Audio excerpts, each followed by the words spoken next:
Hey, everyone! If you enjoy my quantum audiobooks, you can support me by becoming a Patreon member. Your support helps me keep creating, and you'll get exclusive perks. You can also access my audiobooks directly through Google Drive. Check out the link in the description. Now, let's get started. Chapter 583 to 582. I admit my mistake. Please don't hit me. The fifth day. When Cain woke up in the morning, he discovered that Altaria had left again, taking the two Swablu with her. However, Cain wasn't worried. Altaria turned out to be much smarter than he had anticipated. She understood that what he had told her wasn't merely an alarming exaggeration or a deliberate deception. He had just embellished the facts a little. But if Team Rocket's men were to fully invade, Altaria and the two Swablu, being high-quality and rare Pokémon species, would undoubtedly be the team's primary targets. From Cain's perspective, if he had enough power, he too would try to capture Altaria and her two young by force. After all, Altaria is a Pokémon capable of Mega Evolution, which gave it a much higher potential ceiling than ordinary Pokémon. Moreover, after Mega Evolving, it gained the Dragon and Fairy types, both of which would be incredibly valuable in the future. Wasting no time, Cain had breakfast and teleported again to the Sandstone region with Slowking's help. The main goal of this visit was to search for the rumored diamond deposit that might exist in the area. If Cain hadn't defeated Shuki yesterday, he might have been able to get some information from him. However, Cain also had his own unique methods. Standing on Drapian's back, Cain took out Larvitar's Pokeball. He immediately summoned Larvitar. When Larvitar appeared on the sand, his massive weight didn't make him sink. Cain noticed he had generated a thin layer of ground-type energy under his feet, preventing him from sinking into the sand. Larvitar's control over ground-type energy had improved again. Cain had high expectations for how Larvitar would use ground-type moves in future battles. As soon as he was out, Larvitar glanced around and, seeing Cain standing on Drapian's back, flashed a happy smile. This sandstone environment was one of Larvitar's favorites, and he felt completely at ease. He ran on his small legs toward Drapian, trying to grab the spikes on Drapian's back to climb up. However, when Larvitar used his strength, crack, cha, Drapian let out a cry. One of the small spikes on his back ended up in Larvitar's hand. Larvitar looked at the spike in his hand, then at Drapian, who showed signs of pain. He felt terribly embarrassed, bowing repeatedly in apology before trying to place the spike back in its original spot. He carefully set the broken spike on the fracture. After placing it, Larvitar quietly sighed in relief. I didn't think it was that fragile, thought the poor Larvitar. However, he forgot his own weight. A breeze blew, and the small spike fell to the ground. The situation became extremely awkward. Drapian didn't feel much pain anymore but couldn't help feeling a little helpless toward his small companion. These spikes were like his hair, and breaking them did hurt. Cain couldn't help but facepalm. Using his psychic abilities, he quickly lifted Larvitar. Larvitar, with his little red backpack, had a guilty expression, looking down and fiddling with his hands, too embarrassed to meet Drapian's gaze. The spike was my fault. I admit my mistake, but please don't hit me. Seeing his expression, Cain couldn't help but laugh. Ha ha ha, it's okay, Larvitar. Drapian won't blame you. That spike will grow back soon. Although Drapian was no longer bug type, he still belonged to that family, and limb regeneration was a capability he still possessed. A small spike like that wasn't a big problem for him. Drapian also turned around and, with one of his pincers, patted Larvitar on the head, showing a smile that, while intimidating, carried no ill intent. Larvitar, sensing that Drapian wasn't upset, sighed in relief and patted his chest repeatedly with his small hands. He was so excited that he forgot his own weight. Cain released Larvitar with his psychic ability, letting him climb onto Drapian's back. Although Larvitar was quite heavy, Drapian was extremely strong. While he felt the weight, it was manageable. Standing in front of Cain, Larvitar hugged Drapian's neck with curiosity, looking around. Cain patted Larvitar's head. He was his trump card. Larvitar, try to see if you can sense the energies around you. Where do you feel a greater concentration of ground or rock energy? Cain asked with a smile. Sometimes, it's hard to distinguish between ground and rock energy. For example, in some minerals, both types of energy are present. In fact, the two types have the ability to transform into each other. For a Pokémon like Larvitar, who is both ground and rock type, he could absorb both energies. But for a Pokémon like Aaron, he could only absorb part of them. Even so, wherever the concentration of ground or rock energy was dense, there was likely some sort of mineral deposit. Hearing Cain's request, Larvitar closed his eyes and began to sense. A minute later, he opened his eyes and shook his head, indicating that he didn't feel anything special. Cain didn't doubt him and let Drapian move forward slowly while Larvitar continued to monitor the area's energy concentration. Thanks to his extraordinary ability to control both types of energy, Larvitar had the potential to detect them. However, being so young, his detection range was limited, so Drapian had to move constantly for a thorough search. This time, Slowking didn't accompany them, so Cain had Jengar emerge from the shadows to protect them from wild Pokémon attacks. Meanwhile, Honchkrow flew high above, keeping watch for possible Team Rocket members like Shuki. If anyone saw Larvitar, Cain wouldn't hesitate to do whatever it took to eliminate them. Larvitar's existence had to remain a secret for now. However, as a true foodie, Larvitar soon detected an area with a high energy concentration after Drapion had traveled a certain distance. He pointed repeatedly in one direction, and Drapion obediently followed. It wasn't far, as Larvitar's detection range was limited. When they arrived, Cain found it was a pile of rocks. Trusting Larvitar's detection, Cain asked Drapion and Jengar to clear the large rocks from the surface. The fact that Larvitar could sense the energy through so many rocks genuinely surprised Cain. Because this was a sandstone region filled with ground and rock-type Pokémon, Larvitar, even at his young age, already showed a perception ability far stronger than other Pokémon. Cain could only think, is this the future desert tyrant? Or perhaps, could it be possible that the fragments of Groudon's armor he carried in his backpack had subtly influenced him? Either way, everything was moving in a good direction. End of chapter. Chapter 584 to 583, Growth in all aspects. When Drapion and Jengar finally managed to move the large rocks covering the area, the hidden gemstones underneath were revealed. Since Cain was the first to discover this spot, there weren't any overly powerful wild Pokémon present, so there was no need to rush. Cain carefully examined the quality of the stones. They were better than he had imagined, comparable to the ones he had taken from Bustiodon and Crocodile the other day. However, the deposit here was much smaller. With the cooperation of Drapion and Jengar, they managed to extract everything within half an hour. It's worth noting that Larvitar, the little rascal, lazed around the entire time. While Drapion and Jengar worked hard to dig out the stones, Larvitar sat calmly on the side, holding a rock larger than himself and happily chewing on it. The crunchy sound of him biting into it, combined with his satisfied expression, made it seem like he was enjoying a delicious chocolate bar.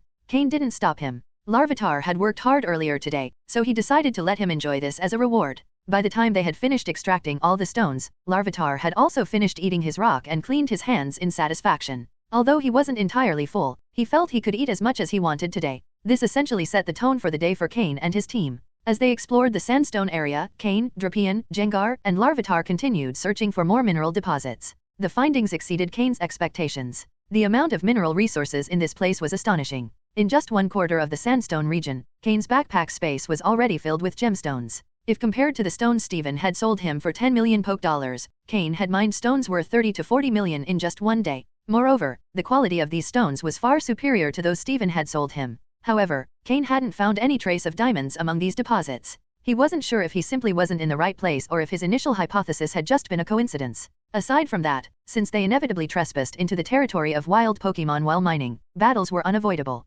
Cain's Slowking was the main force in these fights, and by the end of the day, he had leveled up, reaching level 44 and stepping into the mid-advanced rank. Honchkrow and Jengar also released the energy they had built up during their training, both leveling up to 42. But the biggest surprise of the day was Floette. Although she was a fairy-type Pokémon, she also had significant grass-type moves. Since grass-type moves are effective against ground and rock types, Floette proved to be just as effective as Honchkrow and Jengar when battling such Pokémon. After this intense day of battles, Floette had leveled up to 33. She had been with Cain for only 3 or 4 days and had already gained 3 levels, something so fast even she couldn't believe it. As a result, she began to push herself even harder in battles. Having grown up in the wild, Floette understood the importance of improving her power better than anyone else on the team. Although they also encountered some opponents they couldn't defeat, such as wild Pokémon at quasi-elite levels, Slowking's natural advantage with the move Teleport made it easy to avoid these slow opponents. If not for that, Cain wouldn't have dared to provoke such powerful Pokémon. By nightfall, they returned to the grassland area. They had only explored 1/4 of the sandstone area, leaving a vast expanse still to be explored.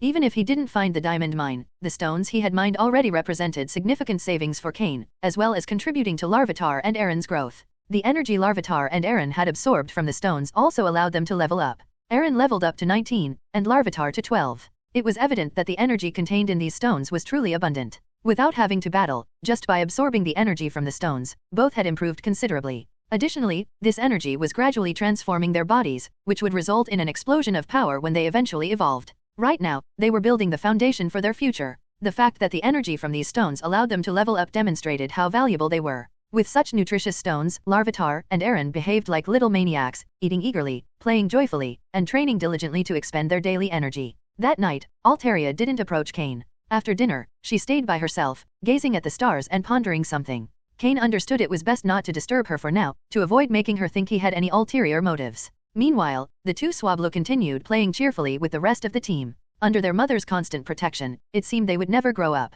Cain was certain that if Altaria continued shielding and spoiling her children this way, she would end up wasting their incredible potential. But for now, it wasn't the right time for Cain to say anything, as it would only create resistance. Surprisingly, Cain decided not to participate in his Pokémon's training that night. Instead, he sat down to meditate and train his psychic power. Since reaching the level of a beginner psychic, Cain had temporarily stopped training that ability. However, he decided to resume it. Although he knew reaching the intermediate level would be difficult, even among beginner psychics, there were differences in power. Cain still had some Dawn Stones and was curious to see how far he could go after absorbing all of them. The second time he absorbed a Dawn Stone, it was much smoother than the first, and the energy was absorbed without issue. However, the increase in his psychic power wasn't as dramatic as the first time. But for someone with as scarce psychic power as Cain, it was still a significant boost. After each absorption, he needed time to stabilize and adjust before using another Dawn Stone. With several stones in his possession, Cain hoped to absorb them soon, as it would greatly enhance his advantage in using psychic powers. End of chapter. Chapter 585 to 584, I Might Have Struck a Fortune? Day 6. Mythical Island. Sandstone Zone. Cain, accompanied by Drapion and Larvitar, resumed his treasure hunt. For Larvitar, this was a source of immense joy, not so much for the thrill of the hunt, but for the reward that usually awaited at the end.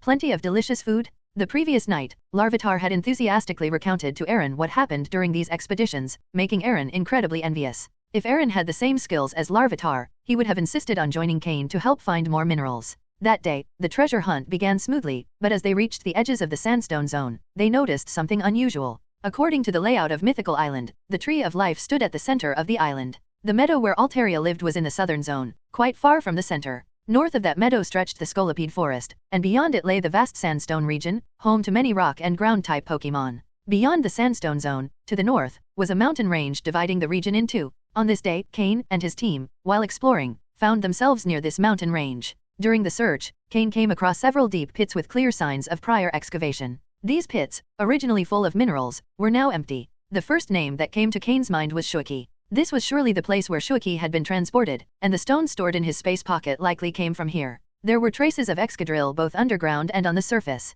What confirmed Cain's suspicions even further was that, in one of the deposits pointed out by Larvitar, Drapion found diamonds embedded in the rocks. They were identical in quality and color to the ones Larvitar had devoured earlier. This confirmed that there wasn't a true diamond deposit in the sandstone zone, which was a bit disappointing. However, the abundance of other minerals they had found was still highly valuable. Curiously, the closer they got to the mountain range, the more diamonds appeared in the deposits. While finding many diamonds in the central zone might have been normal, being at the boundaries of the sandstone region made it unusual. After finishing the excavation of another deposit, Floette used her grassy terrain move to help the Pokémon recover energy. Then, after a quick lunch, they resumed their search. They hadn't gone far when Larvitar, perched on Drapion, suddenly jumped in excitement, nearly causing Drapion to trip due to the unexpected weight. Larvitar quickly patted Drapion's back in apology, wearing an expression that said, "I didn't mean to, I'm sorry." Noticing Larvitar's reaction, Cain asked, "What's wrong? Did you find something?" Larvitar nodded excitedly, pointing with his tiny hand toward a specific spot, shouting enthusiastically. He seemed to be saying, There's something delicious there." Following the direction Larvitar pointed, Cain saw that he was gesturing toward the base of the mountain. Could it really be a diamond deposit? Wasting no time, Cain instructed Drapion to head there. At first glance, there were no visible signs on the surface or on the mountain wall. It was a steep cliff, at a 90-degree angle, covered with loose rocks. Cain summoned all his Pokémon, knowing that working in such an unstable area required caution, as rocks could fall at any moment. Drapion, being the most skilled at digging, took the lead. Mining also served as excellent exercise for Drapion, helping him improve his body control and joint strength. Slowly, they began excavating under the cliff. Larvitar was restless, pacing back and forth, clearly drawn to whatever was inside. After about 40 minutes of teamwork, just as Cain began to doubt whether Larvitar had been mistaken, something happened. Clang! The metallic sound of Drapion's strike indicated they had hit something hard. Hearing this, Larvitar rushed to the spot, pointing excitedly and nearly drooling, convinced they had found something delicious. Cain approached to inspect and found small fragments of diamonds glimmering in the rock wall. Is this a diamond deposit? Cain couldn't believe his luck. Could it be that his good fortune would soon run out after this? Motivated by the discovery, Drapion began digging with renewed enthusiasm. As Cain collected the stones, Larvitar took advantage of every small fragment that fell, quickly popping it into his mouth. The crunching sound of diamonds being bitten was unmistakable, and though he tried to be discreet, the noise gave him away. However, as the excavation continued, Cain noticed something strange. The quantity of diamonds seemed excessive, and most intriguingly, their color and quality were unnatural. Then, it all clicked. Cain realized these diamonds hadn't been naturally formed. His expression shifted from surprise to overwhelming joy. If his assumptions were correct, he had struck a fortune? End of chapter. Chapter 586 to 585, Carbink. Cain had a suspicion in his mind. As the Pokémon continued digging and uncovering more diamonds, that suspicion grew stronger. He set aside some of the larger diamonds, leaving the smaller ones for Larvitar as a snack. Additionally, Cain decided to call Aaron out as well. When Aaron appeared and saw Larvitar frantically devouring diamonds, his eyes filled with envy. Without saying a word, Aaron simply sat next to Larvitar and started eating too. Larvitar noticed Aaron's presence but didn't say much, merely letting out a few sounds while chewing since his mouth was still full of diamonds. Although both Larvitar and Aaron could eat diamonds, compared to other minerals, diamonds were quite hard, so they ate them more slowly. Moreover, diamonds contained much more energy, and both began to feel as though their stomachs were reaching full capacity, as if they might burst. However, seeing the endless stream of diamonds being unearthed, neither seemed willing to stop. Suddenly, Larvitar had a brilliant idea. He took off his small red backpack, which had a fragment of Groudon's armor in the main compartment but still had other empty compartments. Larvitar quickly filled those compartments with small diamonds and hugged the backpack tightly, adopting a possessive attitude of "these are mine, no one touch them." Seeing Larvitar's red backpack, Aaron looked a bit puzzled. He stared at Larvitar, then at Cain, as if silently expressing that he needed something similar. Amused by their behavior, Cain couldn't help but laugh. "Haha, it's all right, little ones, no need to fight over this. After all, these diamonds are for you. But eating this many diamonds as if they're regular food isn't a good idea. You might have digestive problems. This will be the first and last time. In the future, I'll prepare a more suitable diet for you." Aaron, slightly embarrassed, scratched his metallic head, while Larvitar kept clutching his backpack, completely ignoring Cain's words as though his only concern was his precious possession. Laughing, Cain decided to recall the two mischievous Pokemon back into their Pokeballs. After eating so many diamonds, they probably won't even need dinner, Cain thought. He could only hope their stomachs could digest them well. After recalling the two little ones, Cain's expression turned serious again. He looked toward where Drapion was still digging, a spark of excitement in his eyes. As if responding to his gaze, Drapion struck the wall with its pincers once more, and suddenly, the wall collapsed, revealing a passage ahead. The interior wasn't completely dark. Small, diamond-like stones embedded in the walls emitted a faint glow, illuminating the cave within. Cain felt a surge of joy, convinced that his suspicion was about to be confirmed. Climbing onto Drapion's back, Cain and his Pokemon ventured into the cave. He instructed Slowking to seal the hole they had dug, preventing other Pokemon from entering. This passage seemed to be part of a pre-existing cave system, and now Cain had to decide which direction to take. After observing the situation, Cain decided to head toward the area where the diamonds were most abundant. All of Cain's Pokemon accompanied him, as in this type of unknown environment, there was always a risk of encountering danger. The passage wasn't very wide, barely enough for Drapion to walk through, so the other Pokemon positioned themselves either in front or behind. Gengar hid in Cain's shadow, while Weevil, being smaller and more agile, took the lead to scout for potential threats. Slowking stayed directly behind Cain, ready to teleport them away if necessary. Lastly, Honchkrow flew at the rear, keeping watch for any attacks from behind. This was the formation they used to advance. As they ventured deeper, the passage gradually widened, allowing the Pokemon to walk more comfortably. Drapion, with its imposing height of 2.5 meters, was finally able to stand upright as they moved. After walking for about 20 minutes, Cain estimated that they had reached the heart of the mountain. This tunnel, though it seems flat, actually slopes slightly downward. "Based on my calculations, we're right in the middle of the mountain," Cain said, relying on data provided by his system. Shortly after, they arrived at a massive underground cavern. The tunnel walls were completely covered in diamonds. At this point, Cain was 99% certain of his theory. When he saw the first Pokemon inside the enormous cave, all his suspicions were confirmed. The Pokemon that appeared before him was a rock and fairy type. A common Pokemon in the Kalos region, but rare in other places. It was a Carbink. The body of this Pokemon was composed of stones and diamonds. So, the stones and diamonds Cain had been unearthing were, in fact, fallen fragments from these Carbink. Carbink are born deep underground, under conditions of high pressure and temperature, and the glow of the gemstones on their bodies serves as a means of protection. One of the Carbink was manipulating something on the wall. At a glance, Cain noticed it was embedding the diamonds falling from its body into the walls to make the cave shine more brightly. As Cain looked further, he saw many other Carbink doing the same. When Cain and his Pokemon entered the cavern, the nearest Carbink noticed them.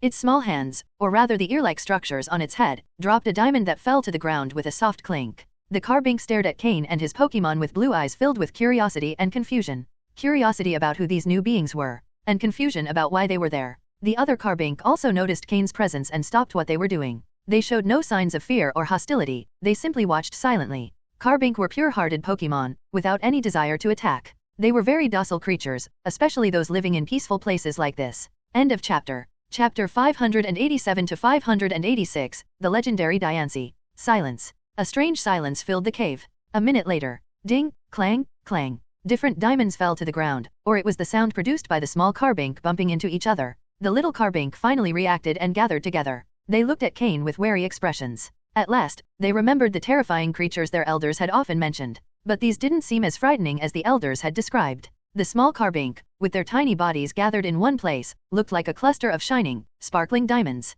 When Drapion and the others saw these little creatures, they let out a sigh of relief. These tiny Pokémon not only didn't seem threatening but also didn't exude any sense of danger. They looked more like a pile of minerals. Cain had no malicious intent. If any Pokémon can sense malice, the top candidates would be psychic types, followed closely by fairy types. Although the fairy type hadn't been officially revealed, some battles and studies suggested its existence. Cain wondered if, once he left Mythical Island, he could nudge the Alliance toward officially announcing the fairy type. However, that thought was fleeting. Right now, he had a group of little Carbink in front of him. As rock and fairy types, Carbink aren't very strong in battles, but their defense is exceptional. They have base stats of 150 in both physical and special defense. The rest of their stats are quite average, with 50 in each. However, Carbink's weaknesses are also evident, a glaring 4x weakness to steel, along with 2x weaknesses to ground, water, and grass, making them easy to counter. While they have 2x resistances to normal, flying, bug, fire, and dark, Carbink really aren't suitable for combat. This confirmed what Cain had suspected all along, the existence of a group of Carbink.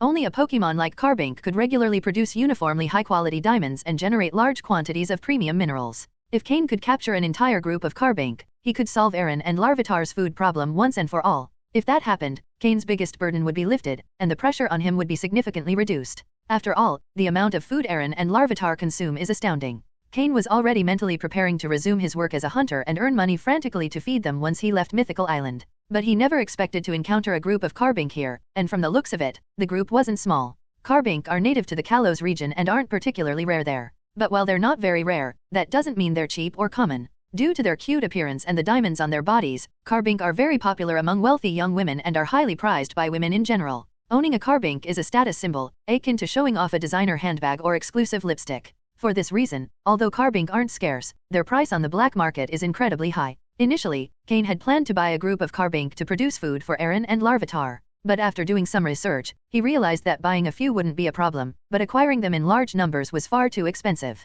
Moreover, since there weren't many on the market, he would also face disapproval from the aristocratic young women who collected them. The cost was too high, so Cain abandoned the idea. He never imagined he would find them on Mythical Island.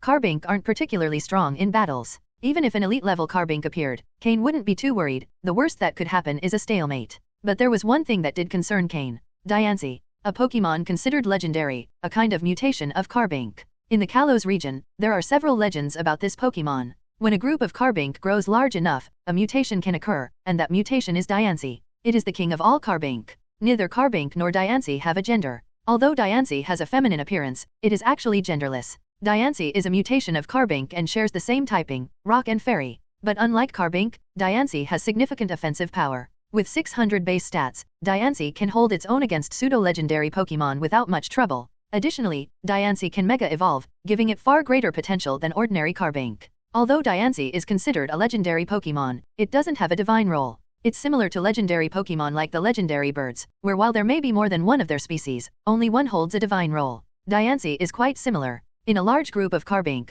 only one mutation can occur, and only after that king dies can another arise. If this group of Carbink isn't very large, Cain wouldn't be worried. With around 100 Carbink, the conditions for a mutation to occur still wouldn't be met. But if more Carbink were hidden deeper in the cave and a Diancie appeared, Cain would definitely retreat. In that case, he would immediately report it to Team Rocket, and someone else would handle the group. After all, Diancie is much rarer than a pseudo-legendary Pokémon. And Diancie doesn't need to be trained from scratch. Once it reaches the appropriate level, it already has formidable power. Cain could demand a portion of the Carbink in exchange for the information, which would be acceptable. Of course, that would only happen if a Diancie appeared and Cain couldn't defeat it. But if he encountered a newly transformed Diancie, Cain would likely dream of striking it rich. Because Diancie has a unique ability, it can produce Carbink.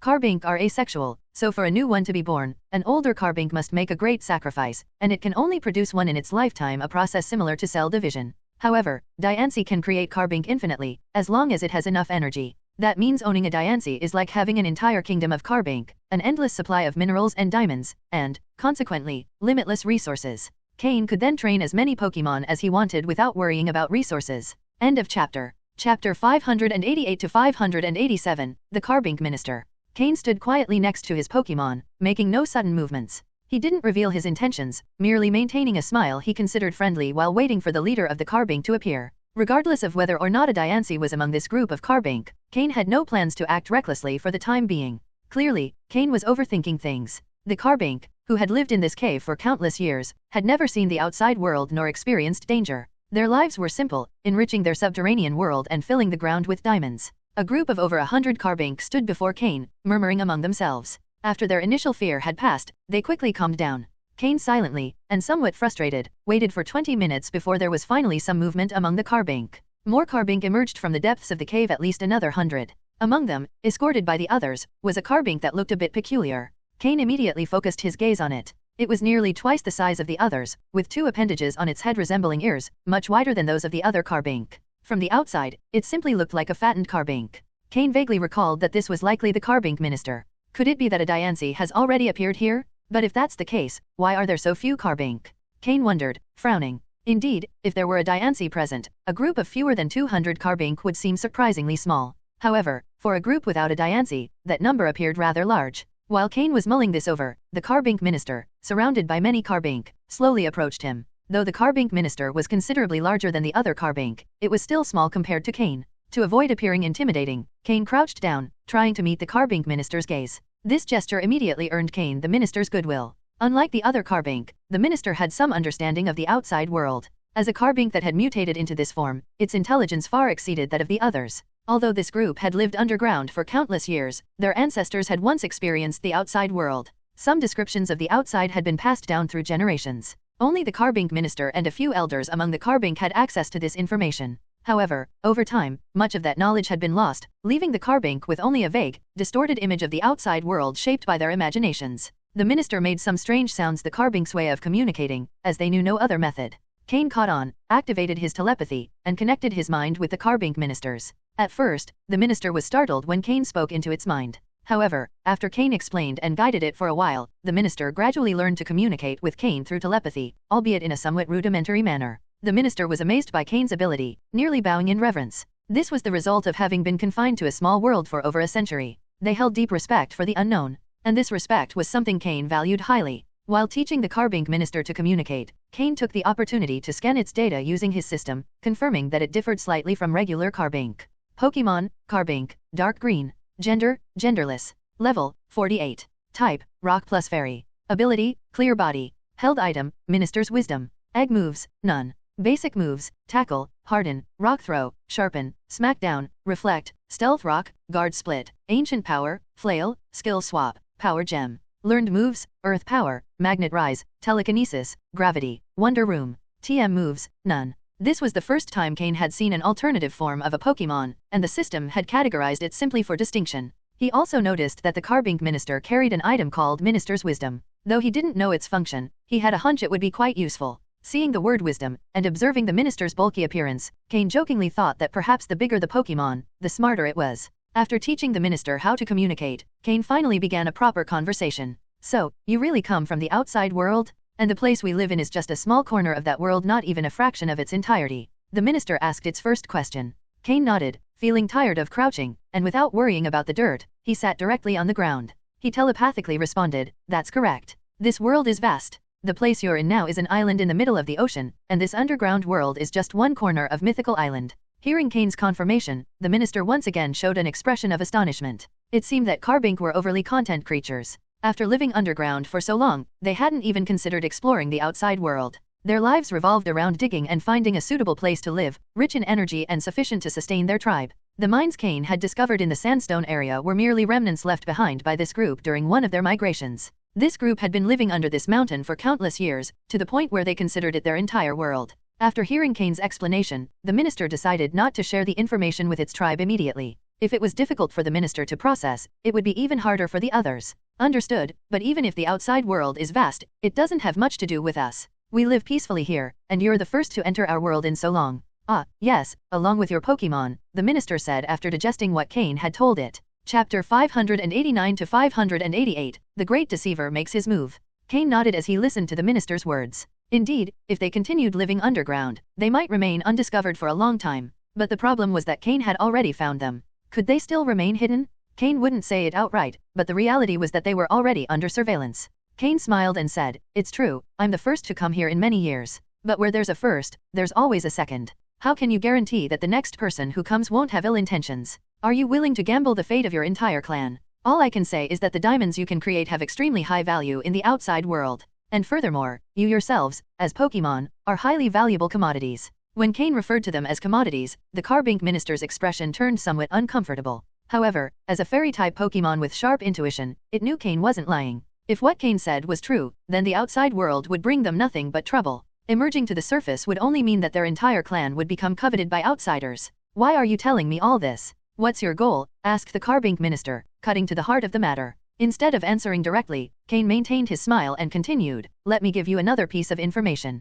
Right now, I'm among the first 30 people to set foot on this island. Outside, there's a group of people far more powerful and terrifying waiting to arrive. When they do, after what I've just told you, can you imagine what will happen? Exactly. Your entire clan will become merchandise. Don't even think about digging deeper underground. With the skills of these people, even if you go to the deepest part of the island, you won't escape their tracking. Because you're worth the effort. The Carbink minister's face grew even darker because, in truth, it had been considering just that digging deeper to hide. But Cain's words implied that such a plan wouldn't work either. Why has the outside world become so terrifying? In the stories passed down by our clan, while the outside world was dangerous, if you found the right place to live, it wasn't so bad. And they never mentioned the existence of a species called humans who could control Pokémon like us. Perhaps the elders of their clan had never encountered humans, or maybe they had never seen humans with special tools. Hundreds of years ago, the Kalos region had yet to be discovered by the Pokémon League, so training Pokémon wasn't a common practice. Moreover, who knows if trainers even existed back then? So tell me, what's your goal? I don't believe you came here just to warn us, the Carbink minister insisted astutely, going straight to the point. This time, Cain couldn't dodge the question, and an even wider smile spread across his face. His dark eyes gleamed intensely. Seeing Cain's expression, his Pokémon, like Drapion, felt a chill run down their spines. Too terrifying master was about to start deceiving again. Someone else was about to fall into his trap. This was the first thought that crossed the minds of Slowking and the others.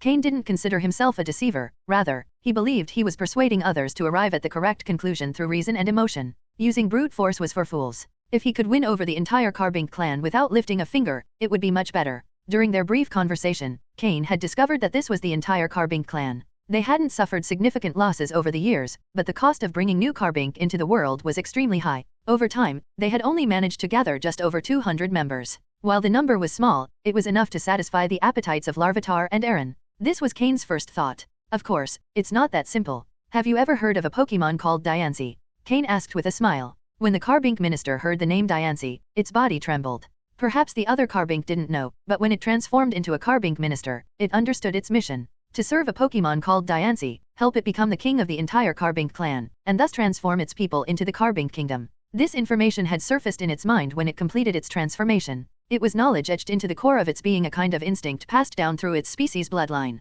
The pink figure had always been engraved in the minister's mind. It had searched for Diancie for a long time but had never found it. The Carbink minister spoke in a trembling voice, "Why have you seen Diancie?" In the legends of the Carbink clan, there were descriptions of Diancie, but it was always considered a myth. Only the minister, after seeing the image of Diancie in its mind, believed in its existence. Over the years, it had managed to convince the rest of the clan of Diancie's existence, even though they had never seen it. "No, I haven't seen it," Cain replied firmly. The Carbink minister felt it was being toyed with. But think about this. As someone who had never seen a Carbink before, how could I know about the existence of Diancie? After all, even you haven't seen one, right? It's just a myth, isn't it? Cain explained. The minister considered Cain's words. If they themselves hadn't seen Diancie, how could an outsider have seen it? "But how do you know so much?" asked the minister, speechless at Cain's logic. Cain smiled, pleased with the minister's cunning. "I know how to help you find Diancie. Within 5 years, I can help you locate your king. When that happens, the entire Carbink clan will become the Carbink kingdom, and you, Carbink minister, will be a true minister.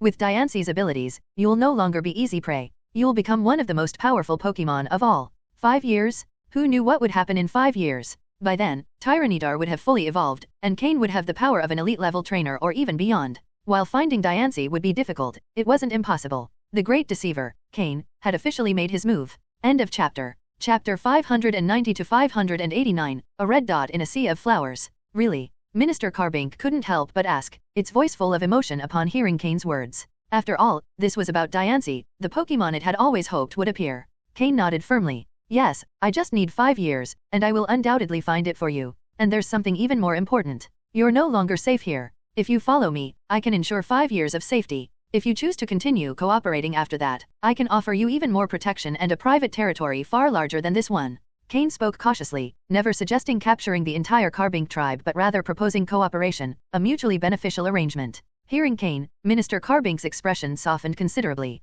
At least it felt more reassured. After that, Cain and Minister Carbink had a lengthy conversation, during which several Carbink elders also participated. Fortunately, Slowking assisted Cain, allowing him to maintain prolonged mental communication with them. Finally, an agreement was reached. Cain would take responsibility for relocating the entire Carbink tribe from Mythical Island, finding them a safe and private place to live, and providing the necessary protection. In return, the Carbink tribe would supply Cain with a certain amount of diamonds and minerals as a protection fee. This was, in essence, a win-win situation. In the mountains behind Leafy Town, there were numerous locations where they could live and where Cain could guarantee their safety to some extent. For the Carbink, the diamonds and minerals they shed from their bodies had little practical use beyond illuminating their caves, so fulfilling the agreement wasn't difficult. Thus, both parties quickly came to terms. Additionally, the Carbink tribe demanded that Cain find their queen, Diancie, within 5 years. Cain accepted without hesitation. In 5 years, the value that this Carbink tribe could generate would likely be unimaginable, even to them. In summary, Cain would stand to gain much more, as all of his promises were little more than blank shacks.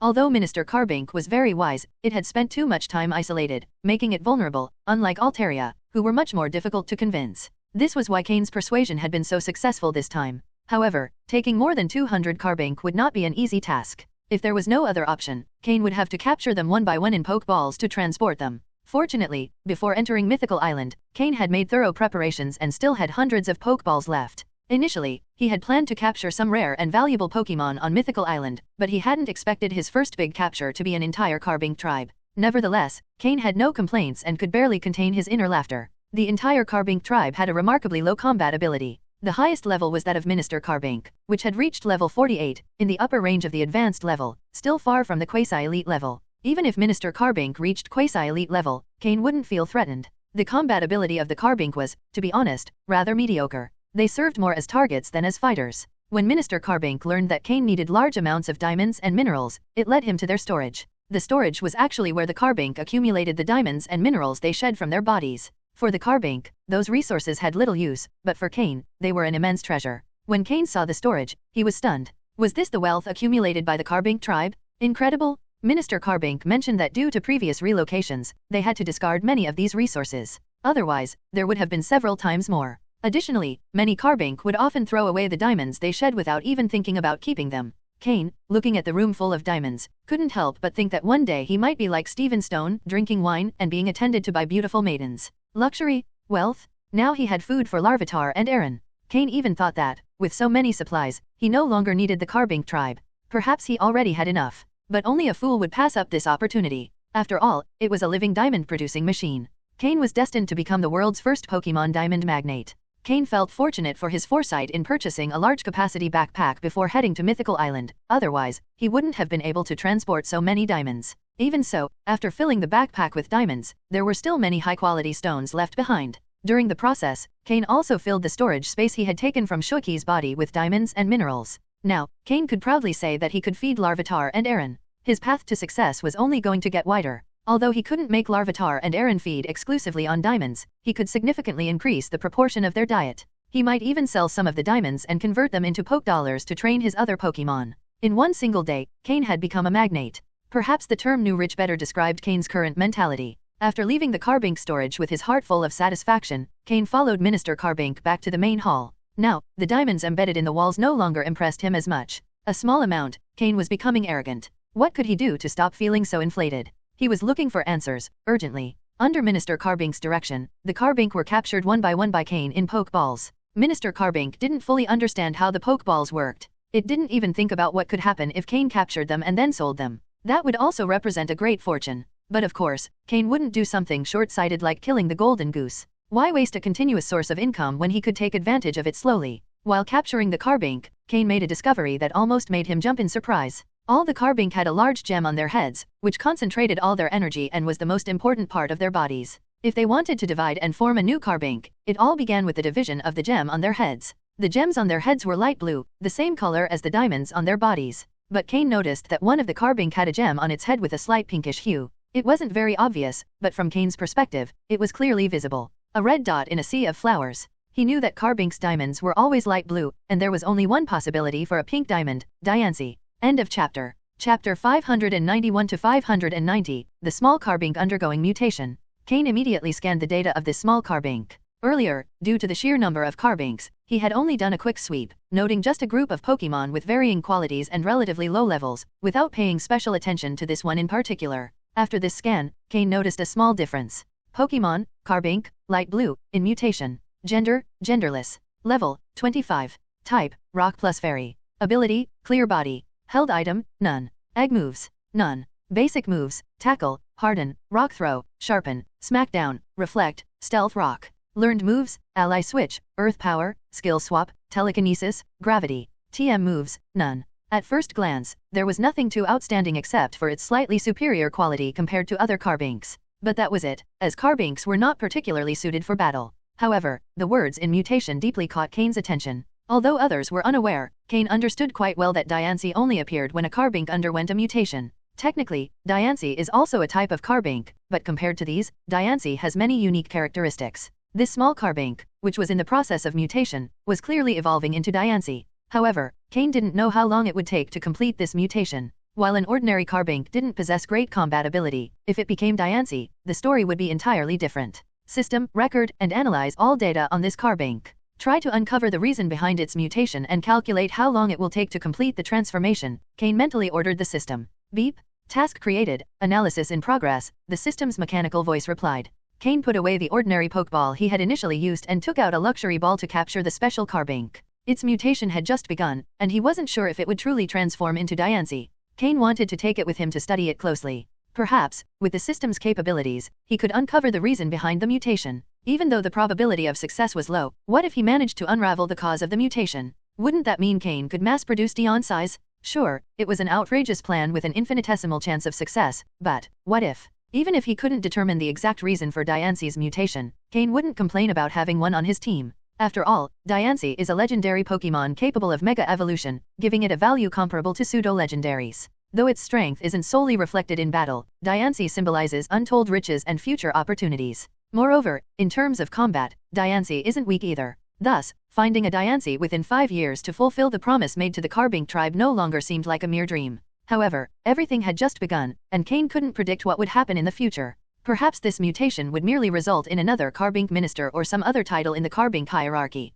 Containing his excitement, Cain continued capturing the other Carbinks one by one in Pokeballs. Satisfied, he finally captured the Carbink minister, feeling a bit tired. It was his first time capturing over 200 Pokemon at once, and the most surprising part was that they willingly queued up to be caught. Cain even felt his hand ache from pressing the Pokeballs so much. After collecting everything, Cain stretched to ease the stiffness in his back. But it was all worth it. Larvitar, Aaron, I've secured your food. Now it's up to you to show your potential, Cain thought. Slowking and the others exchanged glances, impressed by how Cain had managed to trick an entire tribe. Clearly, his persuasive abilities had been carefully honed. In fact, some of his Pokémon even began to wonder if, when they were captured by Cain, they too had been persuaded in some way. Except for Drapion, of course, who had been personally hatched by Cain and didn't share those doubts. Upon leaving the cave, Cain took a deep breath, feeling a great sense of relief. Since capturing Aaron and Torchic, and hatching Larvitar and other Pokémon, Cain had felt enormous pressure on his shoulders. The cost of raising Pokémon had always been a concern for him, leading him to save over 30 million Poké dollars to invest in his Pokémon.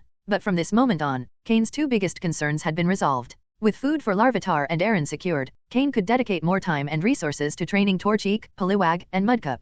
Once fully trained, their power wouldn't be inferior to that of Tyranitar or Aggron. In fact, with its speed boost ability, Blaziken should be able to dominate Aggron in battle. Poliwag, on the other hand, would be the core of his Rain team, accompanied by a mega-evolving Swampert. Together, their synergy in a Rain team would be incredibly powerful. If Cain planned to become one of the Hone Elite Four, the Rain team would be his main strategy. As for his other Pokémon, they would likely remain as his hidden aces. After capturing the entire Carbink tribe, Cain decided not to continue digging in the rocky region. He would leave that task to the local Pokémon, it would run out eventually. Now that he had reached the northernmost part of the rocky region, he knew that if he climbed the mountains, he should be able to see the Tree of Life. The sun was still far from setting, so Cain decided to continue his journey. Thanks to Slowking's teleport move, he could quickly return to the Altaria territory. No distance is too great for teleport. If necessary, just use it twice. He called on Tropius, his trusty mount, and with Honchkrow accompanying him for protection, he flew toward the mountain peak. On Mythical Island, wild flying Pokémon were quite strong, and only the powerful could traverse the skies. Tropius, which Cain had once struggled to control, now seemed to have fallen behind in terms of strength. Soon, its days as his mount would come to an end. Chapter 592 to 591, Preparing to go deeper. After climbing the mountain, Cain returned Tropius to its Pokeball. From that elevated position, he could fully see the Tree of Life at the center of Mythical Island. Observing from there, Cain could estimate how far he was from the Tree of Life. He was sure that most of the Team Rocket members who had arrived on the island were targeting the central area, specifically the ruins beneath the Tree of Life. The contents of those ruins were what Team Rocket most desired to obtain on this expedition. Always staying one step ahead, Cain had a hunch that there might be Mew DNA in that place, though he didn't yet know if this group would find it or if it would be discovered by another group arriving on the island later. Once this Team Rocket mission was over, the organization would likely enter a dormant phase, during which most of its resources would be devoted to studying Mew's DNA, a project that would last several years. After that, the Pokémon League would begin its expansion phase, taking control of multiple regions. From then on, the League's position would become unshakable. However, due to this situation, Team Rocket would lose its best opportunity. Of course, Giovanni's decision could not be considered wrong. If he succeeded in controlling a god-level legendary Pokémon, combined with his leadership skills and combat talent, Giovanni would undoubtedly become the strongest man in this world, without exception. For now, Cain did not have the ability to interfere in Team Rocket's plans. Looking once more at the Tree of Life, Cain was convinced that there were hidden secrets there. Perhaps it even held answers to Mew's disappearance. Why, after creating this island, did Mew disappear without a trace? When Team Rocket discovered this island, Mew was already gone. No one knew where it had gone. As one of the most mysterious Pokémon in this world, Mew had always been an enigma. As its name suggests, a dream and an illusion. After observing the location of the Tree of Life, Cain decided not to advance further and, with Slowking's help, returned. There was time. He didn't need to rush to be the first to arrive. When the first group entered the ruins, Cain would look for his opportunity to go in. The first to enter would undoubtedly become everyone else's target.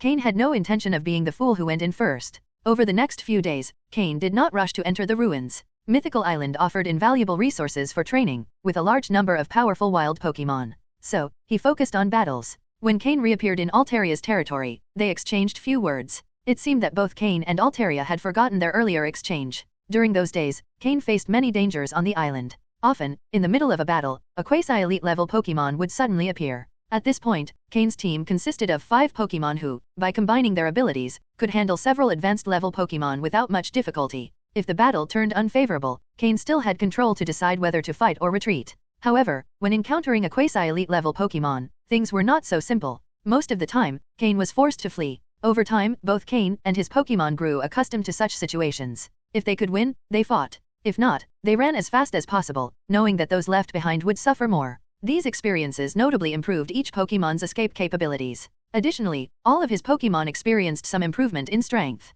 Honchkrow, Gengar, and Drapion, showing impressive synchronization, reached level 43. Slowking, having leveled up earlier, didn't advance much during these days of battle. Meanwhile, Weevil also leveled up, reaching level 42. At this point, all of Cain's Pokémon were firmly in the advanced range, progressing toward even higher levels. The one who improved the most was Floette, reaching level 35, and her healing abilities earned the team's approval. Capturing Floette on the island had been one of Cain's wisest decisions. Thanks to Floette, his Pokémon could fight without reservations, unconcerned about the injuries they might sustain. Every time they finished an intense battle, Floette used the move Grassy Terrain to heal them immediately. Under Cain's training, Floette had noticeably refined this move. By the end of this training period, it was already the night of the 10th day on the island. Cain decided that night his Pokémon wouldn't train. They needed to rest, recharge, and assimilate the gains from recent battles. The goal was for them to be in optimal condition, as Cain planned to head toward the Tree of Life the next day to see if he could uncover anything new in the ruins. After dinner, his Pokémon obeyed and sat in a circle to rest, discussing some details about their moves.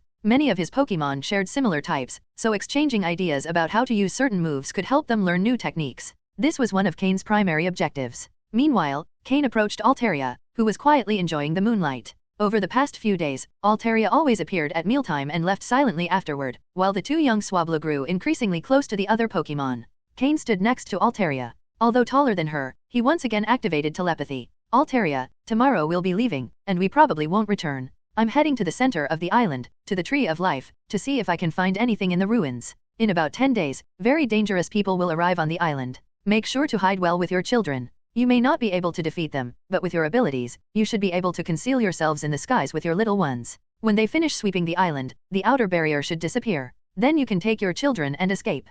Cain said all this sincerely. He had almost given up on convincing Alteria of anything else. This powerful dragon-type Pokémon, at the peak of quasi-elite level, possessed intelligence superior to most Pokémon and, with the responsibility of protecting her offspring, had many reasons to worry. Cain gave his final advice. However, just as he was about to leave, Altaria called out to him. End of chapter. Chapter 593 to 592. Finally, results from the persuasion. Cain looked at Altaria in surprise. However, the telepathic link was not yet severed. Cain, I can go with you, but I need to take my 2 children with me, and once we're outside, you cannot restrict our freedom, Altaria said hesitantly. The internal struggle was evident in her eyes. Deep down, she wanted to leave and see the outside world, but at the same time, an intense curiosity about what lay beyond filled her heart. After so much time, her curiosity about the outside world had completely consumed her. However, her 2 children were not yet strong enough to face danger, and she could not take them on an adventure with her. Moreover, while she trusted Cain, she could not trust him completely.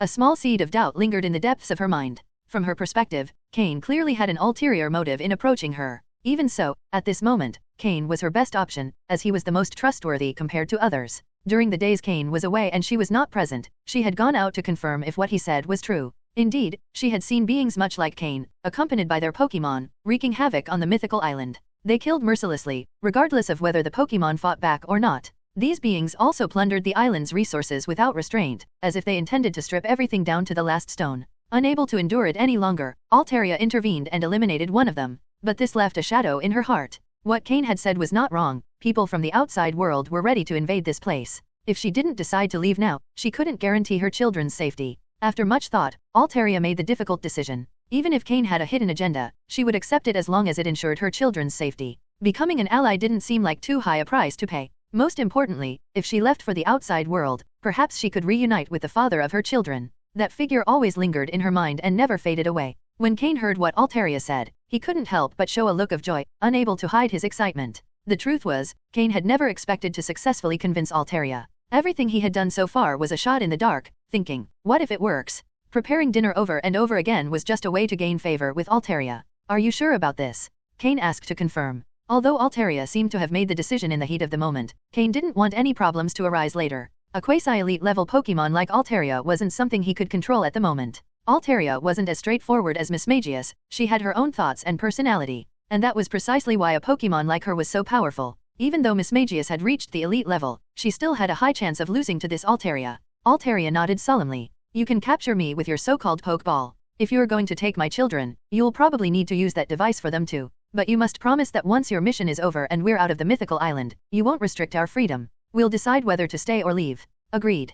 Cain didn't hesitate at all. Whether Altaria decided to stay or leave in the end, the relationship would already be established. Perhaps in the future, he could earn her trust to the point where she would allow him to care for her children. Though it seemed unlikely now, at the start, Cain had also thought persuading Altaria was impossible. And now, the goal had been achieved. I know your Pokeball has a locking function. My only condition is that you don't lock my Pokeball, Altaria added as her final request. As long as the Pokeball wasn't locked, she could leave at any time. In fact, even if the Pokeball was locked, with her strength, she could break free after a day of relentless attacks. But in that case, Cain would not come out unscathed. Don't worry, but I also have a condition. While we're on the mythical island, you'll have to temporarily follow my orders. I won't ask you to do anything extreme, but we may face enemies I can't defeat, and I'll need you to intervene, Cain stated his own demand. Since Altaria would be free after leaving the island, she at least needed to help while they were still here. Hearing Cain's conditions, Altaria didn't hesitate and nodded. With a smile, Cain took out a luxury ball from his pocket and placed it in front of Altaria, waiting for her action.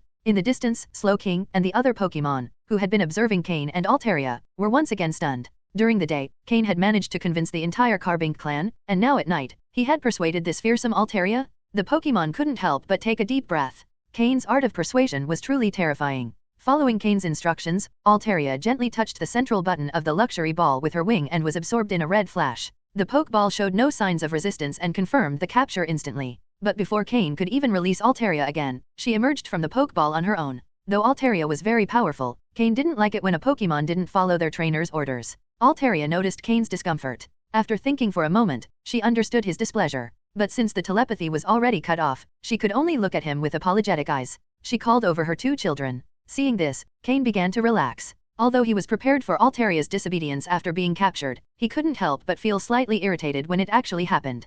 Cain admitted he had a strong desire for control. In fact, every successful trainer needed to have good control over their Pokemon. Under their mother's guidance, the 2 Swablu were also quickly captured. After being captured, Cain immediately released them. They still didn't fully understand the situation, but that was no longer Cain's concern. Altaria would explain it to them. In any case, he had now temporarily captured this quasi-elite level Altaria. Satisfied with the results, Cain returned to his shelter. From the next day onward, he wouldn't need to return to this place. With 5 days left, Cain decided it was time to head toward the center of the mythical island. Chapter 594 to 593, The Damaged Tree of Life. Day 11. Mythical Island. The mountain peak above the underground den of the Carbink tribe. Cain sat on the back of his Drapian, with Slowking by his side. From the mountain, he observed the forest and, in the distance, the Tree of Life. Last night, Cain had managed to capture Altaria, though with his current ability, he still couldn't completely tame her. However, as long as they remained on Mythical Island, Altaria had to follow his orders, giving Cain an extremely powerful card to play. This way, even if other Team Rocket members gathered at the ruins to attack him, he now had the means to defend himself. That's why Cain wasn't afraid of anything at this moment. He briefly enjoyed the sensation of being at a great height, but as the wind began to chill, he headed to the other side of the mountain, riding Drapian. As they descended, they found themselves once again in a pristine forest. To reach the Tree of Life, they had to cross it. Time was no longer as abundant as before, so Cain didn't stop to worry about which Pokémon the territory belonged to. He followed a straight route, and when they encountered enemies too strong to handle, Slowking used Teleport to move them to safety, bypassing the wild Pokémon they couldn't defeat. This greatly increased their efficiency in progressing. Additionally, his Pokémon could face rivals of similar levels, allowing them to grow stronger in battle.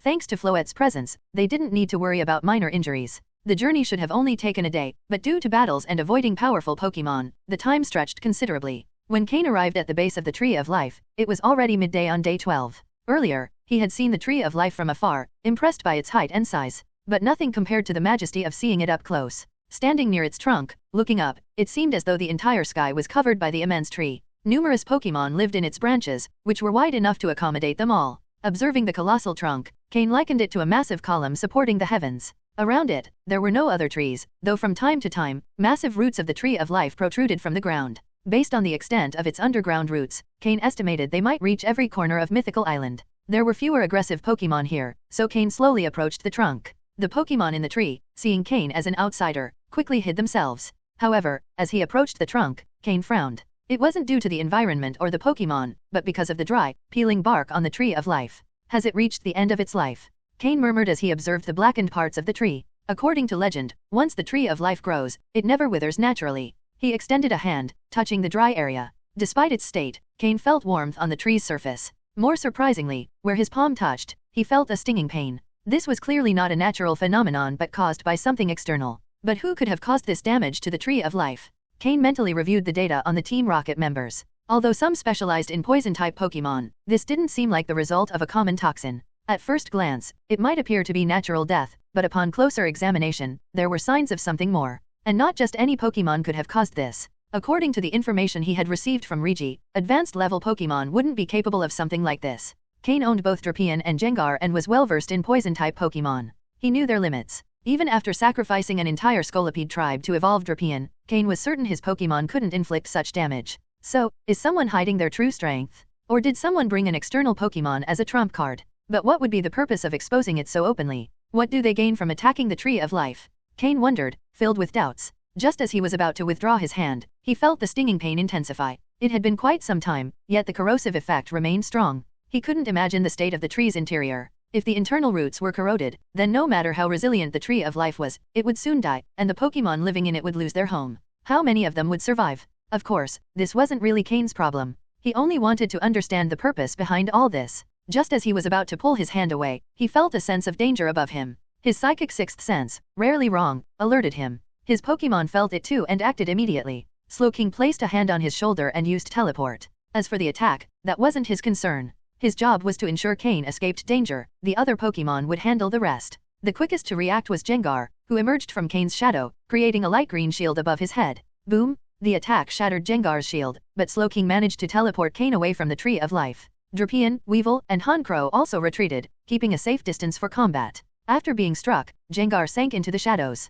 A cloud of dust rose from the attack, obscuring the Pokémon that had launched it. However, from the force of the blow and the powerful presence that could be felt, it was clear this Pokémon was incredibly strong. So strong that Cain thought even all his Pokémon together couldn't defeat it. Cain believed he had been misunderstood, that they had mistaken him for the one responsible for damaging the Tree of Life. This was truly a problem. The dust slowly cleared, revealing a figure walking upright. When Cain finally saw it, his pupils contracted. That's Chapter 595 to 594, Lucario. Observing the figure emerging slowly from the dust, its eyes were filled with intense hostility. Its expression was somewhat fierce. Its head was blue and black, with red eyes, and it walked upright like a wolf with powerful legs. The previous attack had been launched with those very legs. Lucario? The Pokémon that appeared before Cain was Lucario, and not just any Lucario, it had an aggressive aura. Pokémon, Lucario, blue. Gender, male. Level, 59. Type, fighting plus steel. Ability, steadfast. Held item, none. Egg moves, mind reader, high jump kick, blaze kick, circle throw.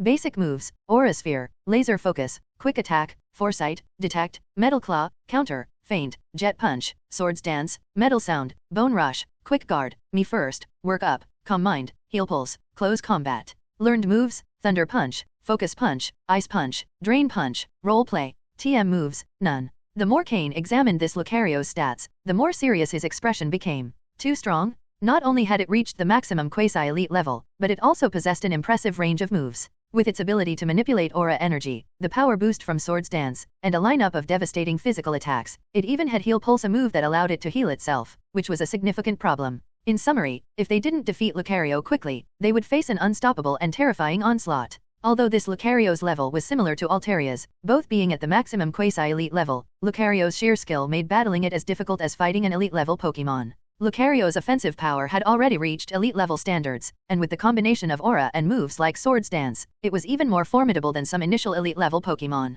Moreover, Lucario had learned the move roleplay, which meant that if a skilled and knowledgeable trainer directed it, its combat capacity could double. It's no exaggeration. Just consider its final move, roleplay. If Lucario mimicked Drapian's sniper ability, it would become an attacker with explosive power. It could easily take down opponents with a single blow. If it mimicked Honchkro's Moxie ability, after gaining a few levels of power, it could defeat opponents above its level not just by 1 or 2 levels, but far beyond.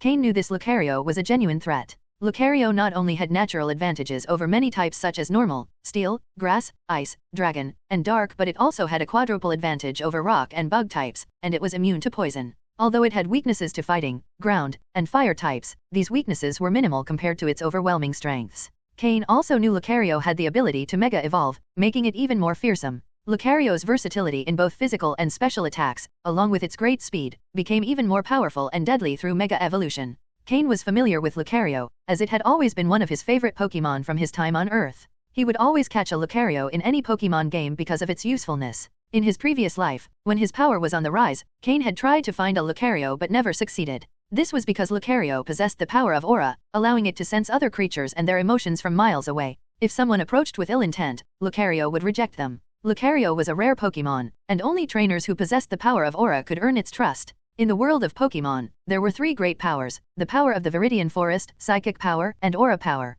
Aura power was one of them. The Lucario now standing before Cain, at the peak of its power before reaching elite level, radiated an impressive aura. The bluish layer of energy surrounding it indicated the incredible strength of its aura.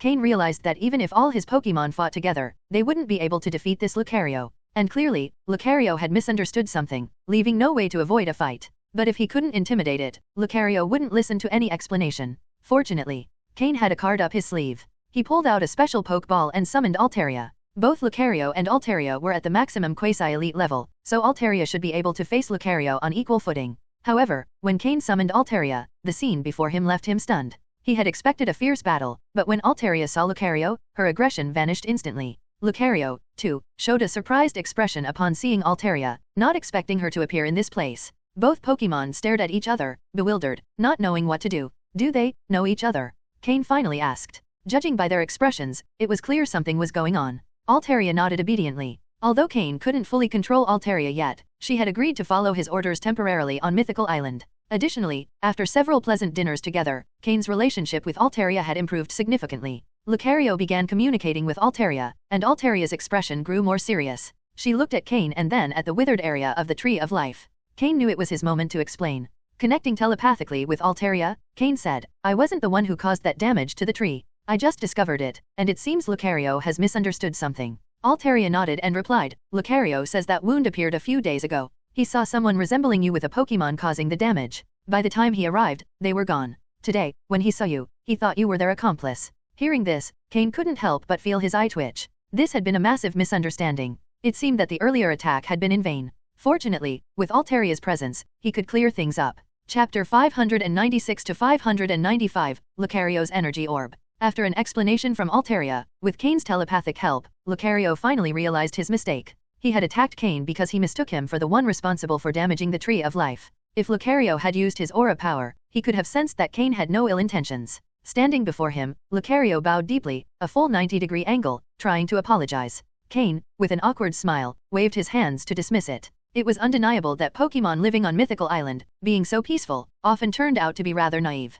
For example, this Lucario when serious, he could seem terrifying, but when showing innocence, he made Cain feel a little guilty. However, Cain wouldn't dare harbor any ill intentions toward Lucario, knowing his aura ability allowed him to perceive the emotions of living beings. Lucario quickly accepted his mistake, largely thanks to his ability to sense Cain's emotions. While Altaria and Lucario chatted on the side, Cain couldn't help but be surprised that these two Pokémon already knew each other. In truth, Mythical Island wasn't very large, and powerful Pokémon inevitably knew one another. Especially for Altaria, a flying-type Pokémon, traveling across the island was easy. Lucario had an important duty, protecting the Tree of Life. His role on the island was highly respected. No Pokémon dared act recklessly in his presence. Mythical Island was created by Mew, and the Tree of Life was one of Mew's dwelling places. Over generations, Lucarios had passed down the responsibility of protecting it, earning the respect of all the island's Pokémon. However, even after resolving the misunderstanding with Lucario, Cain's expression didn't show relief. Based on Lucario's description, the one who damaged the Tree of Life was a member of Team Rocket who had also arrived on the island.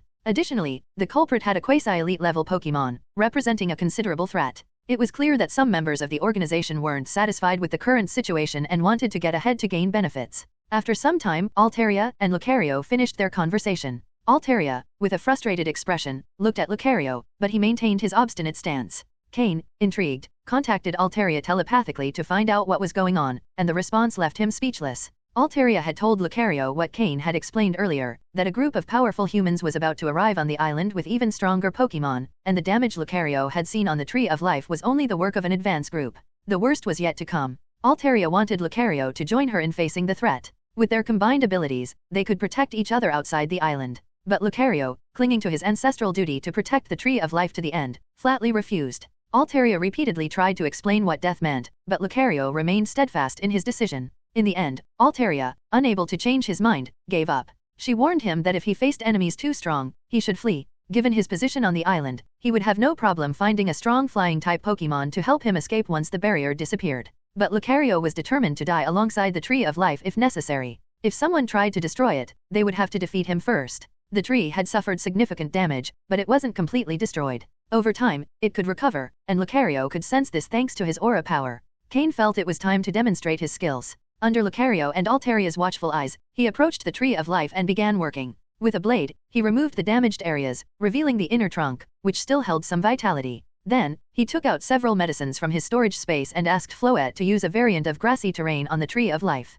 Before their eyes, the trunk of the tree began to show signs of regeneration. The withered parts, once removed, allowed the tree to activate its self-repair abilities. With the help of the medicines and Floette's skill, the tree would heal faster. While it wouldn't recover entirely right away, its regeneration would be much quicker. Lucario watched everything, impressed by Cain's efforts, and his gaze was full of regret. However, instead of apologizing directly, Lucario gave something to Cain through Altaria. It was a fragment of wood from the Tree of Life, about the size of a hand, which, according to Altaria, served as a key to a door in the ruins beneath the Tree of Life. Cain, surprised, accepted the item, not expecting Lucario to have access to a key to the ruins. According to Altaria, this was Lucario's way of apologizing for the misunderstanding. Without further words, Lucario returned to guarding the top of the Tree of Life, ensuring no one else would harm it. I hope he survives in the end, Cain thought as he stored the key, feeling it would be crucial later. If Lucario had agreed to leave with Altaria, he wouldn't have been as respected by the other Pokémon on the island. His ancestral duty was something that inspired reverence, even though Mew hadn't lived on the island for a long time. It was possible that Lucario had never seen Mew since his birth and didn't fully understand what he was protecting. Lucario was a Pokémon worthy of admiration. Cain felt a bit regretful. With his great power and potential, Lucario could have achieved incredible feats if not for the sudden invasion of Team Rocket. What a waste. Cain thought sadly. This Pokémon couldn't be persuaded, because he could read minds. After calming Slowking and Honchkrow and praising their efforts, Cain prepared to leave. However, just as he was about to go, a blue energy orb shot down from the tree, heading toward Cain, who had let his guard down.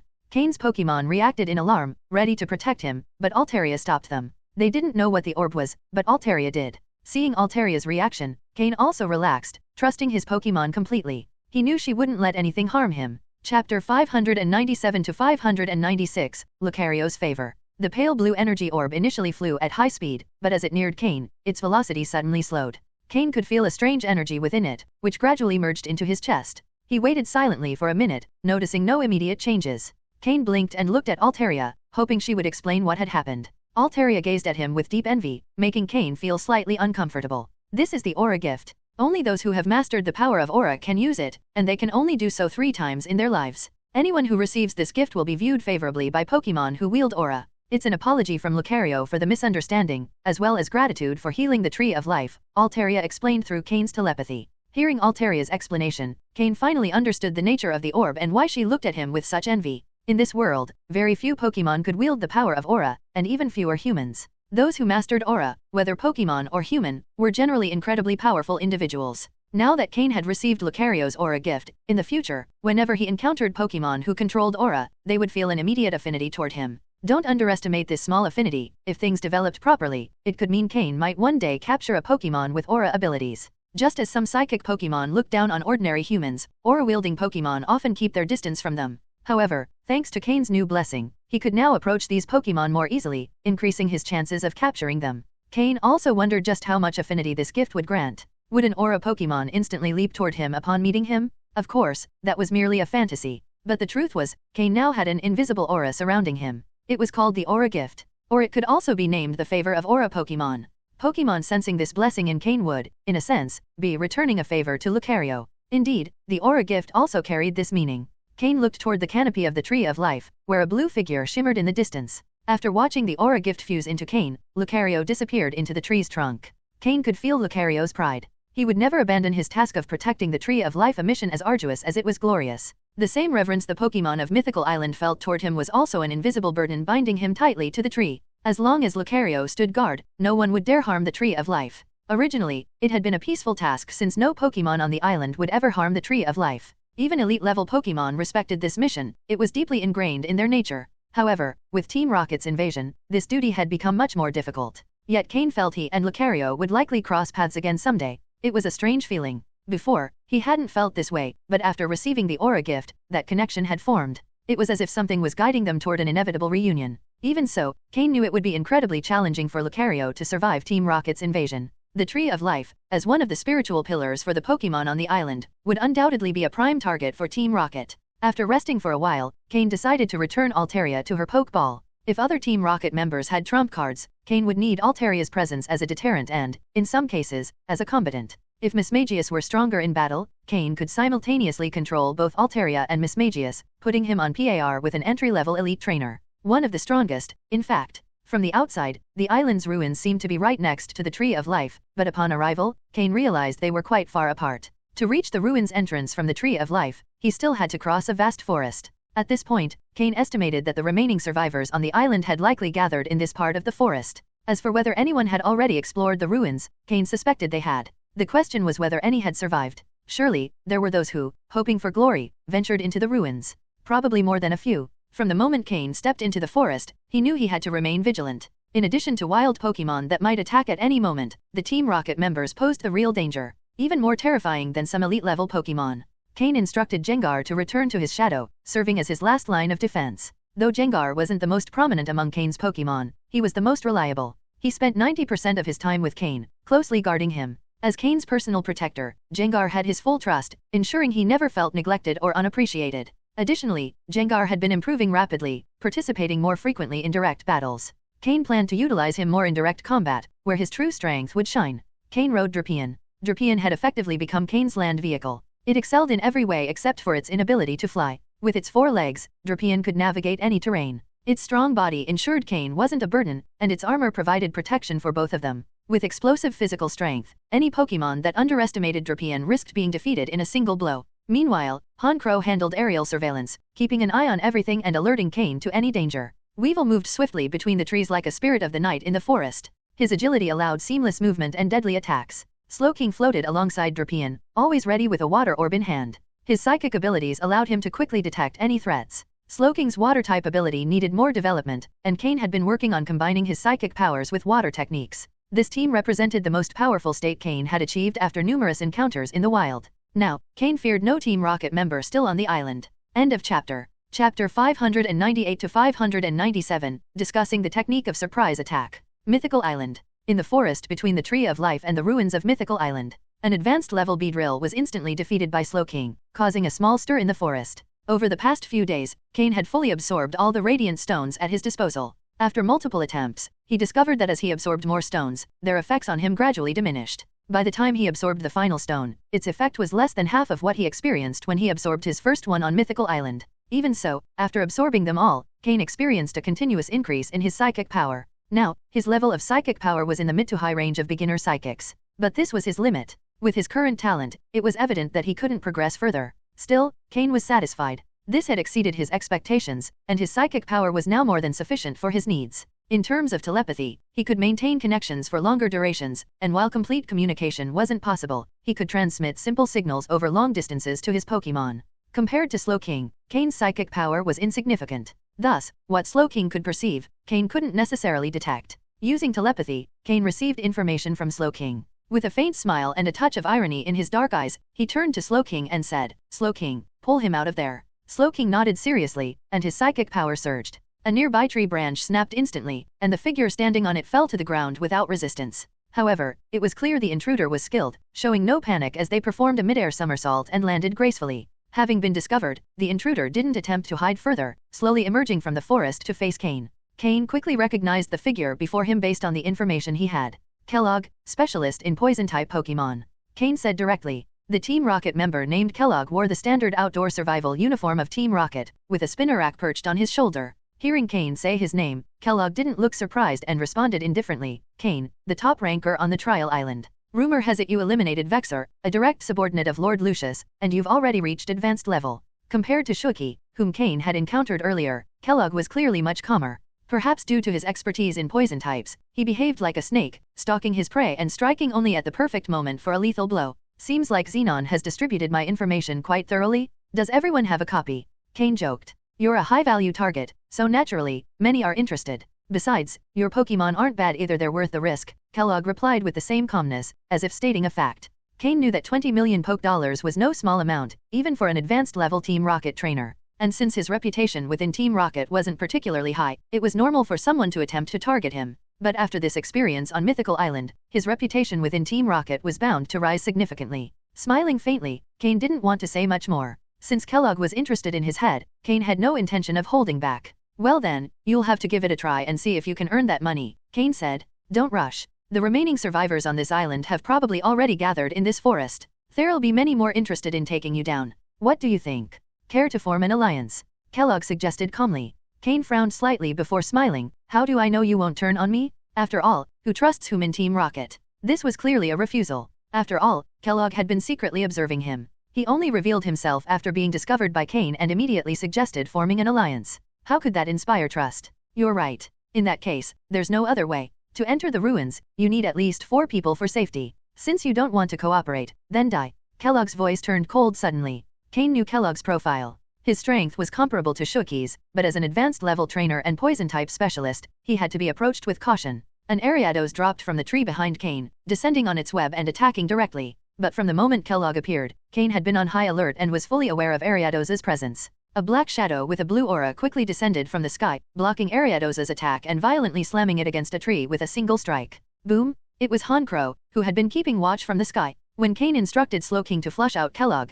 Honchkrow had already begun its descent. Thus, Honchkrow executed a direct attack using Aerial Ace against Ariados, sending it flying. This Ariados must have been one of Kellogg's main Pokémon. While it wasn't his ace, it was fairly strong. Honchkrow's attack didn't knock it out, but the result was satisfactory. For the first time, a slight look of concern appeared on Kellogg's perpetually calm face. As an outdoor survival expert, his preferred strategy was lurking like a spider, weaving a web in a specific forest area, and deliberately revealing his position to lure prey into the trap's center. Then, his prey would face a devastating ambush. Ariados was just his first move, but he hadn't expected it to have no effect and, moreover, for his opponent to respond so effectively. He underestimated the person he was trying to ambush. Cain, in both his past life and current one, was a master of ambush battles in the wild. How could he not understand Kellogg's tactics? Who feared an ambush more than Cain? Slowking, Psychic. Cain commanded. The Ariados, still recovering from Honkrow's strike, was hit by Psychic before it could rise. A flying-type attack followed by a psychic-type attack. The combined damage and super-effective effect rendered Ariados incapable of further combat immediately.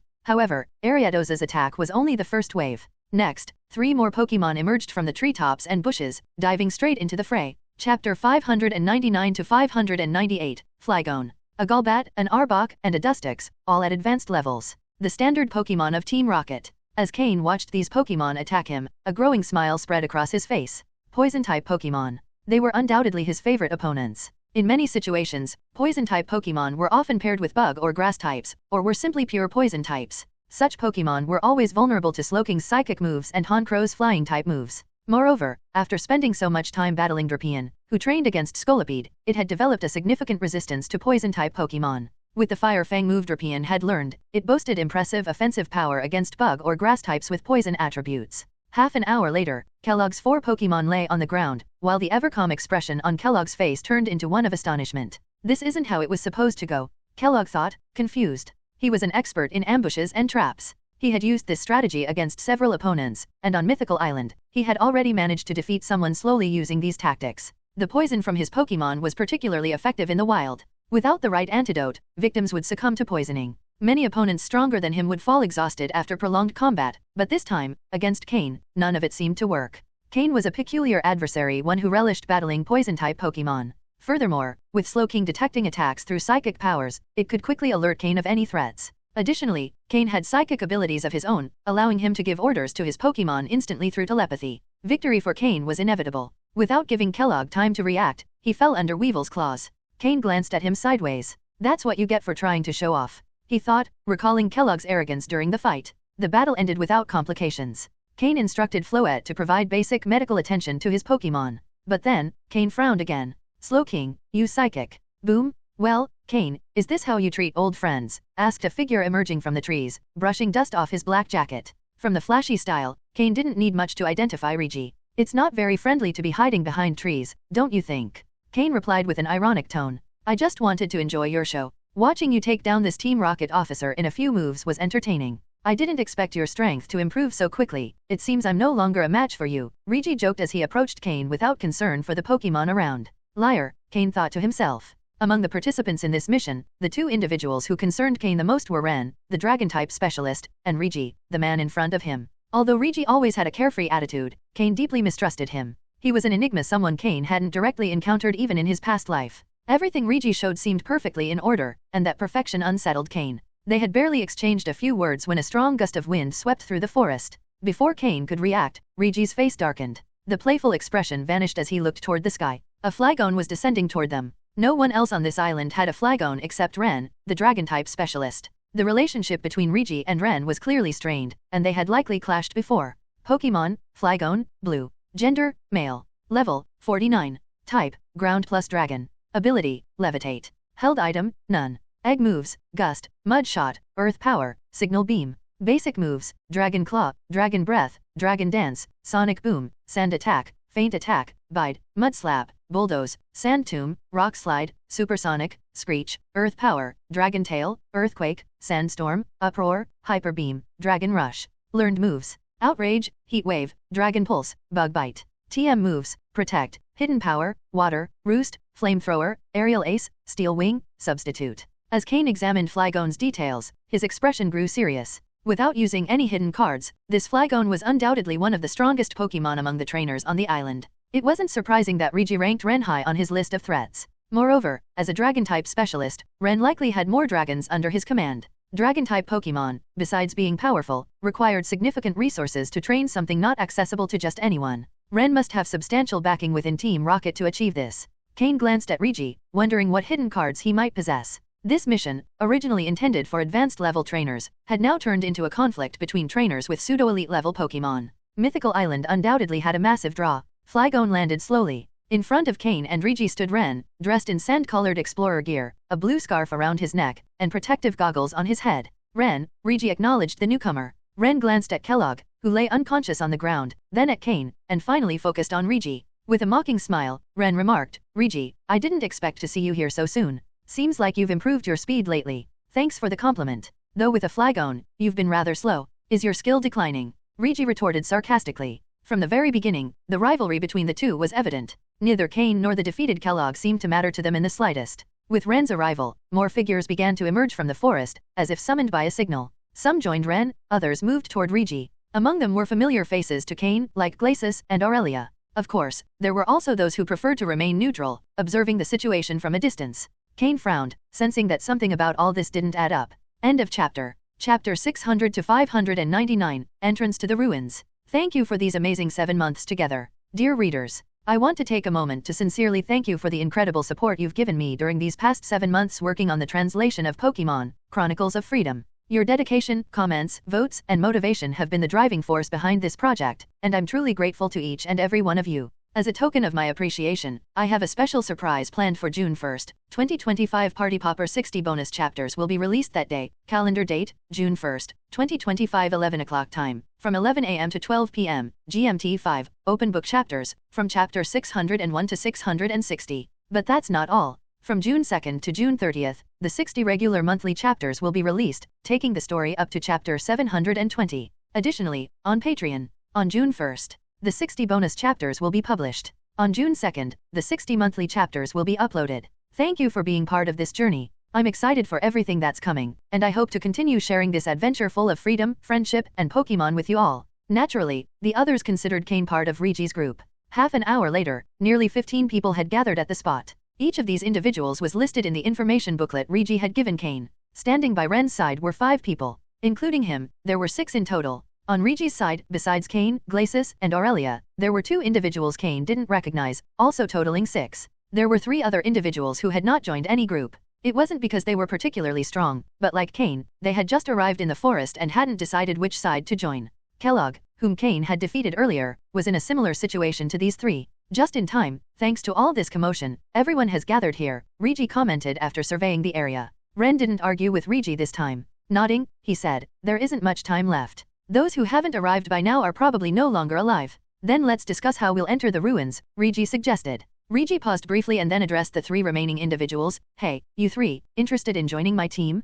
You won't be sent to die. Just follow orders. Ren also addressed them. My offer is the same. Moreover, the flagon beside him flapped its wings, making its presence known. Faced with this display, the 3 hesitant individuals quickly positioned themselves behind Ren. TCH? It's just a flagon. What's so special about it that he's flaunting it like that? Regi thought darkly. Although the addition of those 3 people strengthened Ren's team, it also posed a risk, as it was hard to trust strangers who suddenly joined. Under the guidance of Regi and Ren, the group began their march toward the ruins. Cain, however, remained silent at the back of the group, observing his surroundings as if he were invisible. When Regi appeared, Cain had already returned Slowking and the others to their Pokeballs, leaving only Jengar hidden in the shadows and Honchkrow, who followed closely. They were now quite close to the entrance of the ruins. Just as they were about to reach the entrance, Aurelia approached Cain. The 2 had interacted briefly during the trial island, but Cain wasn't sure if she was sent by Regi or acting on her own initiative by informing him about the ruins. Apparently, some people had entered before, but none had come out. No one knew what lay inside.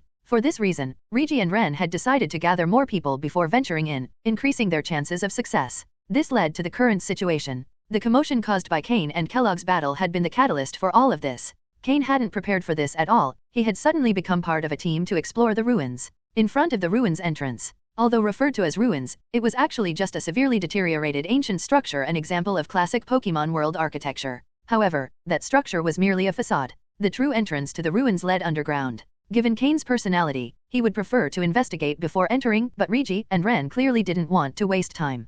Perhaps they had been here before and conducted preliminary research, as they led their team straight to the entrance. Initially, the entrance was just an ordinary rocky cave with no light source. But everyone in the group was skilled in survival and had lighting devices. Cain, from the back of the group, held a professional exploration torch, observing Regi and Ren as they led the way. Something felt too easy to him. So easy that, upon entering the ruins, they encountered no guardian Pokémon. Even the Tree of Life, which had already been explored, had a maximum quasi-elite level Lucario guarding it. But here, supposedly the home of Mew, there wasn't a single guardian? Additionally, Regi and Ren moved with such determination, as if the paths around them were mere decorations and they knew exactly where to go. It was as if they knew their destination. While the others were somewhat puzzled, they soon became engrossed in the murals on the walls. These murals depicted many scenes from the ancient world and featured some Pokémon never seen before. Cain also noticed Mew's figure among the murals, but from what they depicted, Mew seemed more like an observer of world events. Whether it was battles, disasters, or bountiful harvests, Mew was always present as a spectator but never intervened.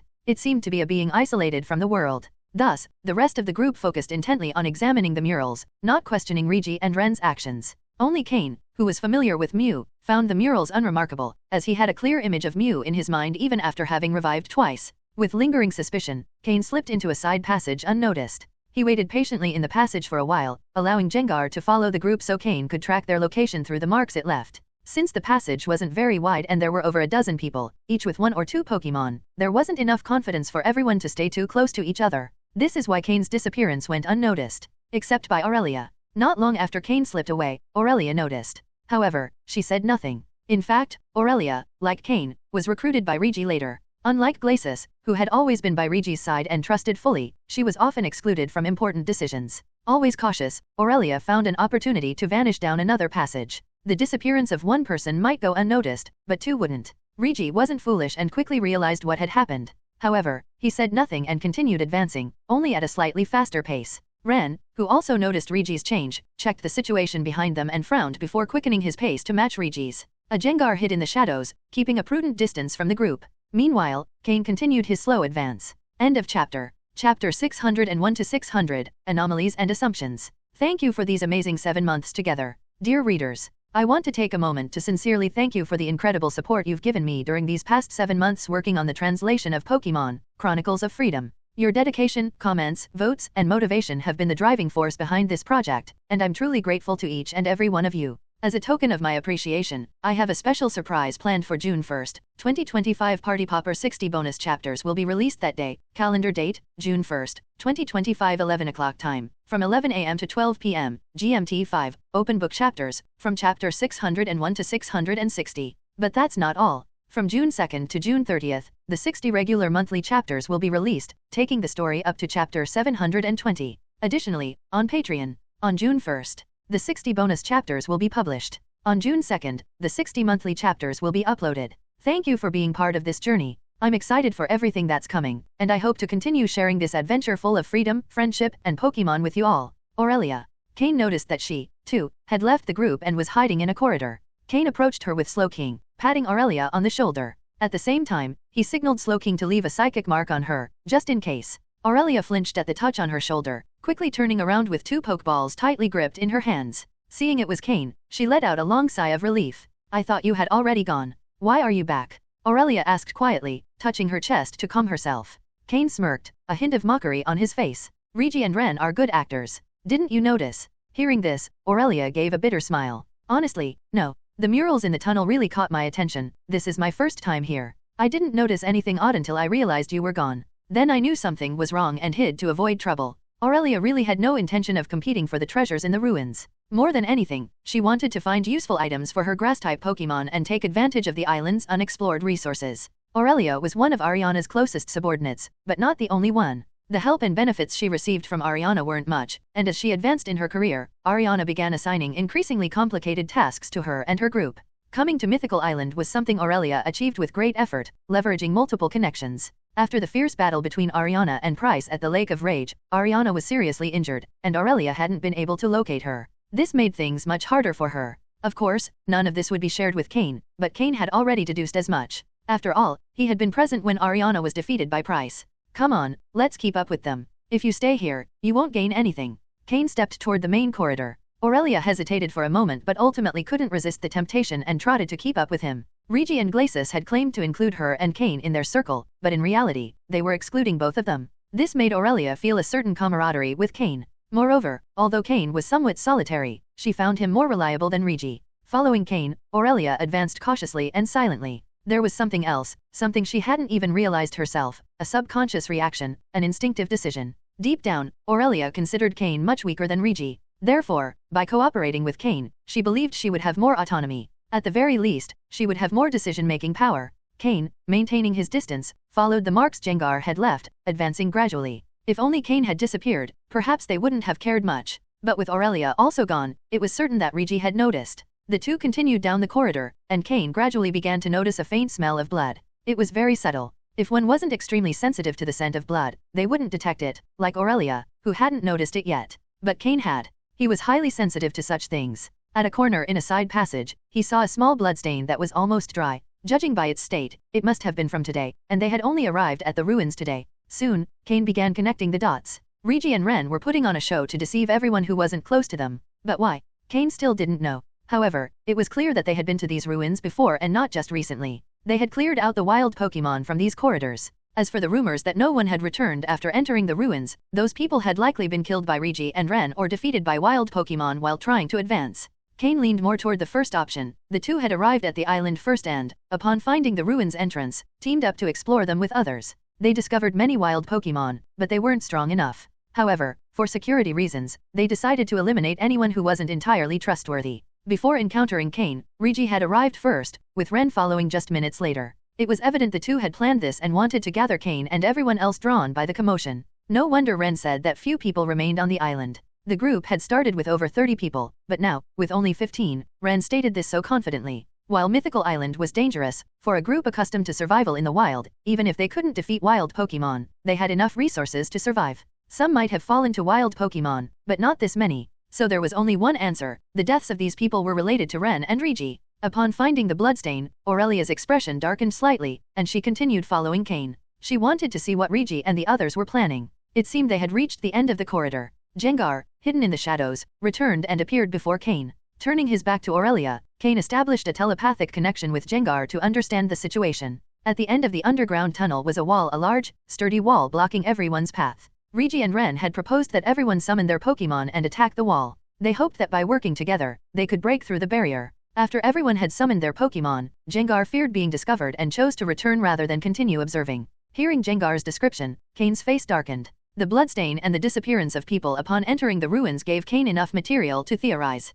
Slowing his pace, Cain crept toward the door Gengar had mentioned. As if confirming Cain's suspicions, the scent of blood in the air grew stronger. Now, the concentration was such that both Aurelia and Cain noticed it simultaneously. They exchanged glances, seeing the gravity of the situation in each other's eyes. Aurelia thought Cain wasn't very strong and that if they collaborated, she would have more influence in decisions. But Cain also had his own plans to use her. Although both had been recruited by Regi, Cain had noticed that, like him, Aurelia was merely being used. And the fact that she had detected the anomalies early showed she wasn't foolish. Hopefully, she wouldn't become a burden later. Cain and Aurelia quickened their pace. They began to hear the sounds of a battle in the distance. End of chapter. Chapter 602 to 601, Doubts Resolved. As expected, as they got closer, the sounds of an intense battle began to reach them.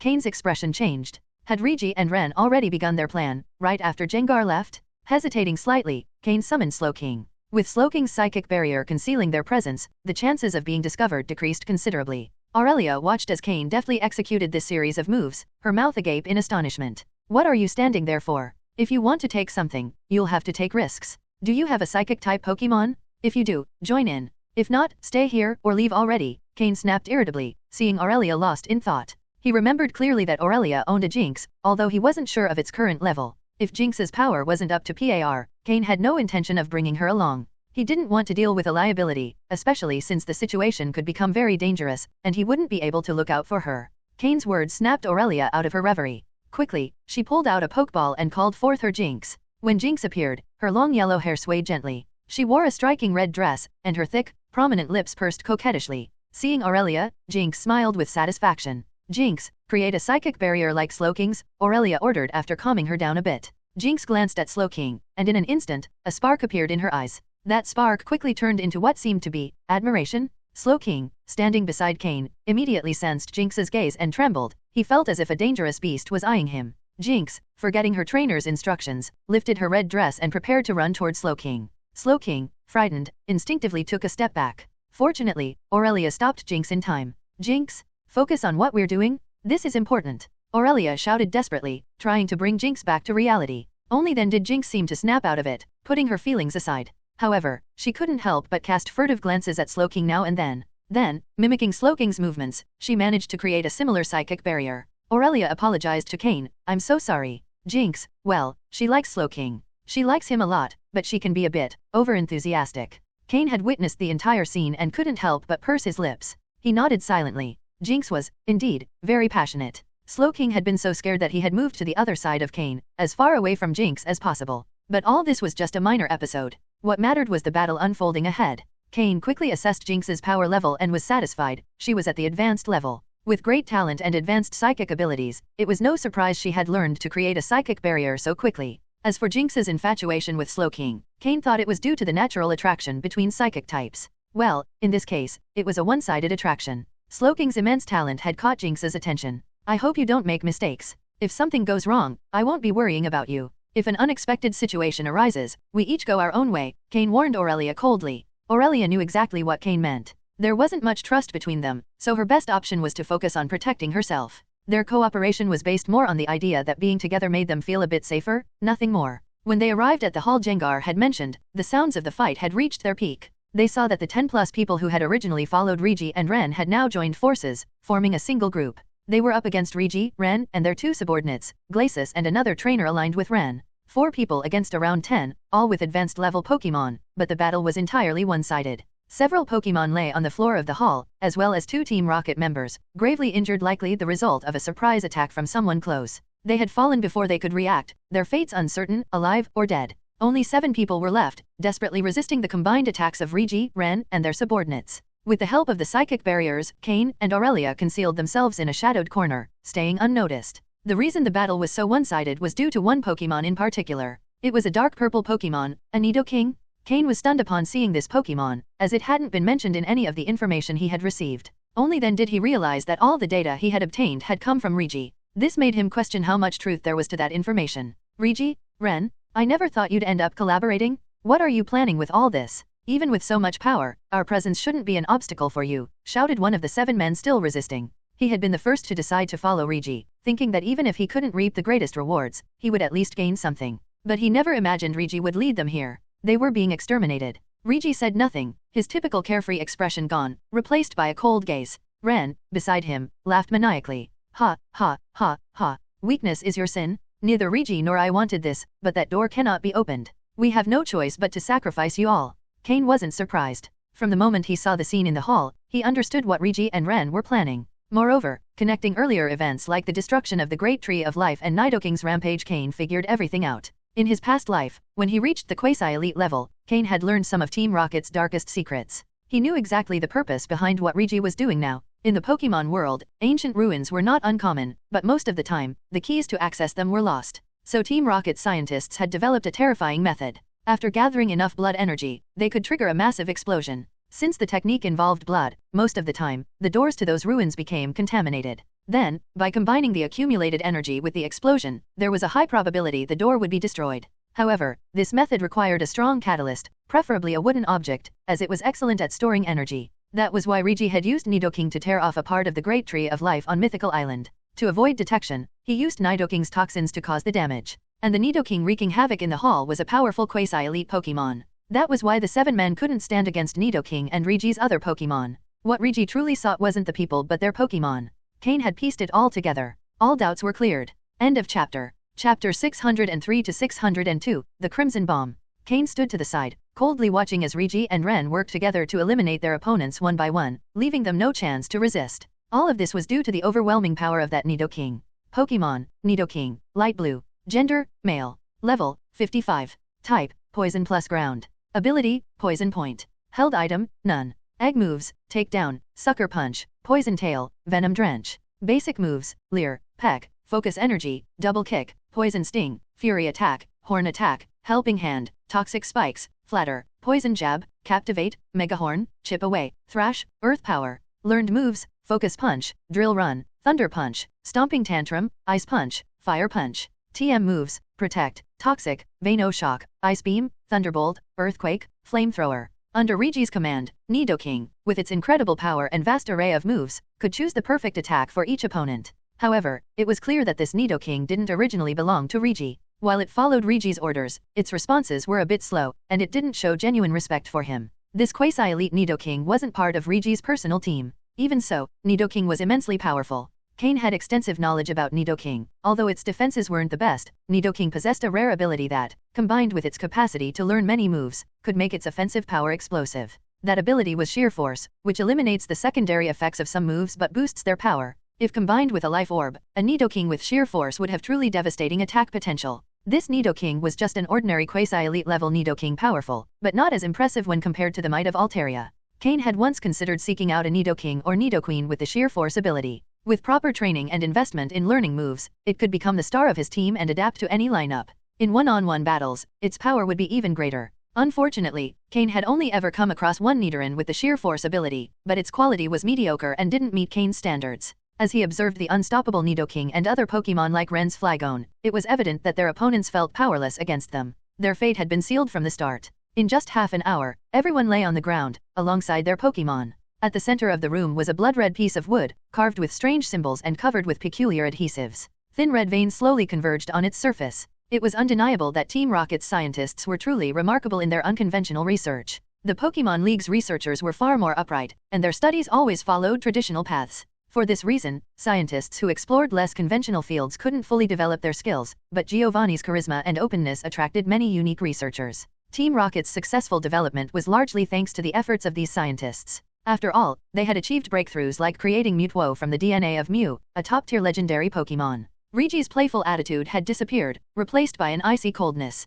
He didn't react to the deaths they had caused, looking at the others as if they were mere ants. He approached and picked up the wooden piece from the ground. "What do you think? Is it enough?" Ren asked, standing beside Regi. "It's still not enough," Regi replied, studying the patterns carved into the wood. The red vein hadn't fully aligned yet. "Damn it, when 2 of our men disappeared earlier, I told you we should go after them. But you said it didn't matter, that it would be enough. And now we're short. What are we going to do? We've already taken out all the strong wild Pokémon in the forest over the past few days, and we're running out of time," Ren said angrily. As a Dragon-type Pokémon trainer, Ren wasn't calm like Lance. His temperament resembled that of ancient dragons, short-tempered and fierce. He had managed to stay composed only because exploring the ruins had helped him control his impatience. Regi glanced at Ren, who was on the verge of losing it, but said nothing. Although the others didn't know Ren's origins, Regi had some insight. Technically, Ren wasn't entirely human, as he was the product of Team Rocket's experiments on merging human and Pokémon genes. There had been a Team Rocket project on fusing Pokémon blood with humans. Although Giovanni had quickly shut it down, it left behind one result.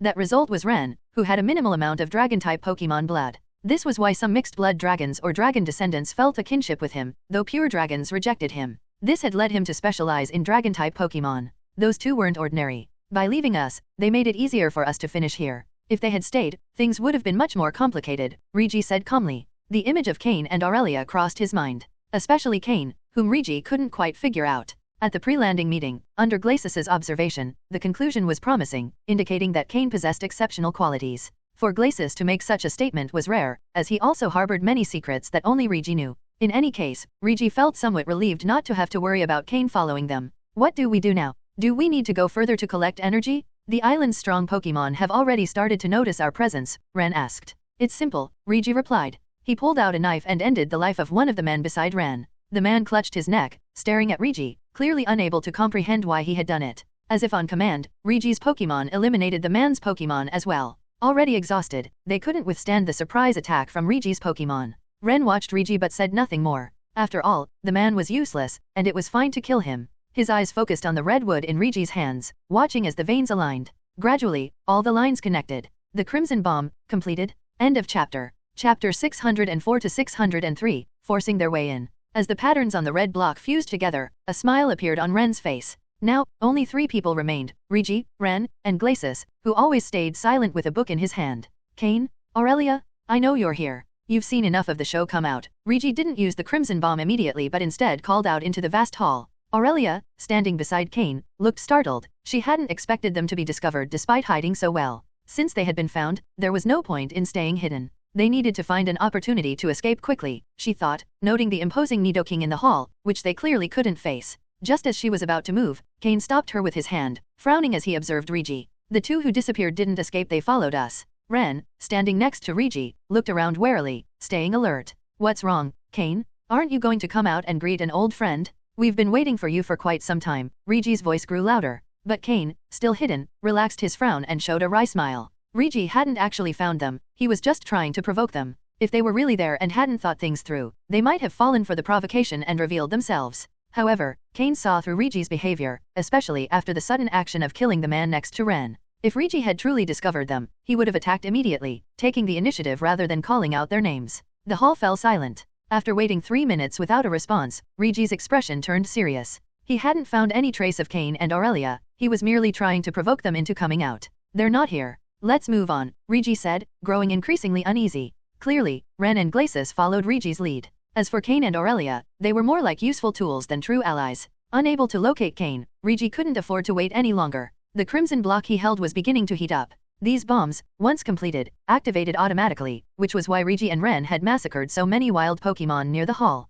After placing the bomb, Regi and the others retreated to the edge of the hall, while their Pokémon took defensive positions. The strongest among them, Nidoking, stood at the front like a wall. The red block grew hotter and brighter, emitting small trails of smoke. It didn't take long for the bomb to finish charging. Boom! An explosion shook the area, filling the doorway with fine red cracks that expanded until it shattered into pieces. The violent blast sent a shockwave through the hall. Cain and Aurelia were affected too, but Slowking and Jinx managed to protect them. If Regi had been more attentive, he might have noticed them, but he was too preoccupied giving defensive orders to his Pokémon. 10 seconds after the explosion, the sound of falling stones finally ceased. The hall was left in chaos. But the door, now destroyed, revealed the scene inside. Ren's expression immediately lit up with joy. Regi was also pleased, though not as overtly. Even Glacis, usually serious, showed a hint of emotion. This demonstrated just how much effort they had poured into this operation. Initially, 30 people had set foot on the island. Now only 5 remained: Regi, Ren, Glacis, Cain, and Aurelia. A survival rate of just 10%.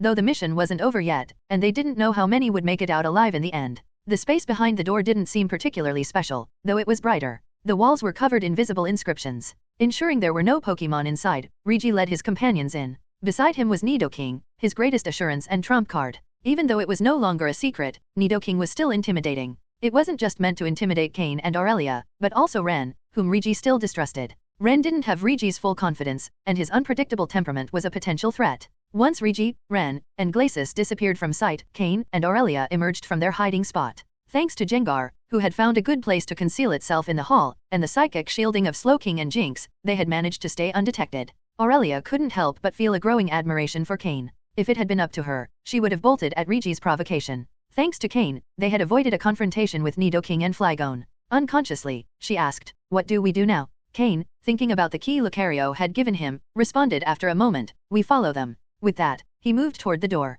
Aurelia hesitated for a moment before following him with determination. Chapter 605 to 604, The Rock Pillar, Regirock. They hadn't ventured far inside when Cain and Aurelia suddenly came sprinting back out. They were running even faster than when they had entered. Even their faces bore expressions of astonishment. Although Cain had seen many things in the world, he was genuinely frightened. Standing in the vestibule, both Cain and Aurelia still felt a shiver down their spines. 2 minutes later, Regi and his 2 companions also came running out, the same astonishment mirrored on their faces as with Cain and Aurelia. However, compared to Cain and Aurelia, they were in worse shape, with some minor injuries, and far fewer Pokémon left by their side. Even Regi's mighty Nidoking was gravely wounded. Not to mention Ren's Flygon, which was nearly destroyed. Why did this happen? To understand, we must go back to when Cain and Aurelia decided to move further inside. They hadn't gone far when they saw Regi and his team running desperately, pursued by an incredibly powerful Pokémon. A very special Pokémon. Upon seeing it, Cain didn't hesitate for a second. He didn't try to hide, he simply turned around and started running.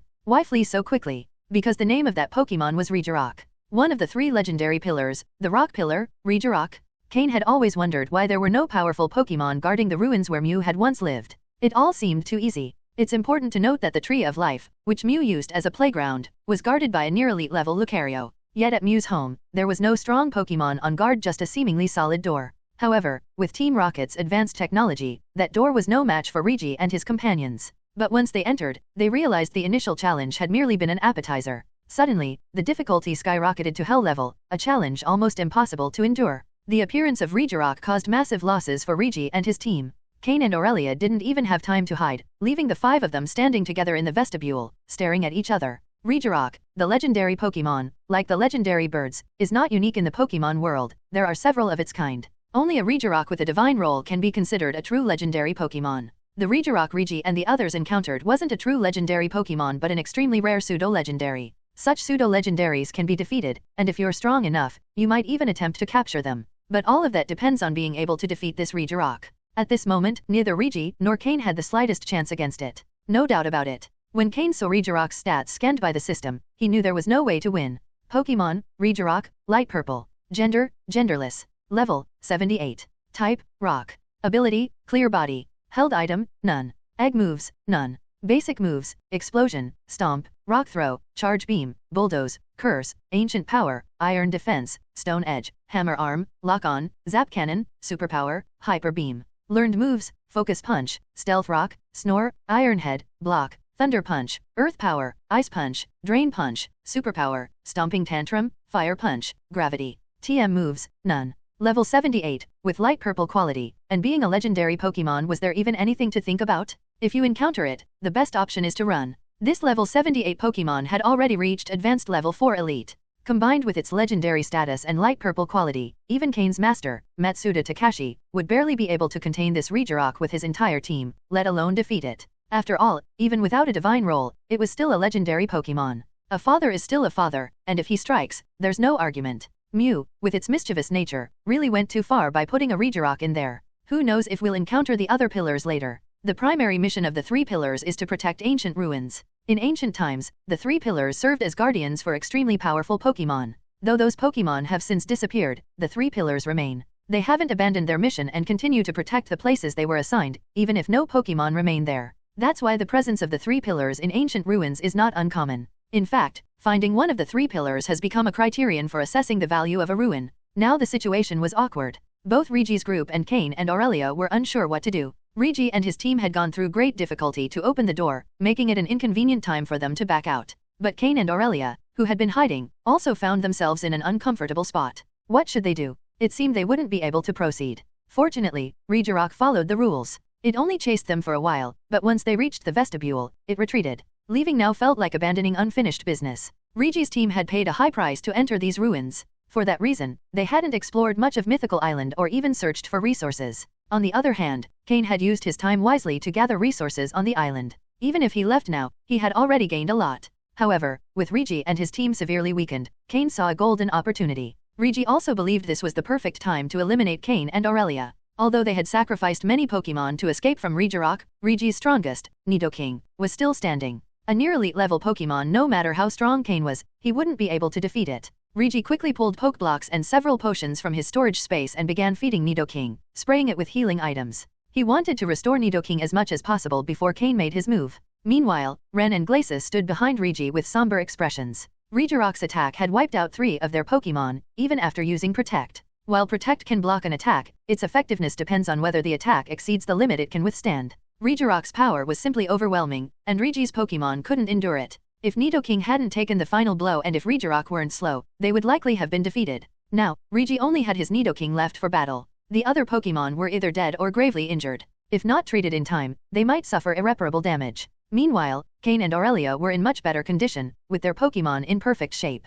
Chapter 606-605, Altaria and the Move Draco Meteor. Cain observed Regi's movements without interrupting him. Beside him, Aurelia grew increasingly anxious. At that moment, Nidoking was injured. If they joined forces, they might still have a chance to defeat him, but if Nidoking recovered, Aurelia feared that even united, they wouldn't stand a chance. Regi, with all your meticulous plans, doesn't it seem like a waste that, in the end, nothing worked out? Cain said. Waste? What waste? I was so close to achieving it, and if I hadn't tried, I wouldn't have even had the chance to cross that door. How would we know it isn't the greatest treasure on the island? Regi replied while continuing to heal Nidoking, trying to buy time by talking with Cain. There was no need to hide anything anymore. After all, both sides had severed ties, and the possibility of future cooperation was out of the question. True, though I must admit what intrigues me the most is your true identity. It's not normal for someone in the inner circle of the Great Master Surge to have access to so many resources, information, and connections, enough to know about this island and its ruins, Cain commented, voicing a long-standing doubt.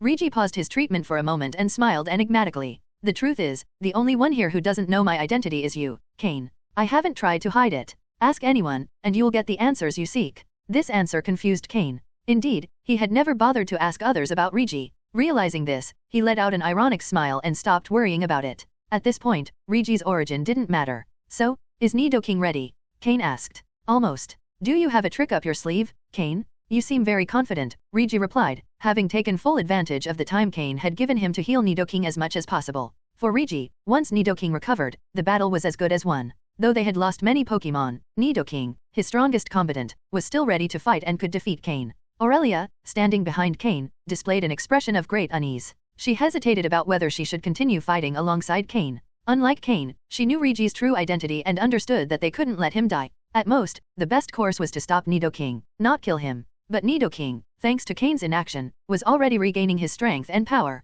Aurelia wondered where Cain's confidence to face this situation came from. After a brief hesitation, Aurelia gritted her teeth and said softly, I'm sorry, Cain. Then, she turned and fled swiftly. Jinx followed her, glancing back wistfully at Slowking, but ultimately disappearing with Aurelia down the corridor. Regi and the other two didn't move to stop her. In fact, they were more than happy to see her go. For his part, Cain didn't stop her either, as his alliance with Aurelia had always been one of convenience. Now that she had left, there was no point in insisting she stay. Cain, on the contrary, appreciated Aurelia's decision. He understood that surviving to this point required a certain cunning to know when to retreat. As Aurelia disappeared down the corridor, she had already decided never to return. Her plan was to search for some resources on the island before leaving forever. For her, the island's great treasures no longer mattered. Survival was her priority. Looks like your ally has abandoned you. Still feeling confident. Ren mocked, a victorious smile on his face. However, Regi's expression was one of concern. He was watching Cain closely, but he didn't see any signs of panic. Not even his facial expression had changed. He still bore the same confidence.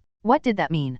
Could it be that Cain had a trump card capable of dealing with Nidoking? With his full team of Pokémon in perfect condition, could he still be at a disadvantage? Doubt began clouding Regi's mind. If his Pokémon hadn't been so severely injured, even with a Pokémon as powerful as Nidoking on the field, they wouldn't have much to worry about. However, now things seemed to favor Cain. What's the matter? Not planning to attack? If you're not, then I will, Cain said with an ironic smile, completely ignoring Ren's words. To Cain, Ren was a hot-headed fool, incapable of thinking clearly. Even so, he couldn't understand how someone with such little intelligence had risen to hold such power within the team. Regi was about to order Nidoking to attack, but Glacis, who had remained calm, stopped him with a hand. Glacis, though now looking dirty and exhausted, had eyes that radiated wisdom. He shook his head, signaling to Regi not to attack. According to him, fighting now would only lead to certain defeat. It was better to save Nidoking to try capturing other Pokémon on the island and make up for the day's losses. Regi trusted Glacis far more than Ren and decided to follow his advice. For his part, Ren, feeling ignored and underestimated, shouted angrily, "Attack, Regi, attack!" Cain simply smiled, which only further infuriated Ren. Filled with fury and wounded pride, Ren threw a Pokeball, releasing his Charizard into the room. Charizard was, alongside Flagon, Ren's strongest Pokémon and now his last hope in this battle. Though Charizard wasn't a true dragon, it carried some draconic blood in its veins, much like Ren. Charizard, use Flamethrower. Ren commanded. Fool. Regi and Glacis muttered simultaneously, feeling frustrated. It seemed Ren had just made the decision for them. With no other choice, Regi and Glacis turned and began to leave, with Nidoking by their side. Seeing them leave, Cain wasn't about to let them go so easily. With an enigmatic smile, he tossed a luxury ball toward the area they were trying to escape through. Chapter 606-605, Altaria and the Move Draco Meteor. Cain observed Regi's movements without interrupting him. Beside him, Aurelia grew increasingly anxious. At that moment, Nidoking was injured. If they joined forces, they might still have a chance to defeat him, but if Nidoking recovered, Aurelia feared that even united, they wouldn't stand a chance. Regi, with all your meticulous plans, doesn't it seem like a waste that, in the end, nothing worked out? Cain said. Waste? What waste? I was so close to achieving it, and if I hadn't tried, I wouldn't have even had the chance to cross that door. How would we know it isn't the greatest treasure on the island? Regi replied while continuing to heal Nidoking, trying to buy time by talking with Cain. There was no need to hide anything anymore. After all, both sides had severed ties, and the possibility of future cooperation was out of the question. True, though I must admit what intrigues me the most is your true identity. It's not normal for someone in the inner circle of the Great Master Surge to have access to so many resources, information, and connections, enough to know about this island and its ruins, Cain commented, voicing a long-standing doubt. Regi paused his treatment for a moment and smiled enigmatically. The truth is, the only one here who doesn't know my identity is you, Cain. I haven't tried to hide it. Ask anyone, and you'll get the answers you seek. This answer confused Cain. Indeed, he had never bothered to ask others about Regi. Realizing this, he let out an ironic smile and stopped worrying about it. At this point, Regi's origin didn't matter. So, is Nidoking ready? Cain asked. Almost. Do you have a trick up your sleeve, Cain? You seem very confident, Regi replied, having taken full advantage of the time Cain had given him to heal Nidoking as much as possible. For Regi, once Nidoking recovered, the battle was as good as won. Though they had lost many Pokémon, Nidoking, his strongest combatant, was still ready to fight and could defeat Cain. Aurelia, standing behind Cain, displayed an expression of great unease. She hesitated about whether she should continue fighting alongside Cain. Unlike Cain, she knew Regi's true identity and understood that they couldn't let him die. At most, the best course was to stop Nidoking, not kill him. But Nidoking, thanks to Cain's inaction, was already regaining his strength and power. Aurelia wondered where Cain's confidence to face this situation came from. After a brief hesitation, Aurelia gritted her teeth and said softly, "I'm sorry, Cain." Then, she turned and fled swiftly. Jinx followed her, glancing back wistfully at Slowking, but ultimately disappearing with Aurelia down the corridor. Regi and the other two didn't move to stop her. In fact, they were more than happy to see her go. For his part, Cain didn't stop her either, as his alliance with Aurelia had always been one of convenience. Now that she had left, there was no point in insisting she stay. Cain, on the contrary, appreciated Aurelia's decision. He understood that surviving to this point required a certain cunning to know when to retreat. As Aurelia disappeared down the corridor, she had already decided never to return. Her plan was to search for some resources on the island before leaving forever. For her, the island's great treasures no longer mattered, survival was her priority. Looks like your ally has abandoned you. Still feeling confident? Ren mocked, a victorious smile on his face. However, Regi's expression was one of concern. He was watching Cain closely, but he didn't see any signs of panic. Not even his facial expression had changed, he still bore the same confidence. What did that mean? Could it be that Cain had a trump card capable of dealing with Nidoking? With his full team of Pokémon in perfect condition, could he still be at a disadvantage? Doubt began clouding Regi's mind. If his Pokémon hadn't been so severely injured, even with a Pokémon as powerful as Nidoking on the field, they wouldn't have much to worry about. However, now things seemed to favor Cain.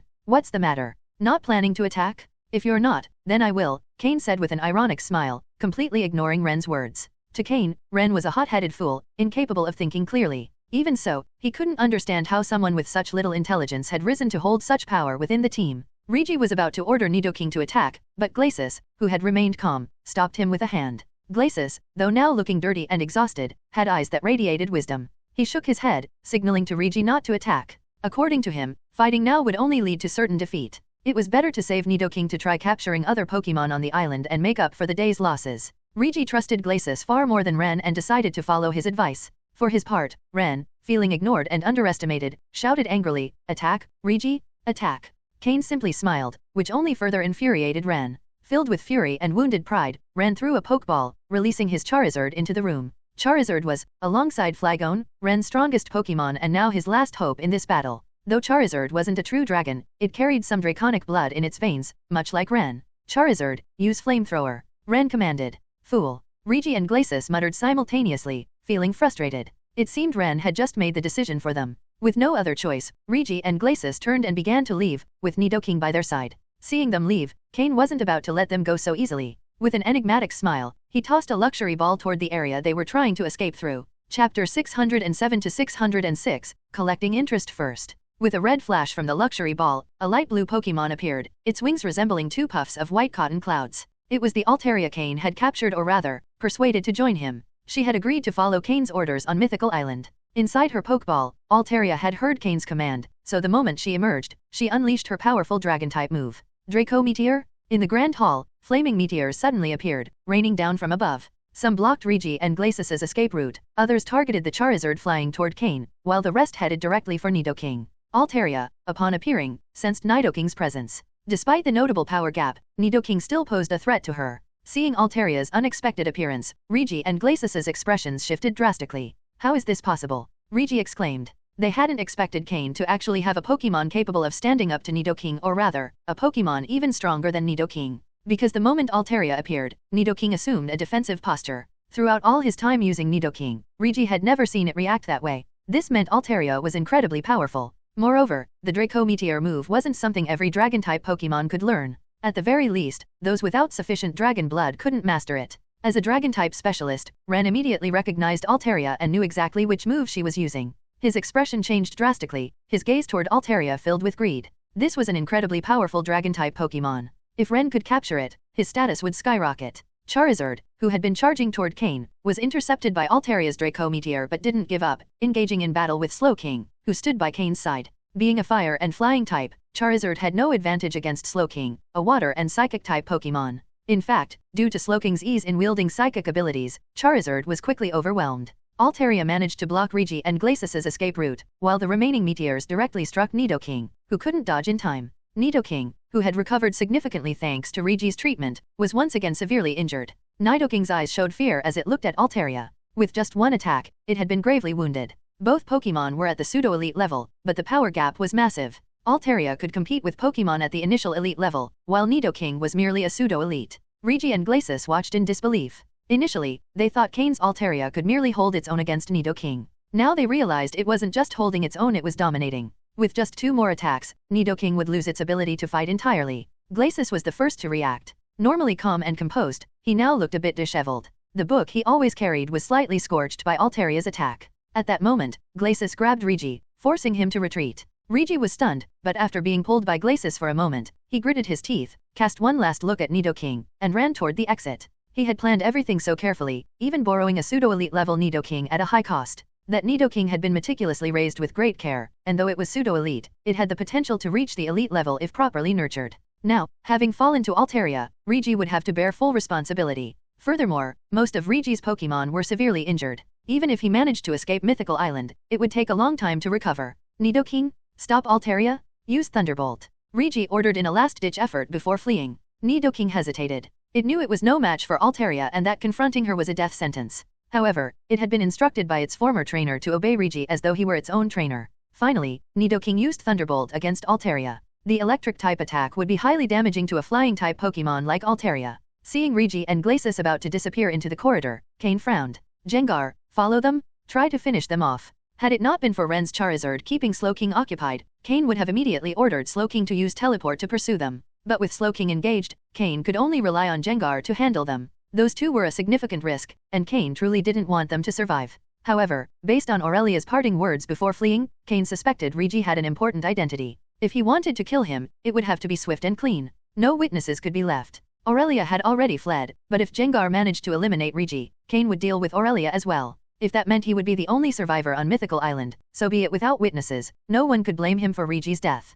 If Aurelia survived, Cain would face a complicated situation. If Rigi's identity was truly significant, his superiors would pressure Aurelia, and she might point to Cain as the culprit, putting him in a dangerous position. Fortunately, Cain had planted a safeguard with Aurelia. So, either he eliminated everyone or let everyone live. If Rigi managed to escape, Cain was confident Rigi wouldn't be foolish enough to report him. After all, Cain was someone close to Giovanni. Would Rigi really dare to speak up? Wouldn't that be tantamount to admitting he wasn't as capable as Cain? After all, Rigi had started with far greater advantages than Cain. Openly admitting he couldn't defeat Cain would be like admitting his own incompetence. How could he remain influential in Team Rocket after that? Who would support him then? Now it all depended on whether Rigi had an escape plan to evade Gengar's attack. In any case, Cain had the upper hand. Even if Aurelia tried to hide, Cain could find her. Because during their first encounter, when Cain had patted her on the shoulder, Slowking had left a psychic mark without her knowledge. For now, this Dragon-type specialist would serve as interest. End of chapter. Chapter 608 to 607, You've brought shame to Dragon-type trainers.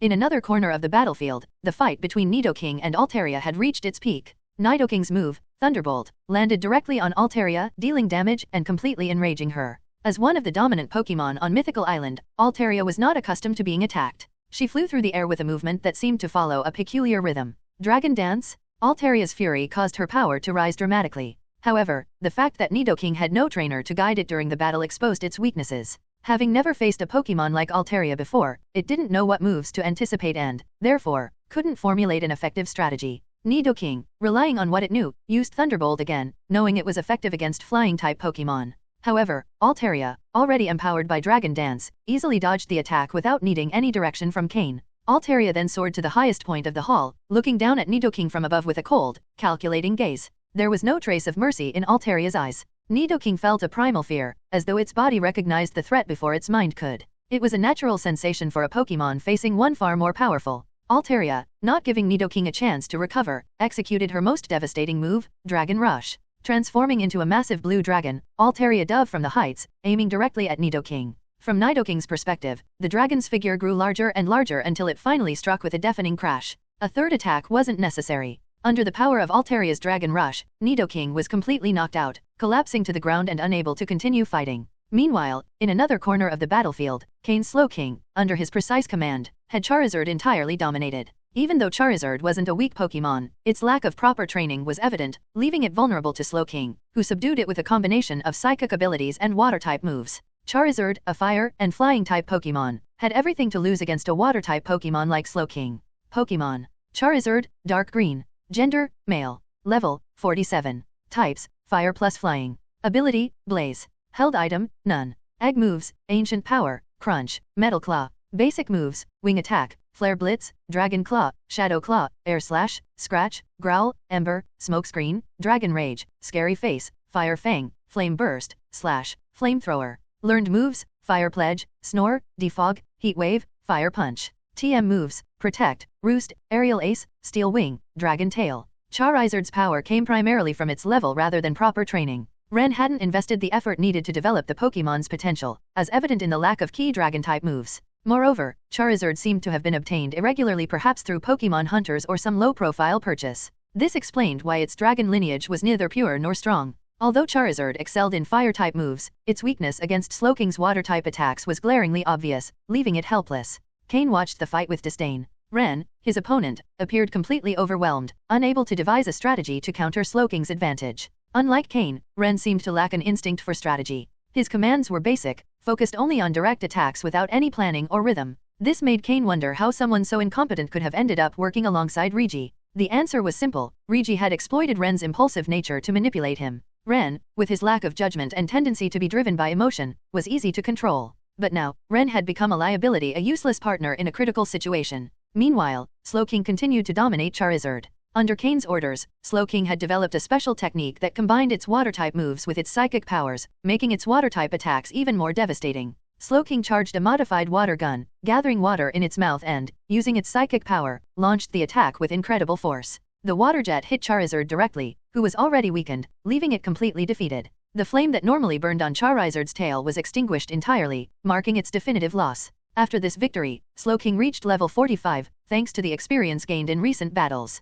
Cain looked at Charizard's defeated body with disinterest. He saw no value in keeping such a mediocre Pokémon on his team and decided not to retain it. Charizard held no value for Cain but would for certain collectors in other regions, like Hoenn, where trainers were willing to pay large sums for Pokémon labeled as dragons, regardless of their true potential. Cain then turned to Ren, who remained frozen, unable to react to the massive power gap between him and Cain.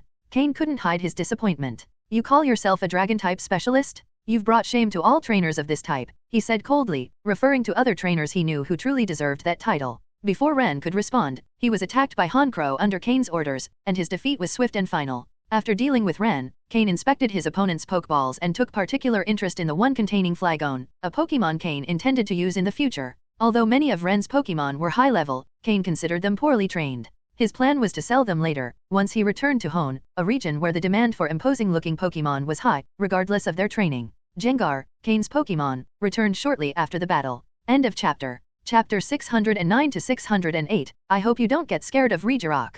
Seeing how long it took Gengar to return, Cain could already guess the outcome. After hearing Gengar's explanation, Cain confirmed that Regi and Glacis had indeed escaped his pursuit. They had summoned two gravely injured Pokemon to distract Gengar. In truth, Cain didn't have high expectations that Gengar could take down Regi and Glacis. The objective was more about wearing down the opponent as much as possible. From the moment Regi tried to ambush Cain, there was no chance of reconciliation between the two. Although Cain wasn't the type to seek revenge over minor offenses, it was clear that Regi had attacked him for a serious reason. When personal safety was at stake, there was no turning back. Still, Cain felt relieved that Regi had managed to escape. Regi's true identity remained uncertain. If he turned out to be the child of a major figure, Cain could face a complicated situation since such people wouldn't hesitate to use all their power to eliminate Cain without consequences. But since Regi hadn't died, it was still just a fight between youths. Moreover, Cain was confident that, with Regi's prideful nature, he wouldn't tell anyone how Cain had managed to ambush him. After all, he needed to continue receiving resources from the elders supporting him, and he couldn't afford to let them see he wasn't up to the task.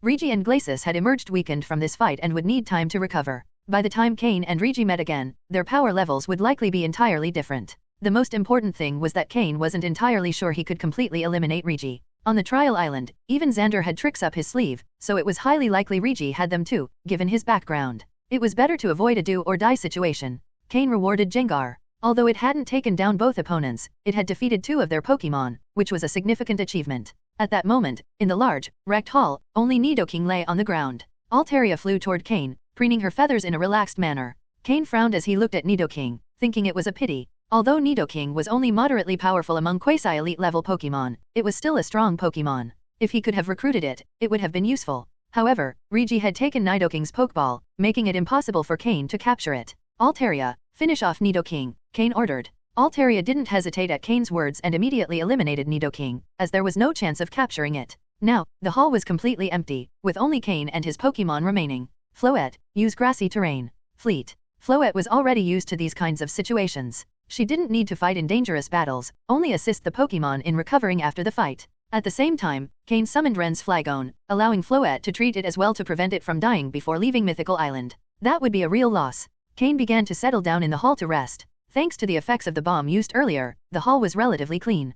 He sat on one of the large broken stones that had once been the door, taking out some poke blocks and healing medicines to treat his Pokémon along with Floette. During this time, Cain started reflecting on whether he should continue exploring Mew's ruins. Inside, there was an advanced elite level 4 Regirock, and he wasn't sure if the other 2 legendary pillars might also be present. Entering seemed excessively dangerous, but leaving now felt like a waste, considering how far he'd come. According to stories about the legendary pillars, generally, after overcoming the challenges they represent, there should no longer be any danger, making it possible to reach areas where Mew had lived. Perhaps something valuable could be found there. Great rewards always come with great risks. It was a difficult decision. After reflecting, Cain hadn't reached a clear conclusion. He took out the key he had received from Lucario, made from the Tree of Life, and examined it. At first glance, it seemed like an ordinary object, even somewhat old, with a light layer of mold and a dark color. It looked like wood on the verge of rotting. However, Cain could perceive a faint aroma emanating from the wood, a scent with a calming effect. I don't know if this key will work with Regirock, Cain thought. Cain had assumed the key would be for the hall's door, but after searching for a long time, he hadn't found any place where it might fit. Additionally, Regirock had appeared after passing through the door, indicating that door wasn't the true entrance. Since legendary pillars are typically gatekeepers, if Regirock was inside, then the true entrance had to be elsewhere. Cain wondered if Regirock would stop its attack upon seeing the key, but he couldn't be sure. In theory, whoever held the key shouldn't be an enemy. But was he certain Lucario's key was truly for that door? Cain remained hesitant. While his Pokémon gradually regained their strength, Cain observed Slowking, who seemed to be in excellent condition after its recent level up. He decided he might give it a try. Slowking had the ability to use teleport, giving Cain a great deal of flexibility. The only weakness was that his Pokémon's protect moves didn't seem effective against Regirock.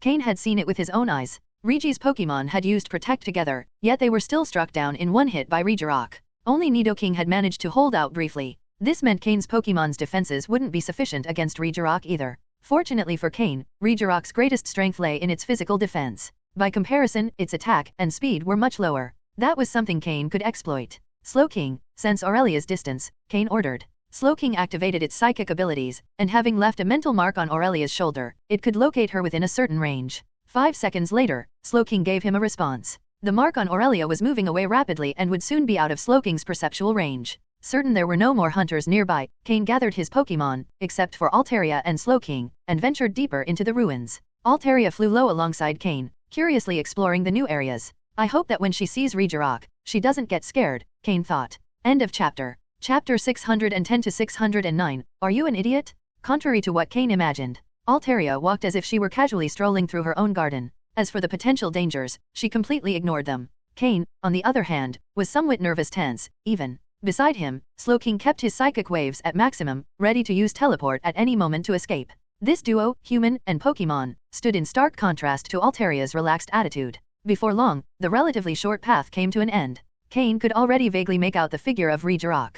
At that moment, Regirock resembled more of a statue, motionless like a massive rock, with the 7 glowing dots on its head unlit. This was the state in which Regirock slept. Cain stopped. One more step, and Regirock would awaken. At this distance, with Regirock's speed, Slowking should be able to teleport them in time. If Altaria could briefly hold it off, things would be even safer. Despite Cain's caution, Altaria didn't seem to sense anything unusual. She looked at Cain as if wondering why he had stopped. Cain thought for a moment and pulled the key Lucario had given him out of his storage space, gripping it tightly in his hand. If Regirock awakened, Cain would immediately show the key, hoping it would have some effect. Let's hope this works, Cain thought as he took a tentative step forward. Seeing that Regirock didn't react, Cain let out a small sigh of relief and stepped forward more confidently. He was trying to figure out the range of Regirock's perception, ensuring Slowking had enough time to activate teleport. But Altaria looked at him as if he were an idiot. Paying him no further mind, Altaria flew directly toward Regirock. Cain tried to stop her, but to no avail. What he saw next left him dumbfounded. Altaria flew up to the statue-like Regirock's head and began preening her feathers. She didn't seem afraid at all. Cain exchanged a look with Slowking, both feeling a bit out of place. They had been so cautious because they had seen Regirock's true power earlier, yet now Altaria simply flew around nonchalantly, and nothing happened. With more confidence, Cain and Slowking also began to approach Regirock. When they arrived before it, Regirock still hadn't moved, leaving Cain even more perplexed. He couldn't figure out what was going on. Uncertain, he decided to ask. Altaria, what's going on here? Cain asked through telepathy. Altaria glanced at him sideways, recalling his earlier cautious behavior, and showed a faint mocking smile. Lucario gave you the key, right? If you have the key, you can enter the relic. Didn't you know that? Are you an idiot? Altaria's voice had a magnetic tone, with a hint of teasing. Cain cut off the telepathic connection before Altaria could say more. They probably already thought he was an idiot. How embarrassing. If he had known this earlier, he should have asked Altaria about the key and its use. Now Cain understood. Although it was called a key, it was more like a form of identification. Only those who possessed this kind of wood could enter the relic without being attacked. In ancient times, when Mew lived, it surely wasn't the only Pokémon in that place. Mew enjoyed company, and the Pokémon living there likely needed this type of wood to enter without being attacked by Regirock.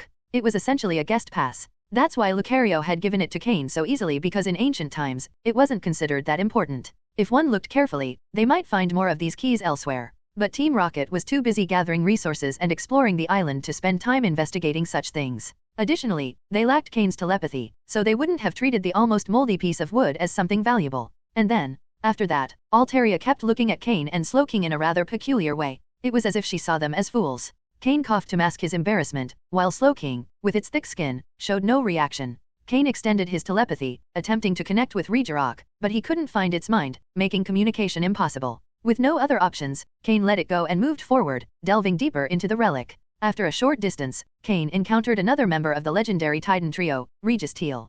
Pokémon, Registeel, light purple. Gender, genderless. Level, 78. Type, steel. Ability, clear body. Held item, none. Egg moves, none. Basic moves, explosion, stomp, metal claw, charge beam, bulldoze, curse, ancient power, iron defense, amnesia, iron head, flash cannon, hammer arm, lock on, zap cannon, superpower, hyper beam. Learned moves, stomping tantrum, shockwave, snore, stealth rock, thunder punch, iron head, ice punch, magnet rise, gravity, focus punch. TM moves, none. Registeel's strength seemed on par with Regirock's. With light purple potential, it was the highest quality wild Pokémon Cain had seen so far. Although they were legendary Pokémon, without divine roles, they were still ordinary Pokémon, not even at the level of minor gods. However, for Cain, they were not something he could handle at the moment. He could only hope that when Team Rocket arrived, they could face these Pokémon. If they managed to defeat them and earn their respect, perhaps they could even capture them. But what caught Cain's attention most was an odd detail. Among the legendary Titan trio, only two were present: Regirock and Registeel.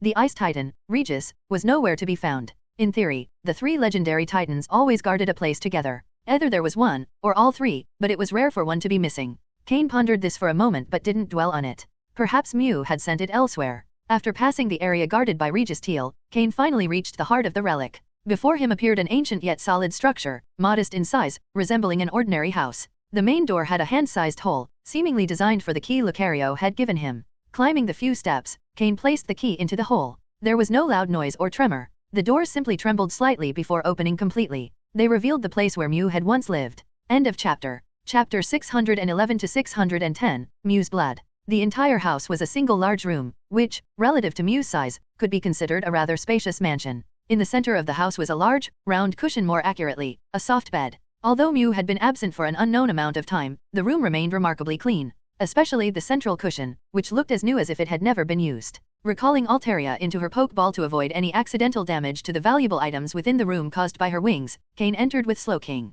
He activated his system to scan the area, hoping to leave no valuable object undiscovered. Cain slowly approached the central cushion, which resembled a large, pink bed. Upon touching it, he noted how soft it was. Anyone lying on it would sink deeply into its plush surface. It seemed Mew lived quite comfortably. Aside from the bed in the center, there wasn't much else notable in the house. However, the walls were covered with engravings, some pictograms, others ancient cave paintings, and a few inscriptions Cain couldn't decipher. Unable to understand their meanings, Cain used his system to scan and store everything in the database. Although he didn't comprehend the contents now, he hoped to uncover some secrets in the future. This had been Mew's dwelling, and Team Rocket would likely be able to find traces of its DNA, whether on the engraved walls or elsewhere. With Team Rocket's advanced technology, even the smallest strand of Mew's hair would not go unnoticed. Unless Cain decided to burn the house entirely to the ground, then perhaps no trace of Mew would be left, and Mewtwo might never be created. Indeed, Cain had considered this possibility, but he quickly dismissed it. Leaving aside the possibility that Registeel and Regirock outside the premises might unleash their wrath upon him for destroying the house, there was nothing to gain by preventing Mewtwo's birth. On the contrary, if Team Rocket focused its resources and personnel on researching and creating Mewtwo, Cain would have more time to grow stronger. It wasn't just about facing Team Rocket. Cain needed to ensure he could protect himself when Mewtwo emerged. When the League and Team Rocket went to war, Cain wanted to be in a position to involve himself smartly, without his identity becoming a liability. Cain respected Giovanni, yes, but if Giovanni tried to manipulate him into suicidal missions, Cain wanted the power to refuse. That was the goal Cain had set for himself. Whether it was Team Rocket or the League, he needed to ensure no one could control his life. Thus, the idea of destroying the house vanished as quickly as it had appeared. In fact, Cain thought he should assist Team Rocket in finding Mew's DNA and encourage them to pursue Mewtwo's creation. Witnessing the birth of an artificially created Pokémon based on a top-tier legendary would be immensely beneficial to Cain's system. For Mewtwo's creation, Team Rocket would assemble all the scientists they could, and their computers would be filled with invaluable data Cain could store in his system. If he could scan that information, it would be a massive breakthrough. Therefore, before all of this, Cain needed to ensure Team Rocket found Mew's DNA while continuing to strengthen himself and rise within the team's ranks to gain access to Mewtwo's creation process. At the very least, he needed access to the computers where the data would be stored. As Cain grew stronger, he realized the data in his system was no longer sufficient. After all, in his past life, Cain had stopped gathering information after reaching near elite levels. Only in the Lake of Rage laboratory had he found substantial data, but even that was now starting to fall short. The system could no longer solve problems as effectively as it once did. After scanning all the inscriptions on the walls, the system finally detected something of interest on Mew's bed. With white gloves and tweezers, Cain extracted a small strand of hair from the cushion. It was extremely fine but long enough to be a tail hair from Mew. What shocked Cain was that the strand had a faint, reddish tint. Red blood? Mew's blood? Cain examined the strand, noticing the faint trace of blood on it, feeling increasingly astonished. After all, this was Mew, a top-tier legendary Pokémon. Could it have been injured and left behind a trace of blood? This might be the only sample of Mew's blood in existence. The most intriguing question was, what Pokémon could injure Mew? Even Mewtwo, in its most complete form, hadn't managed to harm Mew. Their battle had been evenly matched at best. Perhaps a mega-evolved Mewtwo could, but now, what Pokémon could harm Mew? Cain had no clues. Could it have been an ancient legendary Pokémon? Or an undiscovered one? Or perhaps, an Ultra Beast? Could Mew's disappearance be related to that injury? Cain felt as though he was brushing against a grand mystery. The system conducted a meticulous scan of the hair strand. Item name, strand of a mysterious Pokémon, unidentified. Description, contains traces of blood from a mysterious Pokémon.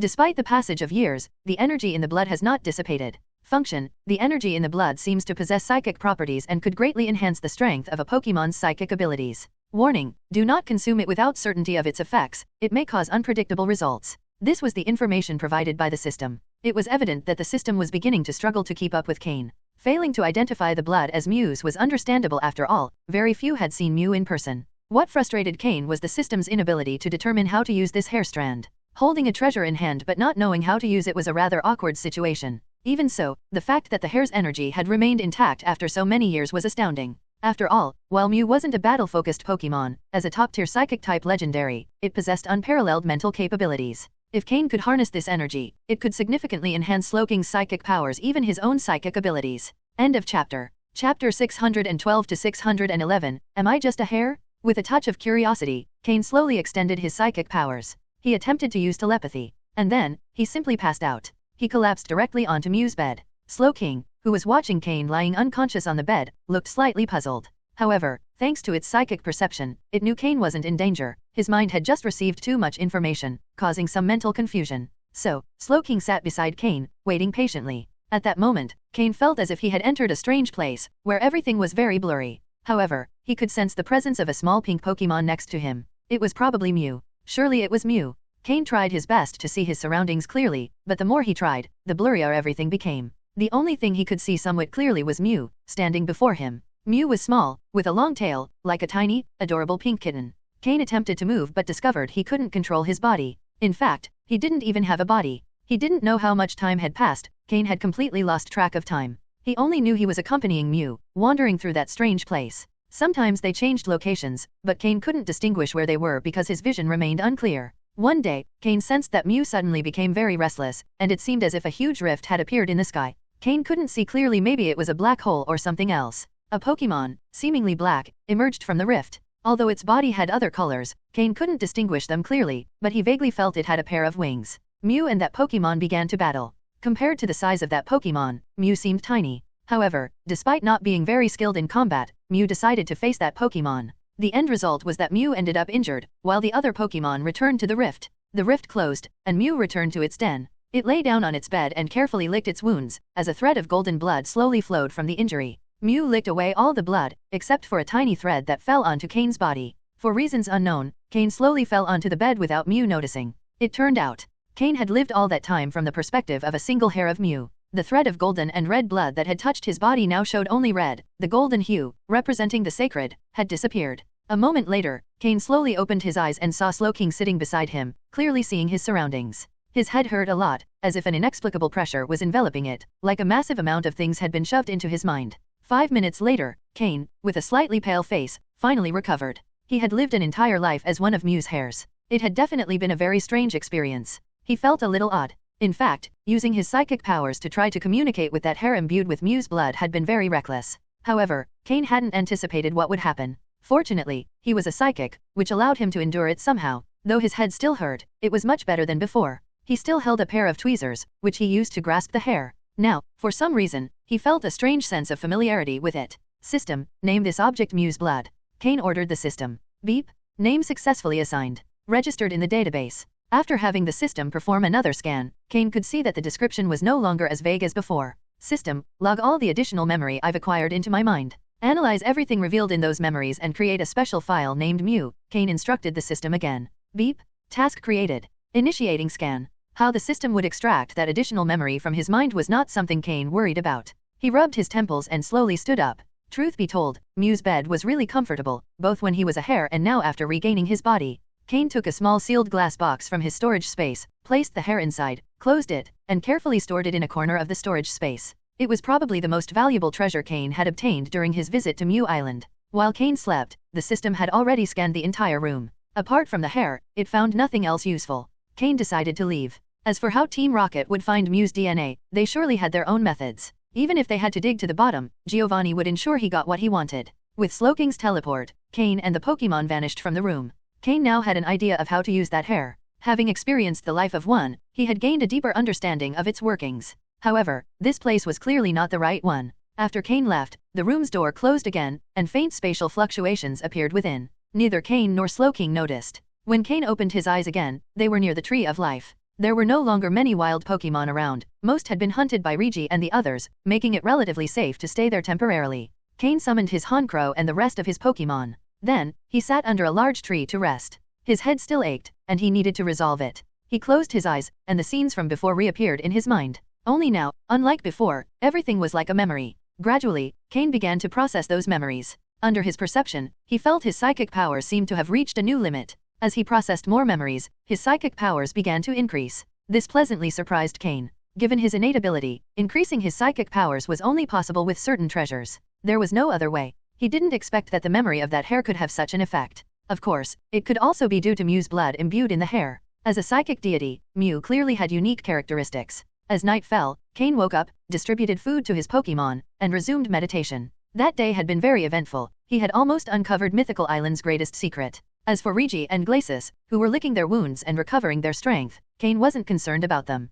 The night passed in absolute tranquility. End of chapter. Chapter 613 to 612, Using Mew's Blood. It was the 12th day since Cain arrived at Mythical Island. After a night of meditation, Cain had managed to process most of the memories he had acquired. The sense of pressure in his head disappeared, and his psychic abilities improved considerably. Although he hadn't reached the level he hoped for becoming an intermediate-level psychic, his powers had increased more than they had from absorbing the Shining Stones. Now, Cain could vaguely sense the barrier to the intermediate level of psychic abilities. In the world of Pokémon, psychics weren't uncommon, but most were at the beginner level or individuals with psychic abilities that had not yet fully awakened, as Cain once was. However, the number of intermediate-level psychics dropped drastically, as the difficulty of advancing compared to the beginner level increased exponentially. As for advanced-level psychics, there wasn't much to say. So far, Cain had only met one psychic of that level, Sabrina. Thus, the fact that Cain was close to reaching the intermediate level delighted him greatly. What excited him even more, though, was that the system had managed, after gathering Mew's memories from Cain's mind and using its analytical capabilities, to find a way to use the strand of hair with Mew's blood.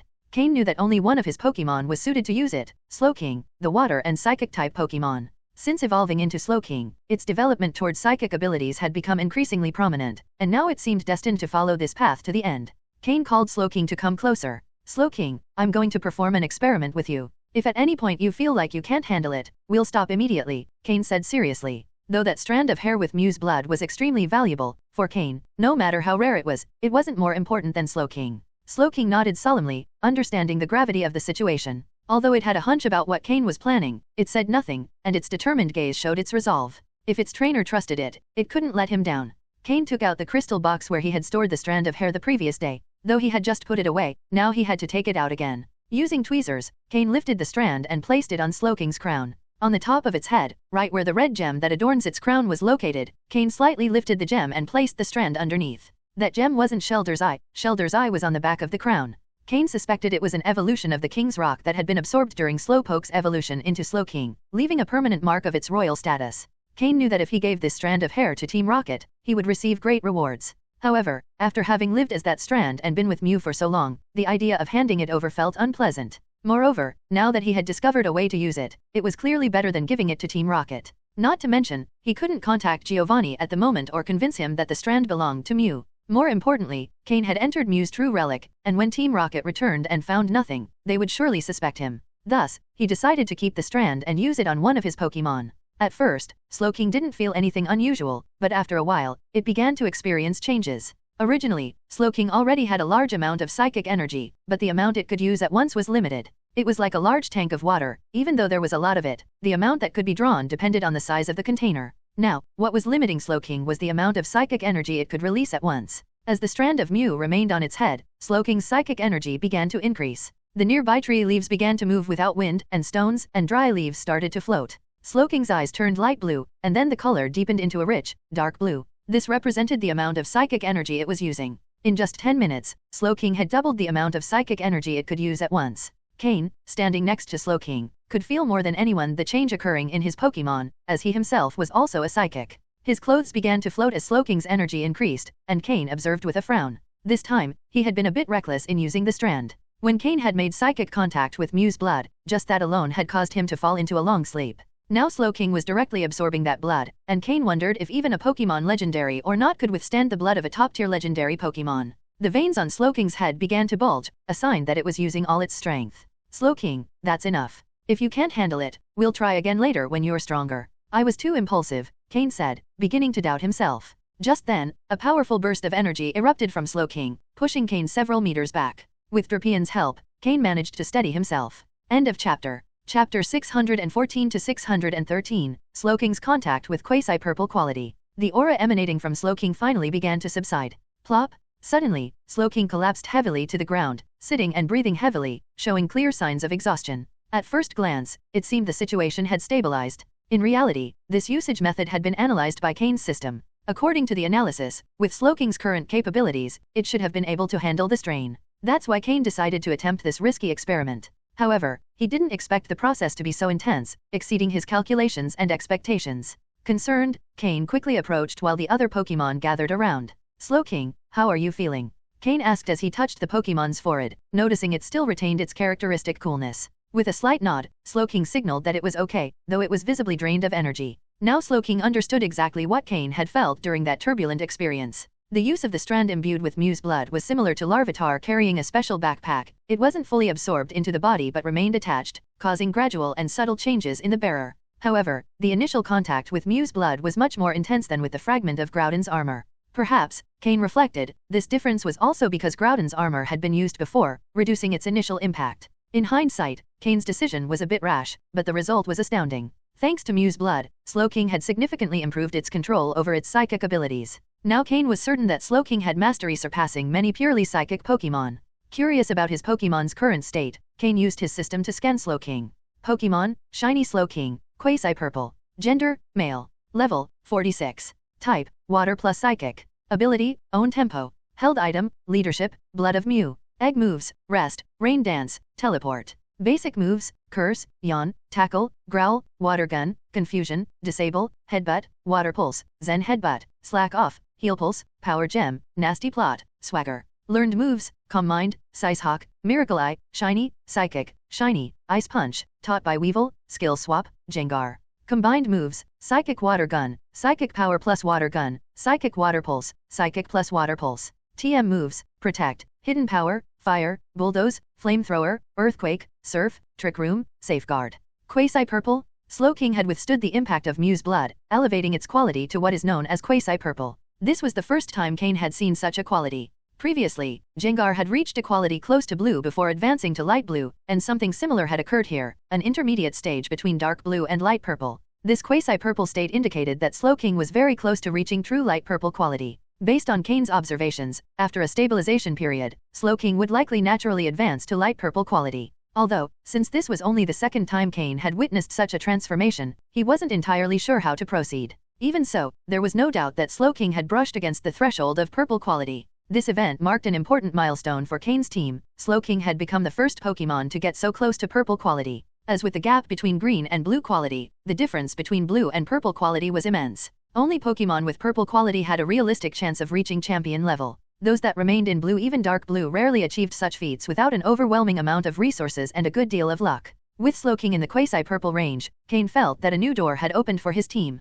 Mew's blood, though not completely absorbed, would continue slowly enhancing Slowking's psychic abilities, increasing its power and potential. Cain was no longer concerned about Slowking's psychic aspect. He only hoped its connection to water-type energy wouldn't hinder its progress toward light purple quality. For now, however, Slowking remained quasi-purple. Cain had managed to extract the full potential of that magical strand imbued with traces of Mew's blood. Additionally, Slowking's level had increased, albeit modestly. The true breakthrough wasn't its level but the qualitative change in its quality. After some rest, Slowking finally began recovering fully from its exhaustion. When it stood, Cain noticed something curious. Was it possible that Slowking had gained weight? Or rather, more muscle? Laughing, Cain patted Slowking on the shoulder, feeling satisfied and proud. Despite the risks, Slowking had overcome the challenge. Yaden! Slowking exclaimed excitedly, raising its arm and flexing its bicep as a sign of victory. Its expression was one of pure happiness. The gesture was so unexpected that Cain and the rest of the Pokémon couldn't help but burst into laughter. Slowking's improvement was a great benefit for the entire team. Drapion, watching closely, began to think that with his big brother's growing power, perhaps he would have more opportunities to enter combat in the future. He wasted no time and dragged Slowking to a corner to discuss strategies. Cain, watching the scene, couldn't help but smile. With this matter resolved, Cain began preparing breakfast for everyone. There were still 3 days left before Team Rocket picked them up to leave Mythical Island, and the place was still a source of valuable resources. Some extremely powerful Pokémon lived on the island, such as a Venusaur of elite level that ruled the forest in the southwest of the island. That Pokémon was a true force of nature, much stronger than the Altaria Cain had encountered earlier. Venusaur was one of the high-ranking Pokémon that Cain preferred to avoid, as facing them would be far too dangerous. These powerful Pokémon were the true guardians of the island's most precious resources. Although Cain and his team had gathered some treasures, they had only taken what the guardians allowed. The truly valuable resources were still out of reach, in lands dominated by these colossi. But that didn't worry him. Cain had already collected enough riches to feel satisfied. Any other loot he would leave for when Team Rocket arrived. Cain had no intention of revealing what he had discovered about the 3 legendary pillars in Mew's ruins.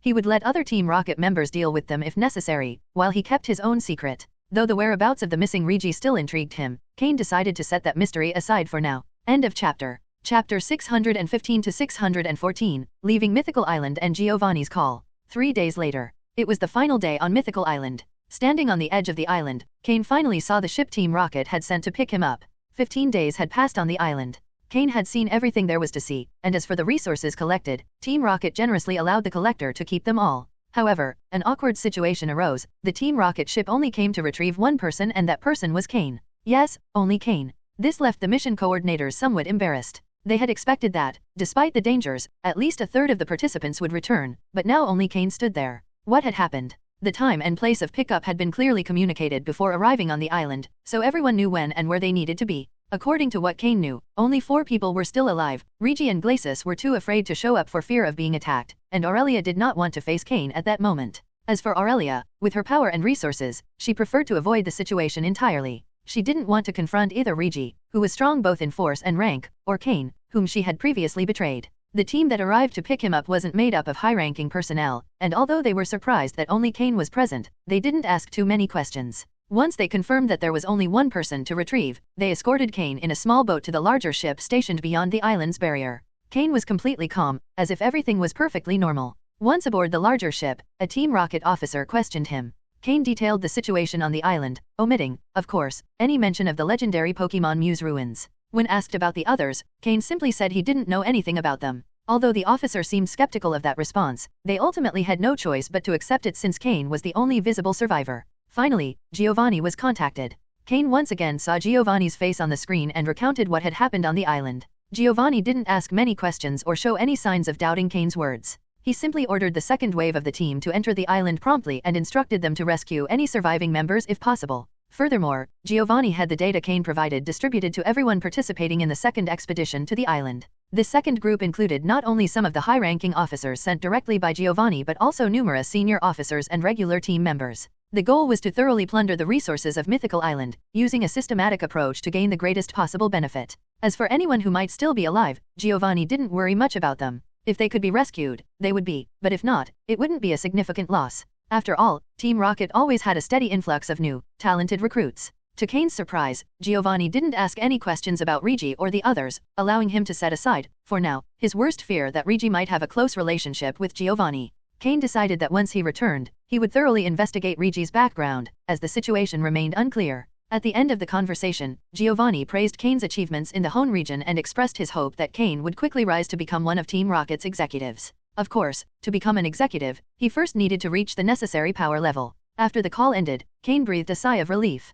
Giovanni's presence was undeniable, and his leadership style inspired respect and loyalty from anyone. That was the true way of a leader. It was no wonder Team Rocket had grown so rapidly in recent years. The ship's officer, seeing Giovanni's praise for Cain, recalled that Cain was the person everyone in Team Rocket's upper ranks had been talking about lately, the young man who had caught Giovanni's attention. Although the officer maintained a superior attitude, he showed a bit more respect toward Cain. After recording the information Cain provided, the officer arranged for a small boat to take Cain back to the mainland. The entire process took Cain a full day, but he had no choice but to comply. Finally, everything related to Mythical Island was over, and the future development of the place no longer had anything to do with Cain. With Team Rocket's capabilities, they would undoubtedly obtain a sample of Mu's DNA. The only obstacle left would be the potential resistance from the Ruins Guardians, which would be quite troublesome. In a few years, Mutwo should appear. I wonder what my power level will be by then and whether I'll be able to participate in that event, Cain pondered as he rested in the small boat, hands behind his head, thinking about the future. He knew Rigi and Glacis, with their abilities, wouldn't die on the island, but they were significantly weakened. If they wanted revenge against him, they would need time, giving Cain enough leeway to pull ahead further. As for Aurelia, Cain held no grudge against her. As long as she didn't get in his way, he wouldn't trouble her. After all, she was Ariana's subordinate, and though not the most important to Ariana, Cain couldn't eliminate her without raising suspicions. In summary, Cain was aware that he had started making enemies within Team Rocket, such as Rigi, Glacis, and even Lucius, who held an executive rank. Some issues he could resolve now, but others would have to wait. Additionally, some would require the protection of allies to avoid retaliation. Despite the challenges, the rewards from this expedition were substantial. He had managed to capture a near-elite level Altaria, along with 2 Altaria hatchlings. While the Altaria might not fully obey him outside the island, their friendly relationship would ensure some level of cooperation. He also captured an entire colony of Carbink, including one that was mutating, though he wasn't sure what it would eventually evolve into. Supplies for his Pokémon, such as Larvitar and Aaron, were also secured. Finally, he found a tuft of fur stained with Mu's blood in the ruins, which nearly brought him to an intermediate psychic power level and improved Sloking's quality to quasi-purple, with the potential to reach light purple quality in the future.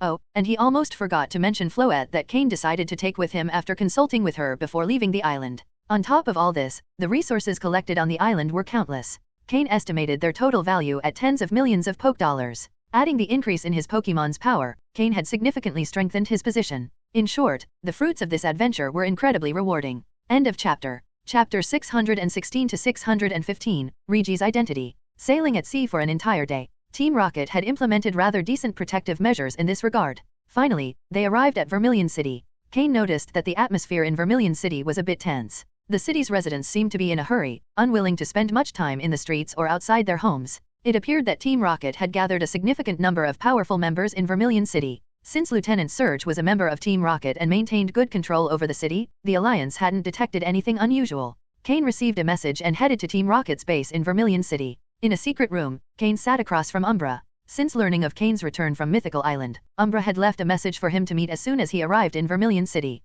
Coincidentally, Cain also had some questions he wanted to ask Umbra. Although the difference in strength and rank between them was still considerable, it was no longer as vast as before. Cain was no longer someone Umbra could kill at will. At the very least, he would now need Giovanni's permission. After all, Cain had demonstrated enough potential and loyalty to Giovanni, who had mentioned him in several internal meetings. Cain had become an example for other Team Rocket members, a symbol for those of humble origins. Now, Cain could be considered part of Giovanni's inner circle, allowing him to avoid the internal faction conflicts within Team Rocket. His hidden status had significantly improved. How did it go? Was this harvest a good one? Umbra asked while holding a book, a sly smile on his face. Cain nodded. Not bad. The island is quite dangerous, but the opportunities there are significant. Are you not interested in exploring it, sir? An unexplored island for centuries, brimming with resources, is surely abundant. If you made it back alive, your progress will soar. I'm considering going, Umbra replied. Umbra no longer displayed the same arrogance as before. Over time, they had grown more familiar with each other. If you decide to go, I can suggest some valuable spots.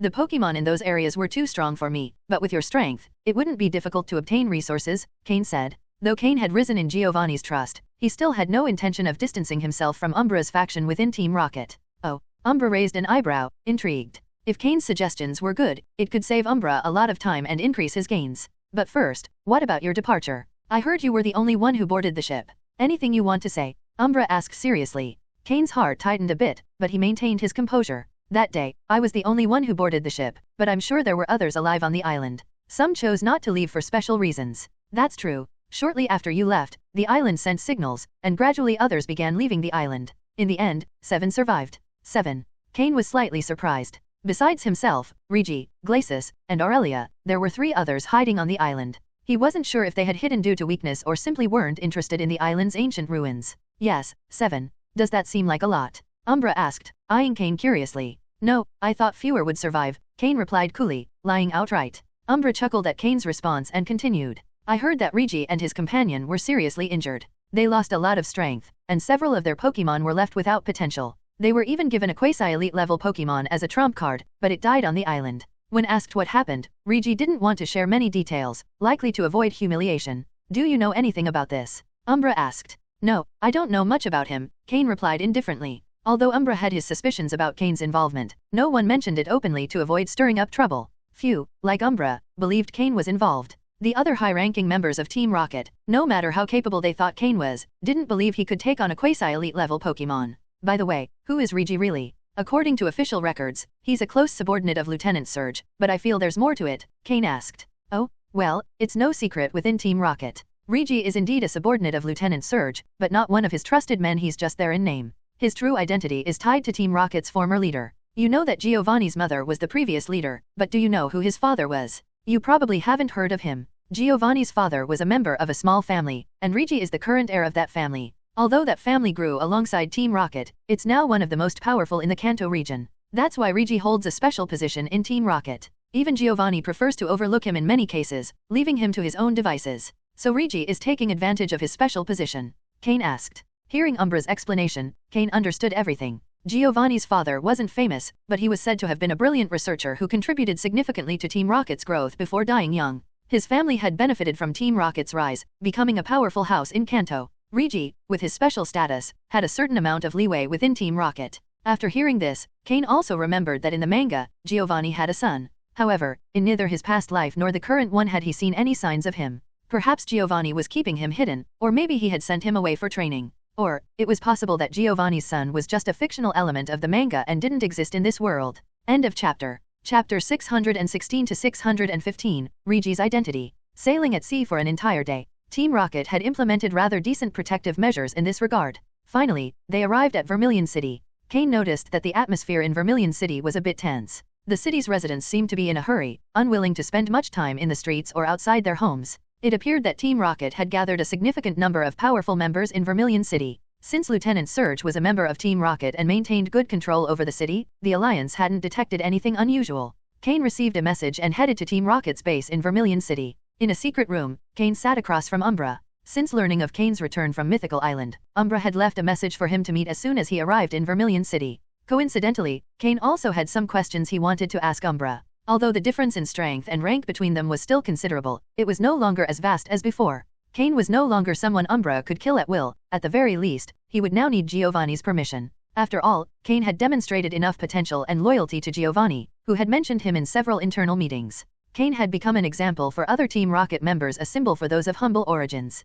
Now, Cain could be considered part of Giovanni's inner circle, allowing him to avoid the internal faction conflicts within Team Rocket. His hidden status had significantly improved. How did it go? Was this harvest a good one? Umbra asked while holding a book, a sly smile on his face. Cain nodded. Not bad. The island is quite dangerous, but the opportunities there are significant. Are you not interested in exploring it, sir? An unexplored island for centuries, brimming with resources, is surely abundant. If you made it back alive, your progress will soar. I'm considering going, Umbra replied. Umbra no longer displayed the same arrogance as before. Over time, they had grown more familiar with each other. If you decide to go, I can suggest some valuable spots. The Pokémon in those areas were too strong for me, but with your strength, it wouldn't be difficult to obtain resources, Cain said. Though Cain had risen in Giovanni's trust, he still had no intention of distancing himself from Umbra's faction within Team Rocket. Oh, Umbra raised an eyebrow, intrigued.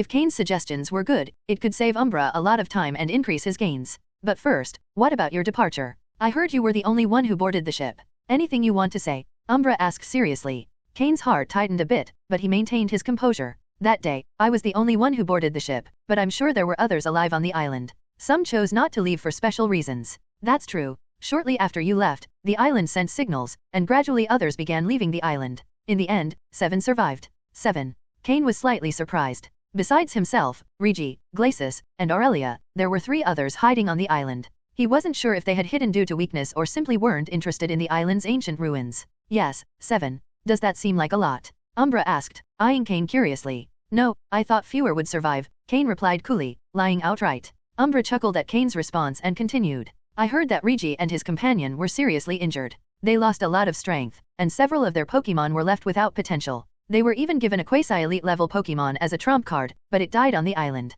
When asked what happened, Regi didn't want to share many details, likely to avoid humiliation. Do you know anything about this? Umbra asked. No, I don't know much about him, Cain replied indifferently. Although Umbra had his suspicions about Cain's involvement, no one mentioned it openly to avoid stirring up trouble. Few, like Umbra, believed Cain was involved. The other high-ranking members of Team Rocket, no matter how capable they thought Cain was, didn't believe he could take on a quasi-elite level Pokémon. By the way, who is Regi really? According to official records, he's a close subordinate of Lieutenant Surge, but I feel there's more to it, Cain asked. Oh, well, it's no secret within Team Rocket. Regi is indeed a subordinate of Lieutenant Surge, but not one of his trusted men. He's just there in name. His true identity is tied to Team Rocket's former leader. You know that Giovanni's mother was the previous leader, but do you know who his father was? You probably haven't heard of him. Giovanni's father was a member of a small family, and Regi is the current heir of that family. Although that family grew alongside Team Rocket, it's now one of the most powerful in the Kanto region. That's why Regi holds a special position in Team Rocket.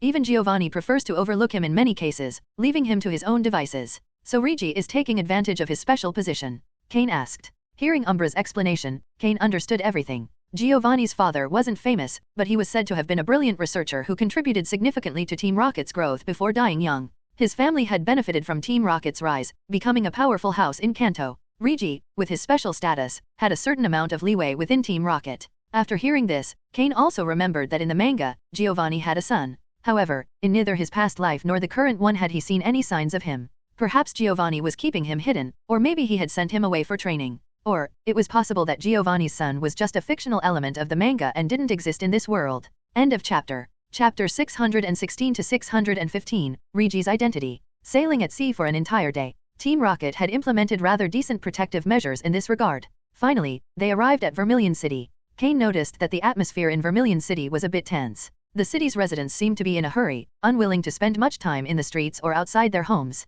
It appeared that Team Rocket had gathered a significant number of powerful members in Vermilion City. Since Lieutenant Surge was a member of Team Rocket and maintained good control over the city, the Alliance hadn't detected anything unusual. Cain received a message and headed to Team Rocket's base in Vermilion City. In a secret room, Cain sat across from Umbra. Since learning of Cain's return from Mythical Island, Umbra had left a message for him to meet as soon as he arrived in Vermilion City. Coincidentally, Cain also had some questions he wanted to ask Umbra. Although the difference in strength and rank between them was still considerable, it was no longer as vast as before. Cain was no longer someone Umbra could kill at will. At the very least, he would now need Giovanni's permission. After all, Cain had demonstrated enough potential and loyalty to Giovanni, who had mentioned him in several internal meetings. Cain had become an example for other Team Rocket members, a symbol for those of humble origins. Now, Cain could be considered part of Giovanni's inner circle, allowing him to avoid the internal faction conflicts within Team Rocket. His hidden status had significantly improved. How did it go? Was this harvest a good one? Umbra asked while holding a book, a sly smile on his face.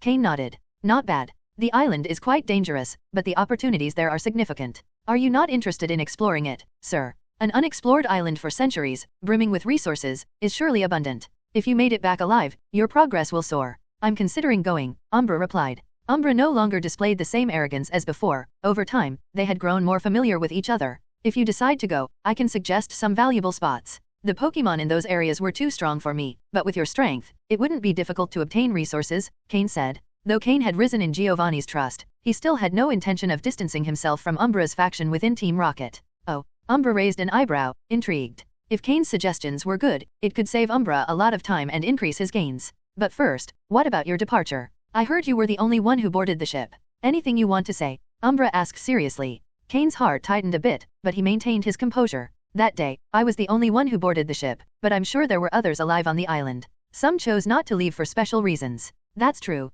Shortly after you left, the island sent signals, and gradually others began leaving the island. In the end, 7 survived. 7. Cain was slightly surprised. Besides himself, Regi, Glacis, and Aurelia, there were 3 others hiding on the island. He wasn't sure if they had hidden due to weakness or simply weren't interested in the island's ancient ruins. Yes, 7. Does that seem like a lot? Umbra asked, eyeing Cain curiously. No, I thought fewer would survive, Cain replied coolly, lying outright. Umbra chuckled at Cain's response and continued. I heard that Regi and his companion were seriously injured. They lost a lot of strength, and several of their Pokémon were left without potential. They were even given a quasi-elite level Pokémon as a trump card, but it died on the island. When asked what happened, Regi didn't want to share many details, likely to avoid humiliation. Do you know anything about this? Umbra asked. No, I don't know much about him, Cain replied indifferently. Although Umbra had his suspicions about Cain's involvement, no one mentioned it openly to avoid stirring up trouble. Few, like Umbra, believed Cain was involved. The other high-ranking members of Team Rocket, no matter how capable they thought Cain was, didn't believe he could take on a quasi-elite level Pokémon.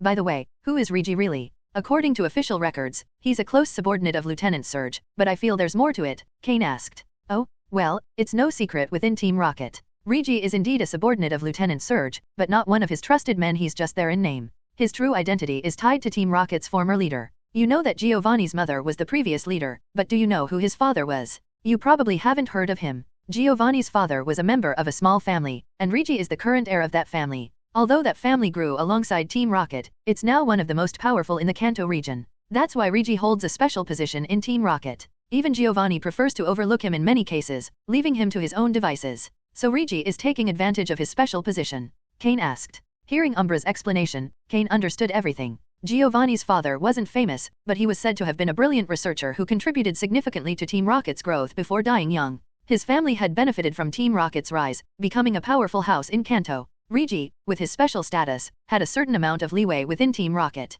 After hearing this, Cain also remembered that in the manga, Giovanni had a son. However, in neither his past life nor the current one had he seen any signs of him. Perhaps Giovanni was keeping him hidden, or maybe he had sent him away for training. Or, it was possible that Giovanni's son was just a fictional element of the manga and didn't exist in this world. End of chapter. Chapter 617 to 616, The Shadows Unit takes action. When Cain left, he continued pondering Regi's identity. As the heir of that family and someone with the right to become Team Rocket's leader, killing Regi would bring many complications. However, Cain believed Giovanni likely didn't pay much attention to that family or to Regi. Yesterday, during Cain's conversation with Giovanni, there was no mention of Regi, as though his life or death didn't matter at all. In truth, there wasn't much of a blood connection between Giovanni and Regi. Maybe Giovanni truly doesn't want to see Regi. It's just that, as the leader, he doesn't care to deal with someone so insignificant, and some lower-ranking members misunderstand this, leading to the current situation, Cain thought, smiling. This possibility wasn't low. If it were confirmed that Giovanni had children, Cain could be 80% certain.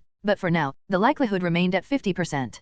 Cain didn't want to take the risk either, as he could lose more than he would gain. Regi, it's better to let him live, because as long as Giovanni is around, no matter how much Regi grows, he won't cause major problems. I suppose many others have realized this too, but like me, they don't want to take the risk. Cain smiled slightly and left Team Rocket's base. Then, he changed his appearance to resemble a League member, exited Vermilion City, and headed towards Saffron City, riding on his Pokémon, Tropius. After Cain left, a ripple resembling a spatial distortion appeared in a corner of Umbra's room, revealing a figure. What do you think, Tenebris? Umbra asked without looking up, calmly focusing on the book in his hands. The boy hid some things, perhaps related to that Pokémon, but it's not important. What he shared about the island does hold some value, replied Tenebris, clad in a sleek black suit that only revealed his eyes. Umbra and Tenebris, the 2 vice leaders of the Shadows unit, were among Giovanni's closest allies and knew far more about Team Rocket than most. The leader has been pursuing Mew for a long time. It's said that since the time of the previous leader, Mew has been Team Rocket's target, but unfortunately, it's never been seen, Umbra said, slowly raising his head to look at Tenebris, who stood in a shadowy corner of the room. This mythical island is the result of years of searching. The leader can't wait any longer and has ordered us to head to the island to find any information about Mew. The more detailed, the better, Tenebris explained, relaying Giovanni's orders. It turned out Giovanni had some information about Mythical Island and believed something related to Mew could be there. Ah, it's time to act again. Umbra paused after saying this, smiled, and continued, that's fine. Many were eager to see me fail, thinking my strength had greatly diminished. Even some of the newer ones, like Lucius, dared to challenge me repeatedly. It's time to show them what the Shadows unit is made of. Yes. From the corner, a faint response could be heard, but the figure in the shadows had already vanished. Umbra looked at the corner where Tenebris had stood and fell into thought. Before nightfall, Cain arrived at the Pokémon Center in Saffron City. He checked in at the center and handed over his league-certified Pokémon to Nurse Joy to check for any hidden injuries. Through the Devon Corporation representative in Saffron City, Cain purchased a ticket for the fastest flight to Movili City in the Hone region. At midnight, at 12 o'clock, Cain boarded the plane to Movili City. The reason he didn't go to Rustboro City was that Cain knew Steven was training elsewhere. Even if he arrived in Rustboro City, he wouldn't be able to find him. It was better to go directly to Movili City, which was slightly closer to Leafy Town. When Cain arrived at the entrance of Leafy Town, he discovered the place had changed dramatically. The tallest building was still Cain's water-type gym, followed by the Pokémon Center, the Breeders' Guild, and the League Police Station. But in addition to those, there was now a new commercial district, which Cain had discussed with Steven before leaving, Leafy Town's shopping street. To develop commerce in the town, the Devon Corporation had made a great effort to build a wide road connecting Movili City to Leafy Town, facilitating transportation. There was no denying that construction teams in the Pokémon World were truly impressive. Cain had only been gone for 15 days, yet all the buildings in Leafy Town were already completed, with many in use. The shops on the shopping street were already open. Although it wasn't crowded, compared to the old Leafy Town, it was much livelier. Smiles could also be seen on the faces of Leafy Town's residents. Cain had developed the town and provided employment opportunities for its residents, increasing their economic income and stimulating the town's growth. Now, there were many new faces, people who had come from different places, drawn by Devon Corporation's advertising for the shopping street. Additionally, the establishment of Leafy Town's gym made it a must-visit stop for many trainers on their journeys. The surrounding unexplored mountains also attracted many trainers eager to explore. However, following Cain's orders, a large portion of the mountains behind the gym was designated as gym territory, and no one could enter without authorization. Next to the gym, there was a large pit where workers were excavating earth. This was the artificial lake Cain had planned before leaving, and it now had a considerable scale. It was still in the process of expansion, with surrounding facilities being improved as well. Once completed, the lake would become one of Leafy Town's main attractions. Many water-type Pokémon would live there, and trainers looking to catch one would find this lake an important spot, further increasing the town's visitor flow. Additionally, thanks to Cain's presence, the Heaven Team, and the respect commanded by his master, Matsuda Takashi, no new criminal organizations had appeared in Leafy Town.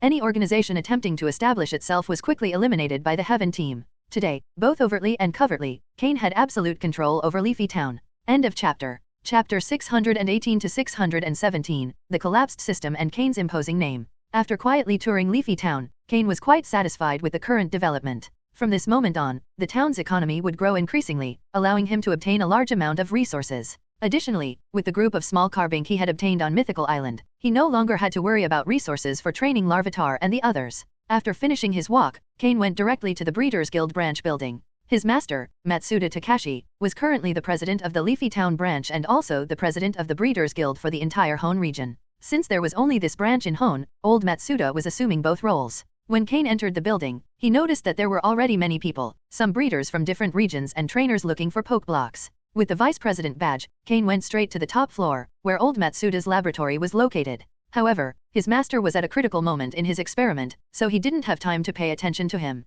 After a few quick questions, old Matsuda dismissed him, urging him not to bother him further. Cain mentioned that he wanted to use his master's computer to investigate something, and without hesitation, old Matsuda allowed him to do so with a broad gesture of his hand. And then, the system collapsed. It wasn't surprising, considering that old Matsuda was one of the oldest breeders in the league. The amount of information stored on his computer exceeded all of Cain's expectations, surpassing even what he had previously obtained from the Team Rocket research base at the Lake of Rage. Although much of the information wasn't particularly useful, a large amount was invaluable to Cain. The system, by frantically copying and downloading all the information, collapsed from overload and entered a state of self-protection. It would probably take several days to fully recover. Even after recovering, the system would need a lot of time to process all the information, organizing what was relevant to Cain and storing the rest in its waste area. Among the collected data were not only old Matsuda's research but also confidential information from the Breeders' Guild, with some fairly common documents and others more secretive. Cain estimated that, in addition to information on Pokémon breeding, there were data that could be methods to improve the quality of Pokémon. His plan was to use that data along with all the information he had collected to find an efficient way to evolve the quality of his Pokémon. After saying goodbye to old Matsuda, Cain went to the Pokémon Center to greet Nurse Joy stationed in Leafy Town, and then did the same with Officer Jenny at the League Police Station. This officially marked Cain's return, and with him, the beginning of a new era of rapid development for the town. When Cain arrived at the gym, he was impressed with the current state of the place. All the facilities were already fully equipped, and the staff diligently attended to their tasks. Some were cleaning while others were receiving visitors. There were no challenges at the gym at that time, so Cain was able to meet Sky, who was acting as the substitute leader. Sky, dressed in the interim leader uniform, was training the 3 water-type Pokémon that Cain had left him. He looked like a full-fledged league member. Seeing Cain's arrival, Sky showed great joy and ran towards him, leaving his tasks aside. Cain, smiling, stopped him before he could kneel and said, "It seems you've done a good job as a substitute leader. Well done." He wasn't being sarcastic, Cain was genuinely satisfied. Sky had efficiently organized the staff and tasks of the gym, and even the 3 water-type Pokémon that Cain had entrusted to him had become obedient and were completing their training excellently. It was evident that Sky had deepened his knowledge of water-type Pokémon, as he wouldn't have started training them so easily otherwise. After all, only about 15 days had passed since Cain left, and everything was already running smoothly. Sky turned out to be an excellent administrator, even if his combat talent didn't match that of Miyamoto or Alex. However, his management skills were superior. In addition to handling gym matters, Sky also managed the finances of Team Heaven, overseeing all income and expenses. "Sir, you've returned? It seems you've been quite successful," Sky said with a smile. Cain nodded and asked, "Yes, have there been any recent challenges at the gym?" "Yes, right after you left, there weren't many, but in recent days there has been an increase in challenges. Several groups have come every day, and according to your instructions, admission to watch the battles remains free for now," Sky replied respectfully. "Good. Train those 3 water-type Pokémon well. If you take proper care of them, they also have the potential to reach the quasi-elite level. You can use some resources from Team Heaven for their training, but make sure to keep a record," Cain said. Sky, filled with joy, responded enthusiastically, "Understood." Cain wasn't worried about possible mismanagement on his part. Now he had the power to crush any rebellion easily. With the system, once it recovered, he could compare Sky's records with those of Miyamoto and Alex to detect any irregularities in seconds. But he didn't believe any of them would have the courage to deceive him. At this moment, Cain was both their greatest support in Team Rocket and in the League, and no one would be foolish enough to betray him. Anyone with clear eyes could see the immense potential Cain had.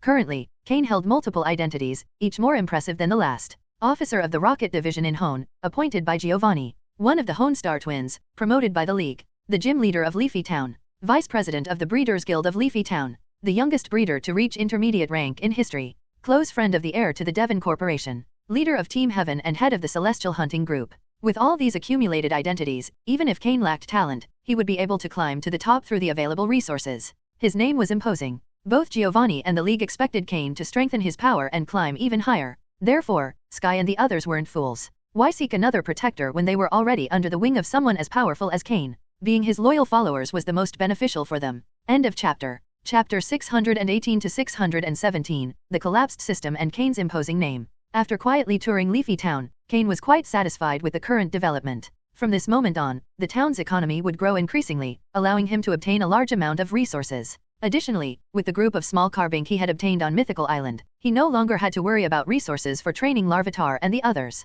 After finishing his walk, Cain went directly to the Breeders' Guild branch building. His master, Matsuda Takashi, was currently the president of the Leafy Town branch and also the president of the Breeders' Guild for the entire Hone region. Since there was only this branch in Hone, old Matsuda was assuming both roles. When Cain entered the building, he noticed that there were already many people, some breeders from different regions and trainers looking for poke blocks. With the vice president badge, Cain went straight to the top floor, where old Matsuda's laboratory was located. However, his master was at a critical moment in his experiment, so he didn't have time to pay attention to him. After a few quick questions, old Matsuda dismissed him, urging him not to bother him further. Cain mentioned that he wanted to use his master's computer to investigate something, and without hesitation, old Matsuda allowed him to do so with a broad gesture of his hand. And then, the system collapsed. It wasn't surprising, considering that old Matsuda was one of the oldest breeders in the league. The amount of information stored on his computer exceeded all of Cain's expectations, surpassing even what he had previously obtained from the Team Rocket research base at the Lake of Rage. Although much of the information wasn't particularly useful, a large amount was invaluable to Cain.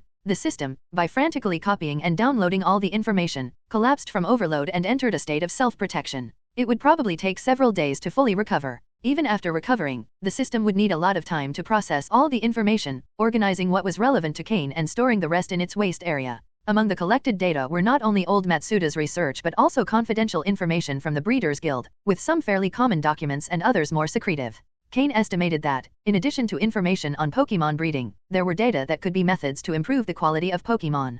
His plan was to use that data along with all the information he had collected to find an efficient way to evolve the quality of his Pokémon. After saying goodbye to old Matsuda, Cain went to the Pokémon Center to greet Nurse Joy stationed in Leafy Town, and then did the same with Officer Jenny at the League Police Station. This officially marked Cain's return, and with him, the beginning of a new era of rapid development for the town. When Cain arrived at the gym, he was impressed with the current state of the place. All the facilities were already fully equipped, and the staff diligently attended to their tasks. Some were cleaning while others were receiving visitors. There were no challenges at the gym at that time, so Cain was able to meet Sky, who was acting as the substitute leader. Sky, dressed in the interim leader uniform, was training the 3 water-type Pokémon that Cain had left him. He looked like a full-fledged league member. Seeing Cain's arrival, Sky showed great joy and ran towards him, leaving his tasks aside. Cain, smiling, stopped him before he could kneel and said, "It seems you've done a good job as a substitute leader. Well done." He wasn't being sarcastic, Cain was genuinely satisfied. Sky had efficiently organized the staff and tasks of the gym, and even the 3 water-type Pokémon that Cain had entrusted to him had become obedient and were completing their training excellently. It was evident that Sky had deepened his knowledge of water-type Pokémon, as he wouldn't have started training them so easily otherwise. After all, only about 15 days had passed since Cain left, and everything was already running smoothly. Sky turned out to be an excellent administrator, even if his combat talent didn't match that of Miyamoto or Alex. However, his management skills were superior. In addition to handling gym matters, Sky also managed the finances of Team Heaven, overseeing all income and expenses. "Sir, you've returned? It seems you've been quite successful," Sky said with a smile. Cain nodded and asked, "Yes, have there been any recent challenges at the gym?" "Yes, right after you left, there weren't many, but in recent days there has been an increase in challenges. Several groups have come every day, and according to your instructions, admission to watch the battles remains free for now," Sky replied respectfully. "Good. Train those 3 water-type Pokémon well. If you take proper care of them, they also have the potential to reach the quasi-elite level. You can use some resources from Team Heaven for their training, but make sure to keep a record," Cain said. Sky, filled with joy, responded enthusiastically, "Understood."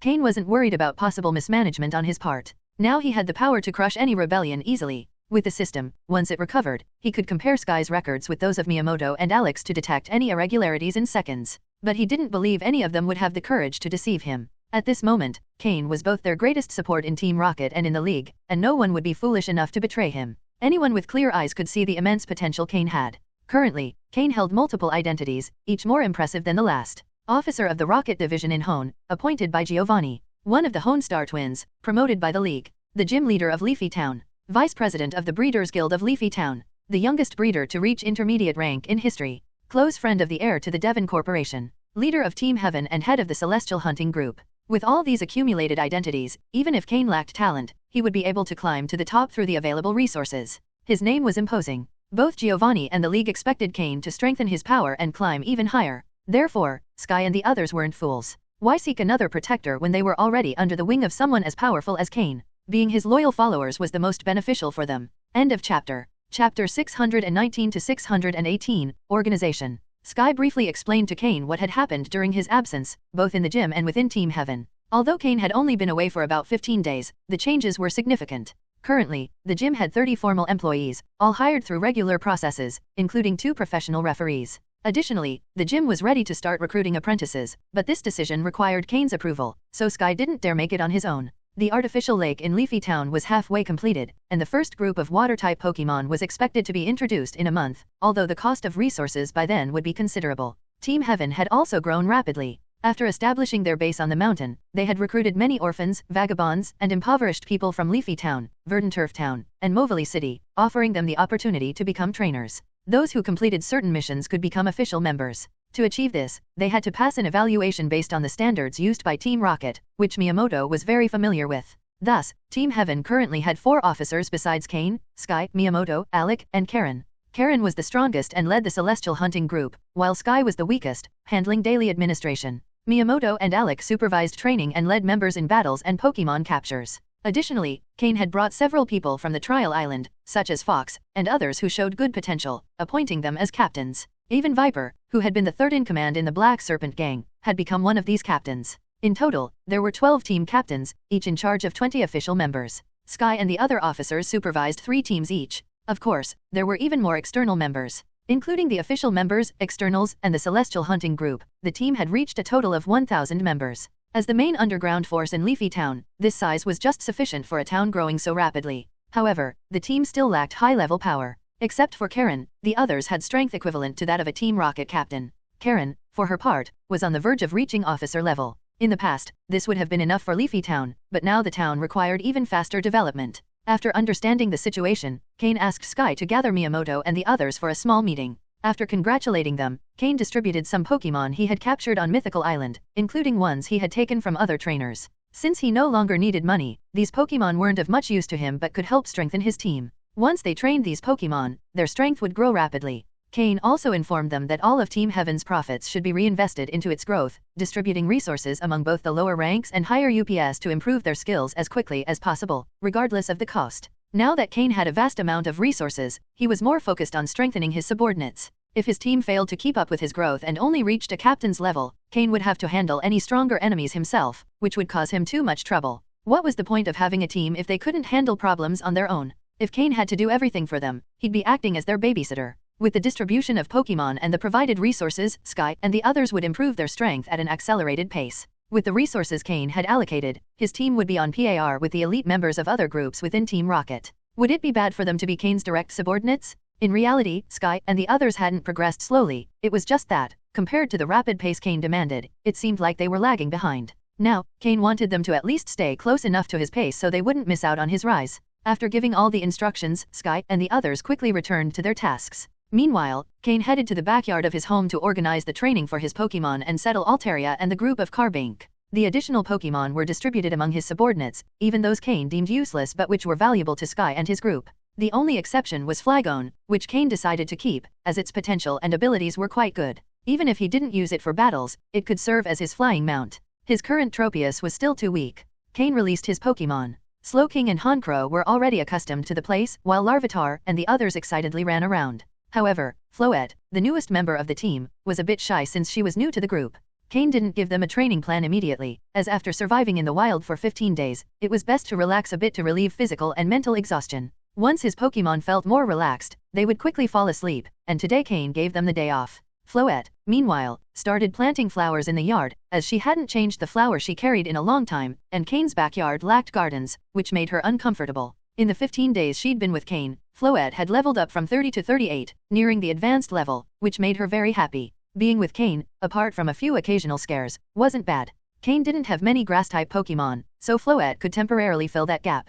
Moreover, Floette had a special move, Camouflage. With this move, Floette could change her type based on the environment, transforming into a grass type when surrounded by vegetation. This allowed her to enhance her grass-type moves, along with her natural aptitude for support moves, making her a Pokémon of great strategic value. Although her potential wasn't the best, she still had one evolution remaining, so Cain wasn't worried about her development. Most importantly, the fairy type was gaining popularity, and Cain felt it was time to explore that type of Pokémon further. End of chapter. Chapter 620 to 619, Settling Altaria and the Carbink Group. The next morning, after spending a night in the backyard, Altaria and her two offspring, guided by Cain, headed toward the mountains behind the village. Behind the gym stretched an endless forested mountain range. Originally, few people ventured into it, as not only were there no paths, but it was also filled with wild Pokémon. Unless absolutely necessary, most avoided entering the area. Now, with the territorial division established by the Leafy Town Gym, even fewer people dared venture into the zone. Altaria and her two offspring could live here freely without worrying about being disturbed.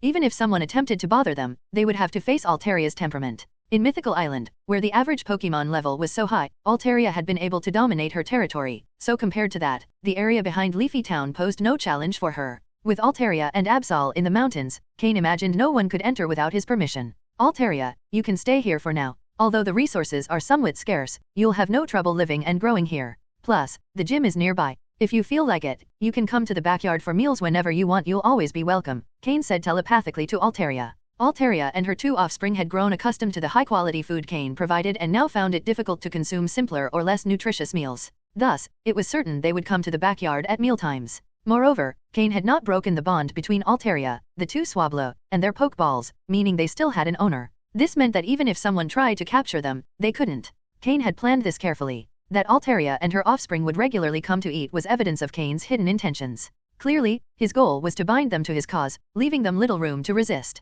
After all, there didn't seem to be any downside to this arrangement. It was true that Altaria was powerful, but she had long been stuck at the peak of the quasi-elite level, even before having her offspring. So far, she hadn't managed to surpass that limit. With Cain's help, breaking through this barrier might become easier. As for the two Swablu, although they had hatched before Drapion, they were still like children under Altaria's protection. Both their maturity and strength left much to be desired. On Mythical Island, this wasn't an issue under their mother's care. But now, in the outside world, with so many powerful Pokémon around, it was essential for the two offspring to grow. At that moment, Altaria, who wasn't particularly skilled at educating her children, would likely delegate the difficult task to Cain, leaving him no choice but to accept it. Altaria nodded after hearing Cain and began arranging her new home with her offspring, making it as comfortable as possible. The Swablu wanted to reunite with Larvitar and Cain's other Pokémon, with whom they had formed a great friendship, but under their mother's stern gaze, they quickly gave up. They would have to wait until mealtime to play with them again. Afterward, Cain went alone to the base of the mountain, connected to the backyard.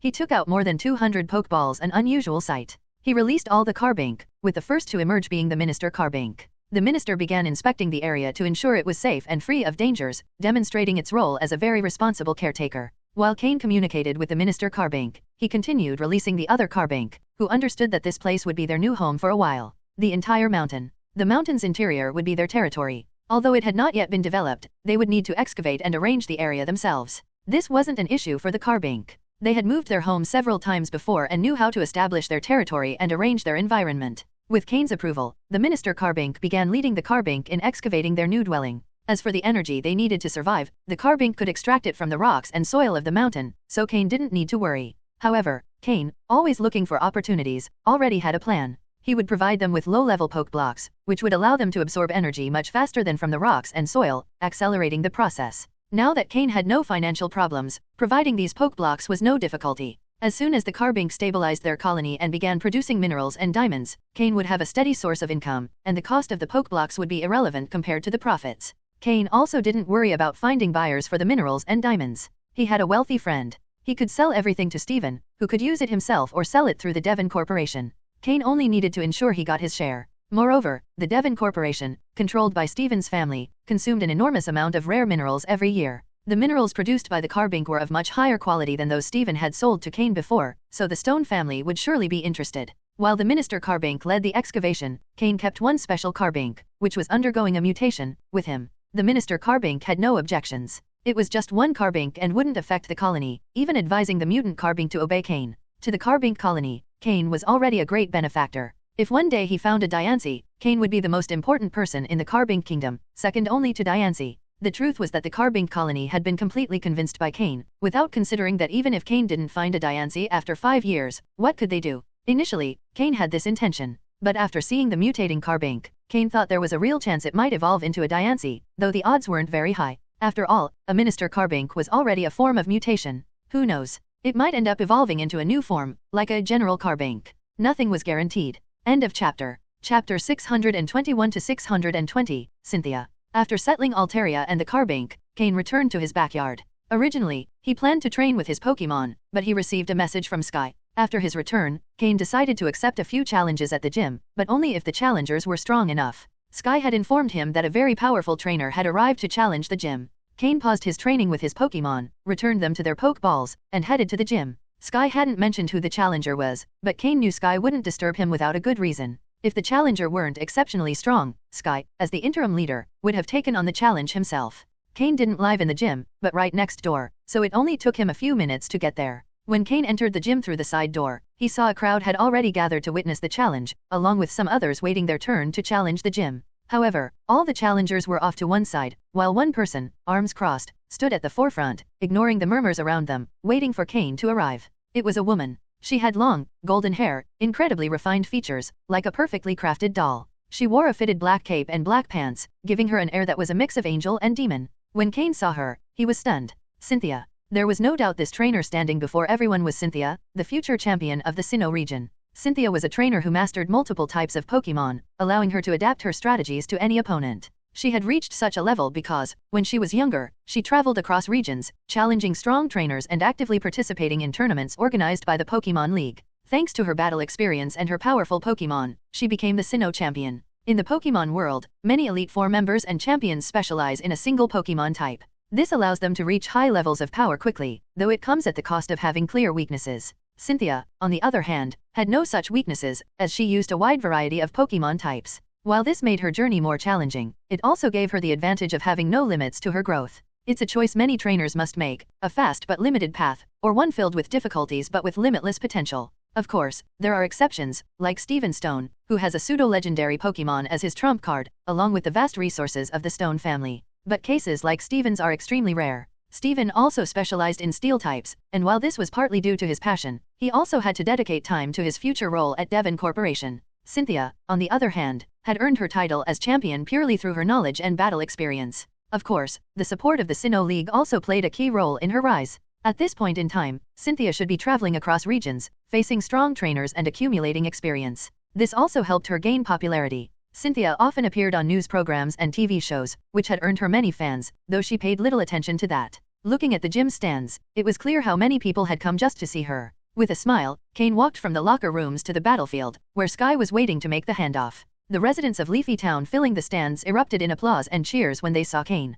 Cain had single-handedly contributed to Leafy Town's growth, and the locals respected him deeply. This was Cain's first time accepting a gym challenge as the official leader, making the event even more special for the townspeople. Cain greeted the crowd, thanking them for their support. Although he wasn't particularly handsome, his warm and genuine smile managed to move the audience. Cain, Cain, Cain. The crowd enthusiastically chanted his name. Even Cynthia looked somewhat impressed. She had challenged many gyms, but this was the first time she had seen a leader so beloved by their community. She could tell the people in the stands truly admired Cain, with an intensity in their eyes similar to what she saw in her own fans. Cynthia recalled what she had heard about him. A young man from Kanto who, upon passing through Leafy Town, decided to establish a gym after seeing the town's struggles. He had worked hard to bring facilities like the Pokémon Center, the police station, and the Breeders' Association to the town. This was what Cynthia had heard from the locals. Looking again at Cain, who was now smiling on the battlefield, Cynthia felt a spark of interest in him. Unlike other gym leaders who sought only power or profit, this man had done so much for his community. A trainer worthy of respect.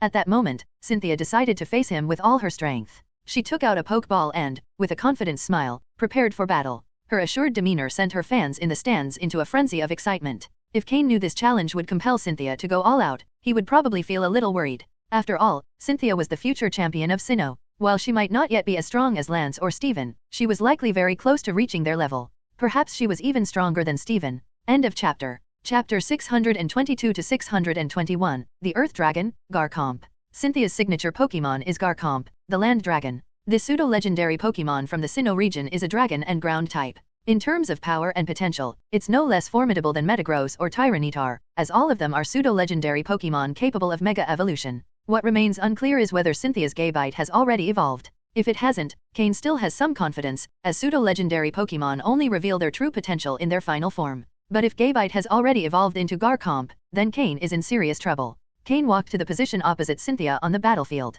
Cain had already explained to Sky that any challenger facing the gym leader could only use one Pokémon in a one-on-one battle. After all, Cain only had one battle-ready Pokémon, Slowking. Both Poliwag and Mudkip were still young Pokémon. Cynthia had no issue with the rule. Regardless of how many Pokémon were used, she could adapt. Cynthia was traveling through different regions to challenge the strongest trainers. The format of the battle didn't matter much to her. Her goal was to learn from the diversity of combat styles and refine both her own style and that of her Pokémon.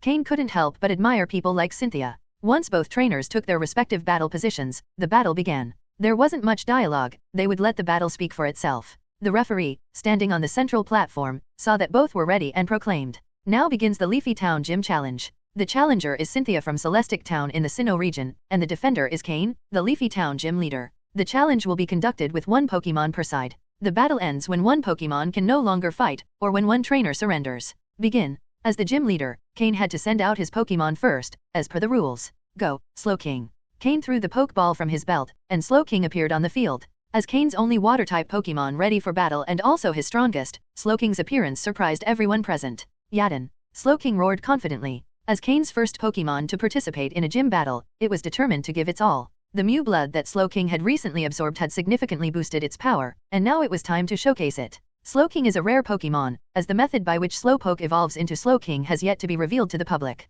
Aside from a few Slowking found in the wild, very few had ever seen one. Nobody expected the Leafy Town gym leader to have one. When Cynthia saw Slowking, her eyes lit up. As a trainer who doesn't specialize in any specific Pokémon type, Cynthia had extensive knowledge of water types since she owned a very powerful one herself, the second strongest in her team. She knew how rare a Slowking was. In terms of rarity, Slowking was even rarer than pseudo-legendary Pokémon. However, in terms of combat ability and potential, Slowking wasn't as strong as the pseudo-legendaries. Still, Cynthia felt a surge of excitement. A battle? Her opponent wasn't weak. And it was a Pokémon she'd never faced before. She was going to learn a lot from this experience? Originally, when Cynthia arrived in Leafy Town, she intended to use her Water-type Pokémon for this battle and learn something new. But upon seeing Slowking, she decided to change her plans and bring out her best ace. With a confident smile, Cynthia threw her Pokeball onto the field. Go, Garchomp! Roar! Garchomp! As Garchomp appeared, a dominant roar echoed throughout the gym, leaving everyone in awe. The audience fell silent for 3 seconds.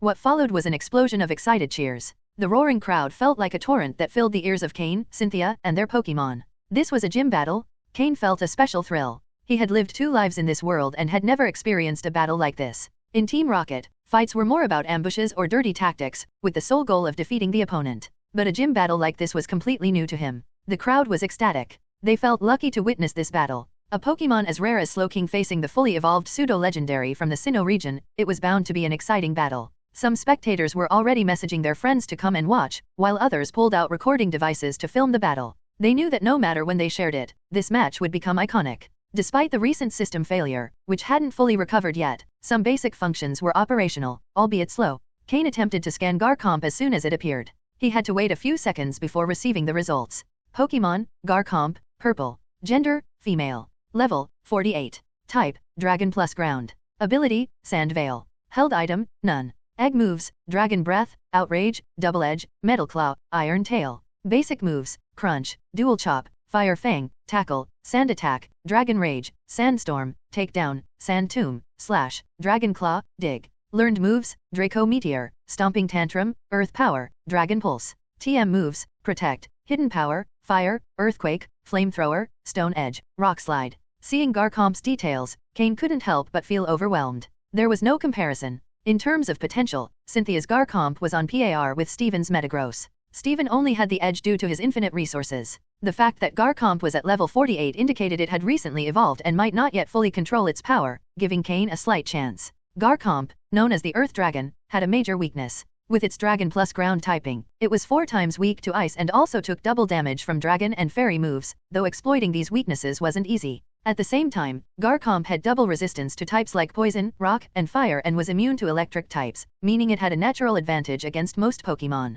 Cain's expression grew serious. Someone help me, this is unfair. First Steven with his unlimited fortune, and now Cynthia with her overwhelming power. End of chapter. Chapter 623 to 622, Draco Meteor and Trick Room. As the gym leader, Cain would not attack first. Only the challenger, Cynthia, could make the first move, according to the predetermined rules for gym challenges. Garchomp, use Sandstorm. Cynthia ordered, signaling the start of the battle. Cynthia's Garchomp possesses the Sand Veil ability, which increases its evasion in a sandstorm, indirectly boosting its mobility. Starting with Sandstorm was a strategy perfectly aligned with Garchomp's strengths. From the very beginning, Cynthia was giving it her all. Slowking, use Rain Dance. Cain responded to Cynthia's command. He had already battled Shuoqi's Sandstorm team on Mythical Island, so Slowking knew how to act. Upon receiving Cain's order, it immediately began summoning rain. To counteract the weather, you need to change it. Sandstorm not only enhanced Garchomp's combat abilities but also dealt continuous damage to any Pokémon that wasn't Rock, Ground, or Steel type. Just as Garchomp started raising sand, small clouds appeared in the gym, brought forth by Slowking's Rain Dance. But unlike Shuoqi's Graveler, which was easily countered by Slowking, Cynthia's Garchomp was in a completely different league. Due to the abundant moisture in the gym, Slowking's Rain Dance and Garchomp's Sandstorm cancelled each other out. Neither weather move prevailed. Cynthia showed no expression of surprise, but the fact that Cain had been able to neutralize the sandstorm so quickly made her respect him even more. Although Cain was better known as a breeder, his skill as a gym leader wasn't the result of connections or relationships, it was because he truly had remarkable abilities. In that case, Garchomp, use Sand Attack and then close in with Dragon Claw, Cynthia ordered, swiftly adjusting her strategy. This showcased the vast difference between Cynthia and Shuoqi. When Shuoqi lost his weather advantage, he ran out of ideas. However, Cynthia, with her extensive battle experience, immediately shifted her focus to close combat. After all, Garchomp's greatest strength lies in its physical attack, and its speed is phenomenal. With a swift swipe of its claw, Garchomp threw sand towards Slowking before propelling itself rapidly forward, charging with Dragon Claw. Slowking, envelop yourself with Water Pulse, use Teleport, and then attack with Psychic. Cain commanded, issuing his orders just in time. The connection between Slowking and Cain needed no explanation. Seeing the sand approach, Slowking didn't attempt to dodge but instead surrounded itself with a blue sphere of water. The sand lost its effectiveness upon contact with the water barrier, and Slowking activated Teleport just as Garchomp closed in. Cynthia smiled slightly. He fell for it. Speed up, Cynthia commanded. As if anticipating Slowking's move, Garchomp, upon hearing the order, pushed its legs with full force, accelerating drastically. Just as Slowking was about to teleport, Garchomp reached it. However, Slowking managed to vanish at the very last moment, though not without sustaining a scratch on its arm from Garchomp's dragon claw. Although the wound wasn't deep, it was clear the attack had landed. Had it not been for the enhancement of Slowking's psychic abilities due to Mew's blood, it would have taken the full brunt of the attack. Slowking's psychic abilities were unparalleled. A direct hit from Garchomp would have been devastating for Slowking. Against such a high-level physical attacker, Slowking had to fight evasively. After teleporting and gaining some distance from Garchomp, Slowking quickly conjured black psychic energy spheres. Controlled by Slowking, 6 black spheres aligned in an arrow formation and were fired toward Garchomp at high speed. Cynthia hadn't expected her tried-and-true strategy to be less effective against Slowking. Seeing Slowking, despite its injury, respond with a counterattack, Cynthia issued another command, Garchomp, use Stone Edge. If dodging wasn't an option, then both Pokémon would take a hit. Sharp rocks began to erupt from the ground beneath Slowking. Boom, bang, almost simultaneously, Slowking's psychic attack hit Garchomp, while Garchomp's Stone Edge struck Slowking. Both Pokémon felt the pain at the same time. Although Slowking's psychic attack was effective, Garchomp didn't seem too injured. On the other hand, Slowking had sustained another wound and was beginning to look more fatigued. Seeing the distance between Slowking and Garchomp grow too wide, Cynthia changed tactics once more. Garchomp, Draco Meteor. She was using one of the most powerful Dragon-type moves. Cynthia had decided to face Slowking head-on. But Cain didn't want a direct confrontation with Garchomp, whose physical strength was clearly superior. Cain already had a strategy in mind, one he had devised long ago but hadn't had the chance to use due to his previous battles being either team-based or survival-oriented. Now, with Garchomp as his opponent, it was the perfect time to test it. Slowking, use Trick Room. Cain had taught Slowking the move Trick Room a long time ago, but the right opportunity to use it had never arisen. Though it had never been used in battle, Slowking had practiced it extensively. Following Cain's command, a transparent dark pink box appeared, quickly expanding to envelop both Garchomp and Slowking. The effect of Trick Room was to reverse the speeds within that psychic dimension. This meant that in this space, the slower Pokémon would become the fastest, while the fastest would see their speed drastically reduced. Given the speed difference between Slowking and Garchomp, thanks to Trick Room's effect, Slowking would now be much faster than Garchomp. Just as Garchomp was about to unleash Draco Meteor, it felt its body become heavier. However, without receiving new orders from Cynthia, it continued charging its move. Garchomp launched a compressed energy ball toward the gym ceiling. Draco Meteor was ready. End of chapter. Chapter 624 to 623, Blow After Blow. Several fireballs, resembling meteors, appeared in the air and scattered in different directions, though some, under Garchomp's control, concentrated toward Slowking. After using Trick Room, Slowking felt its normally heavy body become as light as a piece of paper. A robust piece of paper? With just a small effort in its steps, Slowking accelerated to its maximum speed, moving swiftly within the Trick Room's effect zone to dodge the Draco Meteor attack. Garchomp, Rock Slide? Block its path, Cynthia commanded quickly. She had seen Trick Room used in other battles and knew how to respond. Since Garchomp's speed had decreased, it was best to stay put and face attacks from a distance. Garchomp wasn't afraid of such confrontations. Although Slowking moved quickly within the Trick Room's effect zone, it had never fought at that speed before, which made it a bit uncomfortable. While it dodged most of the meteors, when Garchomp used Rock Slide, it completely blocked Slowking's escape route. Slowking, use Protect, and then Nasty Plot. Cain shouted. With no other choice, Slowking used Protect to block the attack. Cain started to realize that facing a Garchomp, a Pokémon with such significant physical advantages, required more than simple attacks from Slowking.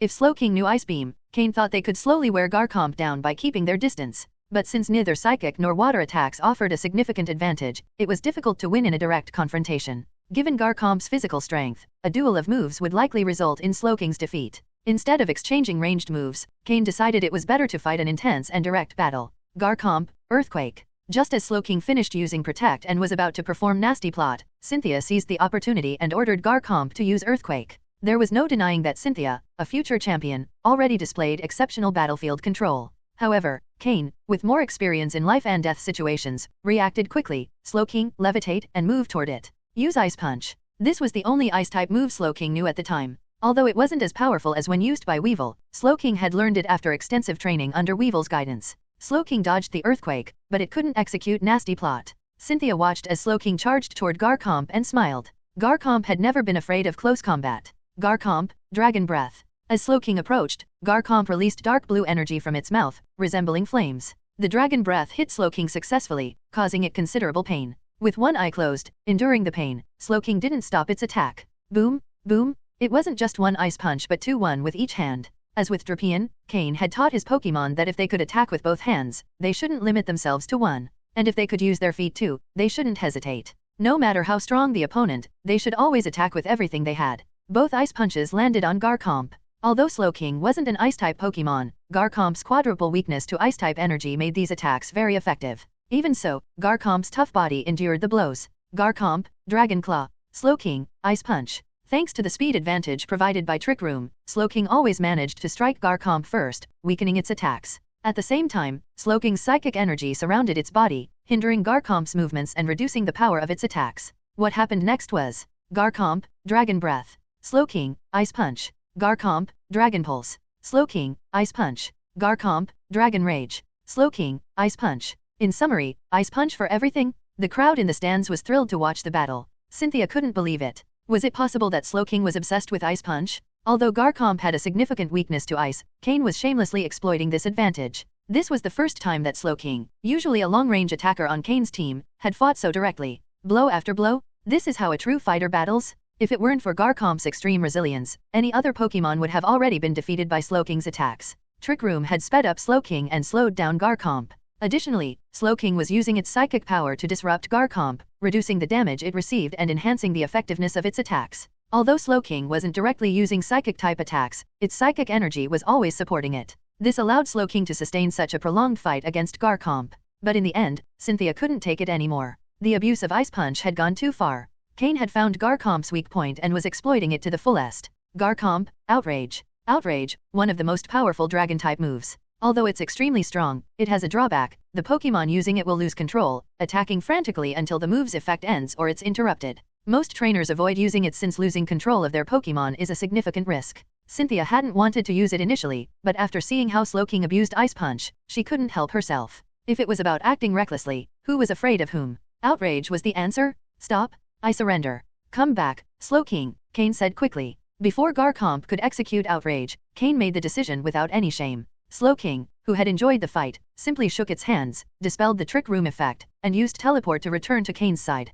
Garchomp, wide-eyed, looked at Cynthia as if to ask, "Do you still want me to use Outrage?" End of chapter. Chapter 625 to 624, it's best to grab a strong leg early. Cynthia experienced the same feeling Steven once had. Winning felt so uncomfortable. Why does winning seem more annoying than losing, while the person who loses is so happy? The entire battle ended when Cain surrendered, and after the referee announced the result, the crowd in the stands had yet to react. How did the battle end without actually finishing? In reality, these were doubts only ordinary people had. Trainers who understood a bit about Pokémon would think surrendering was a very wise decision by Cain. Cain's Slowking was at a significant disadvantage against Garchomp, and there was no need to force the fight to the end. After demonstrating its skill and being unable to defeat Garchomp, the best choice was to surrender. It was a smart decision. Cain slowly walked towards Cynthia with his injured Slowking. Before the battle, they hadn't exchanged words, just a few glances. Now Cynthia felt rather awkward. However, Cain didn't dwell on it. He pulled out a light blue badge from his pocket. It was an official badge approved by the league, issued after his gym opened, called the Droplet Badge, quite different from the Rain Badge of Pseudopoly's city. The Rain Badge featured 3 water droplets forming almost a triangle, while Cain's Droplet Badge was very simple, a single light blue water droplet.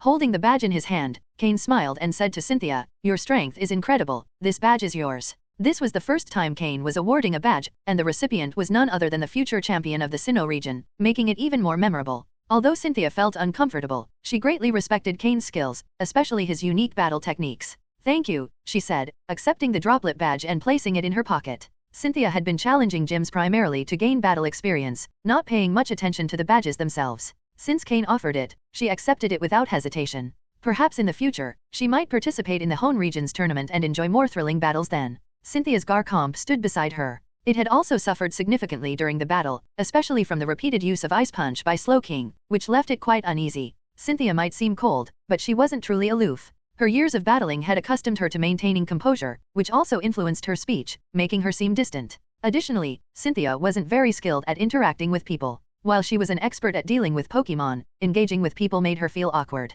After accepting the badge, Cynthia prepared to leave with her Garchomp. But Cain stopped her. "Cynthia, your Garchomp has also taken considerable damage. Why not treat it alongside my Slowking?" After all, this was the future champion of the Sinnoh region. And Cynthia was one of the most outstanding champions, capable of directly facing legendary Pokémon. Wouldn't it be a good idea to hold on to such a powerful person while they were still on their rise to greatness? Hearing Cain's words, Cynthia, who was about to leave, paused. Although the Pokémon Center wasn't far, she had heard that Cain was a prodigy breeder whose mentor was the president of the Hone Breeders Guild, a veteran advanced breeder. Finally, Cynthia accepted Cain's invitation to see how he treated his Pokémon. Under the gaze of all the spectators, Cain left with Cynthia. No one objected, not even those waiting for their turn to challenge the gym. After witnessing the battle between Slowking and Garchomp, none of them felt confident in defeating Slowking. It was better to challenge the substitute gym leader, at least there was some chance of winning. Besides, Cain's Slowking had taken significant damage, so it wouldn't be able to battle immediately. As the two strong trainers departed, cheers for Cain and Cynthia didn't subside.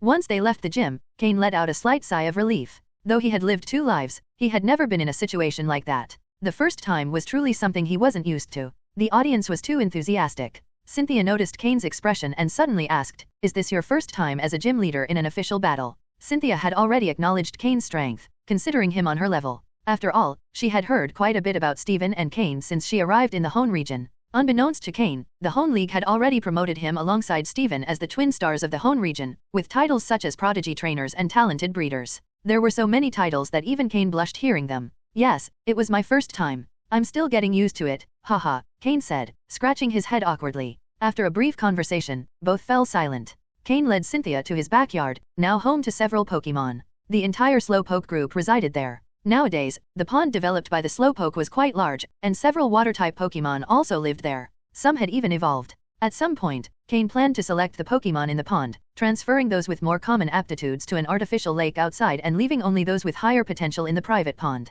Then, using his breeding skills, he would gradually optimize the Pokémon's quality in the pond, aiming to turn it into a sanctuary for water-type Pokémon, similar to the Stone family's mine. He hadn't released the other Pokémon, not even with Steven, and certainly not now, given it was his first time meeting Cynthia. Cain called out to his Floette, which was planting flowers, and said, "Floette, use grassy terrain." Fleet Floette was thoroughly enjoying life, planting flowers every day, training her moves, free from worry about danger or food. "Is it a Pokémon from the Kalos region?" Cynthia was surprised to see Floette. It was her first time seeing such a Pokémon. Moreover, no matter how tough a trainer might be, any woman would feel charmed by such an adorable Pokémon. Even the Battle Queen was still a woman. Cain smiled and nodded. "Yes, let Slowking and your Garchomp stay in the grassy terrain." Cynthia nodded and released her Garchomp from its Pokeball. Garchomp and Slowking stood in the area Floette had created with grassy terrain, and their wounds began to heal rapidly. "Your Floette's grassy terrain is truly impressive," Cynthia remarked, impressed by the move's healing effect. End of chapter. Chapter 626 to 625, the great con artist returns to the scene.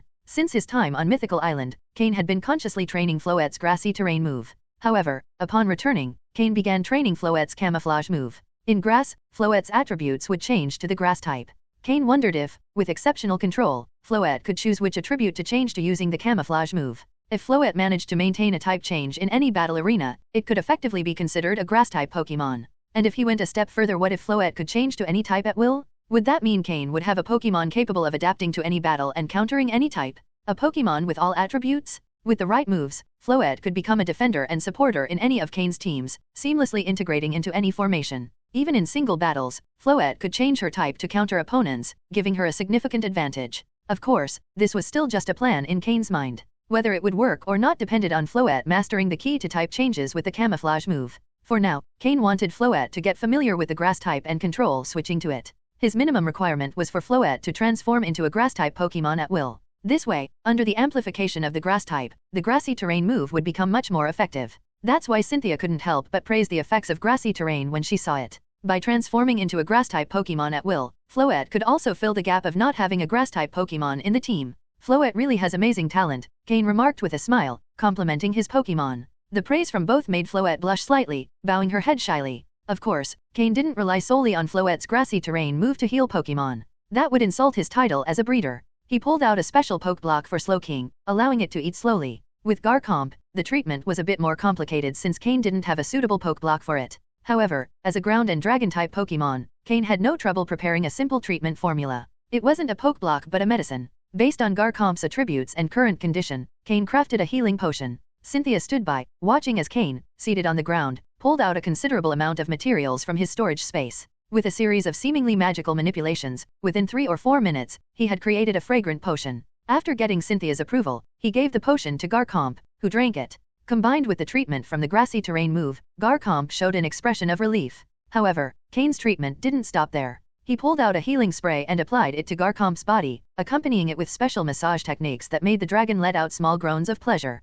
Grr, it emitted softly. Imagine a fierce Pokémon like Garchomp making a sound similar to a cat's. Cynthia's eyes widened, watching how Cain's actions transformed her powerful Garchomp into a docile Pokémon. Garchomp's skin and muscles were quite tough. Despite Cain's trained and strong hands, they still felt sore after the massage. Nonetheless, the effect was outstanding, as Garchomp closed its eyes and fell asleep in the area affected by grassy terrain. Only then did Cain start helping Slowking recover. Compared to Garchomp, Slowking was much calmer. Cain regularly gave massages to his Pokémon, helping them recover physically. This was effective in removing internal injuries they might have. Phew, almost done, Cain said, wiping the sweat from his forehead. Both Garchomp and Slowking were quite large Pokémon.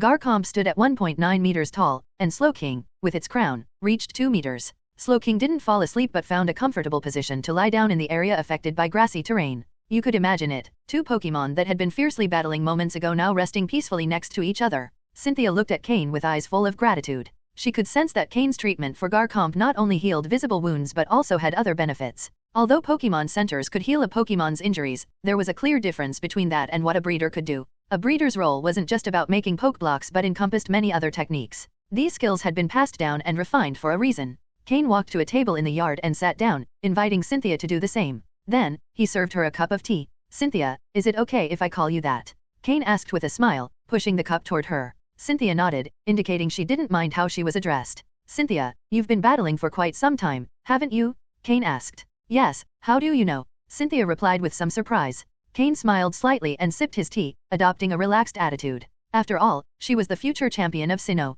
Now was the time to make an impression because there might not be opportunities later. Better seize the moment. But Cain didn't dare keep her in suspense for too long, as Cynthia didn't seem very interested in playing along. If Cain didn't speak, Cynthia wouldn't either, merely sipping her tea in silence. The situation became slightly awkward. Well, it's just that while massaging Garchomp, I noticed its body was very stiff. Its muscles have been tense for a long time. If this continues, it could develop internal injuries that might affect its growth potential, Cain explained. Cynthia set her cup down and straightened up, paying more attention to his words. But don't worry, it hasn't suffered any irreparable damage yet. With the potion I gave and the massage, its body has already started healing. However, for its long-term well-being, I'd recommend not using Garchomp in battle for a week, Cain added. A week? Cynthia murmured. A week wasn't a long time, but she began to worry about the condition of her other Pokémon. If Garchomp, her strongest Pokémon, was in this state, how were the others faring? Garchomp hasn't been evolved for very long, has it? Cain asked. Yes, Cynthia replied. The change in Cynthia's attitude was noticeable.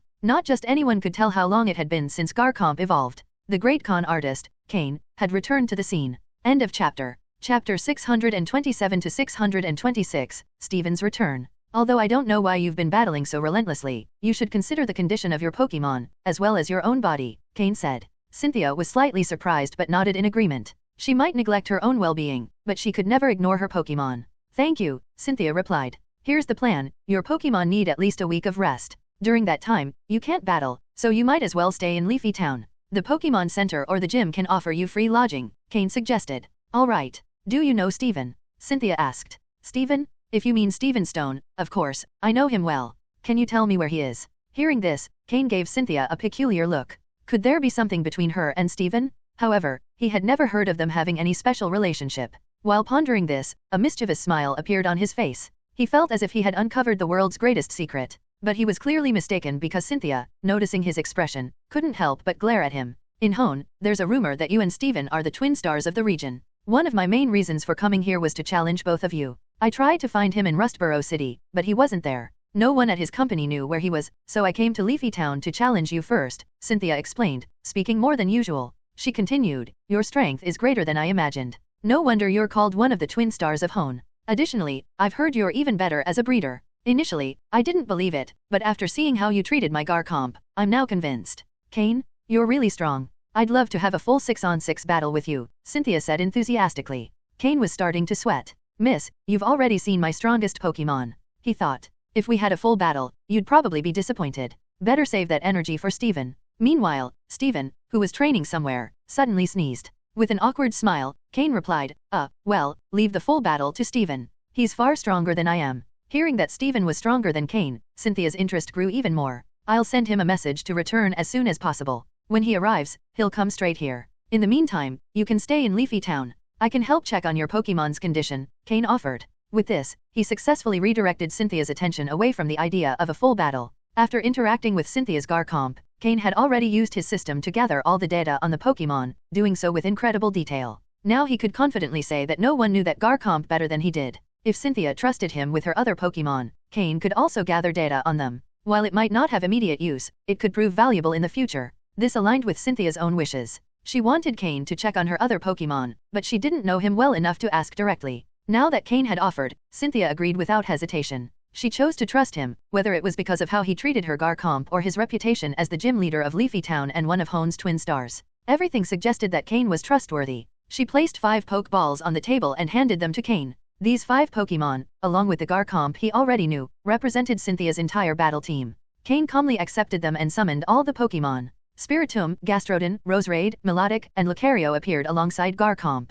This was Cynthia's complete team. Seeing these 6 Pokémon, Cain couldn't help but feel envious. Amazing? Simply incredible? He was certain that a full battle between Steven and Cynthia would be absolutely thrilling. After giving some instructions to her Pokémon, Cynthia said goodbye and left. She planned to stay at the Pokémon Center in Leafy Town, visiting her Pokémon daily while waiting for Steven to arrive. Meanwhile, Cain would help Cynthia's Pokémon recover and take the opportunity to gather more data on them. He could study their training methods, which were quite refined, and apply them in the future to raise similar Pokémon or find useful strategies for his own team. However, there was an unexpected surprise: Cynthia's Lucario. From the moment it saw Cain, Lucario took an immediate liking to him, drawn by something in Cain. Even Cynthia felt a little jealous seeing how much her Lucario liked Cain. After all, she had worked hard to capture it, and now it seemed enamored with Cain from the very first meeting. If she didn't know that Cain didn't possess aura powers, Cynthia might have thought he was an aura guardian.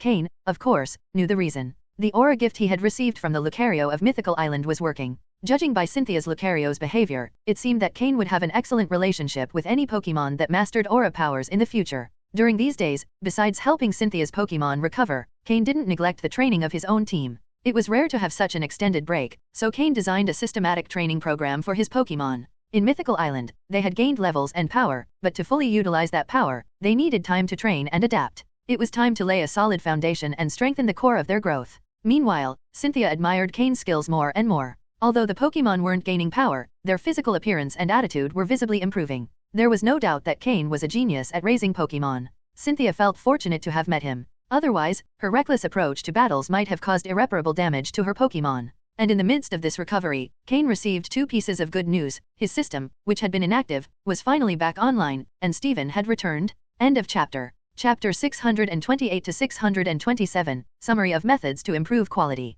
3 days after Cynthia settled in Leafy Town, Cain's system was fully operational again. All functions were restored, and the database nearly doubled in size. Thanks to this expansion, the system's analysis and calculation capabilities improved significantly. The greatest benefit was the enhanced information on Pokémon breeding. The main topics included Pokeblock creation, analysis of various recipes, Pokémon breeding techniques, and specialized methods breeders could learn for different situations. After all, much of the information came from Cain's master, a veteran breeder from the league, so it was no surprise that it proved so useful to him. The most important and surprising aspect for Cain was discovering methods to improve the quality of Pokémon, based on data obtained from Old Matsuda. This was completely unexpected. Upon reviewing this information, Cain realized that many of these methods were obscure or had low success rates. Most of them involved what trainers could do during the evolution of certain Pokémon to enhance their quality at that critical moment. In reality, the League already knew about the methods Cain had obtained from Team Rocket to improve the quality of Bug-type Pokémon. The problem was that these methods were so cruel that the League, as a representative of justice, couldn't condone them, so they were stored as classified files deep within their databases. Without a special password, no one could access them. Old Matsuda knew his computer contained this information, but he had it well protected. Without his permission, no one could access those files. But Cain had an exceptional system. He was able to decrypt Old Matsuda's computer and copy all the information, even the most hidden data. After a period of inactivity and classification, that information was now available to Cain. The quality improvement methods obtained from Team Rocket were nearly identical to the dark methods found in the recent data. One of these was the toxin nutrition method used to enhance Derpian. Some methods were even crueler. Cain had finally been exposed to the darkest aspects of this world. As for how the League came to know these methods, it wasn't hard to guess. Apart from the extreme methods, there were also safer and more common ways to improve Pokémon quality. The most common and effective method involved Pokémon that required evolutionary items. For example, Murkrow needs a Dusk Stone to evolve, Slowpoke uses a King's Rock and a Shelter to become Slowking, and Sneasel uses a Razor Claw. Although these Pokémon have a more complex evolutionary process than others, these complications also represent opportunities to enhance their quality. Cain had managed Slowpoke's evolution well, and as a result, after evolving, Slowpoke reached a dark blue quality level. Using evolutionary stones is one of the most common enhancement methods. While basic evolutionary stones meet the minimum requirements for evolution and don't provide much energy to optimize quality, intermediate, superior, or even supreme level stones can do so. The difference lies in the degree of improvement the different stones can offer. Murkrow, for instance, used a supreme level stone, allowing its quality to increase by 1 level after evolving into Honchkrow. Cain has another Pokemon that requires an evolutionary stone to evolve, Floette, which he caught on Mythical Island. Floette needs a shiny stone to evolve into Florges. Cain has high hopes for Floette, and if she masters the move Camouflage to change her type, she will no longer be just a support member of his team. For this reason, Cain will ensure that Floette receives the best possible shiny stone for her evolution. In the new system data, aside from the cruel methods and those involving evolutionary items, there were also safer methods, though with milder effects. These focused primarily on what trainers could do during a Pokemon's evolution. Since Pokemon undergo physical and form changes when evolving, that is the best time to improve their quality. Most of the Pokemon in Cain's main team had already reached their final forms, so this method could only be applied to those in his second team. Fortunately, none of the Pokemon in his second team had evolved yet, giving him plenty of room to apply these methods. Although this method is safe, it has a variable success rate. It depends on both the Pokemon and the trainer's expectations. If the goal is a minor quality improvement, the success rate will be high. But if aiming for significant improvement, one must be prepared for failure. Failure not only means the Pokemon won't improve, but it could also lose some of its innate talent, resulting in a decrease in quality. Trainers seeking these kinds of enhancements must be ready to take these risks. The last enhancement method, the most common among breeders, is a long-term, safe but slow approach. This involves gradually improving Pokemon quality through consistent use of food like Pokeblocks over an extended period. Although the results are slow, the Pokemon's quality improves gradually. An example is Aerodactyl, old Matsuda's Pokemon, whose quality improved significantly thanks to this method. Of course, this method requires both skill and resources, with skill being the biggest limiting factor. This is why advanced breeders are so highly valued, and custom Pokeblock recipes are so expensive. For Cain, this method is perfect. Thanks to his system, he has no technical limitations, especially after copying old Matsuda's data and some information from the Breeder Guild. Moreover, Cain no longer lacks resources. The minerals and diamonds provided by the Carbink colony on Mythical Island have eased the pressure on resources needed to train Larvitar and Aaron. Although these resources aren't enough to maximize their potential, Cain knows that their growth will bring more income sources in the future. Additionally, Cain ensured that he brought the entire Carbink colony with him. All of this feels like a blessing for Cain. Both his first and second teams will greatly benefit from the system's database enhancements. End of chapter. Chapter 628 to 627, Summary of Methods to Improve Quality. 3 days after Cynthia settled in Leafy Town, Cain's system was fully operational again. All functions were restored, and the database nearly doubled in size. Thanks to this expansion, the system's analysis and calculation capabilities improved significantly. The greatest benefit was the enhanced information on Pokemon breeding. The main topics included Pokeblock creation, analysis of various recipes,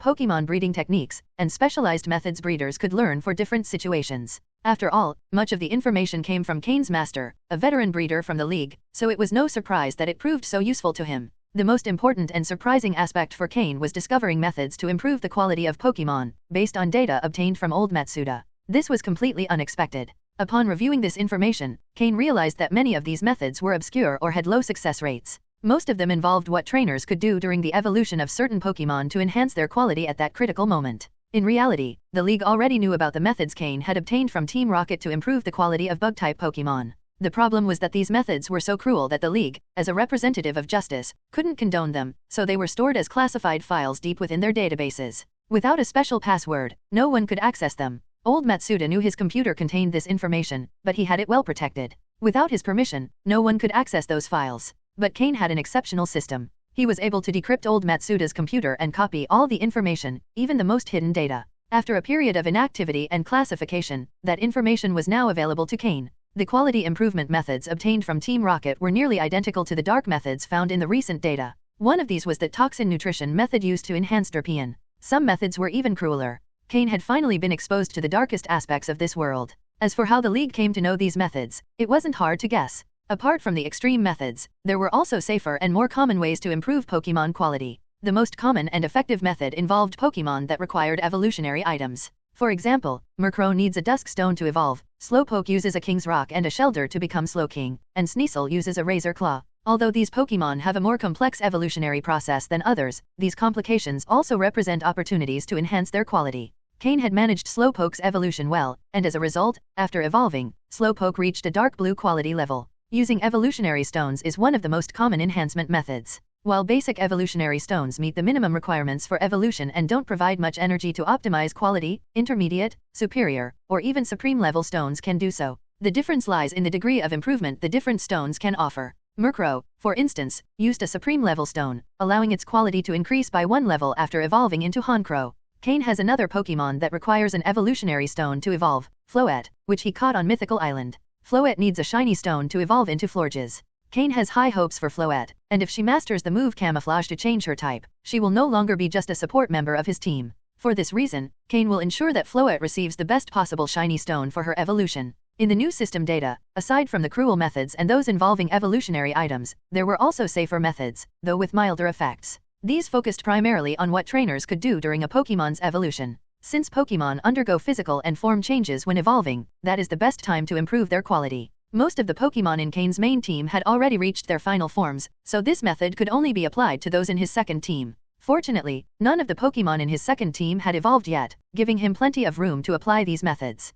Although this method is safe, it has a variable success rate. It depends on both the Pokemon and the trainer's expectations. If the goal is a minor quality improvement, the success rate will be high. But if aiming for significant improvement, one must be prepared for failure. Failure not only means the Pokemon won't improve, but it could also lose some of its innate talent, resulting in a decrease in quality. Trainers seeking these kinds of enhancements must be ready to take these risks. The last enhancement method, the most common among breeders, is a long-term, safe but slow approach. This involves gradually improving Pokemon quality through consistent use of food like Pokeblocks over an extended period. Although the results are slow, the Pokemon's quality improves gradually. An example is Aerodactyl, old Matsuda's Pokemon, whose quality improved significantly thanks to this method. Of course, this method requires both skill and resources, with skill being the biggest limiting factor. This is why advanced breeders are so highly valued, and custom Pokeblock recipes are so expensive. For Cain, this method is perfect. Thanks to his system, he has no technical limitations, especially after copying old Matsuda's data and some information from the Breeder Guild.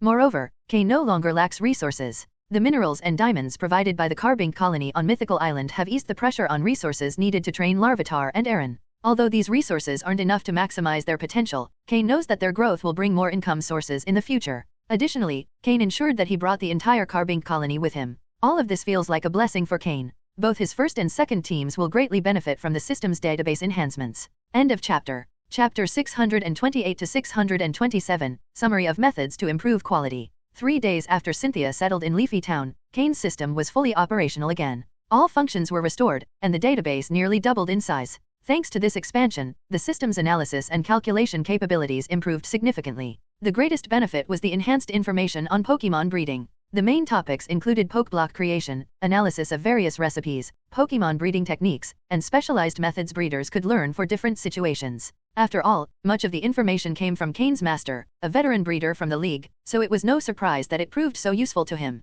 The most important and surprising aspect for Cain was discovering methods to improve the quality of Pokemon, based on data obtained from old Matsuda. This was completely unexpected. Upon reviewing this information, Cain realized that many of these methods were obscure or had low success rates. Most of them involved what trainers could do during the evolution of certain Pokemon to enhance their quality at that critical moment. In reality, the League already knew about the methods Cain had obtained from Team Rocket to improve the quality of Bug-type Pokemon. The problem was that these methods were so cruel that the League, as a representative of justice, couldn't condone them, so they were stored as classified files deep within their databases. Without a special password, no one could access them. Old Matsuda knew his computer contained this information, but he had it well protected. Without his permission, no one could access those files. But Cain had an exceptional system. He was able to decrypt old Matsuda's computer and copy all the information, even the most hidden data. After a period of inactivity and classification, that information was now available to Cain. The quality improvement methods obtained from Team Rocket were nearly identical to the dark methods found in the recent data.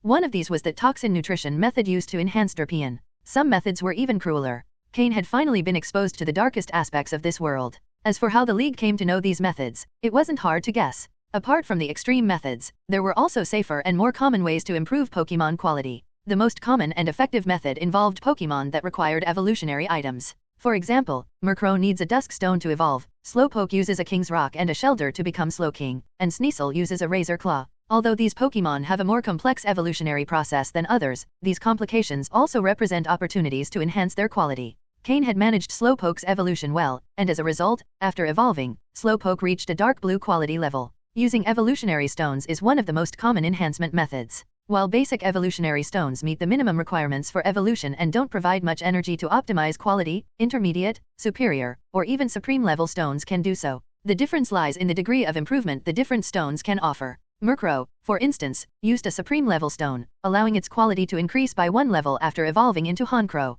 Cain has another Pokemon that requires an evolutionary stone to evolve, Floette, which he caught on Mythical Island. Floette needs a shiny stone to evolve into Florges. Cain has high hopes for Floette, and if she masters the move Camouflage to change her type, she will no longer be just a support member of his team. For this reason, Cain will ensure that Floette receives the best possible shiny stone for her evolution. In the new system data, aside from the cruel methods and those involving evolutionary items, there were also safer methods, though with milder effects. These focused primarily on what trainers could do during a Pokemon's evolution. Since Pokemon undergo physical and form changes when evolving, that is the best time to improve their quality. Most of the Pokemon in Cain's main team had already reached their final forms, so this method could only be applied to those in his second team. Fortunately, none of the Pokemon in his second team had evolved yet, giving him plenty of room to apply these methods. Although this method is safe, it has a variable success rate. It depends on both the Pokemon and the trainer's expectations. If the goal is a minor quality improvement, the success rate will be high. But if aiming for significant improvement, one must be prepared for failure. Failure not only means the Pokemon won't improve, but it could also lose some of its innate talent, resulting in a decrease in quality. Trainers seeking these kinds of enhancements must be ready to take these risks. The last enhancement method, the most common among breeders, is a long-term, safe but slow approach. This involves gradually improving Pokemon quality through consistent use of food like Pokeblocks over an extended period. Although the results are slow, the Pokemon's quality improves gradually. An example is Aerodactyl, old Matsuda's Pokemon, whose quality improved significantly thanks to this method. Of course, this method requires both skill and resources, with skill being the biggest limiting factor. This is why advanced breeders are so highly valued, and custom Pokeblock recipes are so expensive. For Cain, this method is perfect. Thanks to his system, he has no technical limitations, especially after copying old Matsuda's data and some information from the Breeder Guild. Moreover, Cain no longer lacks resources. The minerals and diamonds provided by the Carbink colony on Mythical Island have eased the pressure on resources needed to train Larvitar and Aaron. Although these resources aren't enough to maximize their potential, Cain knows that their growth will bring more income sources in the future. Additionally, Cain ensured that he brought the entire Carbink colony with him. All of this feels like a blessing for Cain. Both his first and second teams will greatly benefit from the system's database enhancements. End of chapter. Chapter 629 to 628, Mutual Commercial Flattery. Cynthia truly spent 7 peaceful days in Leafy Town. During these 7 days, she left all her Pokemon with Cain, maintaining a daily routine of 1 hour to interact with them. The rest of her time was spent at the Pokemon Center, reading data on Pokemon and expanding her knowledge. Noticing Cynthia's dedication, Cain couldn't help but admire her. It was no wonder she would become the champion of the Sinnoh region in the future. Her discipline made Cain feel a bit ashamed. It wasn't that Cain in this life hadn't reached his full potential, but in his past life, once he reached the quasi-elite level, he became prideful and then stagnated. While taking care of Cynthia's Pokemon, Cain gathered information about them. He couldn't deny it, Cynthia's Pokemon were exceptionally impressive, both in aptitude and combat ability. Aside from Lucario, with whom Cain had formed a good bond, the Pokemon that caught his attention the most was Milotic. Cynthia had a Milotic, just like Wallace, who would later succeed Steven as the champion of Hone. Pokemon, Milotic, light purple. Gender, female. Level, 49. Type, water. Ability, Marvel Scale. Held item, none. Egg moves, Dragon Breath, Mist, Brine, Iron Tail. Basic moves, Water Pulse, Wrap, Water Gun, Water Sport, Refresh, Disarming Voice, Twister, Aqua Ring, Captivate, Recover, Aqua Tail, Attract, Safeguard, Coil, Hydro Pump, Rain Dance. Learned moves, Dragon Pulse, Icy Wind, Bind. TM moves, Protect, Hidden Power, Grass, Ice Beam, Scald, Dragon Tail, Surf. This Milotic was even higher in level than Cynthia's Garchomp, and its quality had already reached light purple. Cain felt fortunate not to have faced Cynthia in a full battle. Although Cain's strength was quite respectable, going up against someone like Cynthia, one of the elites from different regions, was still a significant challenge. Whether it was Cynthia from Sinnoh, Lance from Kanto, or Steven from Hone, the differences between them were no small matter. However, while Cain had not yet surpassed them in fame, he wasn't far behind, especially due to the talent he had demonstrated in Pokemon breeding, which had impressed the league's top officials. Although Cain had potential as a trainer, his starting point was lower compared to theirs, forcing him to work harder to close the gap.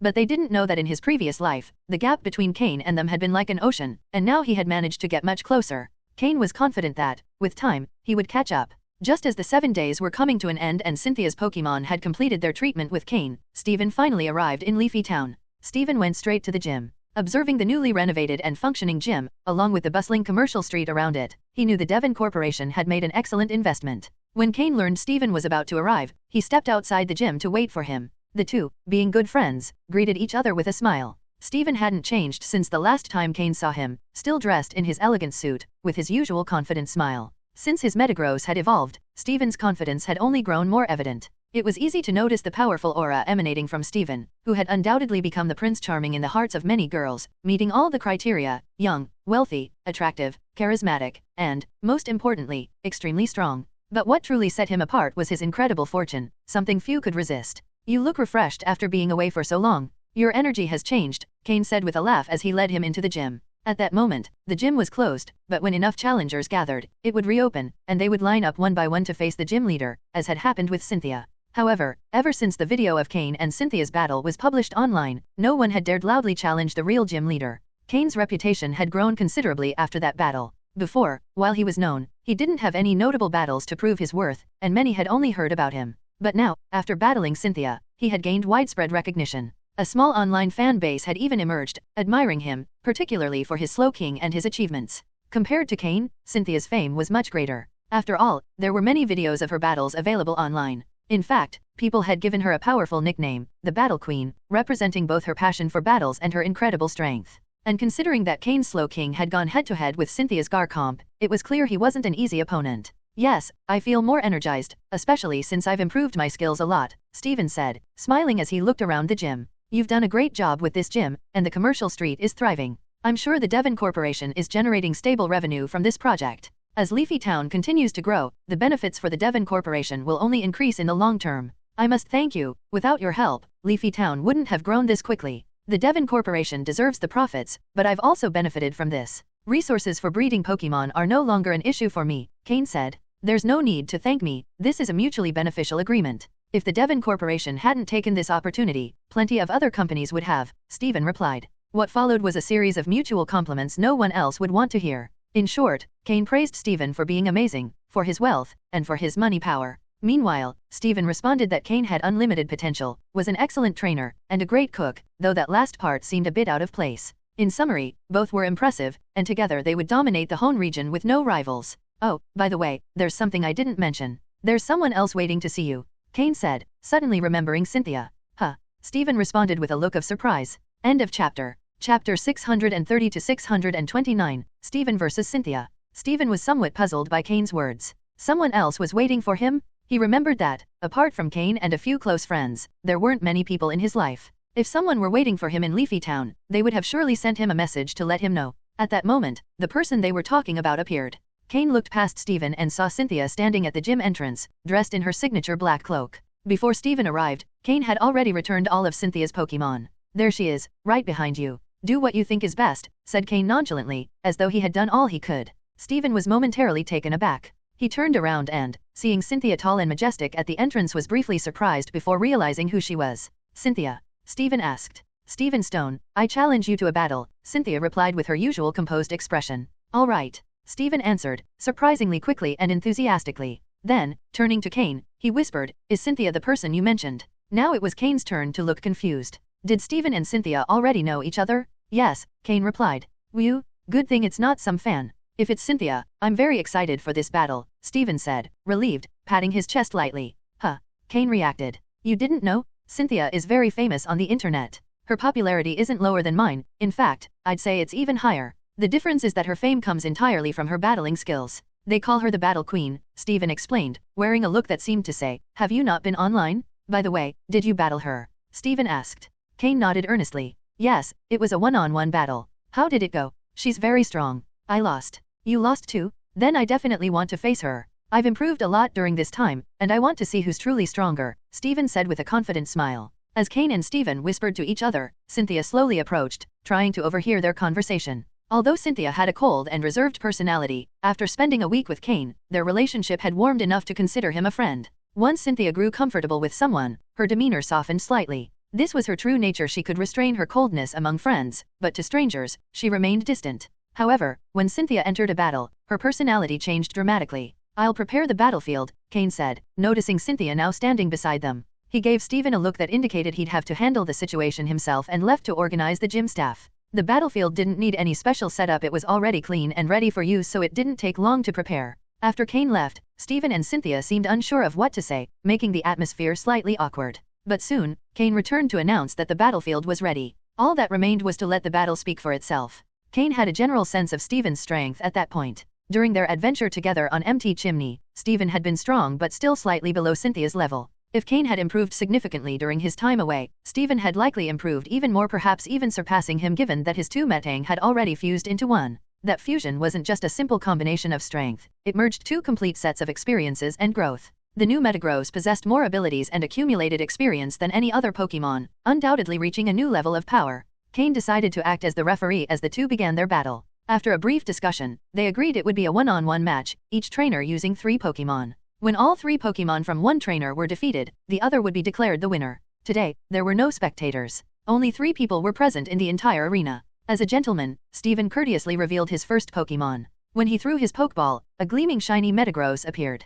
He started with his strongest card, showing that Stephen was taking the battle with Cynthia very seriously. Seeing Stephen's Pokémon, Cynthia's expression became more serious. She knew Stephen had a pseudo-legendary Pokémon from Hone, so she wouldn't have the upper hand in terms of Pokémon choice. Now, everything depended on how their Pokémon had been trained and their strategic abilities as trainers. When Metagross appeared, Cain activated his system to scan the Pokémon's details. Pokémon, Shiny Metagross, Purple. Gender, Genderless. Level, 49. Type, Steel plus Psychic. Ability, Clear Body. Held items. Metal Coat, Uxaberry. Egg moves, none. Basic moves, Confusion, Metal Claw, Takedown, Pursuit, Bullet Punch, Miracle Eye, Scary Face, Agility, Meteor Mash, Hammer Arm. Learned moves, Gravity, Thunder Punch, Ice Punch, Zen Headbutt, Magnet Rise, Icy Wind, Signal Beam, Ally Switch. TM moves, Protect, Size Hawk, Hidden Power, Flying, Hyper Beam, Earthquake, Psychic, Shadow Ball, Brick Break, Rock Slide, Substitute, Flash Cannon, Grass Knot, Rain Dance, Rock Polish, Confide. Stephen's Metagross had reached the peak of the advanced level, just shy of becoming a quasi-elite Pokémon. Its excellent ability and higher level gave it an edge over Cynthia's Garchomp, whose move Sandstorm wouldn't be very effective against Metagross. Moreover, Stephen had taught Metagross several moves, including Rain Dance, which countered Garchomp's Sandstorm. Although Metagross had a double weakness to ground-type attacks, it could use Magnet Rise and its psychic capabilities to evade some of those moves. To top it off, Metagross also resisted Dragon-type moves twice over. In terms of type advantages, Metagross had a slight upper hand. The battle would hinge on the skills of each Pokémon and the trainer's ability to adapt on the battlefield. From Cain's perspective, either could win. Stephen's shiny Metagross was slightly better trained than Cynthia's Garchomp, partly thanks to the support Cain had provided Stephen over time. Although Garchomp had regained its peak condition thanks to Cain in recent days, it was still slightly behind Stephen's shiny Metagross. However, Cynthia likely had better battlefield reaction skills than Stephen. After all, Stephen spent much of his time managing his company, while Cynthia could focus entirely on Pokémon battles. Garchomp, use Earth Power. Cynthia commanded. Metagross, use Magnet Rise and then Ice Punch. Stephen responded. Hearing the words Ice Punch, Cynthia couldn't help but feel her eyelid twitch. End of chapter. Chapter 631 to 630, and what do you think? Stephen and Cynthia battled for an entire hour. Stephen's Metagross, thanks to the resilience of this Steel-type Pokémon, ultimately managed to defeat Cynthia's Garchomp. Then, Cynthia sent out her Lucario, which, after expending a significant amount of energy, barely managed to defeat Metagross. At that point, Lucario's energy was almost completely depleted. Metagross had nearly taken down 2 Pokémon at once, largely due to Stephen's consistent use of the most suitable Pokeblocks for it. Afterward, Stephen sent out his Skarmory, which, using the advantages of being a flying-type Pokémon, managed to defeat Lucario. It seemed that at that moment, Stephen had the upper hand. But then Cynthia sent out her Melodic, which not only defeated Skarmory but also retained nearly half of its energy, keeping the suspense alive in the battle. Finally, Stephen was left with only his Aggron, which had evolved not long ago, to face Melodic. The result was that after exchanging a couple of moves, both Pokémon lost their ability to continue battling. Both trainers reached the end of the battle without a clear winner. However, for both of them, the result wasn't what mattered most, as each achieved what they sought from the battle. Stephen's Metagross was strong, but Stephen's other Pokémon were still somewhat weaker. If Aggron had been 1 or 2 levels higher, perhaps a victory could have been determined. On the other hand, Cynthia's Garchomp was slightly weaker than Metagross, but Cynthia's Pokémon were more evenly trained, without a significant difference in levels. So, after Garchomp lost its ability to battle, Cynthia managed to recover ground with Lucario and Melodic. Cain, who had been watching the battle from the sidelines, was utterly captivated. 2 future champions of their respective regions battling each other. This was the first time they faced off, and it might possibly be the last. After all, both would eventually become champions, and once they reached that status, any battle between them, regardless of the outcome, could have negative consequences. Of course, before they became champions, it was possible they would face each other again and determine a winner. That was something no one could predict. With Cain's help, both trainers managed to restore their Pokémon's energy. Once Cynthia's Pokémon had recovered, she bid farewell. She had already faced the two people she wanted to challenge in the Hone region. She was very satisfied with the results and what she had gained. Additionally, Cynthia sincerely thanked Cain for the help he provided in treating her Pokémon. She attempted to offer him something in return, but Cain declined. The only thing she could do was invite Cain to contact her when he visited the Sinnoh region or to seek her out in Celestic Town, where she would extend her hospitality. The three exchanged contact numbers, and then Cynthia departed elegantly, leaving Cain and Steven staring at each other in surprise. And what do you think? Cain gave Steven a light nudge. Yeah, it was amazing, she's really strong, Steven nodded, watching Cynthia leave with admiration. The age difference between the two wasn't much. It was the first time Steven had encountered someone his age who was such a powerful opponent. Lance was 1 or 2 years older than Steven, while Cain was 1 or 2 years younger, so all three could be considered of the same generation. However, between Steven and Cynthia, the age difference was small enough that they could be considered peers. This age difference is fictional. This made Steven feel a certain pressure. He had always thought he was the best of his generation, but now he realized that while he had the talent to make the most of his money ability, Cynthia, with her natural talent and willingness to dedicate so much time to training, could keep up with him. It was as if one was a high-budget player, and the other a tireless expert. Both invested different resources but pursued the same goals. As for Cain, he was like a cheater in the game, so he didn't count for comparison. A high-budget player, a tireless expert, and a cheater? Obviously she's strong, but that's not what I was asking about. Cain shot Steven a frustrated look. You weren't asking about her strength? Then what were you asking about? Steven asked, confused, as he looked at Cain. There was a brief silence. Forget it, it doesn't matter. Cain waved his hand and headed toward the gym. Since the gym had officially opened, Cain hadn't had the chance to fully explore it. Everything had been managed by Sky, who took care of furnishing and stocking the upper areas of the gym with various items. Fortunately, Sky did a great job and already had everything in order. Cain led Steven to the reception area on the gym's upper floor. As the host, Cain didn't even know where the tea was, which was a bit embarrassing. Did you get anything out of this last trip? Cain, unable to find tea, pulled out a bottle of mineral water from his storage space and tossed it to Steven. Steven didn't mind in the slightest, opened the bottle, and took a big gulp. The previous battle had left him parched from shouting so much. I learned a lot. My Pokemon's levels have improved quite a bit, and I think Metagross is about to reach the quasi-elite level, so I thought I'd return to settle down a bit. Cain nodded in agreement. Indeed, Metagross had already reached level 49 and would soon enter the quasi-elite Pokemon category. Once it surpassed that threshold, its power would grow significantly. That's great, but now you've got a pretty noticeable power gap. Don't neglect training your other Pokemon, Cain reminded him. At that moment, Metagross was Steven's strongest Pokemon, carrying the weight of his team, while the other Pokemon were a bit weaker. Luckily, Agrin had already managed to evolve. Yeah, I want to improve my other Pokemon, but you know, Metagross is at its peak development stage right now, so I need to focus most of my time on it, Steven replied with resignation. Cain understood completely. By the way, what happened with the 2 fossils you mentioned last time? Hearing this, Steven showed an expression of joy. Thanks to your help, after talking to some friends, I finally managed to revive both fossils. Although I'm not sure how to train these 2 ancient Pokemon species, one reason I returned was to have you take a look at them. Anorith and Lillipup? Cain was also intrigued by them. Oh, I also have something else to tell you. Last time, you asked me to look for some rare stones. Well, during my training, I got lucky and found one that might be what you're looking for. Saying this, Steven pulled out a small box, and upon opening it, revealed a small stone inside. Seeing it, Cain's expression showed surprise. End of chapter. Chapter 632 to 631, The Keystone. Keystone? Although the Keystone is relatively less rare compared to the Megastone, it remains quite valuable to Cain. For a Pokemon to achieve Mega Evolution, both the Keystone and the Megastone are essential. Of course, cases like Ash and his Greninja are an exception, purely the result of protagonist's aura. Cain extended his hand and took the Keystone from the small box. Its colorful surface bore a sort of black pattern that resembled a dark eye or perhaps a strange symbol. At this point in time, Mega Evolution has yet to be discovered, so the true value of the Keystone remains unknown.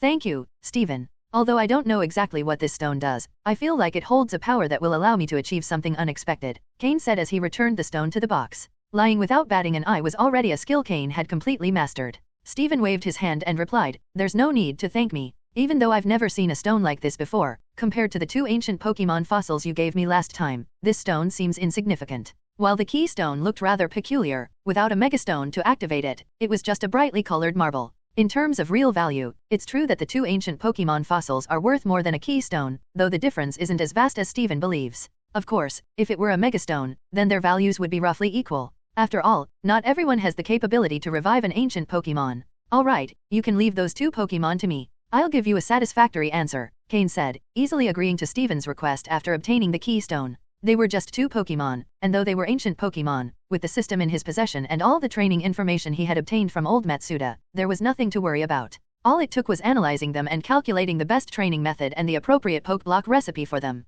With that, Steven took out 2 luxury balls and placed them in front of Cain. Inside were the newly revived Anorith and Lillipup. Cain activated the system and briefly scanned their data. Pokemon, Anorith, Dark Blue. Gender, Male. Level, 15. Type, Rock plus Bug. Ability, Battle Armor. Held item, None. Egg moves, Sand Attack, Cross Poison, Water Pulse, Aqua Jet. Basic moves, Scratch, Harden, Mud Sport, Water Gun, Fury Cutter, Smackdown. Learned moves, Bug Bite, Earth Power. TM moves, None. Pokemon, Lillipup, Blue. Gender, Female. Level, 20. Type, Rock plus Grass. Ability, Suction Cups. Held item, None. Egg moves, Recover, Curse, Mega Drain, Endure. Basic moves, Astonish, Constrict, Acid, Ingrain, Confuse Ray, Ancient Power. Learned moves, Seed Bomb, Giga Drain, Synthesis, Earth Power. TM moves, None. The qualities of these 2 Pokémon surprised Cain, as both achieved blue level quality. Anorith had a dark blue tone, while Lillipup was blue. It makes sense that these Pokémon managed to survive since ancient times. They were probably the most outstanding of their species. Perhaps, due to their high quality, the strongest Pokémon in their tribes protected them to preserve a minimal chance of survival for the species. Therefore, it wasn't entirely surprising that these 2 Pokémon had such qualities. Cain couldn't help but admire Steven's luck. Reviving ancient Pokémon carries certain risks, and the fact that Steven managed to bring them back was pure good fortune. Anorith evolves into Armaldo, and Lillipup into Cradily. Both are excellent Pokémon. Armaldo, being Rock plus Bug type, has weaknesses like Rock, Steel, and Water types. However, its sturdy armor and defensive capability make it a formidable physical tank, while its specialty is physical attack. It's a strong frontal attacker, and its ability, Battle Armor, prevents it from being taken out with a single critical hit. Of course, Armaldo also has a hidden ability, Swift Swim, which makes it a great physical attacker for a rain-based team. As for Cradily, a Rock plus Grass type, it's an excellent addition to Steven's team, as he has always had a preference for Steel and Rock types. Having a Grass-type Pokémon compensates for his weakness in that area, much like Cain managed to do with his Floette. In truth, these 2 Pokémon don't perfectly fit into Steven's current team, but that's not a problem since he values them. Although both Pokémon can become very powerful, Cain knows that in the future, he'll need to advise Steven to catch other Pokémon better suited for his team to avoid disadvantages in battles. For example, a Ground plus Steel Pokémon like Excadrill would be a perfect addition to Steven's team. It has only one small flaw: it's not imposing enough. Steven's current team, with Metagross, Agron, and Skarmory, is composed of truly impressive Pokémon. The contrast between Steven and his Pokémon results in a combination that intimidates opponents. In the future, Armaldo will also be quite an imposing Pokémon. If possible, Steven could also catch a Scizor or a Steelix. Not only do they fit his style, but both can Mega Evolve, further strengthening Steven's team. A Steven modified by Cain, specializing in Steel types, would probably be the most powerful champion of all. At that point, facing legendary Pokémon would no longer be a dream. While these thoughts ran through Cain's mind, he concluded that having Steven as a champion would only bring benefits, as long as his true identity remained hidden. Leave them with me for a few days. I'll give you a satisfactory answer, Cain said, putting away the Pokeballs with a smile. Of course, I trust you completely, Steven responded without hesitation. When do you plan to return to the Devon Corporation? You've been avoiding several tasks. They've even called me asking about you, Cain said, taking out his phone and waving it in front of Steven. Over the past week since Cain had returned, the Devon Corporation had called multiple times asking about Steven. Now, everyone at the Devon Corporation knew Cain was friends with their future president. When they couldn't find Steven, they preferred to ask Cain. Steven rubbed his forehead in resignation. They're always the same. Look, I'll stay a few more days in Leafy Town, but don't tell anyone. When you finish researching these little ones, I'll go back, but don't rush, take your time. Hey, that's taking advantage of me? Are you using me as your shield? Cain looked at Steven, who had already settled comfortably on the couch, and couldn't help feeling frustrated. Don't worry, the elders in the family love that I spend time with you. With the Breeders' Guild coming to Hone thanks to you, they just want to seize the opportunity. They're a bunch of cunning old folks, Steven said as he made himself comfortable on the couch. End of chapter. Chapter 633 to 632, a month's time. Hone region. Leafy Town. A month later. It had been exactly 1 month since the battle between Steven and Cynthia. And it had been exactly 3 weeks since Steven left Leafy Town. During the first week, Steven found several excuses to stay in the town until Cain finished thoroughly analyzing his 2 fossil Pokémon and calculating the most suitable training method for them. After that, Steven left. To train those two Pokémon, Steven needed a lot of resources and rare materials that Cain did not possess. Only the Stone family could provide what was necessary to execute the plan Cain had devised. Thus, Steven returned home. It was then that Cain was finally able to enjoy a relatively peaceful life. During this month, Cain immersed himself entirely in his training. He spent his days training alongside his Pokémon in the backyard or studying breeding documents in his room. On the few occasions he went out, he visited Verdant Turf Town or the black market in Movili City to purchase the materials he needed. Thanks to his system, Cain acquired a vast amount of information about Pokémon breeding, correcting all the deficiencies in the Pokeblock formulas he had used previously. The system also provided new Pokeblock formulas that were better suited to the current growth state of his Pokémon, including a formula that stabilized and enhanced their potential. This potential enhancement method, analyzed by the system, was the most stable, though also the slowest. All the Pokeblocks consumed by his Pokémon were reformulated. Additionally, Cain prepared potions in advance that would enhance the potential of his second team of Pokémon during their evolution. Among the Pokémon in his second team, many had the ability to evolve 3 times. If Cain managed the process correctly, these Pokémon would experience a significant power increase. This was one of the main reasons Cain dedicated so much time to preparation. Although these tasks sounded simple, in practice, they were incredibly complex and tedious. Even with the system's help, Cain spent nearly an entire month completing them. If another breeder had attempted the same, even an advanced level breeder, they would have taken dozens of times longer than Cain. Moreover, the potions required a large number of rare resources. Cain sold all the resources he had collected on Mythical Island in the black market, raising a total of 50 million Poke Dollars. Along with the 30 million Poke Dollars he already had before going to Mythical Island, he used everything to buy the rare materials required. Many of these materials were extremely hard to find, and Cain had to put in significant effort to gather everything he needed. Finally, he succeeded in creating an enhancement potion for Mudcup, another for Poliwag, and others for Torchic, Aron, and even Larvitar. The greater a Pokémon's natural potential, the higher the quality of materials required and the lower the probability of obtaining enhancements during evolution. These improved potions, developed after extensive system analysis, were modified versions with a much higher success rate than the original formulas. Of all the potions, the first ones Cain managed to complete were for Poliwag and Mudcup. Both Pokémon had a light blue quality, making their material requirements less demanding. The most challenging potion to create was for Larvitar. Larvitar, with a dark blue quality, was the Pokémon with the highest potential among Cain's roster. Additionally, after being equipped with the fragment of Groudon's armor, its potential increased even further. Because of this, Cain spent more than 2 weeks analyzing the materials needed for Larvitar's potion, followed by another 2 weeks searching for materials, producing the potion, and testing it until it was finally completed today. Of course, besides Larvitar's potion, the ones for Aron and Torchic also cost Cain a significant amount of resources. However, compared to the rare materials required for Larvitar, those for Torchic and Aron were much easier to find. Thus, the month passed quickly. Cain's Pokémon diligently completed the daily tasks he assigned them. Once they achieved Cain's goals, they were not allowed to do additional training. This was because the assigned tasks had been calculated by the system as the ideal training load for them. Any more or less would decrease the effectiveness of the training. Therefore, during this month, the Pokémon's levels increased much more slowly than in the past. However, in the long run, this was the best approach for them. Cain could confidently say that, thanks to this month of foundational training, his Pokémon's bases were now more solid than ever. In the near future, they could reach the quasi-elite level without compromising their foundations, allowing them to unleash their full power in battles. Now, Cain's Pokémon had significantly improved their mastery of moves, one of the goals Cain had set for them during this time. In summary, although their levels did not increase much, their power improved considerably, especially among Cain's first team of Pokémon. In the first team, the Pokémon that leveled up the most was Floette, who rose from level 38 to 40, officially reaching the advanced level. Additionally, she began developing the move Camouflage. Although she had not yet fully mastered it, with the help of some green plants, she could change her type to grass. The flower she always carried with her was currently the most suitable plant for her. Thus, it could be said that Floette could now perfectly alternate between fairy and grass types. Her goal was to learn more grass-type moves and to quickly switch types during battles. In this way, she compensated for the lack of grass-type Pokémon in Cain's team. Apart from Floette, all the first-team Pokémon gained 1 level. This level increase was not due to battles but to the energy contained in the food they consumed and the digestion of accumulated experience from previous levels. In summary, Cain's first-team Pokémon now had extremely solid foundations and were ready to aspire to the quasi-elite level. Soon, Cain would devise a comprehensive training plan for them. Cain's highest level Pokémon remained Slowking, at level 47, with a temporary maximum potential of dark blue quality, nearing light purple quality. In a short time, he would start reaching the quasi-elite level. Honchkrow, Gengar, and Drapion were all at level 44, while Weevil was slightly behind at level 43. Currently, all 6 of Cain's first-team Pokémon had reached the advanced level. End of chapter. Chapter 634 to 633, Mudcup's evolution. In addition to the growth of the first team Pokémon, the second team Pokémon have grown at a relatively faster pace. This is because their initial levels were lower, allowing for a higher growth rate. And among all of them, the ones that have grown the most are not Torchic, Aron, or Larvitar, but rather Poliwag and Mudkip.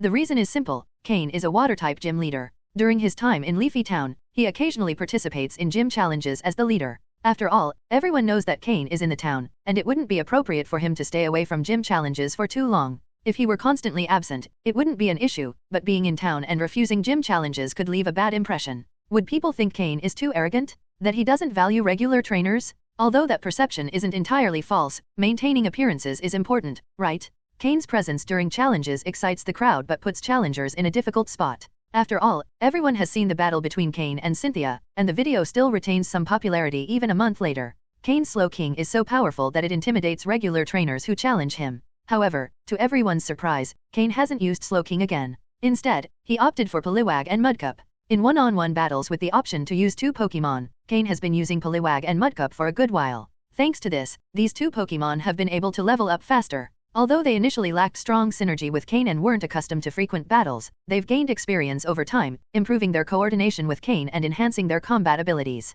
Of course, Cain carefully selects his opponents. If a trainer is too strong, he uses Slow King for the battle. But if the challenger has Pokémon below the advanced level but stronger than Mudkip and Poliwag, Cain uses the three water-type Pokémon temporarily under Sky's care. Although these three Pokémon don't have as much synergy with Cain, their solid base strength compensates for occasional mistakes. In summary, Cain doesn't recklessly send Mudkip and Poliwag into battles against opponents they can't defeat. The advantage of having the system is clear: Cain can choose suitable opponents for his Pokémon. It's not about damaging his Pokémon's confidence but rather providing the necessary training. Since most challengers have Pokémon above level 20, Mudkip and Poliwag don't always get the chance to fight. Currently, Poliwag has reached level 18, and Mudkip is at level 15. At that moment, in the garden, Cain was directing a training battle between his team. Mudkip was battling Torchic, who was now at level 14. Torchic's level increase hasn't been significant since Cain has been more focused on adjusting his Pokémon's physical condition to ensure they reach their full potential. Cain prepared a special potential enhancement potion to be used during evolution, ensuring his Pokémon achieve their peak performance before evolving.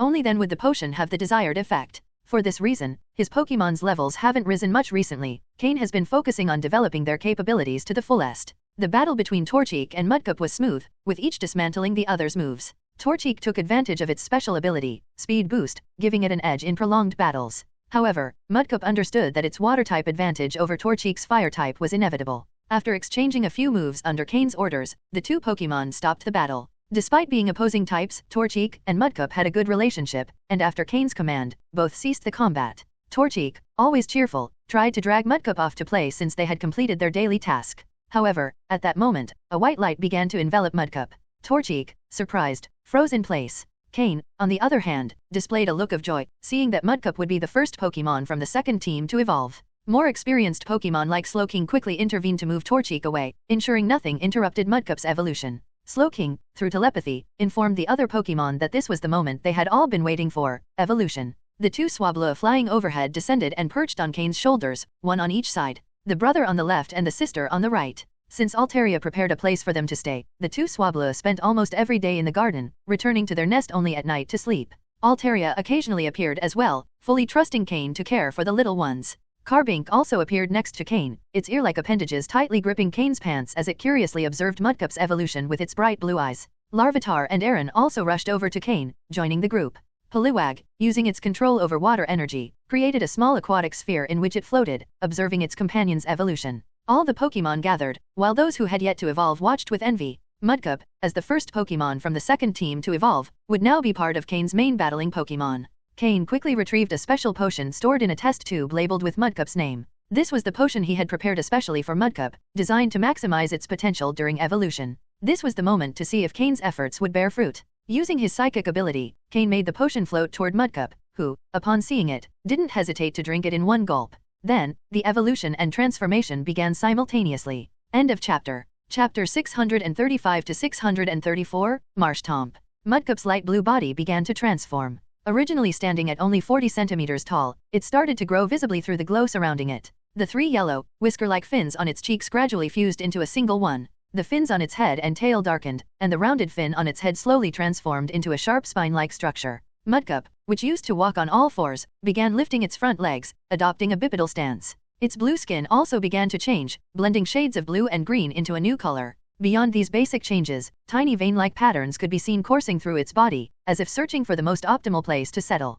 Each time one of these veins integrated into Mudcup's body, the muscles in that area visibly strengthened. This was the effect of the quality enhancement potion Cain had prepared for Mudcup, and it was beginning to show results. Cain observed Mudcup closely, not missing a single detail. This was his first time using a quality enhancement potion, and the results on Mudcup would determine how he would use these potions on his other Pokémon. The system was fully active, monitoring Mudcup's status in real time. All its values were steadily increasing, breaking previous limits. This was the transformative power of evolution. The evolution of a Pokémon always represents a drastic change. Even a Pokémon of ordinary quality experiences a significant boost in physical strength and energy control upon evolving. It's almost done, Cain murmured softly. Mush. Suddenly, Mudcup no, now Marshtomp let out a loud cry. The white light surrounding it disappeared, revealing a Marshtomp about 70 to 80 centimeters tall. After its cry, Marshtomp collapsed onto the ground, visibly exhausted. Cain quickly placed his hand on Marshtomp's body while the system evaluated its current status. He wanted to confirm whether the potion had produced the desired effect.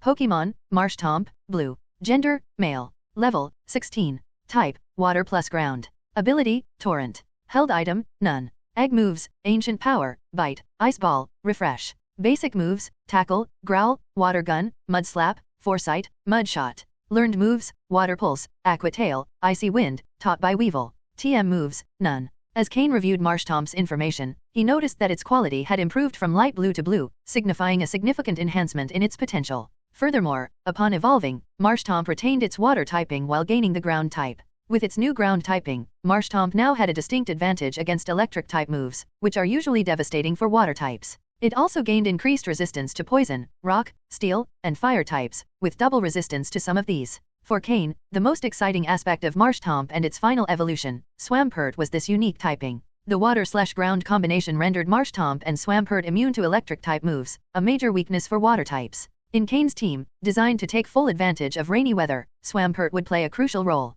Even without its mega evolution, its typing already made it incredibly versatile. Cain stroked Marshtomp's head, noting its texture, which reminded him of the Slowpoke he once had. Smiling, he said, "Congratulations on your evolution, Marshtomp.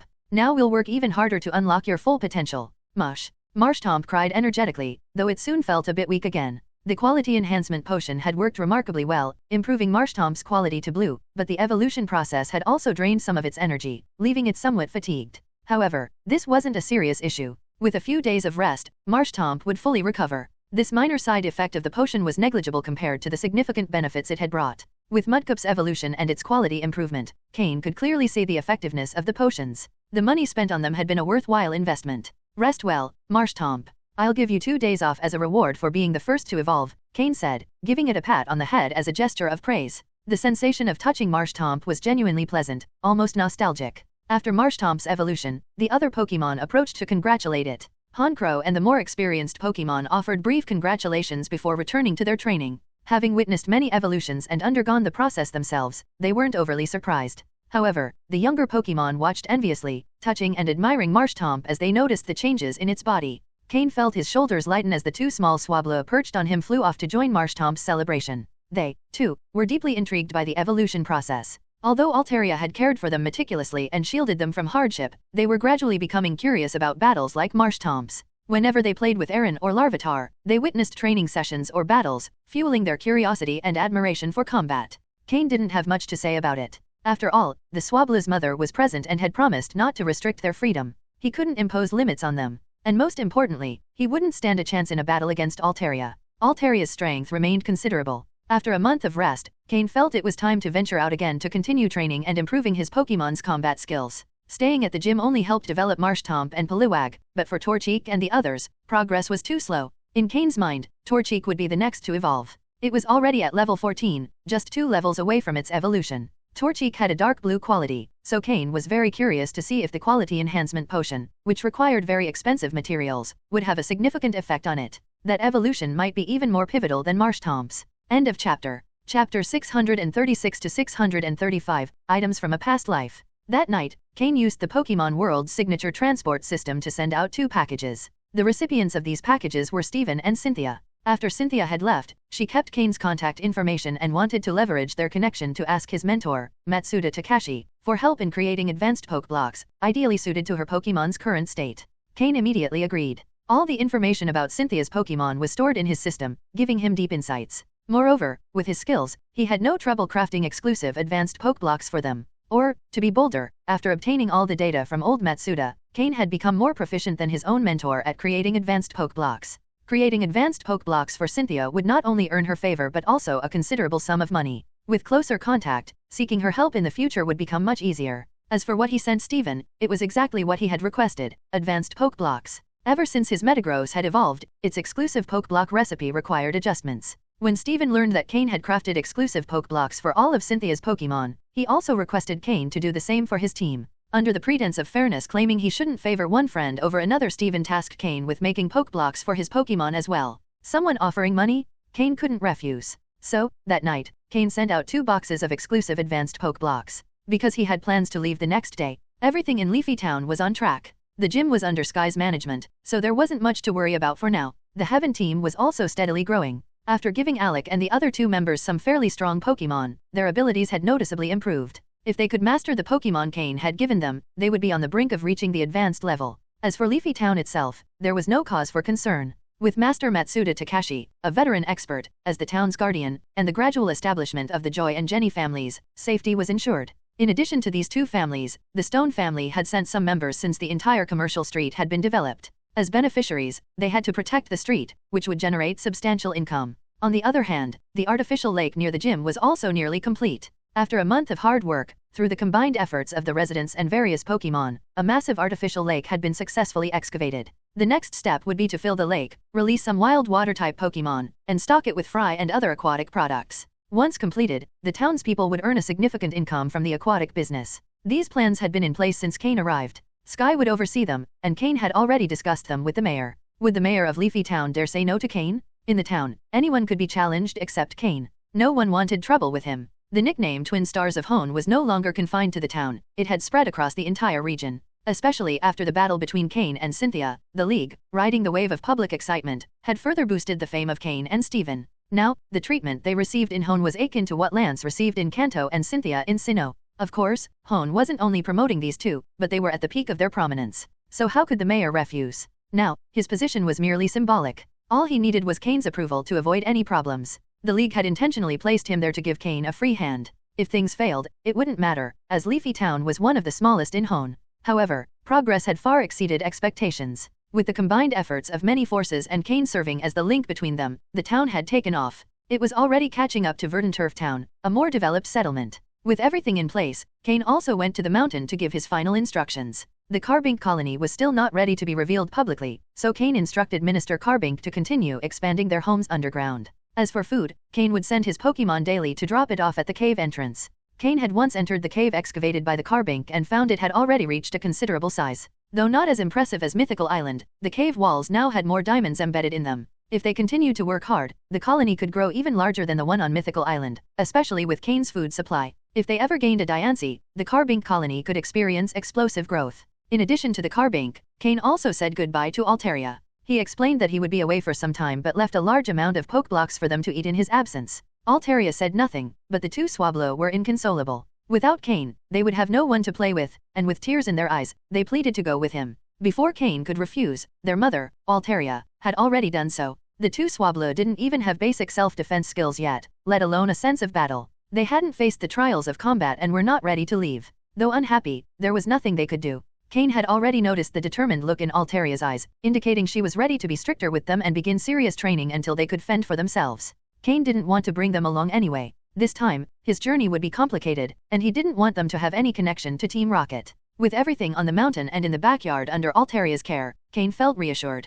At her quasi-elite peak level, Altaria could protect the small area without any trouble. The next day, before dawn, Cain departed silently. This time, he was going to reclaim something that had been his in a past life. End of chapter. Chapter 637 to 636, The Unfortunate Flygon. After leaving Leafy Town, Cain summoned a new Pokemon. Flygon? Yes, this was the same Flygon that had belonged to Ren on Mythical Island, and also the only one of Ren's Pokemon that Cain deemed worthy. With ground and dragon typing, Flygon shares the same typing as Garchomp. However, while Garchomp is known as the land shark dragon, Flygon is simply referred to as the desert spirit dragon. This is because Flygon's primary type is ground, with dragon as its secondary type, whereas Garchomp is the opposite, a purebred dragon. That was why Ren had held Flygon in such high regard. Looking at its egg moves, it was evident that Flygon's affinity with the dragon type wasn't particularly strong. And given Ren's lack of talent in Pokemon training, Flygon had only reached a high level without being able to fully tap into its potential. If Cain had trained Flygon from the beginning, by the time it reached level 49, it would undoubtedly have been capable of standing up to early-stage quasi-elite Pokemon. In its current state, however, Cain primarily used it as an aerial mount. Of course, Cain still trained it a little, and if Flygon could adapt to his training style and show significant improvement, Cain wouldn't hesitate to fully accept it. After all, Dragon-type Pokemon were always valuable and quite rare. In the future, even the Dragon Champion wouldn't have a Flygon like this. Though perhaps that's because their standards were higher, uninterested in so-called second-tier dragons. Flygon was captured by Cain after being taken back from Mythical Island and receiving medical treatment. Initially, as a proud dragon-type Pokemon, Flygon didn't want to be Cain's mount. While it had been Ren's mount before, Ren preferred using Charizard, leaving Flygon to be showcased only occasionally. But there was nothing it could do. Cain had captured it. For a month, Flygon underwent a series of grueling training sessions, a small battle every day, a major battle every 3 days, and a group battle once a week. After just a week, Flygon had already learned to behave. Cain didn't stop there, though. After 2 additional weeks of training, Flygon finally surrendered completely. Now, just Cain's stern gaze was enough to instill fear in it. After all, for over a month, Cain's Pokemon hadn't had the chance to engage in combat. This was especially tough for them, as many were battle enthusiasts. Their only amusement during this time was beating up Flygon. Without a trainer's guidance, Flygon couldn't maximize its potential. In fact, it was weaker than wild Pokemon. Weevil, Honchkrow, Slowking, Drapion, and Gengar took turns battling it. Each of them thrashed Flygon so many times that it almost developed a trauma. Every day, a different Pokemon faced it, then 2 at once, and by the 7th day, all of them together including Floette, who appeared calm and kind, joined in. Eventually, Flygon gave in. Now, sitting on Flygon's back, Cain was quite comfortable, as Flygon flew steadily. Additionally, thanks to Flygon's presence as a dragon-type Pokemon, wild flying types in the sky dared not provoke it. After being repressed for a month, Flygon showed these wild Pokemon just how fierce a dragon could be. It couldn't do anything against Cain's Pokemon, but it had no mercy for the wild ones, brutally striking down anyone that provoked it. Cain didn't stop it, knowing it was good to release pent-up tension occasionally. Though, of course, Flygon didn't realize that all this stress was caused by Cain. On the other hand, Flygon was eating better than ever. Cain was feeding it the same food Cynthia gave her Garchomp, an ideal blend for ground and dragon Pokemon, with only slight adjustments to the proportions. Despite everything, Flygon experienced a mix of pain and pleasure. After a week, it decided to submit to Cain entirely. Unfortunately for it, Cain's Pokemon continued beating it up for 3 more weeks. In the last 2 weeks, it was only because Honchkrow and the others were bored and wanted a fight. During that time, Cain also began teaching Flygon some of his battle strategies. How much Flygon could learn depended on its aptitude. Although Flygon was slimmer than Tropius, both shared a similar frame size, so Cain felt no discomfort riding it. Flying toward the horizon at dawn, Cain was heading out to accomplish 2 objectives. The first was to find the key Pokemon from his past life. According to his timeline, this Pokemon should have been born recently and wouldn't have faced many hardships yet. Capturing it early and training it well would avoid the issues from his previous life. The second goal was to locate a Megastone that Cain had obtained in his past life but never had the chance to use. Now, with proper knowledge and Pokemon capable of Mega Evolution, the stone could prove useful. Currently, Cain already had a Megastone and a Key Stone he had obtained from Steven. If he found a stone suitable for one of his Pokemon, he would focus on training one to Mega Evolve. In addition to these 2 goals, Cain also wanted to emulate Cynthia by challenging strong trainers along the way, using them as practice and boosting his fame in the region. If he could defeat future Elite Four members or gym leaders before they gained fame, people might say, so-and-so elite member was once defeated by Cain. If Cain planned to compete for a spot in Hoen's Elite Four, reputation would be important. As for the champion title, well, he could leave that to Steven. Steven didn't seem keen on holding the position for long, and by then, Cain might be ready to compete for it. This was Cain's current plan. Following his planned route, the first city he would visit was Rustboro City. Although he would pass through Verdanturf Town, he wasn't particularly interested, as the gym leader wasn't very strong. Rustboro City, on the other hand, was one of Hoen's largest cities and had a well-reputed gym. Additionally, Steven was still in Rustboro City. End of chapter. Chapter 638 to 637, The School vs. The Travelers. Flygon was significantly faster than Tropius. This was mainly due to Flygon's ability, Levitate, which reduced the effects of gravity on it. Additionally, Flygon was much slimmer than Tropius, and its level and strength were also much higher, which greatly increased its speed. While riding Flygon, Cain didn't stop for a moment and flew straight toward Rustboro City. He remembered that Rustboro City's gym was a rock-type gym, so he planned to use Slowking as his main Pokémon for the battle. If he had flown with Tropius, they would probably have arrived in Rustboro City in the afternoon, but thanks to Flygon's speed, they arrived just in time for lunch. Once there, Cain recalled Flygon and took a taxi to the Devon Corporation building. The driver, noticing Cain was a Pokémon trainer, chatted with him the entire ride. It wasn't until he got out of the car that Cain was freed from the cheerful driver's chatter. Upon entering Devon Corporation, he showed his employee ID. As Steven's personal advisor, Cain headed straight to the office on the top floor. Seeing his ID card, no one dared to stop him. Knock, knock. Cain smiled as he knocked on the door of Steven's office, where Steven was immersed in his work. Hearing the knocks, Steven looked up, and upon seeing Cain, gave him a bitter smile. What's with the sour face? Cain teased as he settled onto the sofa. Steven pointed to the mountain of documents on his desk. Look at all this paperwork, how could I possibly be in a good mood? Cain burst out laughing. Well, there's no other way. You gain something, and you also have to pay the price. Steven could only shake his head in resignation and continue going through the documents. What brings you to Rustboro City? I thought you'd take some time to rest in Leafy Town. I've rested enough, and it's been a month, so I decided it was time to move on, Cain replied. Suddenly, Steven stopped writing and looked up in surprise. What? It's already been a month. Hearing this, Cain realized Steven had been so focused on his work that he'd lost track of time. What did you expect? Cain said with little enthusiasm. Luckily, Steven came from a well-off family and had access to a specialized training center where he left his Pokémon. He didn't have to worry about his Pokémon deteriorating from lack of battles. Moreover, the training center provided regular battle simulations, ensuring that his Pokémon's levels and skills continued to improve steadily. But Steven felt that, in contrast, he himself was growing rusty from being cooped up in the office for so long. However, seeing the pile of documents, he deflated like a balloon. He knew that, just as Cain had said, gaining something came with a price. He increased his pace in reviewing the documents, intending to finish as soon as possible so he could go out to train.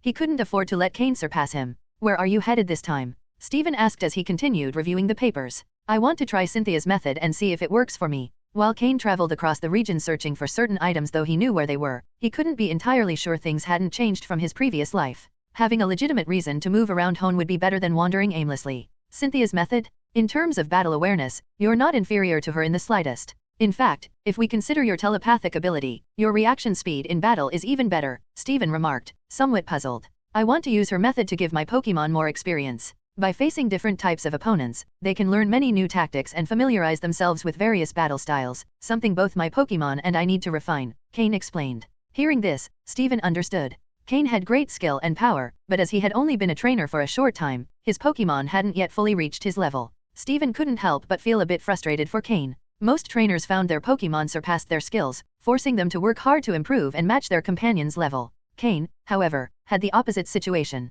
As a trainer, his abilities were exceptional, but his Pokémon had yet to catch up to his commanding prowess. So, you're starting in Rustboro City? Yes. I know the Rustboro City gym leader, she's an old friend. She uses rock-type Pokémon. Are you prepared? Steven asked. I've heard about her. She's an outstanding graduate of Rustboro City's Pokémon Trainer School and specializes in rock-type Pokémon. Her goal is to apply the theoretical knowledge learned in school to real battles. She's a very powerful academic trainer, and I was told she recently took over as the gym leader. Cain recalled some information about Roxanne. Within the Pokémon League, trainers are generally divided into two groups. One group is the academics, consisting of those who study at Pokémon training schools. If they manage to graduate, they can participate in league tournaments. Of course, graduating isn't an easy task. However, these trainers have a deep understanding of Pokémon and possess clearly defined battle strategies, almost always based on what they learned in school. Trainers in this category often have guaranteed success if they graduate. The other group consists of travelers. These trainers choose to receive their starter Pokémon at a certain age and embark on a journey, exploring different places, encountering all kinds of Pokémon, and participating in countless battles.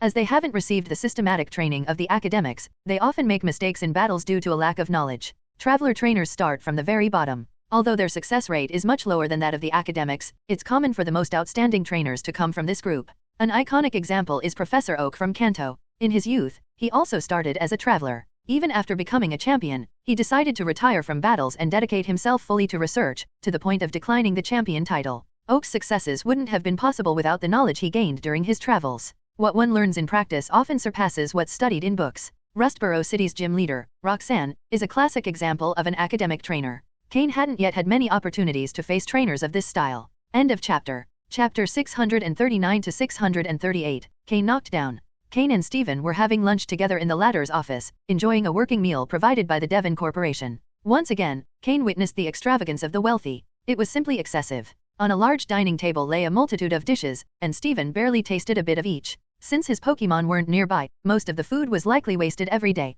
This made Cain's earlier comparison of spilling a glass of soy milk seem trivial. This was more like wasting an entire truckload of milk. The power of money is terrifying. True to his principle of not wasting food, when Steven finished eating, Cain called Slowking, Drapion, and Jengar to help finish off the leftovers. For Drapion, with its enormous appetite, even all that food wasn't nearly enough. After the meal, using Cain as an excuse, Steven skipped out on work entirely. He said he would take Cain to Rustboro City to meet the gym leader and formally introduce them. No matter what the secretary said, Steven rushed Cain out with him. Rustboro City Gym wasn't far from the Devon Corporation, so Steven drove there quickly. That day, the gym was closed. Without Steven's introduction, Cain probably wouldn't have been able to get inside. Every city gym has fixed days for being open or closed. After all, even gym leaders have their own affairs and can't sit around all day waiting for challengers. So gyms typically have specific open days, announced on signs at the entrance. Challengers can choose to challenge another gym, wait, or train a bit before returning on an open day. This system also helps gyms sell tickets for battles.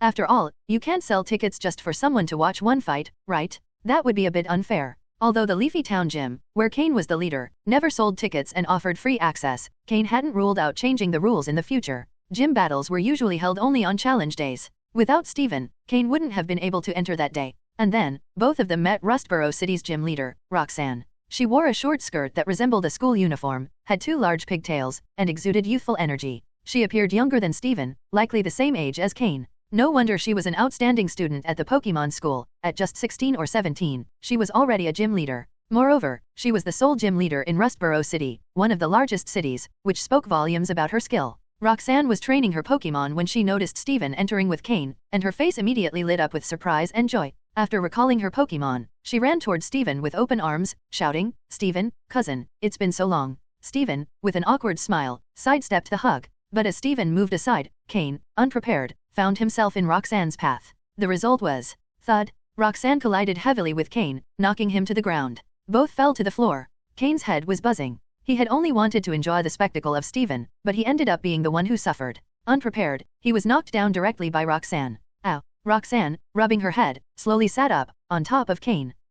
Could you get up first? Cain said awkwardly, his legs trapped under her. It wasn't so much the awkwardness of physical contact with a girl but rather the difficulty of standing up. In his previous life, Cain had plenty of interactions with women. Sometimes, to complete a mission, he had done whatever was necessary. So, he didn't feel shy around a young girl.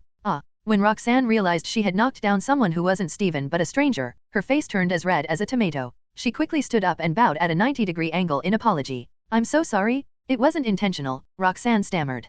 Cain got up and brushed the dust off his clothes, waving his hand dismissively. It's fine, my fault for not standing firm." It was true Cain, with his physical condition, could easily handle the weight of a young girl, but standing behind Steven, he simply hadn't been ready. To the side, Steven laughed heartily. Though he was usually quite gentlemanly, this time, he couldn't hold back his laughter. "Ha ha ha, well, let's call it a unique way to meet. Cain, let me formally introduce you to Roxanne, the current Rustboro City gym leader. She's my cousin, her father was the previous gym leader and a rock-type specialist, and my family has strong ties with hers," Steven explained, still chuckling. Suddenly, everything became clear to Cain. Now he understood why Roxanne called Steven cousin and how she had become a gym leader at such a young age. It all came down to family connections. Though Roxanne was an exceptional student, that alone wasn't enough to make her the Rustboro City gym leader. However, if her father had been the previous gym leader, it made perfect sense. Plus, the Stone family's strong ties with Roxanne's family explained how they secured a gym in such a major city. It all came down to family influence.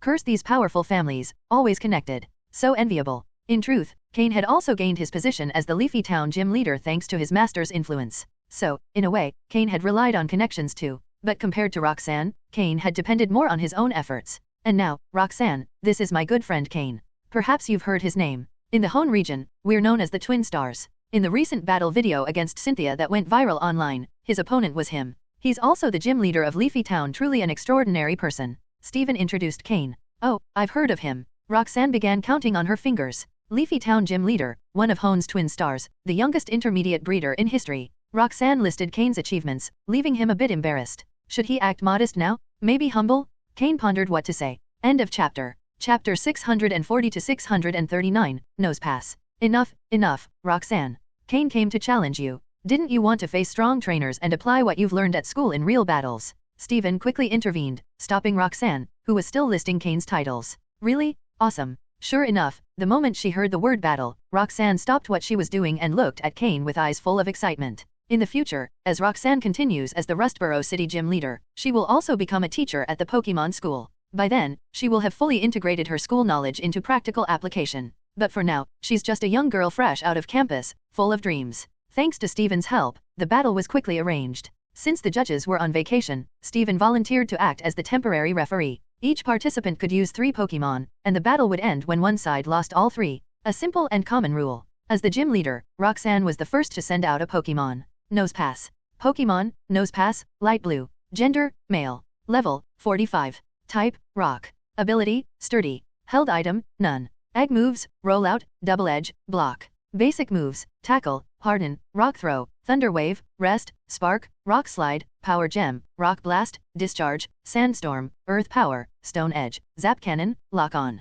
Learned moves, thunder punch, ice punch, magnet rise, fire punch. TM moves, protect, thunderbolt, earthquake, double team, rock tomb, rock polish, volt switch, bulldoze. Cain had faced Pokémon like Nosepass before. Although Nosepass is a rock-type Pokémon, it significantly differs from others of its type because it also functions as a giant magnet. While not an electric type, it can learn and use various electric moves. This can catch trainers off guard when they try to exploit its rock-type weakness with water moves. Nosepass causes considerable confusion for its opponents. However, Nosepass has an evolution. If it evolves into Probopass, it gains the steel type in addition to rock. This increases its weakness to fighting and ground-type moves but also enhances its resistance to others. Fortunately, Roxanne's Nosepass hadn't evolved yet, likely because she didn't know how to make it happen. If it's a rock-type Pokémon, then it's your turn, Slowking, Cain said as he tossed his Pokeball. Hearing Cain's words, an almost imperceptible smile appeared on Roxanne's face. Another trainer sending out a water-type Pokémon just because their opponent is a rock-type. Roxanne thought no one had noticed her little trick, but both Cain and Steven saw through it clearly. After all, she was still a young, inexperienced girl fresh out of school. Steven couldn't help but facepalm, knowing his cousin was relying on typical school tactics. But Cain's Slowking wasn't just any Slowking. Its water type was merely secondary. Slowking, a water and psychic type, is a very rare Pokémon. It's said that only 2 Slowking have been found in the wild, one in the Kanto region and one in Johto. Cain's is the only one captured by a trainer, Roxanne explained, pulling out a small notebook filled with detailed information about Slowking. Although Pokédexes already existed, they still lacked data on many Pokémon and were in a testing phase. That's why school trainers like Roxanne compiled their own information, which became one of their most valuable treasures. Cain's Slowking was level 47, in the late stages of the advanced rank. With a bit more effort, it could reach quasi-elite status. Quite thorough information, Cain praised. Currently, finding data on a Slowking was rare, so this level of detail was impressive. Slowking, use Nasty Plot, Cain ordered, taking advantage of his right to attack first as the challenger. Slowking's eyes gleamed, and its psychic power began rapidly building, raising its special attack. Nosepass, use Lock On. At the start of the battle, Roxanne transformed, fully focused on the fight with her little notebook in hand, observing closely. Following her command, Nosepass's eyes glowed as it locked onto Slowking, marking it as its target. The move Lock On ensures the next attack has significantly higher accuracy, almost guaranteeing it will hit. Cain immediately understood Roxanne's strategy. Slowking, use Psychic Water Gun, Cain commanded. This was a move Slowking had mastered on Mythical Island and had perfected over the past month, now using it effortlessly. In an instant, Slowking gathered a massive amount of water energy in its mouth, its cheeks swelling. As it opened its mouth slightly, a powerful water jet the size of an arm shot out, enveloped in psychic energy, aimed directly at Nosepass. Nosepass, use Zap Cannon. At the same time as Cain gave his command, Roxanne issued hers. After using Lock On, Nosepass was ready to unleash Zap Cannon. This move is incredibly powerful, with a base power of 120, but it has the drawback of low accuracy, which is why it's not often used. However, combined with Lock On, Zap Cannon becomes devastating, with the added chance to paralyze the opponent if it hits. This was Roxanne's strategy, turning Nosepass into an auto-targeting paralysis turret. In a Pokémon War-style battle, Nosepass would be extremely dangerous, but Cain had already seen through her plan. End of chapter. Chapter 641 to 640, Cain and Floette's first battle. This strategy seemed quite good. After all, if Slowking were truly hit by the Zap Cannon move, it would be quite dangerous. But Roxanne had clearly overlooked something. While Nosepass is a rock-type Pokémon and has good control over electric-type moves, the energy buildup required to launch a powerful move like Zap Cannon is a bit slow. This might not be obvious with other Pokémon, but for Slowking, who can use the move Teleport instantly, the difference was significant. Slowking, Teleport. As expected, after Roxanne commanded Nosepass to launch Zap Cannon, Cain listened carefully and issued a new instruction. Boom! The water gun hit its mark. Boom! Zap Cannon struck the spot where Slowking had stood moments earlier. Although lock-on increases accuracy, it only works if the opponent moves conventionally. Since Slowking's teleport leaves no visible trace, Nosepass couldn't track its trajectory. Zap Cannon missed. However, the water gun move, enhanced by psychic energy, struck Nosepass and dealt considerable damage. Seeing her strategy fail, Roxanne's expression changed slightly. That's the weakness of the academic approach. Slowking, keep using psychic water gun. Cain continued to give commands. Now was not the time for mercy. In a battle, maintaining full power was necessary. As a good student, Roxanne quickly recovered from her initial failure. Nosepass, discharge. Following the command, Nosepass began emitting large amounts of yellow electric currents. Under its control, they spread through the air, forming snake-like patterns that danced in every direction. Slowking's psychic water gun attack was gradually weakened by these electric currents. By the time it reached Nosepass, it had lost much of its power. However, Roxanne's intention was clear. Stopping Slowking's attack was just part of the plan. Even though the electric currents dissipated, the density of electrical energy in the air had noticeably increased. If Slowking dodged the first attack because Nosepass was slow to launch Zap Cannon, this time Nosepass would accelerate the process, leaving Slowking no chance to escape. Nosepass, lock on, and then Zap Cannon.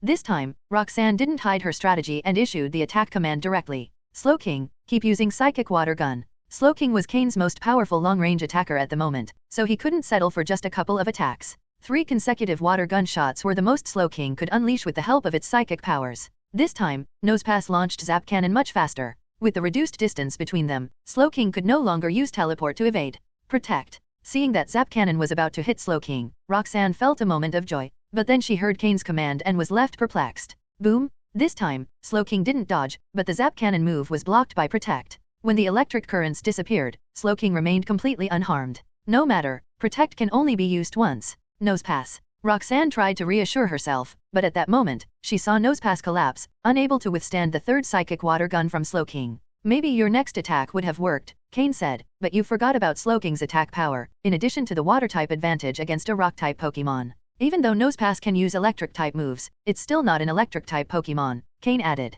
In truth, Roxanne's strategy wasn't bad. Although her initial approach was somewhat rigid, using discharge to increase the electrical energy in the air was a good tactic. Her ability to adapt quickly was commendable, but she underestimated Slowking's attack power. A single water gun had left Nosepass in bad shape, and 3 in a row were impossible to endure. Ugh. I really underestimated Slowking's attack power, Roxanne said as she recalled Nosepass into its Pokeball. In that case, it's your turn, Kabutops. Seeing this Pokemon enter the battlefield, Cain's eyes lit up. Kabutops? Cain had seen a group of Kabutops at the underground lake in the mountains behind Leafy Town and had planned to capture one for his rain team when he got stronger. He hadn't expected Roxanne to have a Kabutops as well. As a water and rock-type Pokemon, Kabutops could resist some of Slowking's water-type attacks. Cain's system quickly scanned Kabutops' data. Pokemon, Kabutops, light blue. Gender, male. Level, 42. Type, rock plus water. Ability, battle armor. Held item, none. Egg moves, bubble beam, confuse ray, screech. Basic moves, slash, night slash, faint, scratch, harden, absorb, leer, mud shot, sand attack, endure, aqua jet, mega drain. Learned moves, liquidation, iron defense, snore, stealth rock, earth power. TM moves, protect, hidden power, grass, smackdown, scald, rock polish, stone edge, X-scissor, surf. Kabutops is also a fossil Pokemon. It wasn't clear whether Roxanne had caught it directly or, like Steven, revived it from a fossil. However, even though Kabutops is a water and rock type and can resist some of Slowking's attacks, at only level 42, it wouldn't stand up to Slowking's powerful psychic attacks. After all, Slowking's strength lies in its psychic abilities. From his judge's seat, Steven sighed slightly. Roxanne continued to make the mistake of overvaluing type advantages. Types are important, but a Pokemon's combat capabilities also need attention. Fortunately, Cain had no intention of completely crushing Steven's cousin. It would be awkward if he made her cry. Cain recalled Slowking and looked at the Floette nestled against his chest. Floette, it's your turn this time. Floette was very small, especially after trading her large flower for a smaller one. It leaped out of Cain's pocket, using its flower as a parachute, slowly descending to the ground. Steven and Roxanne stared in surprise as a flower from Cain's chest transformed into a Pokemon, especially since neither of them was familiar with this species. Roxanne, in particular, checked all her notes but couldn't find any information on this Pokemon. Seeing their puzzled expressions, Cain smiled. This is Floette, a Pokemon newly discovered by the League in the Kalos region. Don't underestimate her small size. End of chapter. Chapter 642 to 641, Total Defeat. This was Floette's first official battle since joining Cain's team. However, after more than a month of training, it was no longer unfamiliar to her. Internal battles often occurred within the team, especially the daily match against Flygon, in which she always participated. Upon entering the battlefield, Floette automatically used the move Camouflage, changing her type to Grass.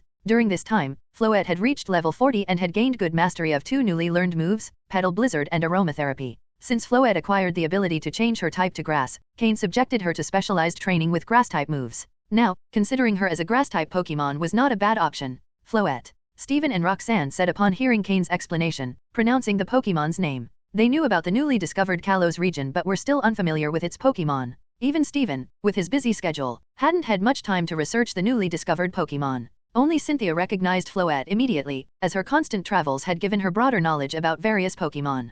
By changing her type to Grass, Floette activated her ability, Flower Veil, which prevents Grass-type allies from having their stats lowered or being affected by status conditions. In this form, Floette was at her best. Roxanne, on the other hand, found herself at a loss on how to fight a Pokemon she knew nothing about. From Floette's appearance, she seemed to be a Grass-type Pokemon, which placed Kabutops, her Rock/Water-type Pokemon, at a massive disadvantage, being highly vulnerable to Grass moves. Finally, after 20 minutes of battle, the outcome was clear. Floette still stood on the battlefield. Roxanne's defeat was primarily due to 3 factors. First and foremost, she knew nothing about Floette, which nullified the main advantage of an academically inclined trainer reliance on knowledge. The second factor was the type advantage. With Floette's Grass type, Kabutops took 4 times the damage from Grass-type moves, while his Water moves dealt only half the damage to Floette. The third crucial factor was Floette's incredible regeneration ability. As long as Kabutops couldn't take her down in one hit, Floette found multiple ways to recover her energy. Additionally, her mastery of support moves allowed her to control the battle with ease.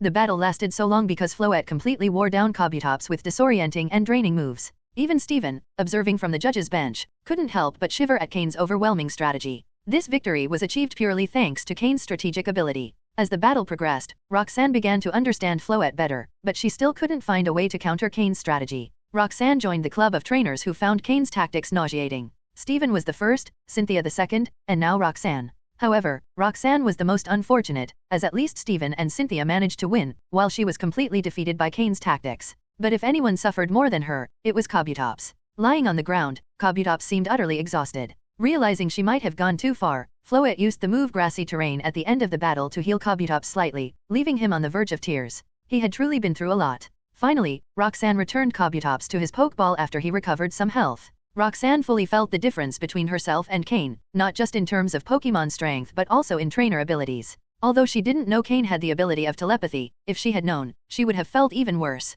After storing Kabutops' Pokeball, Roxanne sighed deeply. Despite the uncomfortable battle, she had learned a lot from it. For her, the final result no longer mattered. She knew she wouldn't have been able to win anyway. Her last Pokemon was Golem. With a light blue hue, Golem had reached level 43. However, being a rock/ground type, he was 4 times weak to water and grass moves. Cain could have chosen Slowking or Floette again to easily defeat Golem, but he decided to use Drapion. After a long time without battling, Drapion entered the field with an imposing presence, demonstrating his power. Che. Golem, seeing this much larger Drapion, began to understand how Kabutops must have felt. Drapion didn't fight from a distance like Slowking or wear down his opponent like Floette. As the strongest physical Pokemon on Cain's team, Drapion simply lifted Golem into the air with his arms. Roxanne stood speechless at such a display of strength. Standing over 2.5 meters tall, this Drapion was much larger and stronger than any she had seen before. Seeing this scene, Roxanne knew she had been completely defeated. Cain had defeated her 3 Pokemon with his own without the slightest effort. Although all were in the advanced level, the difference in trainer skills was evident.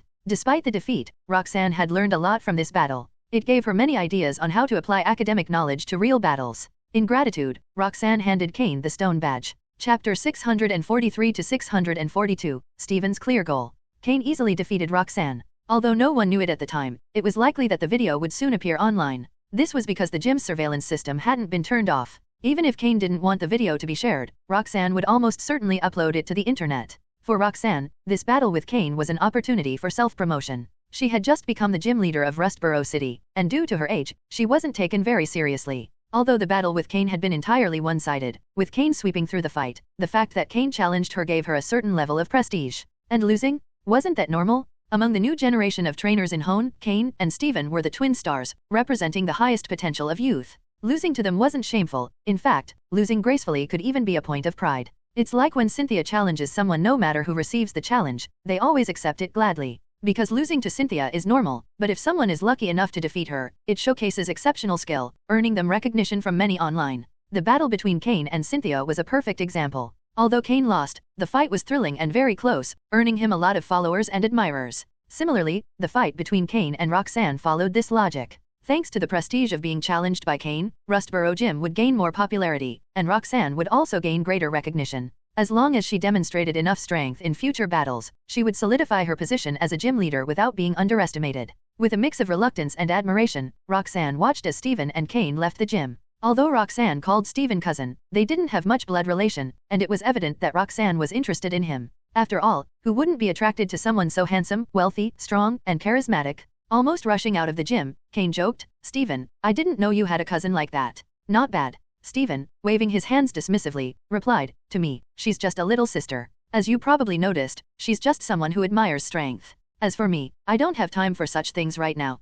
Both my Pokémon and the company demand all my attention. I don't have the energy for anything else." Cain patted Steven on the shoulder. "Don't put so much pressure on yourself. Try delegating some responsibilities in the company. If you try to do everything yourself, you'll never have much time." He added thoughtfully, "What matters most in this world is strength." Hearing this, Steven fell silent for a moment. Then he smiled. Indeed, what Cain said was true. The most valued thing in this world was strength. Even though the Stone family held great influence and Devon Corporation was one of the most important companies in the Pokémon world, it all stood because the Stone family had enough strength to protect those resources. If the Stone family declined, it would be impossible to maintain control over the company. Similarly, if someone possessed enough strength, no one would dare touch Devon Corporation, because having a powerful defender would make everyone think twice before acting out of fear of the consequences. It seems I need to become one of the strongest in the world before worrying about the company. Cain, thank you. Now I'll take care of a few things and then take my Pokémon to train. I can't let you surpass me, Steven said with gratitude. Previously, Steven had struggled to decide between training his Pokémon or handling company matters, attempting to do both simultaneously.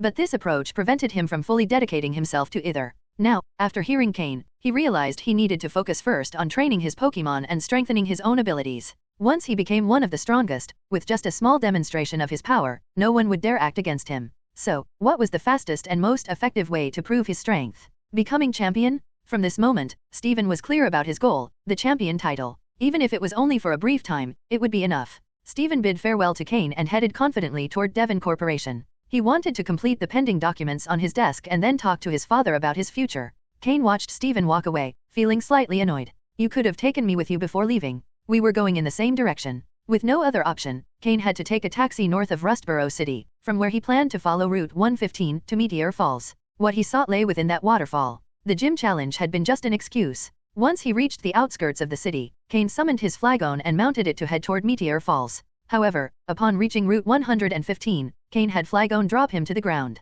He had noticed that the Pokémon in that area weren't very strong, with levels ranging from 7 to a maximum of 20. Clearly, someone had already cleared the area, making it a suitable spot for beginner trainers. Cain took advantage of the opportunity to train his second team Pokémon. 2 Pokémon at a time was the ideal number for combat. This time, Cain released his newly trained Torchic and the eager Aaron. At that moment, Torchic was at level 14 and Aaron at level 19, with a slight level difference. However, this didn't affect the training much. The weaker Pokémon were left for Torchic, taking advantage of his natural fire-type advantage in that environment. Additionally, his speed boost ability allowed him to move with increasing confidence in outdoor battles. The stronger Pokémon were left for Aaron, who, being a steel/rock type, was immune to the poison-type moves of the wild Pokémon, giving him another natural advantage. Both Pokémon had already completed the training regimen Cain had designed for them over the past month, and the results were very promising. Now, when battling wild Pokémon, instead of feeling fear, they were enthusiastic. Especially Torchic, whose motivation had been greatly boosted by Mudcup's evolution.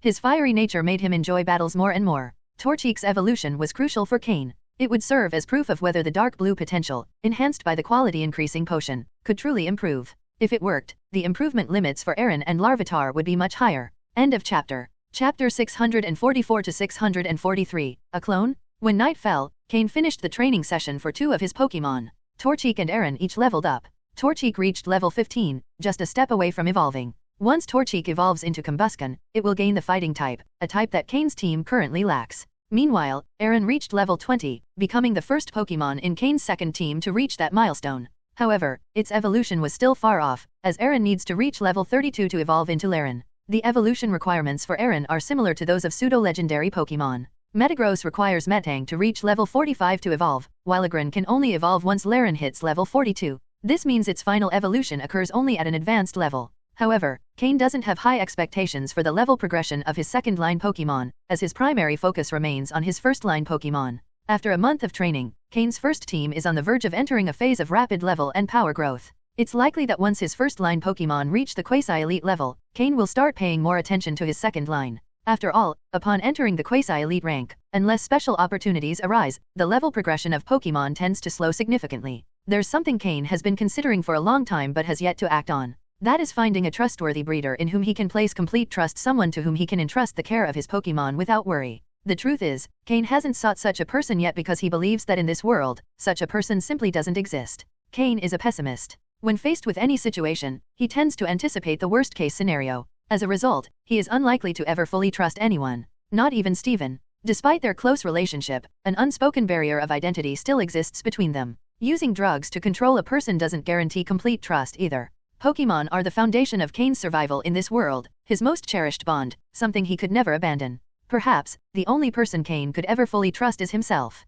It would be great to create a clone, Cain thought. As he pondered this, he froze mid-motion while cooking. A clone. A bold idea surfaced in his mind. He didn't necessarily need to create a real clone. It would suffice to have a tool or device he could fully control. It could even be a Pokémon, as long as he could manipulate it in real time. Cain began formulating a plan, still in its very early stages. If it proved viable, he could finally entrust the care of his Pokémon without concern. With that thought tucked away, Cain continued preparing dinner. The wild Pokémon in this area were not high level, and with his first-line Pokémon present, there was no risk of surprise attacks. Moreover, with a dragon-type Pokémon like Flygon around, wild Pokémon were unlikely to attack. The next day, Cain didn't continue his Pokémon training. He flew on Flygon, heading toward Meteor Falls. As he approached, he felt a surge of excitement that was hard to contain. In truth, he had avoided thinking about this moment, because in his previous life, this particular Pokémon was the reason he ended up being hunted by other trainers. Owning this Pokémon had aroused jealousy and envy in many, turning Cain into a constant target of betrayal. Although Cain had reached the quasi-elite level in his past life, it was this Pokémon that made him the center of unwanted attention. More importantly, the relationship between Cain and this Pokémon had never been ideal. He had captured it too late in his past life, and due to special circumstances, the Pokémon had lost all trust in humans. At that time, Cain also believed in the supremacy of strength, so he had forcibly captured it without gaining its genuine loyalty. That series of events led to his current predicament. But in this life, Cain planned to capture it while it was still young, believing its heart would not yet be as closed off. Cain was eager to capture this Pokémon again, as, despite the trouble it had caused him in the past, it was an extremely rare and powerful Pokémon. Meteor Falls lies at the intersection of routes 114 and 115 in the Hone region. It is famous due to a large meteorite that created a deep crater, within which a waterfall formed. Inside this crater, due to the meteorite's heat, numerous complex underground caverns emerged, forming a labyrinth without a defined pattern. Over time, more explorers visited the site, and maps of Meteor Falls began to appear. However, those maps were incomplete, as many tunnels remained undiscovered and uncharted. In his past life, Cain had gotten lost in Meteor Falls' intricate tunnels, which eventually led him to encounter that Pokémon. At the time, he thought he had been blessed with protagonist-level luck, but later he realized he had exhausted all his good fortune in one go. While trainers hadn't fully explored all the caves, Pokémon had made their homes there. In the deeper areas, it was possible to encounter more powerful Pokémon, deterring trainers from fully exploring the site. As Cain was about to reach Meteor Falls, he decided to recall Flygon and, using his psychic abilities, descended slowly to the ground. Finally, he could make a dramatic entrance. Nearby trainers had noticed him flying on Flygon, and many looked at him with admiration, respect, or envy. However, when they saw Cain landing gently using his psychic powers, they quickly averted their gaze. A psychic? Cain was wearing simple League trainer clothing and wasn't wearing his mask, but no one could discern his face. This was a small trick he had learned from the psychic ability guide Sabrina had given him. By condensing his psychic energy on his face to reflect light, he created a blurred image. Others felt they were on the verge of seeing him clearly but never could. This trick was known as the psychic mask. Unless someone with stronger psychic abilities attempted it or a psychic contacted him directly, his identity would remain hidden. Someone like Sabrina, for instance, even if he were discovered, it wouldn't matter much. Several people already knew about Cain's psychic abilities. Steven knew, and his mentor Matsuda Takashi had found out after Cain confessed it to him. In fact, when old Matsuda discovered it, he immediately retreated to train, feeling slightly disheartened by his pupil's talent. He was worried about the possibility of Cain surpassing him as a master soon, a situation that, while painful, also filled him with pride and joy. End of chapter. Chapter 645 to 644, The Reappearance of Team Aqua. As Cain approached Meteor Falls, the number of people increased, and he blended into the crowd, ensuring no one paid him any attention. He walked straight past the waterfall entrance and ventured into the complex tunnels inside. At first, there were many people, with widely varying skill levels. Cain didn't buy a map, as his system already had part of the area's information recorded. He headed directly toward the location he remembered. Aside from Floette, who stayed quietly in his shirt pocket, Cain did not bring any other Pokémon with him. Nevertheless, Gengar remained in his shadow, so there was no need for concern. As he delved deeper, the number of people gradually dwindled. Because the crater was created by a meteorite, there were numerous rock-type Pokémon species in the area. With the nearby waterfall, water-type Pokémon were also abundant. The tunnels were teeming with wild Pokémon. Bit by bit, Cain found himself alone, a sign that he had reached a depth where most people dared not go due to the strength of the wild Pokémon. Cain decided to release Slowking, leaving psychic marks along the way to avoid getting lost. From this point onward, the maps no longer provided information, so Cain had to explore the path himself. Although he vaguely remembered the route from his previous life, he couldn't be certain the Pokémon he was searching for would be in the same place. Careful exploration was his only option. Fortunately, the area was almost deserted, increasing his chances of finding what he was looking for. However, as he rounded a corner, Cain saw two figures, two people in distinctive uniforms. Cain immediately recognized the uniforms, particularly the symbol on them. Team Aqua? In the past, while traveling from Kanto to Hone aboard the SS Anne, Cain had been attacked by Team Aqua and was nearly captured. Fortunately, with the help of old Matsuda and other strong trainers, he managed to escape. He hadn't expected to encounter members of Team Aqua here. Previously, alongside Steven, Cain had faced Team Magma members at MT Chimney, indicating that both Team Magma and Team Aqua were becoming increasingly active. This meant it wouldn't be long before both teams fully revealed their clandestine operations. Cain wondered what Team Aqua was doing at Meteor Falls. Was there something here they needed? He intended to follow them to uncover their purpose and, if possible, sabotage their plans. After all, Cain had a score to settle with Team Aqua. Additionally, Team Aqua and Team Magma were the two largest underground criminal organizations in the Hone region. Although they had not yet fully emerged, once they did, their influence would impact other criminal groups, including the Heaven team from Leafy Town, of which Cain was the leader. Delaying the rise of these two organizations would be advantageous for Cain. Maintaining his distance and utilizing Slowking's psychic abilities, Cain tracked the two Team Aqua members without being detected. He observed their battles with wild Pokémon, noting that both were strong trainers. Cain knew getting too close would be dangerous and offer no advantage. Moreover, the two members spoke very little to each other, so Cain couldn't glean any clear information about their objective. After observing them for a while, Cain decided to retreat. There was no sense in risking an unnecessary fight. His primary mission was to capture the Pokémon he had come for. As Cain withdrew, the woman from Team Aqua suddenly stopped, frowning slightly. "What's wrong, Rena?" asked the man, noticing her behavior. Rena didn't respond immediately. She closed her eyes and tried to sense something but, finding nothing, finally said, "It's nothing. I just felt as if someone was watching us, which made me uneasy." "Oh, your intuition is usually spot on. Should we go back and check?" the man, Pash, suggested. "No, it's not necessary. I sensed again and felt nothing. It was probably just a fleeting feeling, a mistake," Rena replied. Pash, who had been tense, relaxed and sighed in relief. "Phew, that's a relief. This mission was assigned to us directly by Executive Shelley. We can't fail, otherwise, we'll be relegated to grunt work." Their mission was evidently important. "Don't worry. Executive Shelley trusts us. If we complete this mission, we'll surely be promoted," Rena reassured him.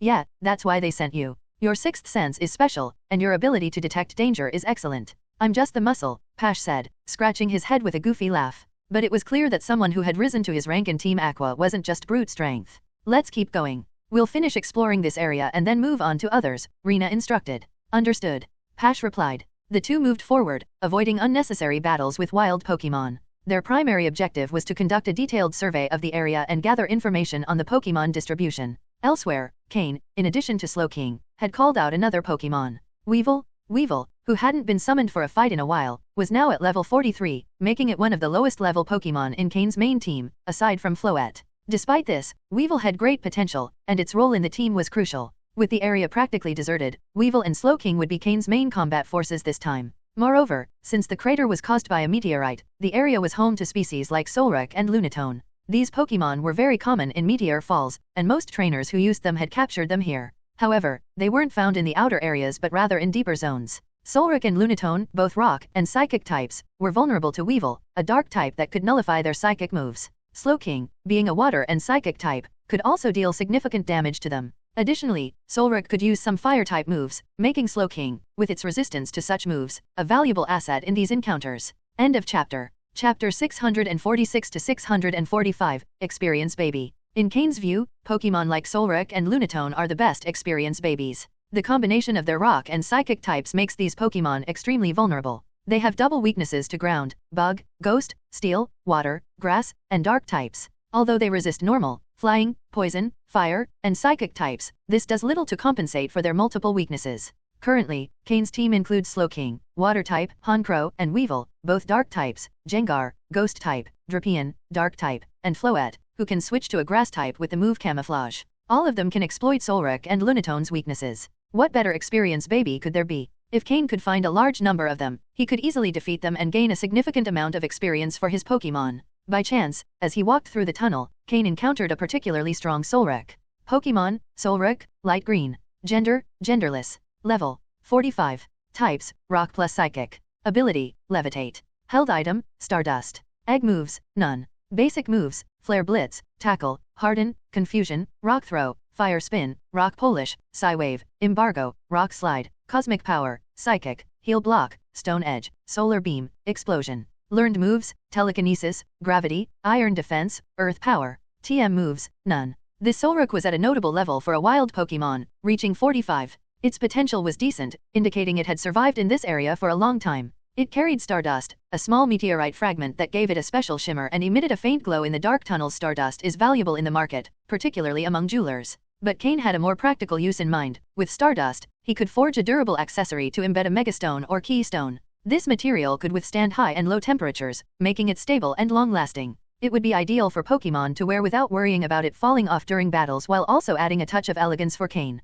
Solrock's appearance, resembling a small sun with its half-closed eyes, gave it an imposing air. Despite being a psychic type, Solrock isn't known for its analytical abilities. It behaves more like a meteorite floating in space, attacking only when its territory is intruded upon. However, this Solrock stood directly in Cain's path. When Cain saw it, he felt a slight sense of relief. In his previous life, the Pokémon he was searching for lived in an area surrounded by a group of Solrock. That was likely why the Pokémon had never left Meteor Falls. Cain had seized the opportunity to capture it then. Seeing a Solrock meant he was heading in the right direction. Let's go, Cain said, continuing forward with Slowking and Weevil. Sensing strangers in its territory, Solrock's eyes began to glow intensely red, focusing on Cain and his Pokémon. Noticing this, Cain decided to take the initiative. Slowking, Water Pulse, and you, Weevil, Dark Pulse. Both Pokémon launched their attacks simultaneously. Slowking created a sphere of water, while Weevil formed a dark ball of malicious energy. Both moves struck Solrock in rapid succession. Boom, boom. Solrock was severely injured due to the type advantage, left almost powerless before it could counterattack. Its eyes glowed even brighter as it used Psychic, directing the attack toward Cain, who seemed the most vulnerable target. Weevil, Cain said calmly. Wheel, his Pokémon cried, charging toward the attack. The Psychic type move had no effect on Weevil due to its dark typing. Weevil continued its advance without hesitation. Finish it, Weevil, with Night Slash. Wheel. With a cry, Weevil coated its claws in dark energy and struck. Solrock barely had time to react before the blow sent it crashing into the cave wall, leaving a sizable dent. The Solrock collapsed, unable to continue the battle. Cain chose not to eliminate Solrock. After all, such a valuable experience baby would be useful later. If he let it live, he could return with his second team for training. Leaving the weakened Solrock behind, Cain pressed forward, encountering wider tunnels filled with more wild Pokémon. Aside from Solrock, he also found many rock-type Pokémon like Geodude, Graveler, and several Zubat and Golbat. All fell to the combined attacks of Slowking and Weevil, who worked in perfect harmony. They never wasted unnecessary moves and conserved their energy efficiently. Floette's presence was a great support. Whenever a Pokémon grew tired or injured, she used grassy terrain to heal and restore their energy. There was nothing that couldn't be solved with one use of grassy terrain. And if one wasn't enough, two would certainly suffice. Floette also occasionally joined the battles, and her grass-type moves proved highly effective. Here, Floette didn't need to hide. She could fight freely from Cain's shoulder, launching her moves at will. End of chapter. Chapter 647 to 646, the Pokémon from the past life appears. Cain stopped emphasizing speed as he advanced. After finding traces of Solrock, Cain slowed his pace slightly. At any moment, he could encounter that Pokémon. The further he walked, the more familiar the surroundings felt to Cain. This was the place where he had captured the strongest Pokémon of his past life. He even dreamed about this site in his sleep. In those dreams, that Pokémon had already been caught by someone else, and as a result, he lost his chance to grow stronger. Every time he woke up from those dreams, Cain laughed at himself. His obsession with that past life Pokémon was too intense. Now, he already had a dark blue quality Larvitar, along with a fragment of Groudon's armor that was gradually transforming it, a dark blue quality Torchic with the ability Speed Boost, a dark blue quality Aron, a blue quality Marshtomp, and a light blue quality Poliwag. All of these Pokémon had terrifying potential, and with Cain's breeding skills, reaching purple quality wasn't a distant dream. Not to mention he already had a shiny Slowking of quasi-purple quality. As a shiny Pokémon, Slowking had tremendous potential, especially in its psychic abilities, which Cain planned to develop meticulously. On top of that, his main team of Pokémon was already incredibly powerful. At this rate, Cain was achieving in a short time the strength it had taken him years of effort to reach in his past life. This was the greatest testament to his progress. After passing a fork in the path, he encountered a large group of Lunatones. Solric and Lunatone differed only in appearance, but their abilities were similar. Solric excelled in physical attacks and could use some fire-type moves, while Lunatone focused more on special attacks. However, for Cain, the difference wasn't significant. In front of him were about a dozen Lunatones. Interesting. This tunnel is small, yet there are so many Lunatones. Could something important lie ahead?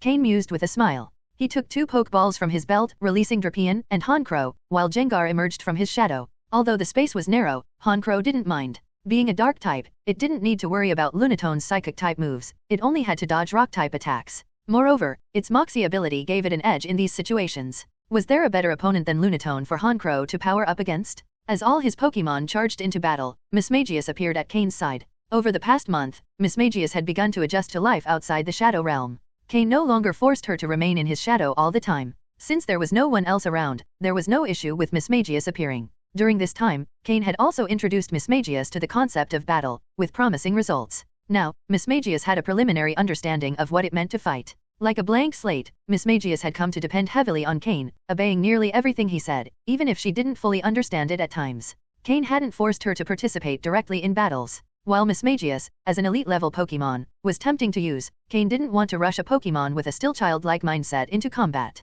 First, he showed her what a battle was, gradually teaching its risks and rewards. Mismagius began forming a basic understanding. Because of the level gap between Mismagius and the other Pokémon, trust among them grew. The battle was entirely one-sided. Honchkrow and Weevil, immune to psychic-type moves, swept through mercilessly. Drapion darted back and forth, striking Lunatone's weak points. Slowking and Gengar launched powerful ranged attacks from the rear. Gengar fired Shadow Ball like a machine gun, and its sustained offensive capability wasn't far behind Slowking's. Mismagius watched everything intently, her red eyes unblinking. So this was a battle? It seemed like everyone was enjoying it. Was battle something pleasurable? Cain had told her that throwing oneself fully into a fight could be fun. But what about injuries? Didn't getting hurt? As she pondered this, she saw one of the Lunatones use Stone Edge, striking Drapion at the center of the battle. Drapion roared in pain but continued attacking with even more ferocity, his expression turning fiercer. Seeing Drapion's injuries, Mismagius's little heart trembled. Was that an injury? Did it hurt? Did it hurt a lot? But just as Mismagius began to worry, she saw Floette wave her flowers, creating a grassy field beneath Drapion's feet that quickly healed his wounds. Drapion, now recovered, fought even harder. Since Floette had joined as the team's healer, minor injuries during battles were hardly an issue. He recovered? Mismagius displayed an expression of astonishment, her face lighting up with joy. She looked at Drapion, fighting fiercely, then at Floette, focused on her work. If they had such a reliable companion, it didn't matter if they got hurt, right? What a good relationship they had. Mutual trust. Mismagius's eyes began to shine with a spark of understanding. As she continued watching the battle, her eyes grew brighter and brighter. So this was a battle? This was what Cain had been describing all along? Was this the destiny Pokémon were meant to fulfill after being born? Cain glanced at Mismagius, who floated beside him, watching the battle with sparkling eyes, and smiled with satisfaction. Mismagius was finally understanding the concept of battle. Just as they were about to defeat all the Lunatones, Cain spotted a pair of shining eyes in the dark depths of the tunnel, filled with admiration. It was him. End of chapter. Chapter 648 to 647, The Epitome of Weakness. Cain felt a flicker of excitement in his heart and advanced quickly, saying, "Full power? Finish them off quickly." Then, without worrying about the Lunatone that hadn't yet been defeated, he picked up his pace. Upon hearing his command, his Pokémon seemed to synchronize automatically and immediately took down the remaining Lunatone. The sound of his footsteps matched perfectly with the thud of the Lunatone falling to the ground. Once the battle was over, Cain's Pokémon quickly followed him. They knew well what their true goal in this place was, that future companion. The small eyes that had been watching Cain with curiosity now showed panic and suddenly disappeared from sight. Cain quickened his pace even more. Even if he startled the Pokémon a little, Cain was no longer the same as in his past life. That little Pokémon had only recently been born, and the hostile personality it would develop hadn't yet formed. Turning a corner, Cain saw what he had been searching for. It was the same place where, in his past life, he had encountered this Pokémon. In the cluttered interior of the rocky cave, a few glowing particles of stardust provided some light, but aside from the rocks, there was nothing else. Not even a pile of dry grass where one might rest comfortably. It was hard to imagine how uncomfortable it must be for a Pokémon that wasn't a rock or ground type to live in a place like this. Without a steady food supply, it had to be malnourished. With a complex expression, Cain slowly advanced into the narrow passage. In his past life, when he had captured this Pokémon, He never stopped to think about the environment it lived in. But now, seeing it brought an inexplicable sadness to his heart. There, huddled in a corner, was that Pokémon. Its small eyes watched Cain cautiously, its body trembling slightly, with scars from different times marking its skin. Living in a rocky cave surrounded by emotionless Pokémon like Lunatone and Solrock had to be extremely difficult. As Cain drew closer, the little Pokémon's trembling intensified. Compassion filled Cain's eyes. He should have come sooner. If he had arrived earlier, this little one wouldn't have had to suffer so much. While he couldn't predict exactly when it was born, at least he could have spared it from enduring so much pain. Finally, the Pokémon's full form came into view. It hadn't changed much from his past life. With a light blue body and a grayish-white helmet-like structure on its head, Bagon was curled up in the corner. Its small arms wrapped around its legs, and its head was tucked into its body as though it believed that hiding this way would make it invisible. Its tiny hands were tense, and its body visibly trembled. Does it already have psychological trauma? I thought arriving at this moment would be enough, but it seems the trauma has already begun to develop, Cain thought as he stopped his hand mid-reach. In his past life, Cain had believed that Bagon's hostile attitude was due to spending so much time in this place. But now, he realized the trauma had started shortly after its birth. A newly hatched Pokémon, in its baby stage, left in such a dark place with no source of food or water. The broken shell of its egg had been its only meal and the sole thing it remembered as something good. In his past life, this Bagon's bitter and hostile personality had seemed excessive, but now Cain completely understood. Any being that grew up in such conditions would turn out the same. Surrounded by emotionless Pokémon like Solrock and Lunatone, even trying to search for food and getting too close to them might result in being attacked. And let's not forget, this Bagon was still just a baby. Surviving in such conditions was almost a miracle. I'm so sorry. I should have come sooner. Bagon, Cain's voice trembled slightly. In his past life, Bagon had fought by his side until the very last moment before choosing to flee. That had been its way of showing gratitude. Cain had never considered how Bagon must have felt. Hearing Cain's voice, Bagon's body began to tremble even more. It didn't understand what Cain was saying but believed it was probably about to be hurt. Yes, this timid and frightened Pokémon was, in fact, a Bagon. The Hone region has two pseudo-legendary Pokémon. One is Steven's Metagross, which has already reached its final evolutionary stage, and the other is Salamence. The Bagon before Cain would one day evolve into Salamence. That Salamence, whose trainer earned the title of the Blood Red Moon. But at this moment, this Bagon showed no trace of the aura a Salamence should possess. In fact, it was the epitome of weakness. In his past life, when Cain had found Bagon, it already had a fairly high level, with scars all over its body and a deep knowledge of the cave's geography. Cain had cornered it in a dead end and captured it by force. After obtaining Bagon, Cain had poured all his resources into training it. Although he hadn't managed to unlock its full potential, when Bagon evolved into Salamence, Cain had felt superior to many trainers. It was then that Cain started to grow arrogant. He thought that with his system and a fully evolved Salamence, no one could stop him on his path to becoming a champion. But reality was cruel. Cain's enemies in Team Rocket couldn't tolerate him owning a pseudo-legendary Pokémon like Salamence. Not only them, but other Team Rocket members also envied Cain for having Salamence. That's when his enemies within the team informed the Pokémon League about the location of his base. Cain was ambushed by two elite-level trainers. Although both were powerful, they underestimated Cain and didn't use their strongest Pokémon, allowing Salamence to defeat two of their Pokémon. When they finally brought out their best, Salamence chose to retreat, leaving Cain behind. Salamence had done everything it could, but its bond with Cain was never strong enough for it to sacrifice itself for him. Before closing his eyes, Cain had seen his Salamence flying in the sky under a blood-red moon and finally understood why it had earned that title. He never knew what became of Salamence after that. But now, here he was, standing before this young Bagon. Cain would no longer make the same mistakes. To have a perfect connection with a Pokémon, you must open your heart and truly communicate with them. End of chapter. Chapter 649 to 648, The Helpless Bagon.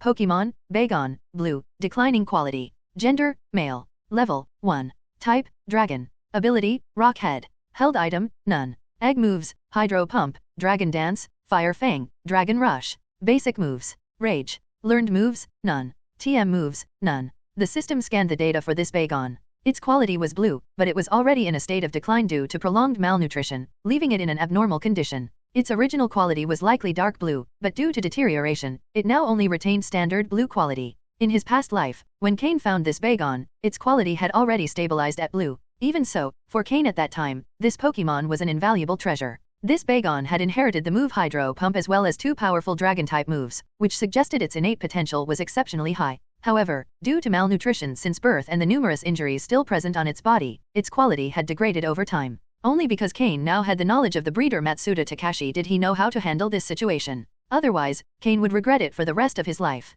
The higher a Pokémon's quality, the harder it is to restore once it starts to decline. Upon reviewing the system information, Cain saw that Bagon had been born almost 2 months ago. In those 2 months, it had neither left its infant stage nor entered the growth stage, highlighting just how little energy it had received during this time. The fact that it was still alive was a miracle. It had probably been surviving by eating damp moss in the tunnels. A proud dragon-type Pokemon reduced to eating things that didn't even qualify as grass. How could it grow properly? Bagon, don't be afraid. I'm here to take you out of this place. Cain's hand, suspended in the air, finally touched Bagon's trembling body. The moment Cain touched him, Bagon's body tensed up completely, as if it was bracing for a blow. But what it expected didn't happen. Feeling the warmth of Cain's hand, Bagon slowly lifted its head, an expression of astonishment crossing its face, as if wondering why it hadn't been hit. Cain's heart ached slightly. Yet he smiled and said, Bagon, are you hungry? Would you like something to eat? As he spoke, Cain took out 2 poke blocks and placed them in front of Bagon. Bagon's snout twitched slightly, catching the scent of the poke blocks in Cain's hand. Immediately, hunger surged through its stomach. Since birth, it had never had a full meal, and gastric juices began to flow as its mouth filled with saliva. Gulp! The sound of Bagon swallowing its saliva echoed in the cave. No one laughed at it, and Bagon didn't even notice. Its eyes were entirely focused on the poke blocks. If you're hungry, eat them, Cain said, pushing his hand slightly closer. Finally understanding Cain's intent, Bagon quickly grabbed the poke blocks in its hands. Carefully, it brought one to its mouth but didn't devour it entirely. Instead, it took a tiny bite with its teeth. Slowly chewing, it savored the taste of the poke block. In that moment, its eyes shone like beacons in the darkness of the cave. It looked at the poke blocks in its hands, one intact and the other with a small bite taken out, then hesitated for a while, as if making a significant decision, and took another tiny bite from the already nibbled piece, chewing it slowly. It chewed so deliberately, as though savoring the most exquisite delicacy. As for the remaining 1.5 poke blocks, it clutched them tightly in its hands. They were its food, and no one could take them away.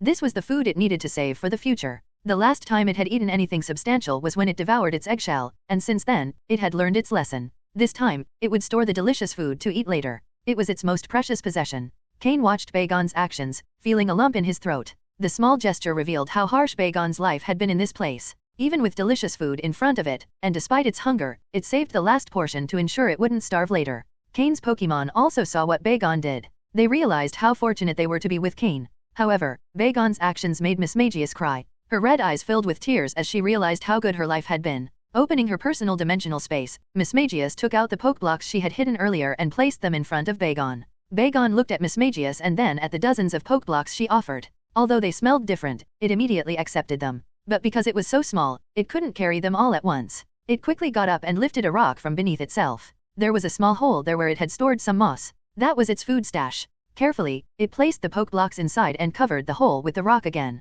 Once done, it sighed in relief. Cain's Pokémon were even more moved. Bagon had lived such a harsh life. But it didn't matter. Cain had found it now. From this moment onward, it would never go hungry again. Cain would raise it alongside the others, and it would grow normally. Cain didn't stop Bagon, allowing it to act as it wished, watching as it dusted its hands off in satisfaction. Despite its hunger, it hadn't touched the moss it had saved as food. Because that was its last resort, its lifeline. The fact that Bagon, surviving only on moss, still retained blue quality was a testament to its incredible potential. Bagon, come with me. From now on, you can eat as much as you want. Cain knelt down and looked Bagon in the eye. At the same time, he pulled out a box full of poke blocks and placed it in front of Bagon, reinforcing his promise. Bagon stared at the box brimming with food, unable to stop itself from swallowing its saliva again. It was stunned. For the first time, it looked directly into Cain's eyes, with a clear question written in its gaze. Is this all for me? End of chapter. Chapter 650 to 649, Obstacles. This time, Bagon understood what Cain was trying to tell him. He was given something to eat, and then he was told to follow him. It was delicious, and there was plenty of it. But when looking at the person in front of him, Bagon felt a sense of rejection deep inside. This type of Pokémon, from the moment they're born, develops a strong sense of self-awareness. I can fly, even in front of Groudon. Well, to avoid getting sidetracked, the important thing is that Bagon has always fantasized about flying. Even in this dark underground place, Bagon still believes he can fly. It's said that Salamins are violent, but in reality, it's because their obsession with flying is too strong. From the time they're Bagon, they have this obsession. So, when they evolve and can truly fly, to express their excitement and joy, they often do things that are out of the ordinary. For example, while flying, they might suddenly feel so thrilled about being able to fly that they unleash a fireball into the forest below, and the Pokémon there suffer the consequences. In short, flying is an obsession these Pokémon are born with. This Bagon standing in front of Cain is no exception, even though he is somewhat underdeveloped. He doesn't know if, by following Cain, he will one day be able to fly or what it would mean to follow him. Cain, noticing his hesitation, smiled and said, I know your goal is to have wings and fly. If you follow me and do as I say, I promise you'll be able to fly with no problems, just like Crow. As he spoke, Cain summoned Honchkrow and placed him in front of them. Bagon looked at Honkrow's wings in admiration. Fly. Bagon seemed tempted. Cain knew that with a little more persuasion, Bagon would accept him. Although he already had some bad habits, they hadn't solidified like they had in the past life. It was still possible to correct him. This Bagon still had great potential for development. But first, Cain needed to help him regain his condition and adjust his physical state to avoid future problems. Bagon was deep in thought, and Cain didn't interrupt him. However, even though Cain left him undisturbed, others would not. Two Team Aqua members Cain had noticed earlier were now entering the fork Cain had passed through. They had taken another path earlier but soon realized it was a dead end, so they turned back. They entered the fork where Cain was, noticing some defeated Solrek and Lunatone. They realized someone had already been through there. Deciding to investigate, they couldn't allow anyone to interfere with Executive Shelly's important mission for Team Aqua. After a brief discussion, they chose to move in and see who it was. If they weren't strong, they'd take care of it quickly. Thus, they approached at high speed. Yaden, Cain called out. Through telepathy, Slowking relayed what he had sensed. Though the two Team Aqua members were moving quickly, Slowking's psychic abilities allowed Cain to detect them before they arrived. Jengar, hide. Cain instinctively ordered Jengar to conceal himself. I didn't expect to run into them now. I wasn't looking for trouble with you, but if you come to me, I have no choice, Cain muttered as he slowly stood up, his expression turning cold. Just then, the two Team Aqua members, Rena and Pash, appeared at the entrance of the cave where Bagon was. By the glow of the walls, they could see Cain. And they also saw Bagon behind him. Immediately, their eyes gleamed with greed, filled with surprise at finding such a rare and valuable Pokémon like Bagon in a place like this. Greed consumed them. This is a Pokémon that, if trained, could easily reach the pseudo-elite level. Even reaching the elite level wouldn't be out of reach with a Pokémon of such potential. But seeing Cain in front of Bagon, their expressions turned less friendly. Obviously, Cain was in the process of capturing Bagon, and if they hadn't arrived, he probably would have succeeded. Unknowingly, the two already considered Bagon their personal property. This would be the resource to elevate them and bring them greater success. Even if they didn't use it, they could sell it and make a fortune. Stealing someone's opportunity to get rich is akin to killing their family, thus, hatred brewed between them and Cain. Of course, that was their perspective. But Cain felt an even stronger hatred toward them. He couldn't allow the current Bagon to be exposed to the public, just like he couldn't let anyone see his Larvitar. Cain didn't have Steven's powerful connections or come from an influential family, he was merely a gym leader from a small town. Although he had titles granted by the League, they weren't enough to ensure his safety. Too many people would go mad over a pseudo-legendary Pokémon. Therefore, these two Team Aqua members had to die. From their attire and the Pokémon accompanying them, they seemed quite strong. Being able to move freely in the depths of Meteor Falls meant they were at least at an advanced level. The woman had a Crawdaunt by her side, while the man had a Mytyena. Both were dark types, clearly chosen to counter Solrek and Lunatone. Moreover, Crawdaunt, being water/dark, was a formidable opponent for Solrek and Lunatone. They had come well prepared. Hey, kid. Hand over the Pokémon behind you, and we might let you walk away, Pash said arrogantly, his eyes fixed on Bagon, determined to claim him.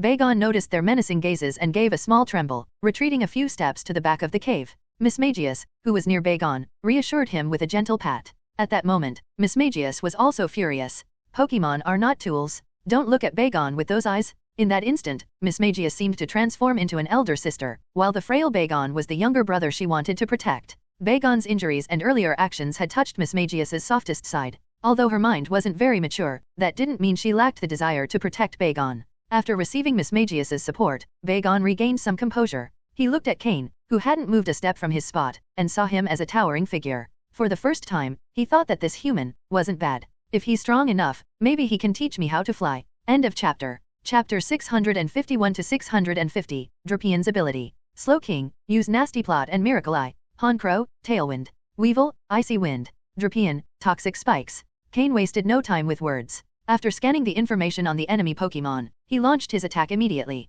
A Crawdaunt at level 43 with dark green quality and a Mytyena at level 45 with green quality. These weren't particularly strong opponents, so there was no need to waste time. At that moment, they had struck Cain's most sensitive nerve. Straight to action, Slowking simultaneously used Nasty Plot and Miracle Eye, its eyes flashing with a multicolored, commanding glow. Both Crawdaunt and Mytyena were dark type, so for Slowking to attack them, Miracle Eye was necessary. Honchkrow, having already defeated several Lunatone, had accumulated 3 stacks of the Moxie ability. After boosting with Tailwind, it prepared to attack at full force, however, the tight space limited its movements. Drapian charged forward, using toxic spikes beneath the enemy's feet. By now, it had mastered this move completely. Meanwhile, Weevil used Icy Wind. In such a confined area, the move was highly effective, affecting not only the enemy Pokémon but also their trainers, who were chilled to the bone. Damn it, Mytyena, charge! Pash shouted, tossing another Pokeball. A Swallet appeared, stepping in to block Weevil's icy wind. On the other hand, while Rena was also being attacked, she didn't react with the same fury as Pash. Instead, she frowned, deep in thought, feeling a vague familiarity with Cain. Might Hyena advanced alone, but even with its strength, it couldn't handle 4 Pokémon simultaneously. It was swiftly intercepted by Drapion. Drapion knew Might Hyena well. During its time as a Scorpite, it had defeated many of them, knowing exactly where their weak points were. Drapion, Toxic Strike, Poison Fang plus Venoshock. Cain ordered. If Poison Fang caused poisoning, Venoshock would deal double damage, enough to finish Might Hyena in a single blow. Drapion let out a roar and grabbed Might Hyena with its pincers. The grip was so strong that Might Hyena couldn't even struggle. With its body strengthened after evolution and a month of intense training, Drapion had perfect control over every part of its body. Pinned down tightly, Might Hyena couldn't break free no matter how much it tried. With venom-coated fangs, Drapion bit directly into a weak spot on Might Hyena's back. The poison was injected into its body, followed by a viscous substance that Drapion spat onto it. Poison Fang inflicted poisoning, activating Venoshock's double damage. Additionally, hitting a weak spot triggered Drapion's sniper ability, maximizing the damage. With a single move, Might Hyena was instantly defeated. Feeling that Might Hyena was no longer capable of fighting, Drapion tossed it aside like trash. At that moment, Drapion had fully mastered its sniper ability. The one-hit victory had emerged. Pash froze, staring at Might Hyena lying to the side, unable to comprehend what had just happened. Why? By appearances, the 2 Pokémon should have been evenly matched. Even if Might Hyena was slightly weaker, how had this happened? He had sent Might Hyena intending to hold off Cain's 4 Pokémon. If Cain had known what Pash was thinking, he would have mocked him. Had he lost his mind? How could he think a single Pokémon would hold off 4 of Cain's? Where did that confidence come from? Rena, stop standing there. Send out your Pokémon, or we're done for. Pash shouted, his eyes bloodshot with rage. Pash's superior had sent Rena to prevent him from acting impulsively. Well, it seemed that had failed. Rena sighed in frustration but had no choice. As Pash had said, if they hesitated any longer, both of them would be eliminated. Pash, let's go all out. Send out all your Pokémon. Rena said, throwing 4 Pokeballs. After witnessing Drapion's combat abilities, it was clear defeating it wouldn't be easy. If they didn't give it their all, they stood no chance. Pash gritted his teeth and released 3 more Pokeballs. Suddenly, the cave was filled with 7 additional Pokémon. Including Crawdaunt and Swallet, there were now 9 Pokémon on their side. Meanwhile, Cain had only revealed 4 of his Pokémon. Cain assessed the situation seriously, his eyes flashing as he activated the data system to gather information on the new Pokémon. After reviewing the results, his expression turned disdainful. He hadn't wanted to confront them earlier to avoid trouble, but now trouble had found him. So be it. This way, he could show Bagon just how strong his trainer was, so it would understand the kind of power it could have by following him. Watch closely, Bagon. Not only will I make you fly, but you'll become as strong as them, Cain said to the Bagon behind him. Upon hearing this, Bagon's face lit up with admiration. Flying and becoming powerful were its greatest dreams. It had seen the strength Drapion displayed in battle. What overwhelming power! If it had that kind of strength, it would no longer have to worry about being bullied by those annoying rocks. Slowking, unleash your full power with continuous psychic. Honchkrow, attack mercilessly. Sky attack. Weevil, blizzard. Drapion. Cain paused as he gave the order. Drapion turned its head with a cruel smile, waiting for the command. Crush them all. Cain said coldly. Cha. Drapion roared excitedly, charging forward at full speed. For the past month, it had been holding back its power. Though it had mastered control over its body, it was eager to unleash its full strength. Fully armed, it lunged at the 9 enemy Pokémon, grabbing one and pummeling it mercilessly with its pincers, mouth, tail, and every joint available, ignoring the others' attacks. Slowking and the others unleashed their full power as well. This was the first time Slowking used its maximum psychic power since consuming the blood of Mew. For their enemies, facing this gang of beasts was a grave danger. End of chapter. Chapter 652 to 651, the psychic cannon is ready, all units stay alert. Cain's Pokémon unleashed their maximum combat potential, fueled by the rage simmering within them. It wasn't just anger toward the 2 Team Aqua members but also toward himself for arriving too late to find Bagon. Just as the 2 Team Aqua members crossed paths with Cain, he found an outlet to vent his frustration. Drapion charged into the group of Pokémon, targeting a Dustix that didn't seem very strong, pinning it to the ground and mercilessly pummeling it without giving it the slightest chance to resist. The other Pokémon tried to help, but Drapion paid them no attention. At that moment, the attacks from Cain's other Pokémon also began to land. Slowking, in its most powerful form, utilized its maximum psychic energy, its attack level amplified far beyond its expectations by the blood of Mew. Each dark psychic energy ball it generated was not only faster but had also doubled in size. Originally, it needed 6 psychic energy balls to execute the move Psychic, but now it only needed 3. It had turned into a long-range automatic turret, with double the firepower. The psychic cannon is ready, all units stay alert. It specifically targeted Pokémon vulnerable to psychic-type moves, launching relentless attacks as if they cost nothing. This significantly alleviated the pressure on Drapion. Slowking's offensive capability alone was equivalent to half of the enemy's 9 Pokémon. It was incredibly strong. Next, Weevil unleashed Blizzard, a move it now mastered perfectly. With precise control, it adjusted the area of effect and snow quantity, ensuring Drapion, in the middle of the enemy Pokémon, was unharmed. Snow quickly filled the confined space, and with Weevil's full power and control, the ice fully enveloped the blizzard. The temperature around several enemy Pokémon dropped to over 10 degrees below zero, reducing their speed, making it easier for Drapion and Slowking to land precise attacks. Then came Honchkrow. Its Moxie ability had already stacked 3 layers, and with the charged Sky attack, no Pokémon it struck could escape without being incapacitated. Thanks to Alteria's advice, Honchkrow had drastically reduced its charge time, and its aerial combat skills had also improved. The blue energy layer forming the celestial bird was much more detailed and sharp, with all patterns clearly visible. It was far stronger compared to when it first learned the move. Caw! With a cry, Honchkrow soared through Weevil's blizzard. The celestial bird's blue layer was adorned with snowflakes, making the attack appear even more impressive. Boom! With a single strike, Honchkrow withdrew without checking the attack's effect, folding its wings and flying backward out of Weevil's blizzard. As it emerged, Honchkrow felt its energy surge once again. With 4 stacks accumulated, its explosive power intensified even further. Pash and Rina's faces were pale, partly due to the blizzard's cold and partly due to humiliation. Their 9 Pokémon were no match for Cain's 4. Rina suddenly remembered why Cain seemed vaguely familiar. Earlier, she had felt as though someone was watching her, but the sensation quickly faded, and she ignored it. Thinking back now, it was probably Cain who had been observing her. He had already spotted them beforehand but chose not to confront them to avoid unnecessary trouble. And now, these two had come straight to him? They had run into an immovable wall? Pash, retreat. We can't win this time. We'll try again later, Rina said to the burly man beside her. Retreat? Don't you see that Bagon behind him? Hold out a little longer. Drapion can't last much longer. If we defeat Drapion, his other Pokémon will be easy prey, Pash said, his face frozen but his anger undiminished. He had already lost his Mightyena to Drapion, his Dustix was being savagely beaten, and Breloom had been taken down with a single strike from Honchkrow. They were all his Pokémon. If he failed to capture Cain's Bagon, his future in Team Aqua would be over. With so many rivals within the team, returning weakened would mean certain death. He had no choice but to fight to the end. Give it everything you've got? Take down Drapion first. At that moment, Drapion, covered in scars, was just beginning to snap out of its frenzy of pummeling Dustix. Dustix, utterly defeated, showed no signs of life. However, Drapion had also sustained multiple injuries. Floette, use grassy terrain on Drapion. Cain ordered the small Floette on his shoulder, who had been ignored until now. Fleet. With a spin of its flowers, Floette created a bright green field beneath Drapion, glowing lights quickly restoring its energy. Feeling a surge of renewed strength, Drapion roared and leapt back into the fight. This time, instead of just venting its anger, Drapion attacked the enemy Pokémon's weak points with precision, achieving great results with simple moves. Seeing the effect of Floette's grassy terrain, even Pash realized they couldn't win this battle.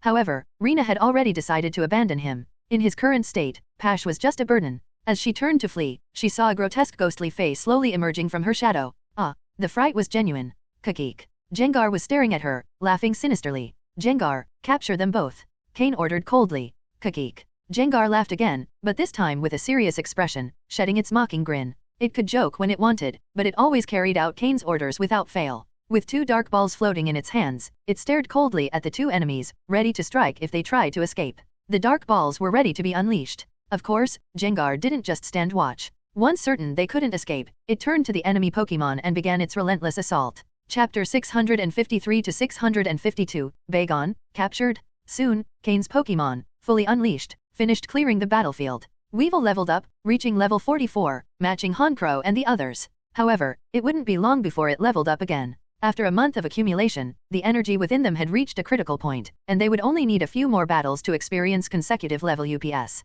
Among them, Weevil, who had fought the most, was the first to level up. Both Team Aqua trainers, with a total of 10 Pokémon, lost their lives when Cain decided to show no mercy. The small Bagon behind Cain watched all this in astonishment. When those 2 Team Aqua trainers released their 9 Pokémon, Bagon truly thought it was done for. The 9 Pokémon they released didn't hide their presence and were far more intimidating than Pokémon like Solrek and Lunatone that it usually encountered. However, when Cain's Pokémon unleashed their full combat power, those 9 Pokémon looked like mere chickens before a hawk, quickly being wiped out. All that remained were the 2 trainers, sitting on the ground, unable to accept what they had just witnessed. 10 Pokémon. They had 10 advanced or near-advanced level Pokémon, and Cain had eliminated them with ease. The reason was simple. Cain's Pokémon completely outclassed Team Aqua's in potential, aptitude, and training. Moreover, the cooperation between his Pokémon was flawless. That Cain defeated them so easily was no surprise to him. If, after so much effort training them, feeding them the best poke blocks, teaching them the most suitable moves, and subjecting them to a rigorous regime of training and battle tactics. They couldn't even defeat ordinary level trainers, then all that effort would have been in vain.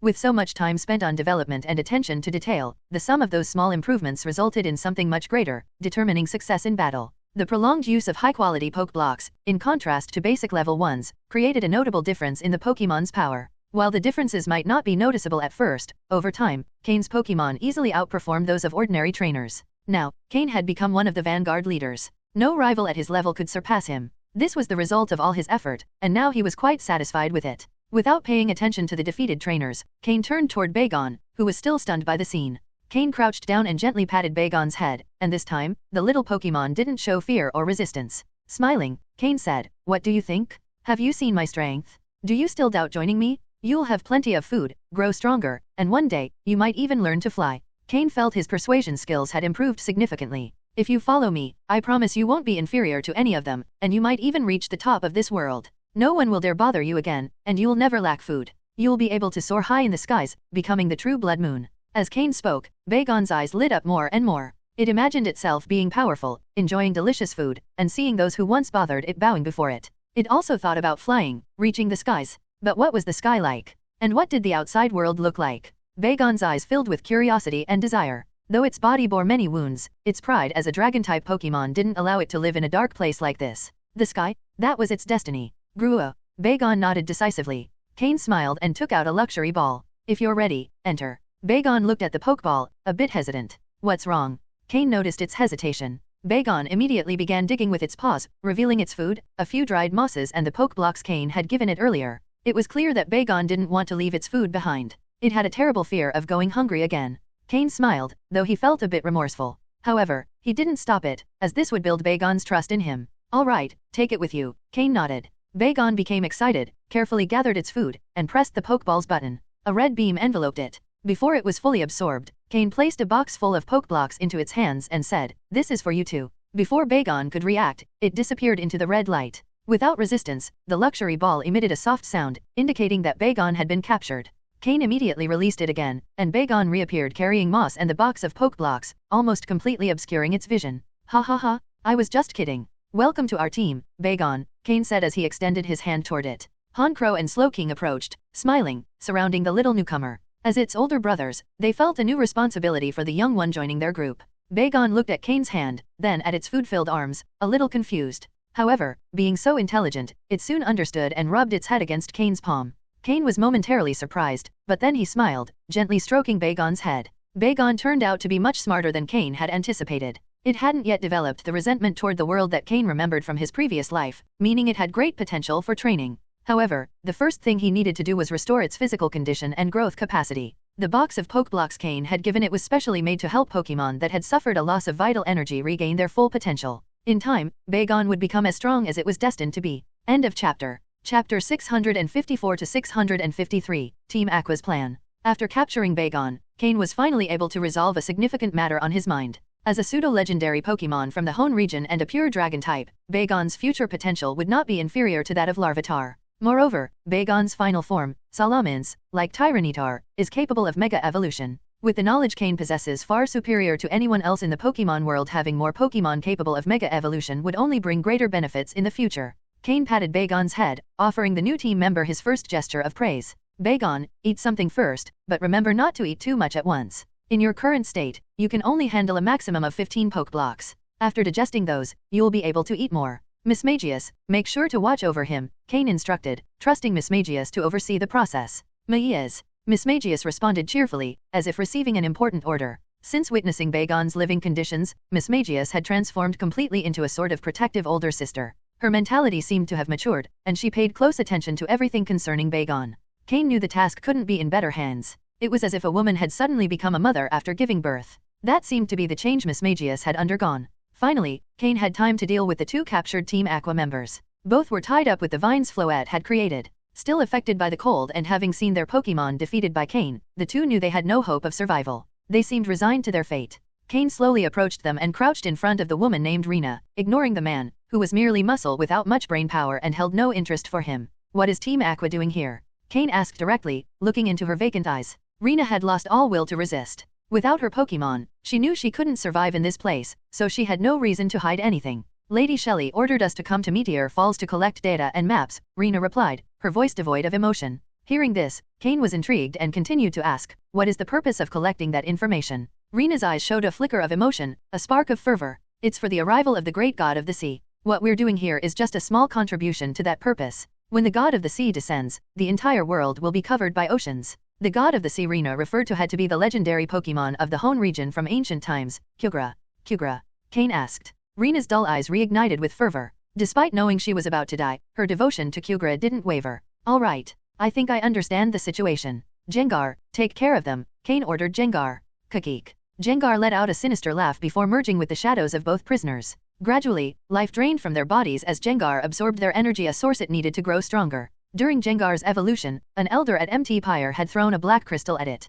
Cain still didn't know exactly what the crystal was, but the abilities Jengar had gained after absorbing some of the crystal's energy were new to him. Although he didn't know if the crystal would have any side effects on Jengar, when Cain scanned it with his system, everything appeared normal, even showing a tendency to strengthen, so he decided not to worry too much. Perhaps the next time he visited Mt. Pyre, he could find out more. Incidentally, after leaving Mt. Pyre, Cain had sent a message to his master, Matsuda Takashi, asking him to inform the president of the Hone League that someone was waiting for him at Mt. Pyre. He wasn't sure if Phoebe had already surfaced. Cain set those thoughts aside for now and looked at the lifeless bodies of the Team Aqua members. Then he remembered something important. Team Aqua and Team Magma were searching for Kyogre and Groudon, and one of the key pieces they needed to awaken these legendary Pokémon was buried in Meteor Falls. Has Team Aqua already discovered that what they're looking for is here? Even so, according to the timeline, it will take them some time to find it, and right now, I'm not in a position to stop them. When the problem grows larger, the Hone League will take care of it, Cain thought. In any case, the brainwashing in Team Aqua and Team Magma is impressive. Even in the face of death, these two still worship Kyogre. After finishing the interrogations, Cain noticed that Bagon had finished eating. Although it wasn't completely satisfied, for someone who had been starving for so long, the poke blocks it had just eaten were the best thing it had ever tasted. So, it didn't mind eating less. Miss Magius floated beside Bagon, holding the box of poke blocks. Cain smiled. Let's move forward. There's still much to discover here. Hearing that they would continue, Bagon tensed. Cain didn't know what lay ahead, but Bagon did. It was well aware that they were about to encounter more Solrock and Lunatone. It had searched far and wide to find a small cave like its home, away from those Pokémon. Seeing Bagon's expression, Cain understood its thoughts. Don't worry, Bagon. You now have very powerful companions, Cain said with a smile. Bagon looked at its new companions, especially the fearsome Drapion, and felt more reassured. Miss Magius floated beside it, patting its head and whispering something softly. It seemed that Miss Magius would also take on the role of teaching Bagon the basics. Cain trusted that by taking care of Bagon, Miss Magius would also grow further. After calming Bagon, Cain and his Pokémon continued advancing through the cave. The Solrock and Lunatone were an invaluable source of experience, and the more they encountered, the better. It didn't take long for them to come across a group of Solrock, about 20 in total. Cain immediately ordered his Pokémon to engage in battle. Bagon stayed by Cain's side, eagerly watching his teammates fight. It waved its tiny arms in the air, mimicking being in the battle, with a serious expression on its face, as if avenging its old enemies.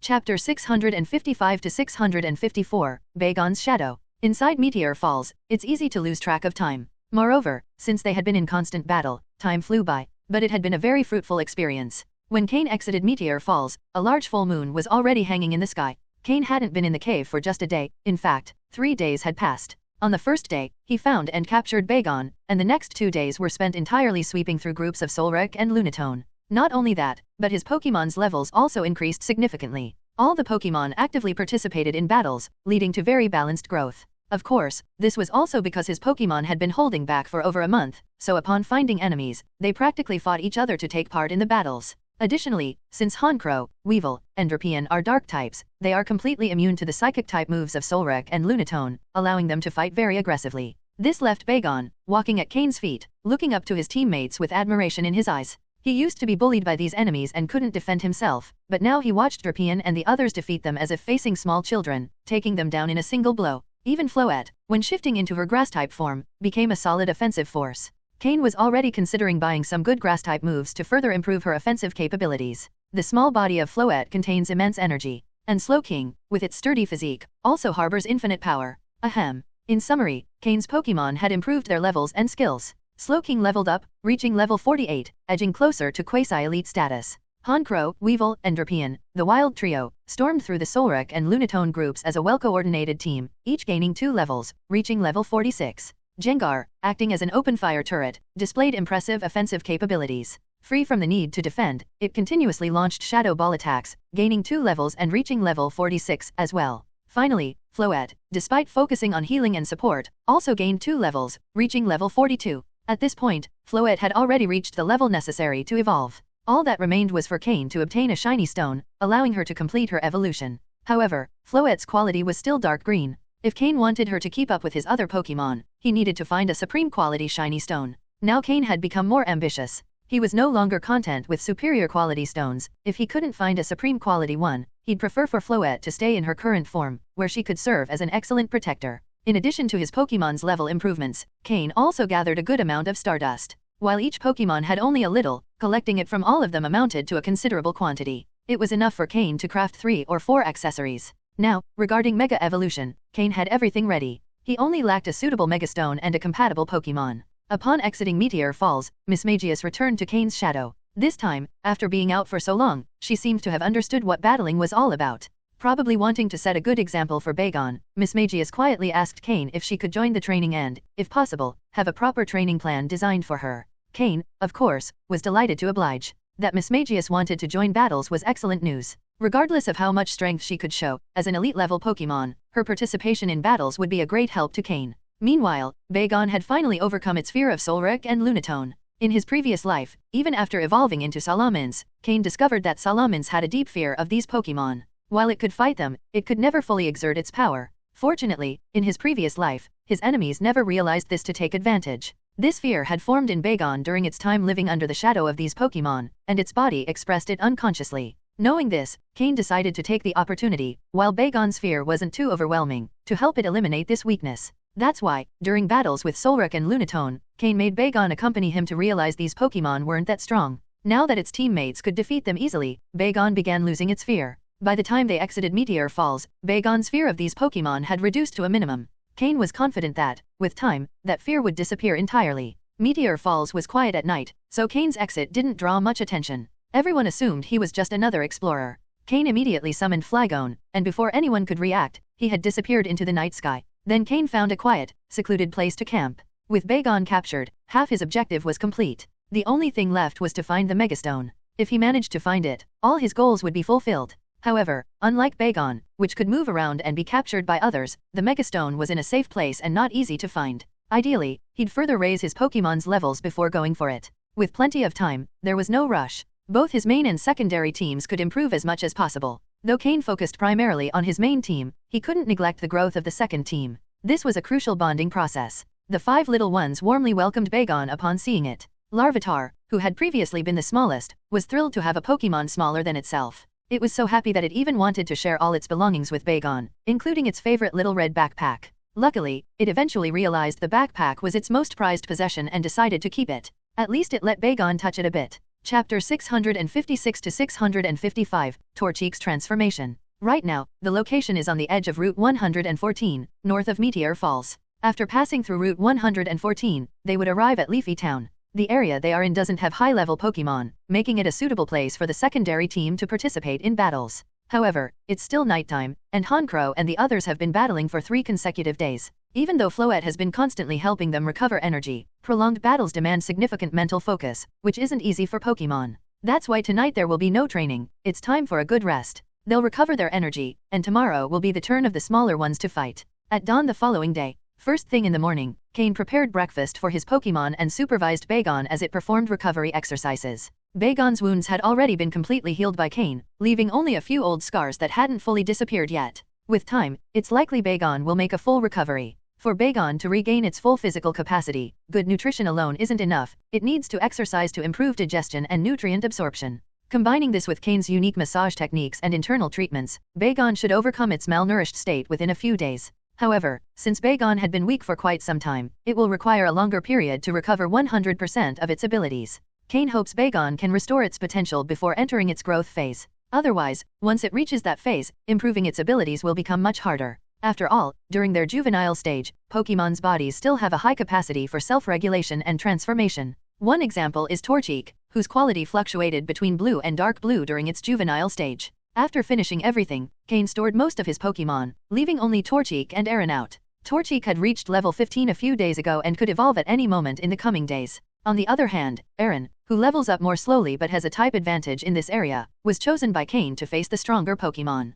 Torchic had been very excited lately, as Cain had allowed it to participate in numerous battles. Since crying during its first battle, Torchic hadn't shed a single tear due to pain. Now, even mild hits were ignored. It had also started enjoying fighting. Thanks to its speed boost ability, the longer Torchic fights, the faster it becomes, giving Cain more tactical options during battles. Although the tactic isn't very complex, with speed boost and agility securing the advantage, Torchic simply harasses the enemy, attacking from a distance without being caught. This will be an essential tool for Blaziken in the future. Training Torchic now and perfecting this strategy will bring significant benefits later. For instance, Torchic encountered a level 16 Beautifully in the bushes. After reaching its maximum speed, it ran circles around Beautifully non-stop, launching small flames that gradually exhausted Beautifly's stamina until it was knocked out. Although Torchic had already mastered the move Flame Burst, using high-power fire moves in a forest can be risky and hard to control. Of course, when facing a truly powerful enemy, those precautions could be disregarded. Cain, monitoring Torchic's progress in real time through his system, observed how it was gradually improving its physical strength. Though still at level 15, Torchic's body continued to grow stronger. This indicated that Torchic was on the verge of evolution. It only needed a bit more build-up, or perhaps a sudden trigger, for the evolution to happen. Cain began closely monitoring Torchic's condition. Torchic, already excited, ran around with small flames erupting from its beak. The fire-type energy within it was accumulating, almost impossible to contain. Suddenly, Cain frowned and shouted, "Torchic, watch out!" Chiike. Torchic stopped and looked back, a confused expression on its face. It didn't understand why its trainer was warning it, as it didn't sense any threat. At that moment, between the leaves of the trees, a light green flash appeared in the air, heading straight for Torchic, who had been running aimlessly. Torchic, sensing the imminent danger, barely managed to dodge the attack, thanks to the speed it had previously accumulated. A scyther appeared before it, its sharp eyes fixed on Torchic. Its scythes were embedded in the ground right where Torchic had been moments earlier, less than 10 centimeters away. Torchic was stunned. If not for Cain's warning, it might have been struck down. Cain hadn't sensed Scyther's presence earlier either. It was only after noticing the absence of Pokémon in the forest that he suspected they were in a territory controlled by a Pokémon. The system quickly scanned Scyther. Though its level and abilities weren't outstanding, in this low-level forest, Scyther was like a king. This Scyther was likely the only one in the area, explaining why it attacked Torchic so fiercely for causing a commotion in its territory. At level 19 with light green quality, Torchic, though only level 15, had a chance due to its type advantage and speed. Torchic, counter with Flame Burst.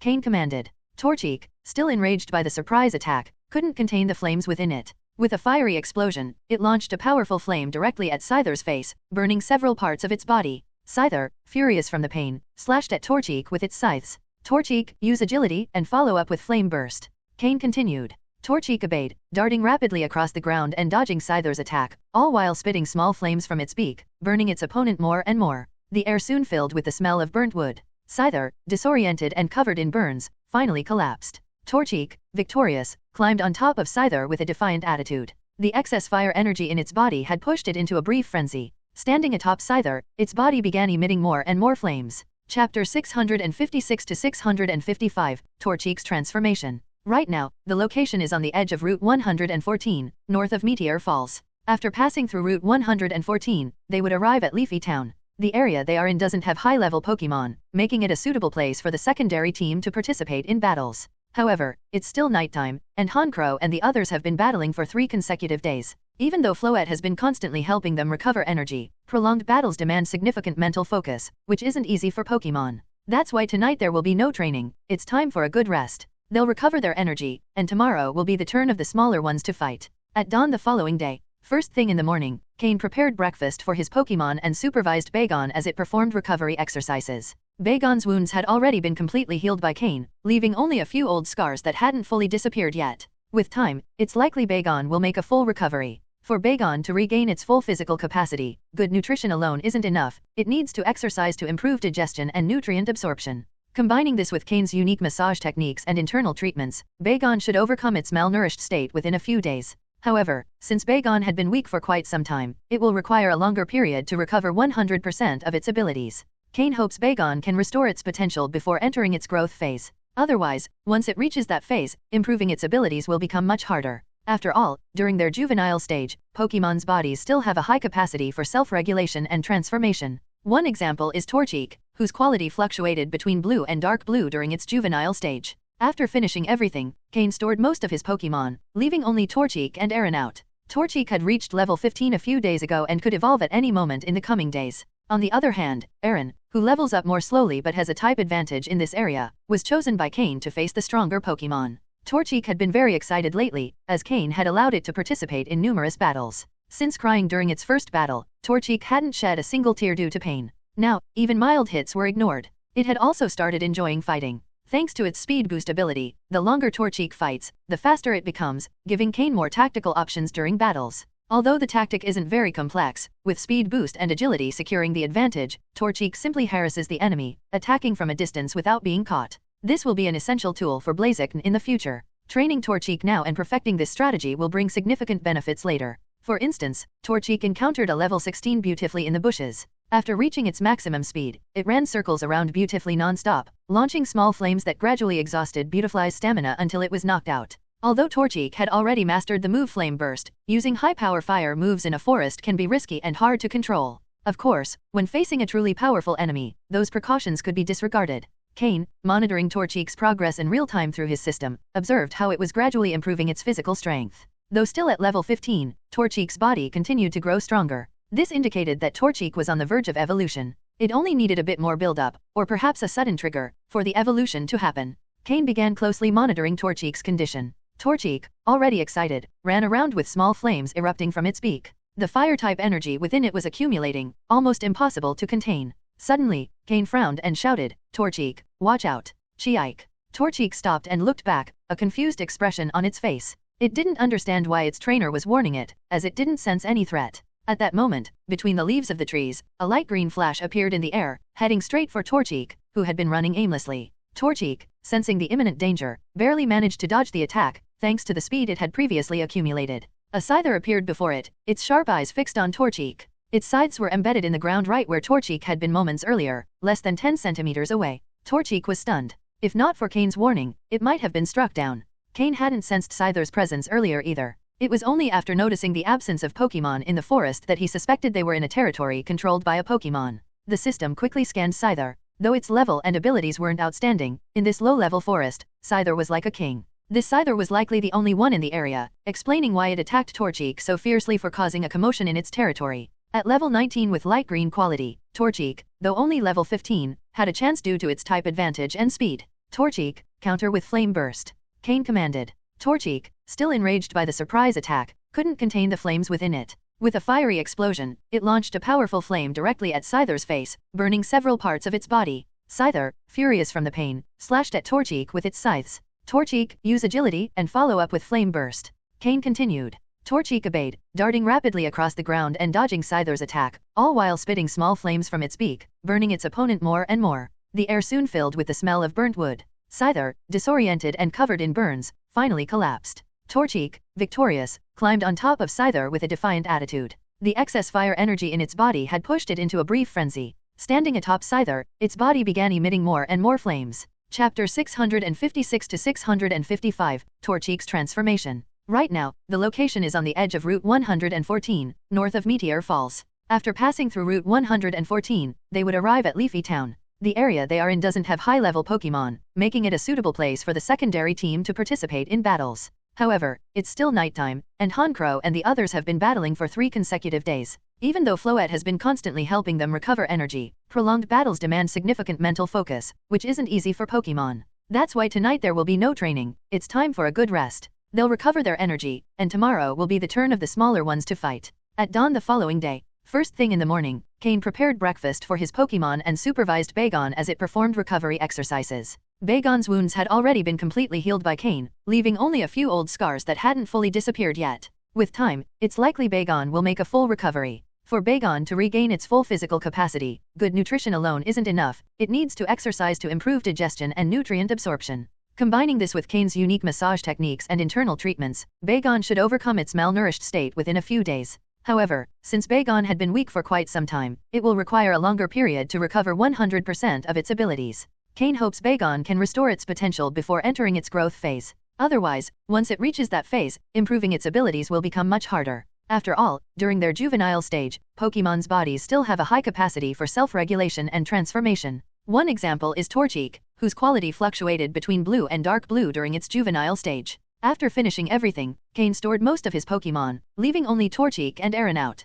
Torchic had reached level 15 a few days ago and could evolve at any moment in the coming days. On the other hand, Aaron, who levels up more slowly but has a type advantage in this area, was chosen by Cain to face the stronger Pokemon. Torchic had been very excited lately, as Cain had allowed it to participate in numerous battles. Since crying during its first battle, Torchic hadn't shed a single tear due to pain. Now, even mild hits were ignored. It had also started enjoying fighting. Thanks to its speed boost ability, the longer Torchic fights, the faster it becomes, giving Cain more tactical options during battles. Although the tactic isn't very complex, with speed boost and agility securing the advantage, Torchic simply harasses the enemy, attacking from a distance without being caught. This will be an essential tool for Blaziken in the future. Training Torchic now and perfecting this strategy will bring significant benefits later. For instance, Torchic encountered a level 16 Beautifully in the bushes. After reaching its maximum speed, it ran circles around Beautifully non-stop, launching small flames that gradually exhausted Beautifly's stamina until it was knocked out. Although Torchic had already mastered the move Flame Burst, using high-power fire moves in a forest can be risky and hard to control.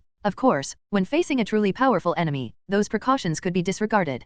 Cain, monitoring Torchic's progress in real time through his system, observed how it was gradually improving its physical strength. Though still at level 15, Torchic's body continued to grow stronger. This indicated that Torchic was on the verge of evolution. It only needed a bit more build-up, or perhaps a sudden trigger, for the evolution to happen. Cain began closely monitoring Torchic's condition. Torchic, already excited, ran around with small flames erupting from its beak. The fire-type energy within it was accumulating, almost impossible to contain. Suddenly, Cain frowned and shouted, "Torchic, watch out! Chiike!" Torchic stopped and looked back, a confused expression on its face. It didn't understand why its trainer was warning it, as it didn't sense any threat. At that moment, between the leaves of the trees, a light green flash appeared in the air, heading straight for Torchic, who had been running aimlessly. Torchic, sensing the imminent danger, barely managed to dodge the attack, thanks to the speed it had previously accumulated. A scyther appeared before it, its sharp eyes fixed on Torchic. Its scythes were embedded in the ground right where Torchic had been moments earlier, less than 10 centimeters away.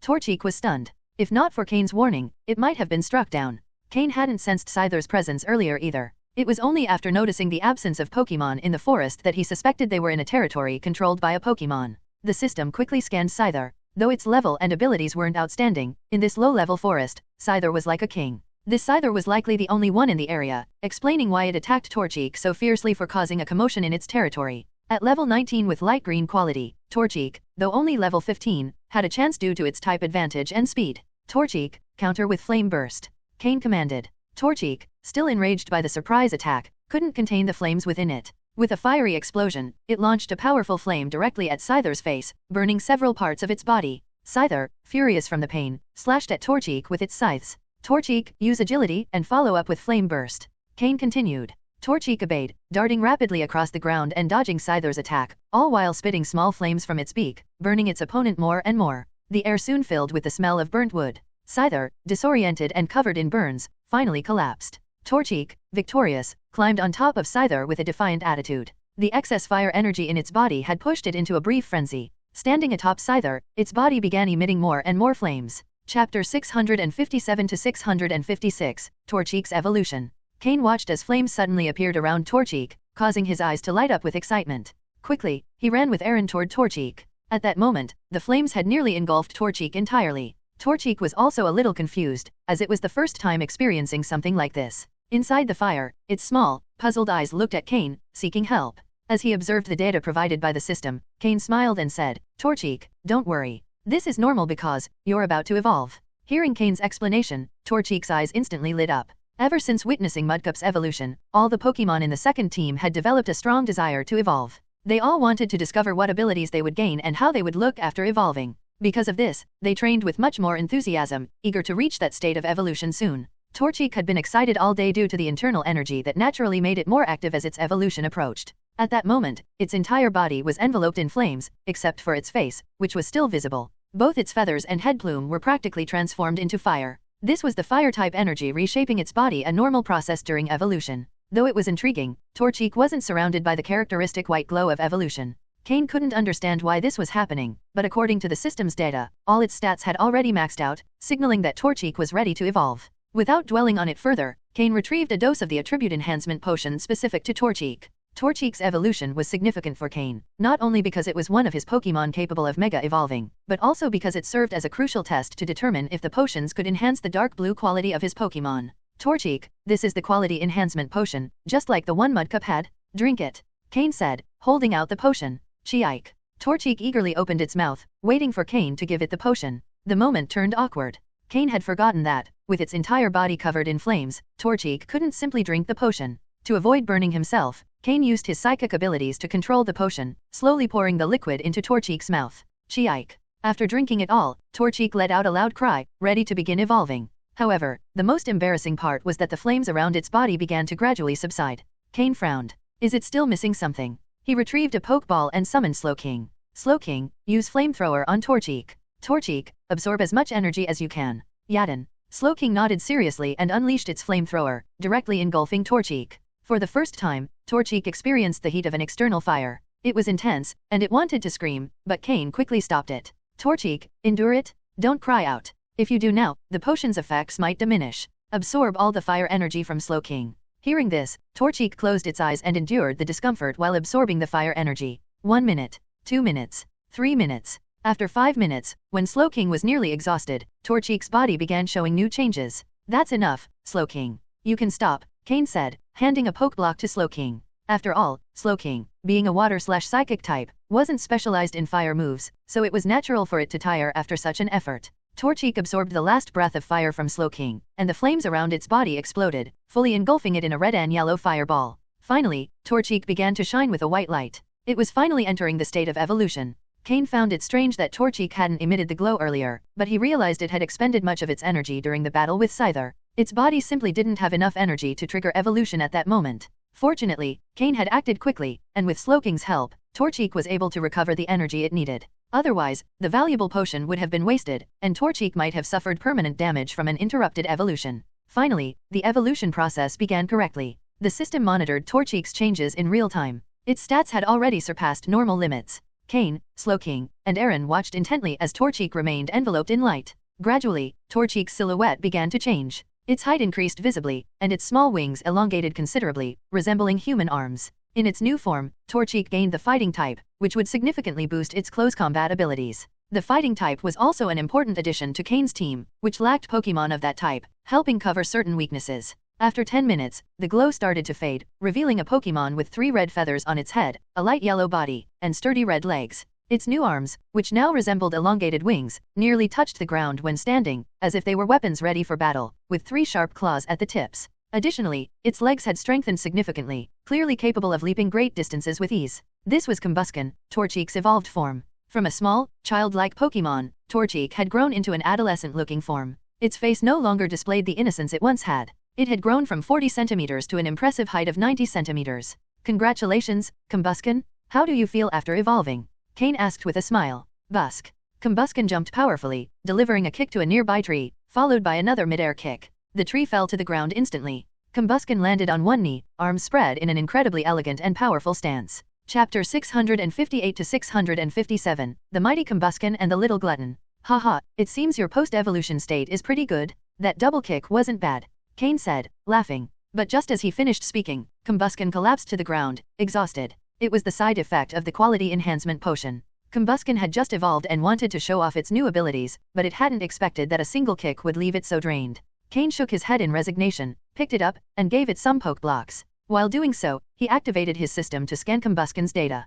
Pokemon, Combusken, Quasi-Purple. Gender, male. Level, 16. Type, Fire plus Fighting. Ability, Speed Boost. Held item, none. Egg moves, Flame Burst, Agility, Last Resort, Faint. Basic moves, Scratch, Growl, Ember, Sand Attack, Peck, Double Kick. Learned moves, Heat Wave. TM moves, none.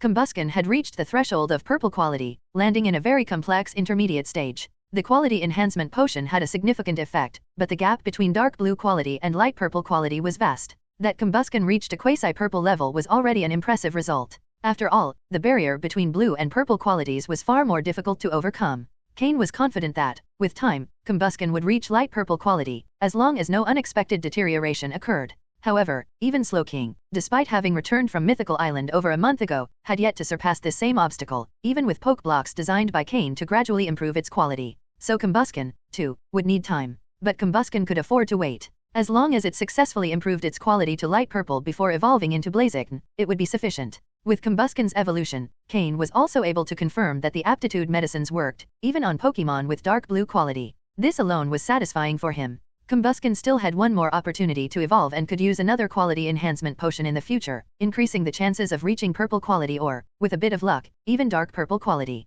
Imagine a Blaziken with purple quality and the speed boost ability, combined with its mega evolution. It would be capable of defeating any rival with ease. After its evolution, Combusken gained the fighting type in addition to fire. While this made it more vulnerable to flying and psychic type moves, it also removed its weakness to rock type. Overall, it gained only one new weakness. Combusken now held a type advantage over 6 other types, though some aspects had changed. Its resistance to bug-type attacks had increased from 2 times to 4 times, offsetting the new weakness it gained. Adding a fighting-type Pokémon to the team was a significant strategic advantage. After giving Combusken some poke blocks, Cain returned it to its Pokeball. The medicine's side effects would last for a while, so it was best for it to rest. Cain then summoned Larvitar, who carried its little backpack. Poliwag had a level advantage, but the environment wasn't favorable for its type. Larvitar, despite its low level, could use this time to train. Crack. As soon as it came out of the Pokeball, Larvitar made a crunching sound. It noticed it had been summoned and, with a bit of awkwardness, revealed that it was holding a diamond in its tiny hands, from which it had bitten a piece. Larvitar looked slightly embarrassed, but Cain couldn't help feeling a bit exasperated at the sight. Am I raising a glutton? Cain wondered. I've given it so many diamonds, yet it still isn't satisfied. This meant the rate at which it consumed the diamonds in its backpack would be faster than anticipated. When Larvitar saw Cain and Aaron, it grew excited and quickly offered them the diamond it had been chewing on, looking happy. It was clear it wanted to share. Before Cain could say anything, Aaron stepped forward and snatched the diamond with a bite. Huh? I knew you were hiding snacks. Now I've caught you, Aaron thought as it chewed on the diamond, unbothered by the fact that Larvitar had already bitten it. Realizing what had happened, Larvitar pulled out another diamond from its other hand and offered it to Cain, showing that it didn't have any more left. Cain couldn't help but facepalm. All right, eat it quickly. We've got a battle to fight. Hearing this, Larvitar's eyes lit up, and it immediately swallowed the diamond. It clenched its tiny fists, signaling it was ready, though it continued chewing on the diamond. Aaron stood beside Larvitar, having finished its diamond. Larvitar also sped up its chewing. Cain, Aaron, and Slowking patiently waited for Larvitar to finish eating. A minute later, it was finally ready for battle, but just as Larvitar turned around excitedly, a small diamond fell out of its red backpack. The scene turned awkward once more. The small backpack that once only held a fragment of Groudon's armor was now bulging, full of diamonds. Sweat appeared on Cain's forehead. I've definitely raised a glutton. He held out his hand. Larvitar, give me the diamonds. I'll return them after the battle if you perform well. With some reluctance, Larvitar emptied its backpack, which contained more diamonds than expected. If you don't fight well, I'll cut your food in half, Cain added. Larvitar's eyes widened, and it suddenly displayed a hostile attitude toward the surrounding forest, causing small sand particles to rise from the ground. I'll fight. Nothing will stop me from eating properly. Larvitar thought, ready for battle. Cain smiled, realizing that raising a little glutton wasn't so bad after all. At least it had great motivation to fight. Food. Chapter 659 to 658, Preparing a Plan. When Cain arrived in Fall Arbor Town, it was already the second day. He had spent 2 days training Larvitar and Aaron on Route 114, focusing on improving their combat skills. By the time he reached Fall Arbor Town, Larvitar had reached level 15, gaining 3 levels, while Aaron, already at level 20, hadn't leveled up further. For Pokémon, this not only represented a level increase but also an improvement in experience and combat techniques. No matter how much you train, it's in real battles where combat techniques truly become part of your strength. Unlike the first group of Pokémon, who faced constant invisible dangers on the Trial Island, forcing them to grow and strengthen quickly to survive, the second group of Pokémon had a much calmer life, allowing them to grow steadily. Fall Arbor Town is one of the largest towns in the Hoenn region, similar to Verdanturf Town. The most important building in Fall Arbor Town is the Contest Hall, a venue where the league regularly holds contest competitions. By comparison, the town's gym isn't as well known. Fall Arbor Town is located on the opposite side of Empty Chimney. Unlike Verdanturf Town's fresh air, Fall Arbor Town is surrounded by volcanic ash floating year-round, giving the place a grayish appearance. However, these mineral-rich volcanic ashes allow vegetation in Fall Arbor Town to grow lushly. Thanks to this, the town has become one of the most important agricultural centers in Hoenn, producing nearly 50% of the region's food supply. Although Cain came to Fall Arbor Town intending to challenge the gym, his main goal was to visit a famous local figure, Professor Cosmo. He remembered Professor Cosmo after his encounter with the Team Aqua members in Meteor Falls. This Professor Cosmo was the one who, while excavating a meteorite in Meteor Falls, unwittingly uncovered what both Team Aqua and Team Magma needed to summon Kyogre and Groudon. It could be said that this marked the beginning of the entire incident. Although Professor Cosmo hadn't done it on purpose, Cain wanted to ensure he had a backup plan or at least stay one step ahead. Fall Arbor Town isn't very large. Cain headed straight to Professor Cosmo's house after asking a few locals for directions. He was lucky, as Professor Cosmo was home and hadn't gone out searching for minerals. Knock, knock, knock. Cain knocked on the door. Moments later, a middle-aged, thin man dressed in an archaeologist's outfit opened the door, showing a curious expression upon seeing Cain. Professor Cosmo, nice to meet you. I'm Cain from Leafy Town, Cain introduced himself. Cain. Professor Cosmo didn't seem to recognize him. I'm the new gym leader of Leafy Town. I came to pay you a special visit, Cain said, scratching his head with a bit of embarrassment. There's nothing more awkward than believing you're well known and realizing the other person doesn't recognize your name. Oh, I see. Please, come in. Professor Cosmo quickly responded, inviting him inside. Though Professor Cosmo was a researcher specializing in meteorites, he wasn't a famous Pokémon professor, so his status in the Pokémon world wasn't very high. This was evident in the modest size and layout of his home. On the other hand, as a gym leader, Cain held a much higher position in terms of both power and status. Thus, receiving a special visit from Cain flattered Professor Cosmo. Professor Cosmo's full name was Icarus Cosmo, a researcher passionate about meteorites. While he was a Pokémon trainer, he wasn't very strong, as his interests lay elsewhere. Cain, with his excellent interpersonal skills and superior status, knew how to talk to Professor Cosmo in a way that made him feel comfortable and appreciated. Despite Cain's youth, if he hadn't declined, Professor Cosmo might have insisted on forming a closer bond with him. Cain had vast knowledge thanks to his system, which contained a wealth of information not only about Pokémon but also about rarer topics. By sharing some of this knowledge, he quickly connected with Professor Cosmo. Cain's ability to persuade people was at its peak. By the end of the visit, the two had exchanged contact information and promised to stay in touch. Cain asked Professor Cosmo that if, during any future research in Meteor Falls, he came across completely red or blue stones, to let him know immediately, as they might be items Cain had lost. Professor Cosmo didn't suspect anything, especially since Cain described the objects in great detail and gave a convincing reason. While being chased by Lunatone and Solrock, he had accidentally dropped the items while running. When he returned to search for them, they were gone. To avoid getting lost, he had decided to postpone the search. He knew an expert in meteorites lived in Fall Arbor Town, so he thought of asking for help during any future exploration of Meteor Falls. This was the plan Cain had improvised. It seemed perfect, and any lingering doubts were filled in by Professor Cosmo's imagination. For example, why had Cain gone so deep into Meteor Falls? Professor Cosmo assumed it was part of Cain's Pokémon training. Perfect? After leaving Professor Cosmo's house satisfied, Cain headed to the Fall Arbor Town gym. However, this time he wasn't so lucky. According to the gym staff, the gym leader had been absent for some time, and the next challenge day would be next month. Cain didn't have time to wait for someone unimportant.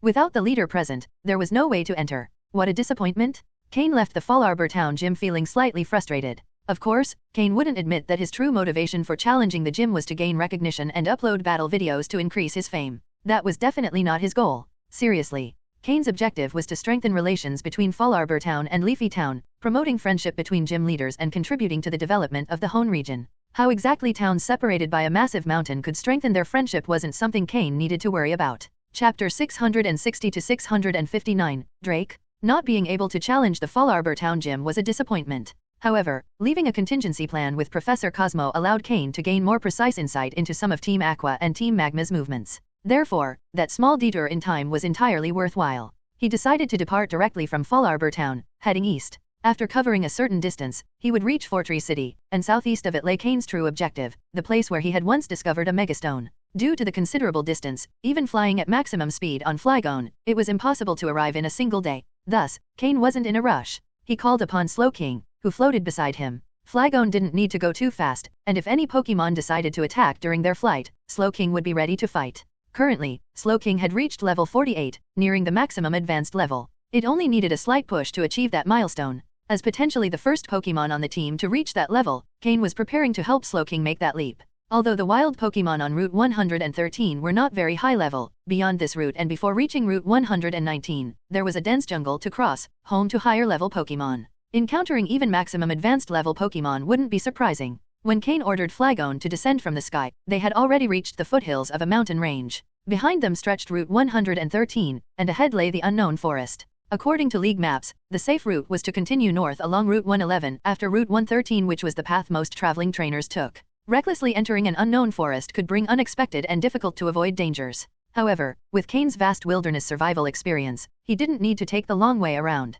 In fact, if any wild Pokémon tried to attack him, it would be a perfect opportunity for Slowking to grow stronger and reach the maximum advanced level as soon as possible. After making some adjustments to his team, Cain returned Flygon, which wasn't suited for battling in such a dense forest. It wasn't long after entering the jungle before Cain's foreign presence attracted the attention of numerous wild Pokémon. Although Cain was no longer as ruthless as he had been during the Trial Island days, and now wore the League uniform, if the attacking Pokémon didn't enrage him, he allowed Slowking to spare them after the battle. Afterward, it was up to those Pokémon's abilities to survive in the harsh forest environment. This forest, located near the sea, was one of the densest in the Hone region, partly due to the frequent volcanic ash rains from Mt. Chimney, enriching the soil and allowing lush vegetation to grow. Cain, alongside Slowking, continued skirting the cliffs overlooking the sea, heading east. The abundant humidity provided a great deal of water-type energy, which helped Slowking recover quickly after its battles, thus increasing its stamina. Additionally, Floette, in Cain's pocket, could sense plant-type energy more clearly in this dense forest. At that moment, Cain had been training Floette to maintain her plant-type form so she could switch between her fairy form and effectively use plant-type moves.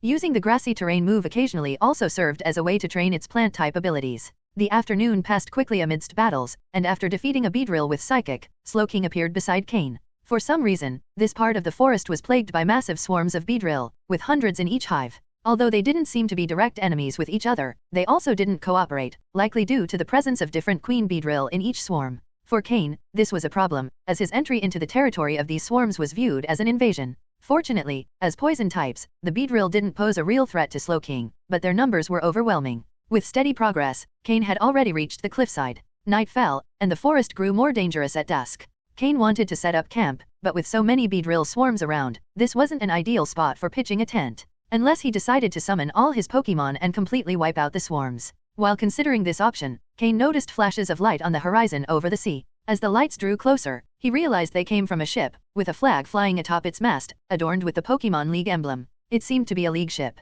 After a brief moment of reflection, Cain ordered Slowking to leave a psychic mark in the area, then called out Flygon and mounted it, flying toward the approaching ship near the coastline. Since the ship carried the League flag, Cain assumed its occupants must belong to the League. But even if they didn't, with his current abilities, Cain was more than capable of escaping if necessary. One could say his confidence matched his skills. Before Cain reached the ship, the sailors on board had already spotted him. This wasn't a modern vessel like the SSN cruise ship Cain had previously been on, it resembled an old wooden ship. However, the ship was considerably large, with enough space on its deck for more than 100 people. When Cain arrived, some sailors left their tasks and ran toward the cabins, while the others continued their work, as if they didn't care much about Cain's arrival. Even Flygon's presence, which would usually draw attention, seemed unremarkable to these sailors. Without any obstacles, Flygon landed smoothly on the ship's bow. At that moment, the sailors who had retreated returned, accompanied by a burly man with a large white beard, dressed in a captain's uniform. Although he wore the signature jacket of a captain, the man had nothing on underneath, exposing his muscular chest and abs, marked with numerous scars.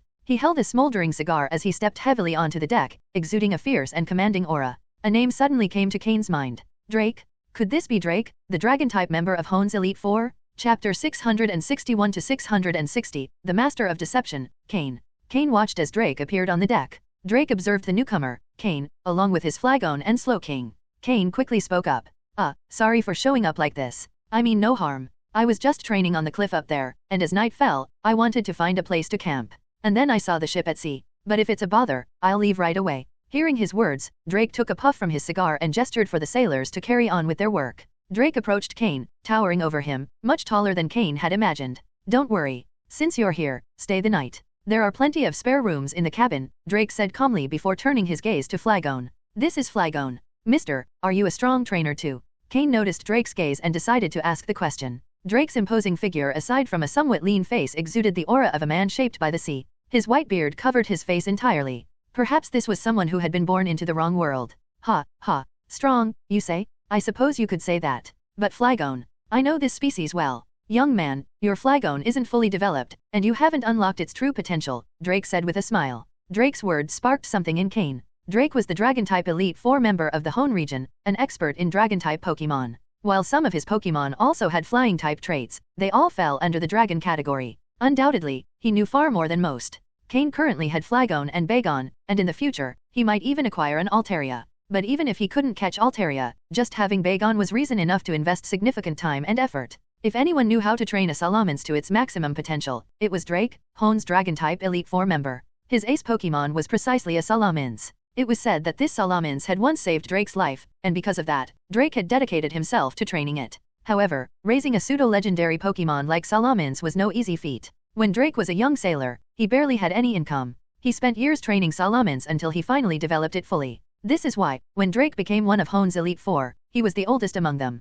But a pseudo-legendary is always powerful, and becoming a Dragon-type Elite Four member granted Drake formidable strength. Besides Salamence, Drake had also trained other Dragon-type Pokémon over the years, including Flygon and Altaria. If Cain could gain advice from Drake, he could save significant time and effort in training his Dragon-type Pokémon in the future, especially in unlocking Bagon's full potential. Although Cain had experience training Bagon in his past life, the methods he used back then were no longer as effective. Additionally, the Bagon he had now had much greater potential than the one before, so his old techniques wouldn't suffice. Drake's appearance at this moment, pointing out flaws in Flygon's training, was a golden opportunity for Cain. If he could gain some insight from Drake, it would be incredibly beneficial. But first, Cain needed to earn Drake's trust. For now, Drake likely saw Cain as just a regular trainer passing by, looking for a place to stay the night. Perhaps Cain was stronger than the average trainer, but to Drake, it wasn't anything remarkable. The only thing that had caught Drake's attention was Cain's possession of a Dragon-type Pokémon like Flygon. Yes, Flygon hasn't been with me for long. To be honest, I'm not very skilled at training Dragon types.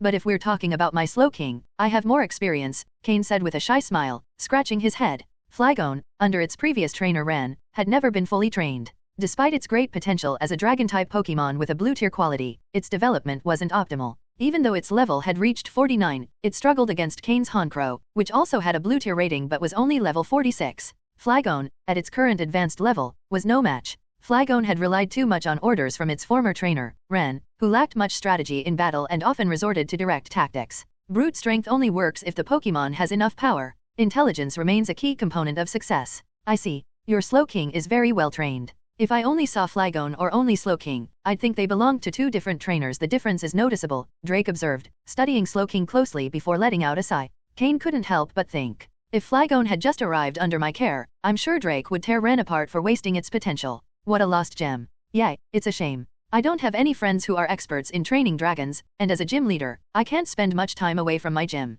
This time, I ventured out to handle some business and train a bit, Cain said, revealing his identity as a gym leader with a hint of resignation. As expected, Drake's eyes lit up upon hearing those words. You're a gym leader? Drake asked with a smile of intrigue. Which gym are we talking about? A small town, nothing significant. I'm the leader of the Leafy Town Gym. My name is Cain, Cain replied modestly. Hearing this, Drake's eyes gleamed even brighter. Cain? The gym leader the league has been promoting as one of the two young prospects of the Hoenn region? The one compared to that kid from the Stone family.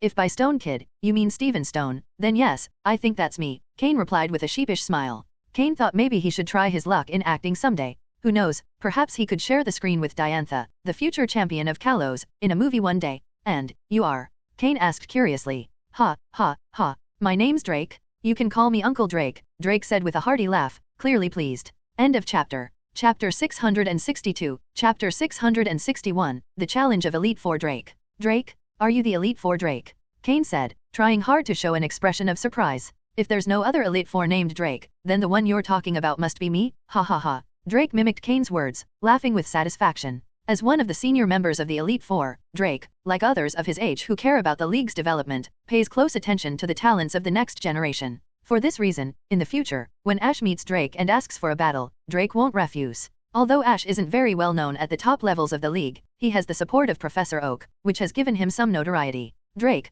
curious to see Ash's level and skills, won't hesitate to face him to gauge his potential. Similarly, Cain is much more famous now than Ash will be at that time. Therefore, it was only natural for Drake to want to do something to acknowledge him. Moreover, Cain has a significant advantage over Ash. He also owns Dragon-type Pokémon, which means he could gain valuable training advice from Drake. Come on. Let's not talk on the deck, let's head into the cabin. I want to show you my captain's quarters, said Drake, with his cigar in hand, clearly pleased, as he led Cain inside. Although Drake spends much of his time at sea and rarely attends Hoenn League meetings, he is well informed about their contents. However, he is not someone with lofty ambitions for power. Even after becoming a member of the Elite Four, he dislikes getting involved in managing things. As a man of the sea, he enjoys the freedom of sailing and rarely returns to the league. So Cain's visit was something special to him. Cain followed him through the ship's corridor. The ship was a large wooden sailing vessel. Despite being made of wood, the materials and techniques used were so advanced that the vessel could withstand even the strongest storms without issue. In fact, combined with the captain's and sailors' skills, the ship was much safer than some made of metal.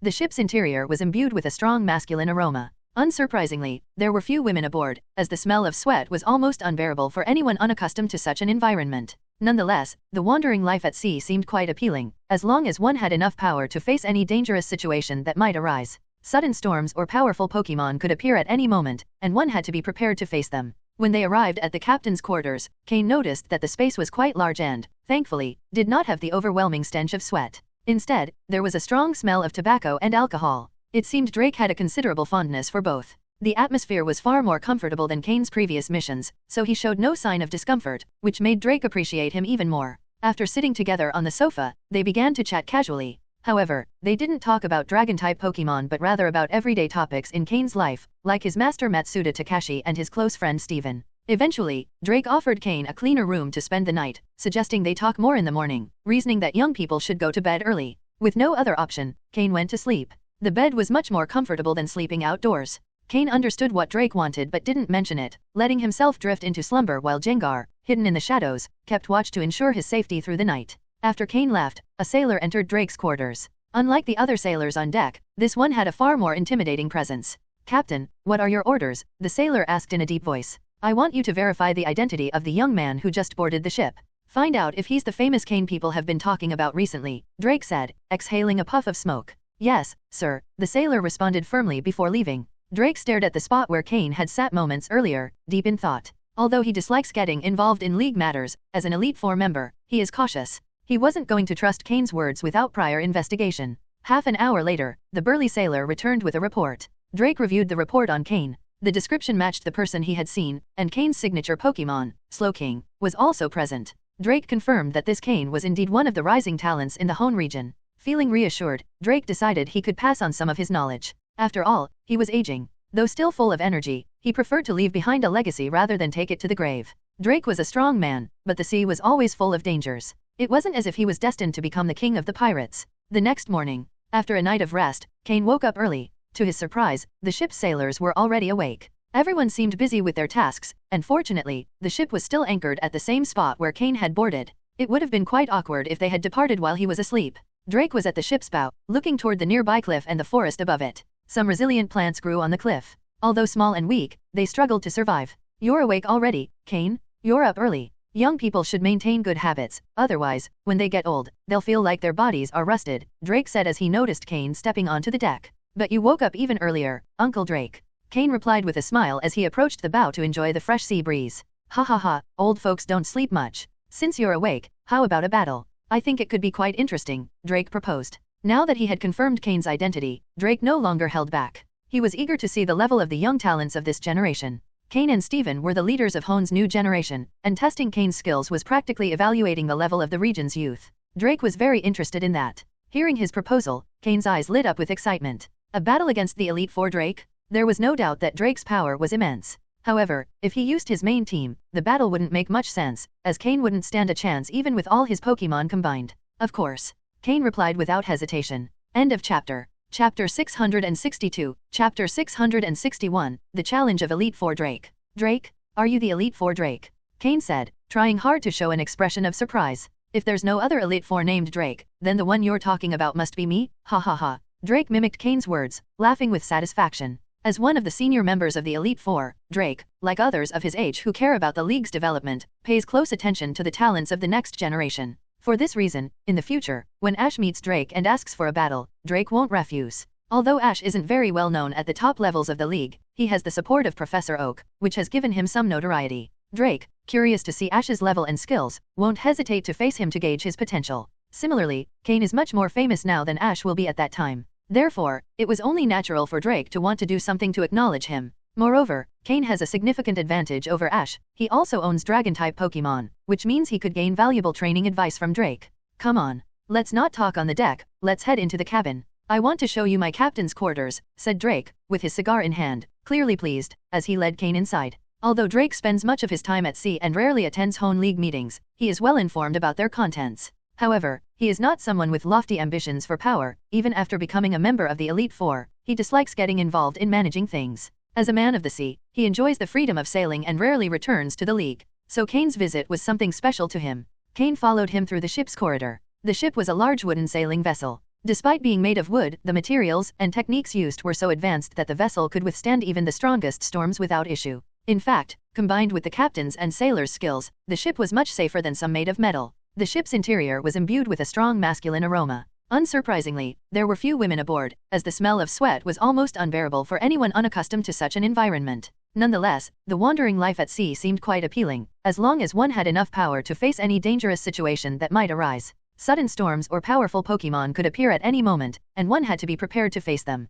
When they arrived at the captain's quarters, Cain noticed that the space was quite large and, thankfully, did not have the overwhelming stench of sweat. Instead, there was a strong smell of tobacco and alcohol. It seemed Drake had a considerable fondness for both. The atmosphere was far more comfortable than Cain's previous missions, so he showed no sign of discomfort, which made Drake appreciate him even more. After sitting together on the sofa, they began to chat casually. However, they didn't talk about dragon-type Pokémon but rather about everyday topics in Cain's life, like his master Matsuda Takashi and his close friend Steven. Eventually, Drake offered Cain a cleaner room to spend the night, suggesting they talk more in the morning, reasoning that young people should go to bed early. With no other option, Cain went to sleep. The bed was much more comfortable than sleeping outdoors. Cain understood what Drake wanted but didn't mention it, letting himself drift into slumber while Jengar, hidden in the shadows, kept watch to ensure his safety through the night. After Cain left, a sailor entered Drake's quarters. Unlike the other sailors on deck, this one had a far more intimidating presence. "Captain, what are your orders?" the sailor asked in a deep voice. "I want you to verify the identity of the young man who just boarded the ship.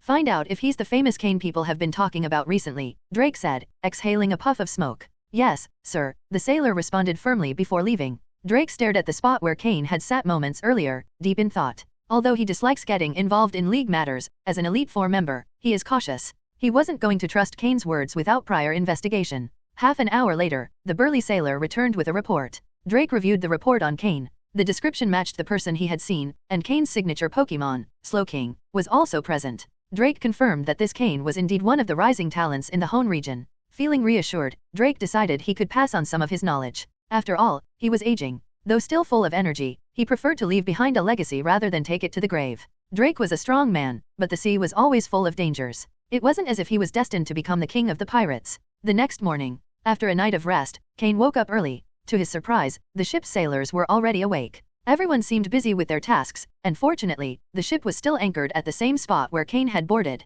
It would have been quite awkward if they had departed while he was asleep. Drake was at the ship's bow, looking toward the nearby cliff and the forest above it. Some resilient plants grew on the cliff. Although small and weak, they struggled to survive. "You're awake already, Cain? You're up early. Young people should maintain good habits, otherwise, when they get old, they'll feel like their bodies are rusted," Drake said as he noticed Cain stepping onto the deck. "But you woke up even earlier, Uncle Drake." Cain replied with a smile as he approached the bow to enjoy the fresh sea breeze. "Ha ha ha, old folks don't sleep much. Since you're awake, how about a battle? I think it could be quite interesting," Drake proposed. Now that he had confirmed Cain's identity, Drake no longer held back. He was eager to see the level of the young talents of this generation. Cain and Steven were the leaders of Hone's new generation, and testing Cain's skills was practically evaluating the level of the region's youth. Drake was very interested in that. Hearing his proposal, Cain's eyes lit up with excitement. A battle against the Elite Four Drake? There was no doubt that Drake's power was immense. However, if he used his main team, the battle wouldn't make much sense, as Cain wouldn't stand a chance even with all his Pokémon combined. "Of course," Cain replied without hesitation. End of chapter. Chapter 663, Chapter 662, Cain vs. Drake. Facing a member of the Elite Four is a privilege many trainers aspire to, but very few achieve. The title of Elite Four not only signifies having the strength of an elite-level trainer but often implies being far above that level. This is especially true in the regions of Kanto and Johto, with Kanto leading the charge. As the epicenter of the Pokémon League, Kanto is brimming with talent, and its Elite Four members are considered some of the most powerful trainers in the world. In fact, if one of them were to be transferred to another region, like Sinnoh, they would likely become the strongest member of the Elite Four there, though this doesn't mean other regions lack extremely powerful trainers. The reason Kanto hasn't had a stable champion for so long is because its Elite Four members are incredibly strong. No one has been able to completely dominate these powerful trainers. Not even Lance, who would eventually become champion, could achieve it easily. Although he's sometimes mocked with the nickname Flying-type champion rather than Dragon-type champion, Lance's strength is undeniable. His name is often used as a benchmark to measure the power of other trainers. A clear example of this is Giovanni. On multiple occasions, Giovanni has demonstrated his strength by boasting things like, "I defeated Lance in just a few moves," emphasizing his power as a true threat. But setting comparisons aside, the opportunity to face Drake, one of the Elite Four members of Hone, deeply excited Cain. Despite the gravity of the situation, Cain trusted that Drake wouldn't use his strongest Pokémon. This gave him some relief, though the battle would still be incredibly challenging. Once the decision to battle was made, the sailors aboard the ship quickly cleared the deck, leaving ample space for the fight. Cain. Drake began, his face serious. Show me what you're capable of, and if you manage to impress me, you might get what you want. But if you don't meet my expectations, I must say the new generations of Hone will have deeply disappointed me. Cain, for his part, also adopted a serious demeanor. He wasn't surprised that Drake had guessed his intentions. After all, standing before a dragon-type specialist like Drake, anyone with a dragon-type Pokémon would naturally seek to learn from his vast knowledge. Dragon-type Pokémon are incredibly difficult to train. Not everyone would have the resolve to give them up so easily, as Ash would later in his journey. Without a word, Cain nodded with determination. Very well, Drake said, pleased with Cain's firm and confident attitude. Let's begin. With a swift motion, Drake threw a Pokeball. Immediately, a powerful Shelgon appeared on the deck. Its body was encased in a tough shell, and though it stood firmly on its 4 legs, its eyes, barely visible through the plates of its armor, gleamed with a fierce combat intent. Shelgon? The dragon-type Pokémon, the intermediate form of the formidable Salamence. Seeing Shelgon on the battlefield, Cain couldn't help but feel a slight twinge of envy. He had fought hard to acquire his own pseudo-legendary Pokémon, while Drake had several of them. Cain was certain this Shelgon was the offspring of Drake's Salamence. That meant Drake likely had at least 2 fully evolved Salamence on his team, and now even their offspring had evolved into Shelgon. If Cain remembered correctly, in the future, when Ash encountered Drake and battled him, Drake would use a Shelgon in his team. By then, Drake would probably have 4 pseudo-legendaries under his command. It was impressive. Practically a Salamence factory. It was astonishing that someone like Drake, with so many powerful Pokémon, had only reached the position of Elite Four member and not champion. How strong must Steven be to have claimed that title? Steven didn't have the advantage of specializing in such a powerful type as Dragon, but his skill as a trainer was undeniable. His success couldn't simply be attributed to his affinity for Steel-type Pokémon. His talent was authentic. Steven is incredible, Cain thought to himself as he activated his system to scan Shelgon and gather its details. Pokémon, Shelgon, Dark Blue. Gender, Male. Level, 49. Type, Dragon. Ability, Rockhead. Held item, None. Egg moves, Dragon Rage, Twister, Dragon Rush, Defense Curl. Basic moves, Protect, Rage, Ember, Leer, Bite, Dragon Breath, Headbutt, Focus Energy, Crunch, Dragon Claw, Zen Headbutt, Scary Face, Flamethrower. Learned moves, Draco Meteor, Outrage, Dragon Pulse, Iron Defense. TM moves, Hidden Power, Fire, Rock Tomb, Shadow Claw, Rock Slide, Sleep Talk. This Shelgon, at level 49 and of dark blue quality, was one step away from evolving into Salamence. Its level was just shy of elite status. The dragon lineage was evident, with powerful egg moves showcasing the purity of its bloodline. Drake, however, hadn't brought out one of his strongest Pokémon. But even so, the Shelgon in front of Cain was much stronger than any of his team members. Cain knew his best chance of victory lay in his Slowking, the water, and Psychic-type Pokémon. Although speed wasn't Slowking's strength, the system had revealed that his Slowking was very close to reaching the maximum advanced level, giving him an edge over Shelgon. Interesting, Drake commented with a smile. Your Slowking is famous. I'm eager to see how strong it is. Cain knew the battle wouldn't be easy, but he was ready. Slowking, prepare yourself. Unleash your full psychic power, and use Nasty Plot. Slowking's eyes shone brightly as it increased its special attack. Shelgon, use Dragon Pulse to start the battle, Drake ordered seriously. The dragon energy condensed in Shelgon's mouth, which then unleashed a violet blue beam straight at Slowking. Slowking, counter with Water Pulse and then use Trick Room. Although Shelgon was slow, Slowking was even slower. By changing the rules of the battle with Trick Room's effect, Cain intended to give his most strategic Pokémon the advantage, relying on wit to compensate for the power gap. End of chapter. Chapter 664, Chapter 663, Can the move Outrage be controlled? For the second time, Slowking used the move Trick Room in an actual battle, and the opponent was also a Dragon-type Pokémon. It couldn't be denied that this was a peculiar phenomenon. A strange space unfolded, encompassing both Slowking and Shelgon. Although Drake's Shelgon was powerful, it wasn't as strong as Cynthia's Garchomp, so Slowking could exchange ranged attacks with it. This was Slowking's strength and advantage. Slowking, use Psychic, Cain commanded. Hearing this, several psychic energy spheres, the size of fists, appeared around Slowking's body. Once formed, they flew directly toward Shelgon. Shelgon, jump, use Draco Meteor. Drake's command surprised Cain a little. Jump? With Shelgon's weight? Could it really jump? But an astonishing scene unfolded before his eyes. Shelgon slightly flexed its limbs and, as if equipped with springs, leaped into the air. It couldn't be denied that Drake had a unique way of training his Dragon-type Pokémon. Although Shelgon didn't completely avoid the psychic attack, it evaded part of it. As for the hits it took, Shelgon only felt a slight dizziness, but that didn't stop it from using the move Draco Meteor. The jump not only allowed Shelgon to dodge but also doubled the speed at which it launched the Draco Meteor attack. Originally, Shelgon needed to shoot energy into the sky to disperse it as meteors, but by jumping into the air, it skipped that step.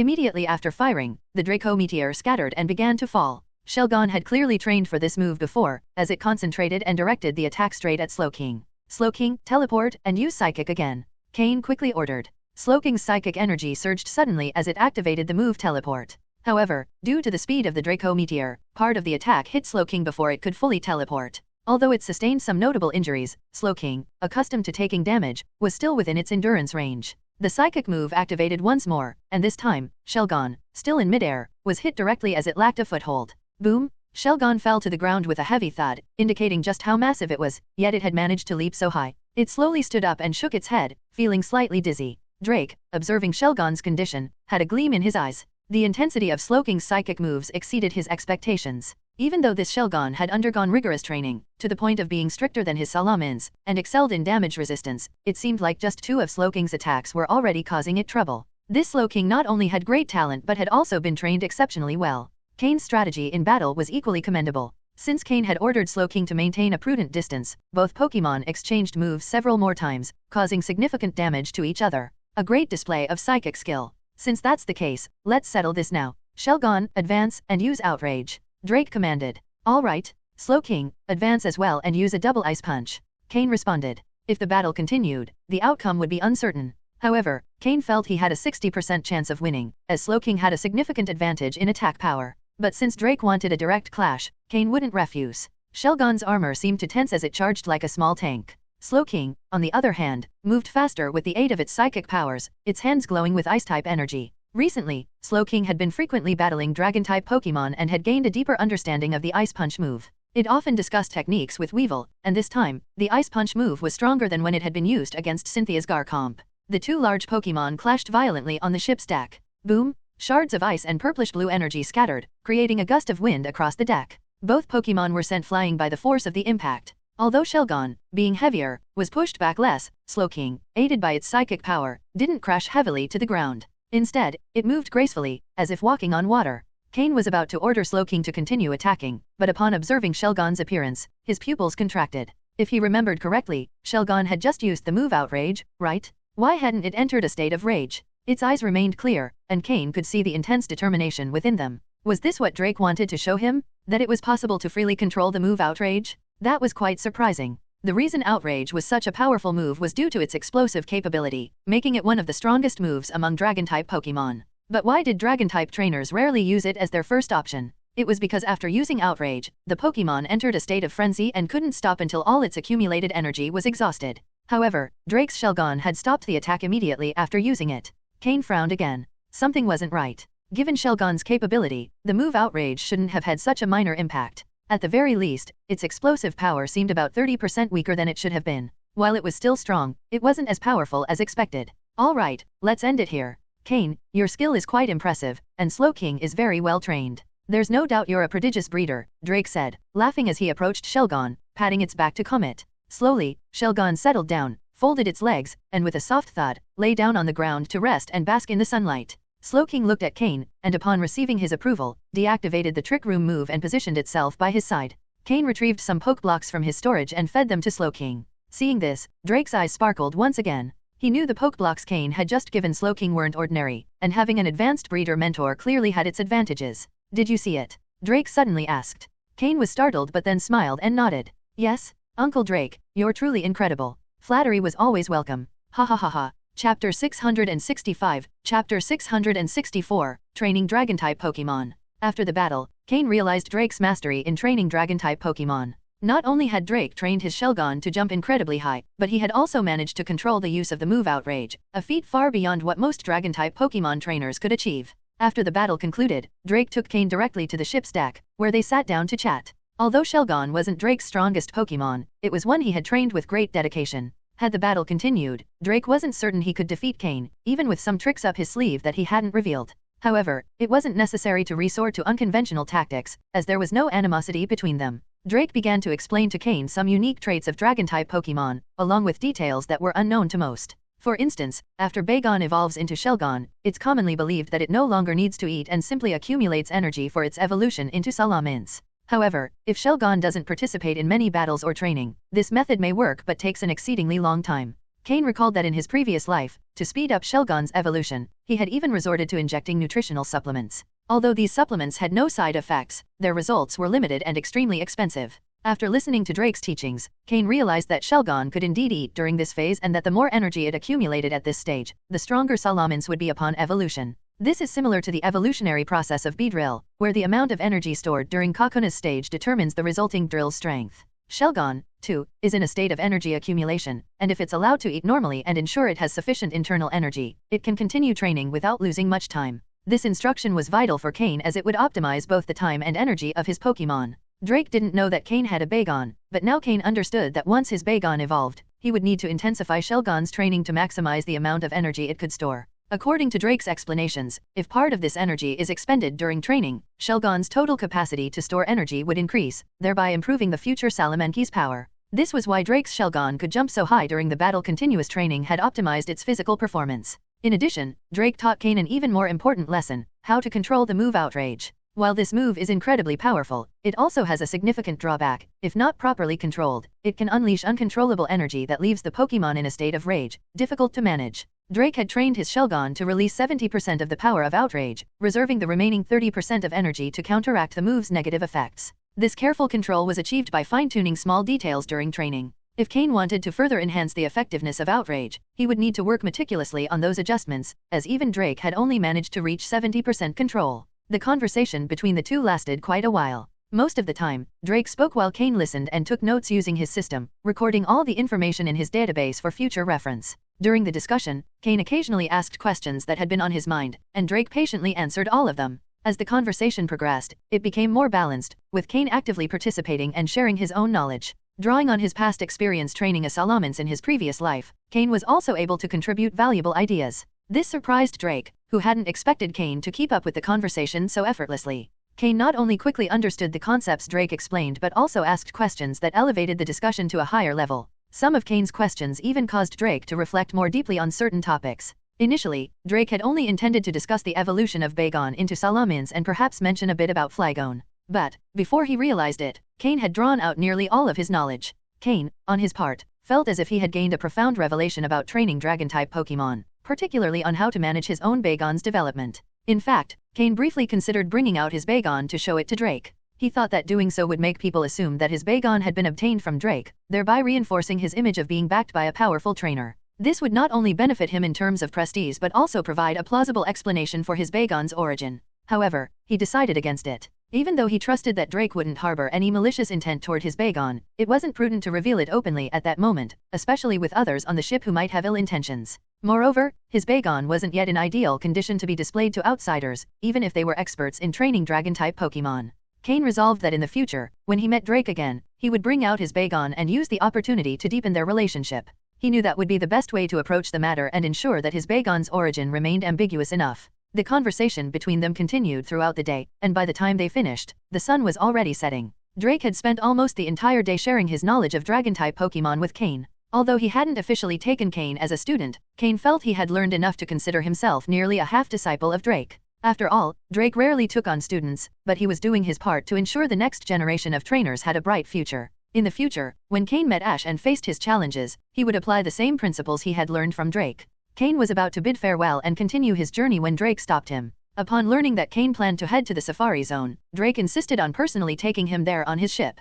Cain had to temporarily set aside his plan to challenge the Fortree City Gym and instead accepted Drake's offer to take him directly to the coast near the Safari Zone. Chapter 666, Chapter 665, Hounddome. By midday the following day, under Drake's swift navigation, it took only a night and a morning to reach the coast near the Safari Zone. However, the Safari Zone is a restricted area controlled by the League, and their oversight of the place is quite strict. If Cain entered directly through the back, it would be considered trespassing, which could lead to trouble with the League. Thus, Cain could only circle around to the main entrance. Bidding farewell to Drake, with whom he exchanged contact information, Cain flew off on his Flygon. After Drake's guidance, Cain had a better understanding of how to raise Flygon, with a clearer sense of direction for its training. If Flygon were trained well, it seemed it could become a useful ally. It all depended on whether Cain had the intention and determination to make it happen. Fortunately, Cain was now a man of resources. While his mine was small, its quality was high, and production was fast. The training of Larvitar and Aaron was supported by the minerals accumulated by Carbink over countless years. The minerals produced after that could be used to train other Pokémon as well. However, the mine was rather small, but if its output could be doubled, Cain wouldn't need to seek additional resources to train his Bagon. Riding Flygon and flying at high altitude to avoid some dominant wild Pokémon, Cain headed straight for the entrance to the Safari Zone. The Kanto region also has a Safari Zone, another league-regulated area. Anyone willing to pay a certain fee can enter to capture Pokémon, though only special Pokeballs can be used inside. These Pokeballs are of medium to low quality, making it harder to capture Pokémon. Often, even after using all 30 Pokeballs, one might not catch a single Pokémon. Still, every year, many people are eager to enter. In these hunting areas, the Pokémon levels are usually low and, compared to the outside, much safer. Of course, due to the variety of visitors, there are some more dangerous areas in the Safari Zone. However, the League marks these hazardous zones, and most people avoid entering them. Cain, however, was heading to one of the most dangerous areas, likely a place few had ventured before. Today, Flygon was in a good mood. After Cain's conversation with Drake, he treated Flygon better, even conducting detailed tests to plan its future training.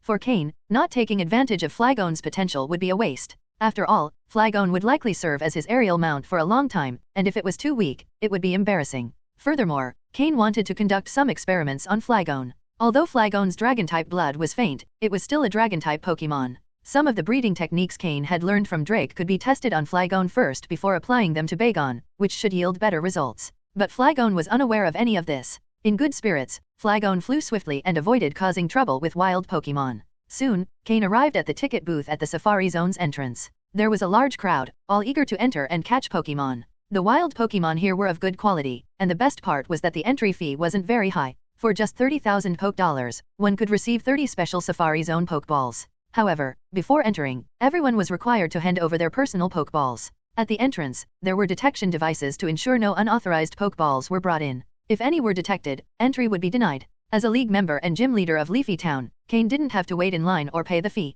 Gym leaders in the league are granted 3 free entries to the Safari Zone each year. After handing over his Pokeballs and receiving 30 low-quality Safari Zone Pokeballs, Cain entered the Safari Zone. Normally, within the Safari Zone, using Pokémon is not allowed. There are many surveillance devices, and if someone is caught using force to capture Pokémon, they will be fined and won't be allowed to keep the captured Pokémon. However, trainers like Cain, who enter dangerous areas, are allowed to use their Pokémon in battles. In these hazardous zones, there are no surveillance devices, and even if there were, they would likely be destroyed by the Pokémon in the area, increasing the privacy of these zones. After entering the Safari Zone, Cain, under the envious and jealous gazes of many, mounted Flygon and flew deeper into the area. He passed through the safe zones and entered a region marked with the League's warning signs. Unless a trainer has advanced level Pokémon, it's best not to enter here, as the responsibility lies entirely with those who dare. Arriving at a familiar valley, Cain descended. Venturing further could mean encountering many advanced level or even quasi-elite Pokémon. It was safer to proceed on foot. He came upon a valley lush with vegetation and featuring a small waterfall. This was the place Cain remembered. The Megastone was hidden among the rocks in the valley. If all went well, no Pokémon would appear, and Cain would only need to dig through the rocks to find it. If luck wasn't on his side, he might encounter powerful Pokémon. Walking through the valley, Cain was accompanied by Slowking, whose full psychic power could assist in locating the Megastone more easily. But Cain's luck wasn't great today. Upon entering the valley, he encountered a powerful Pokémon. A black Pokémon with a fierce expression. Houndoom? This valley was likely the only water source in the vicinity, so many Pokémon came here to drink. Cain ran into Houndoom just as it finished drinking. As an aggressive and violent Houndoom, it attacked immediately upon seeing Cain and Slowking. Fortunately, Slowking successfully countered Houndoom's Inferno attack using the move Psychic Water Pulse. Had it not been for Slowking's Miracle Eye move, which allows it to bypass the immunity of dark types, the battle would have been much harder. Chapter 667, Chapter 666, Let's Play with Them. Pokémon, Houndoom, Light Green. Gender, Male. Level, 48. Types, Dark plus Fire. Ability, Early Bird. Held item, None. Egg moves, Fire Spin, Counter, Fire Fang. Basic moves, Inferno, Nasty Plot, Thunder Fang, Leer, Ember, Howl, Smog, Roar, Bite, Odor Sleuth, Beat Up, Fire Fang, Feigned Attack, Embargo, Foul Play. Learned moves, Snatch, Snore, Laser Focus, Heat Wave. TM moves, None. Cain scanned this Houndoom's data, and its strength exceeded his expectations. It wasn't that Cain couldn't take it on, but he clearly remembered that the last time he had found the Megastone in this area, there were no wild Pokémon above level 45. There wasn't time to dwell on this, though, because the Houndoom was already charging at them. It was time to act first and think later. Slowking, use Psychic Water Pulse to repel it, then Miracle Eye, Cain ordered without delay. Slowking, displaying its usual calm and precision, quickly formed a sphere of water energy. The sphere was launched with force, colliding directly with Houndoom's Inferno move. Thanks to the psychic coating around the water sphere, not only did it neutralize the rival Pokemon's fire move, but it also retained some of its energy, continuing its trajectory to block Houndoom's charge at a crucial moment. Taking advantage of the opening, Slowking successfully used Miracle Eye, nullifying Houndoom's dark-type immunity to psychic moves. From the start, Houndoom had sensed an irritating, uncomfortable energy emanating from Slowking, driving it to attack recklessly, confident that the psychic type couldn't harm it. Clearly, this Pokemon had never faced the Miracle Eye move in battle before. Slowking, use Psychic repeatedly, Cain shouted. Immediately, a series of psychic energy spheres began floating around Slowking. Houndoom, momentarily halted by Slowking's psychic water pulse, noticed that no further water-type energy was being created. This boosted its confidence, prompting it to advance decisively. However, what awaited it was not a water move but a barrage of consecutive psychic impacts. Boom! The first psychic blast stopped Houndoom dead in its tracks, leaving it stunned and disoriented. It had no idea what was happening. But there was no time for the Dark-type Pokemon to process this, as Slowking wasted no time generating a new wave of psychic attacks. While Houndoom roared desperately, Cain realized the danger. It was calling for its pack. The situation was becoming more complicated. Cain frowned. Really? Calling reinforcements, he thought, knowing the situation could escalate quickly if more Houndoom arrived. But it was too late to stop the call for help. The second wave of Slowking's psychic energy struck Houndoom with precision, taking it down immediately. Despite Houndoom's defeat, the echoing howls of other Houndoom in the distance signaled that the pack was responding to the call.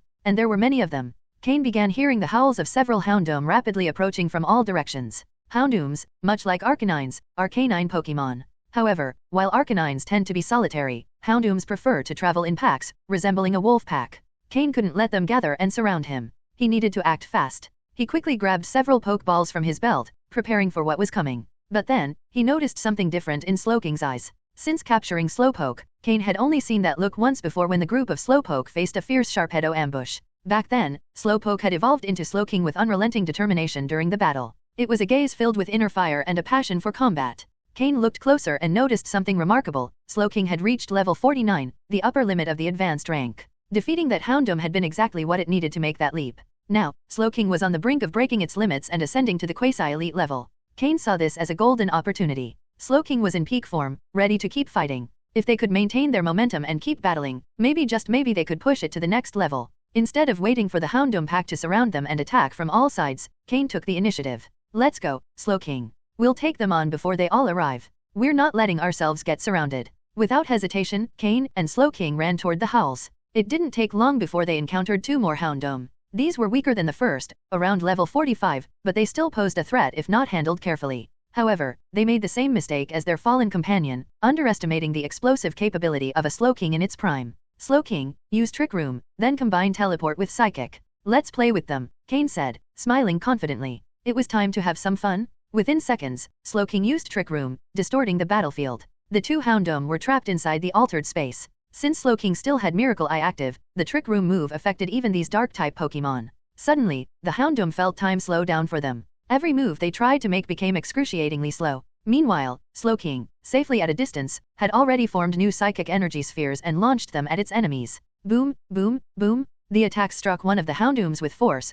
taking it down before it could even get close to Slowking. The second Houndoom, sensing a glimmer of hope, thought it had finally managed to get close enough to attack. However, at the last second, Slowking teleported to a safe spot behind it and struck again with Psychic. Within the effect zone of Trick Room, Slowking became a mobile turret, attacking from every direction. There was nowhere for the Houndoom to escape. Defeating these two Houndoom not only boosted Cain's confidence but also revealed Slowking's true potential in such situations. Now, there was no doubt this was its strongest state. Slowking was unleashed, its eyes shining with wisdom and immeasurable power. It was as if Cain could see glimpses of vast knowledge behind its calm gaze. Wisdom in action, indeed, Cain murmured to himself. Without wasting time, Cain and Slowking pressed onward toward the remaining Houndoom. They knew it was now a race against time. The more Houndoom they could defeat before the entire pack assembled, the greater their chances of emerging victorious in the impending battle. Soon, the entire valley was thrown into chaos. The Pokemon inhabiting the area watched in awe as the Houndoom pack, long the dominant force in the region, faced the greatest challenge of their existence. A challenge led by Cain and his unstoppable Slowking. Meanwhile, other Pokemon in the valley reveled in seeing the territory's dominators finally getting what they deserved. Chapter 668, Chapter 667, Come and Fight as a Pack. After quickly dealing with 4 waves of Houndoom coming from various directions, Cain and Slowking finally faced the Houndoom that had grouped together. At this point, their numbers were no longer overwhelming, totaling fewer than 20. Cain and Slowking had already defeated 14 Houndoom previously, including the first one they encountered, making it 15 in total. They had nearly halved the pack. The leader of the Houndoom was furious. As one of the dominant predators in the dangerous hunting area, its pack had never been treated like this before. This could not be tolerated. Gather the brothers and take them down. Facing nearly 20 Houndoom at once would not be easy. Cain glanced at Slowking, who was recovering his strength in the clearing, and asked through telepathy, "How about it? Can you continue, or do you need the others to help you?" "Yaden," Slowking cried. At the same time, Slowking made it clear to Cain that he wanted to try handling it alone, and if he couldn't, he would ask for help. Understanding Slowking's intent, Cain let him proceed. At that moment, Slowking was in a state of inexplicable euphoria, likely fueled by the intense battles against the Dark-type Pokémon. If there's a fight to be had, better strike first. Slowking, use Trick Room to gain a speed advantage, levitate, and cover yourself with Water Pulse. Attack non-stop, don't worry about me, Cain instructed. With Floette and Jengar lurking in the shadows, Cain wasn't concerned about his safety. "Yaden," Slowking cried again, cheering himself on. He then created an even larger field than before using Trick Room, enveloping all the Houndoom and himself within its effect. With his psychic ability, Slowking began levitating slowly, floating above the Trick Room's area of influence. The Houndoom didn't know what Slowking was planning, but they could feel the space around them becoming dense, neutralizing their speed advantage. Grr. The Houndoom leader gave the signal, and the pack launched a barrage of fire-type moves toward the levitating Slowking. Slowking quickly covered himself with Water Pulse, but the sheer volume of fire attacks was too much for a single layer to counteract. Next, in his heightened psychic state, Slowking used Teleport to evade the attacks. Even so, a few hit their mark, though the Water Pulse absorbed most of the damage, leaving only minor injuries.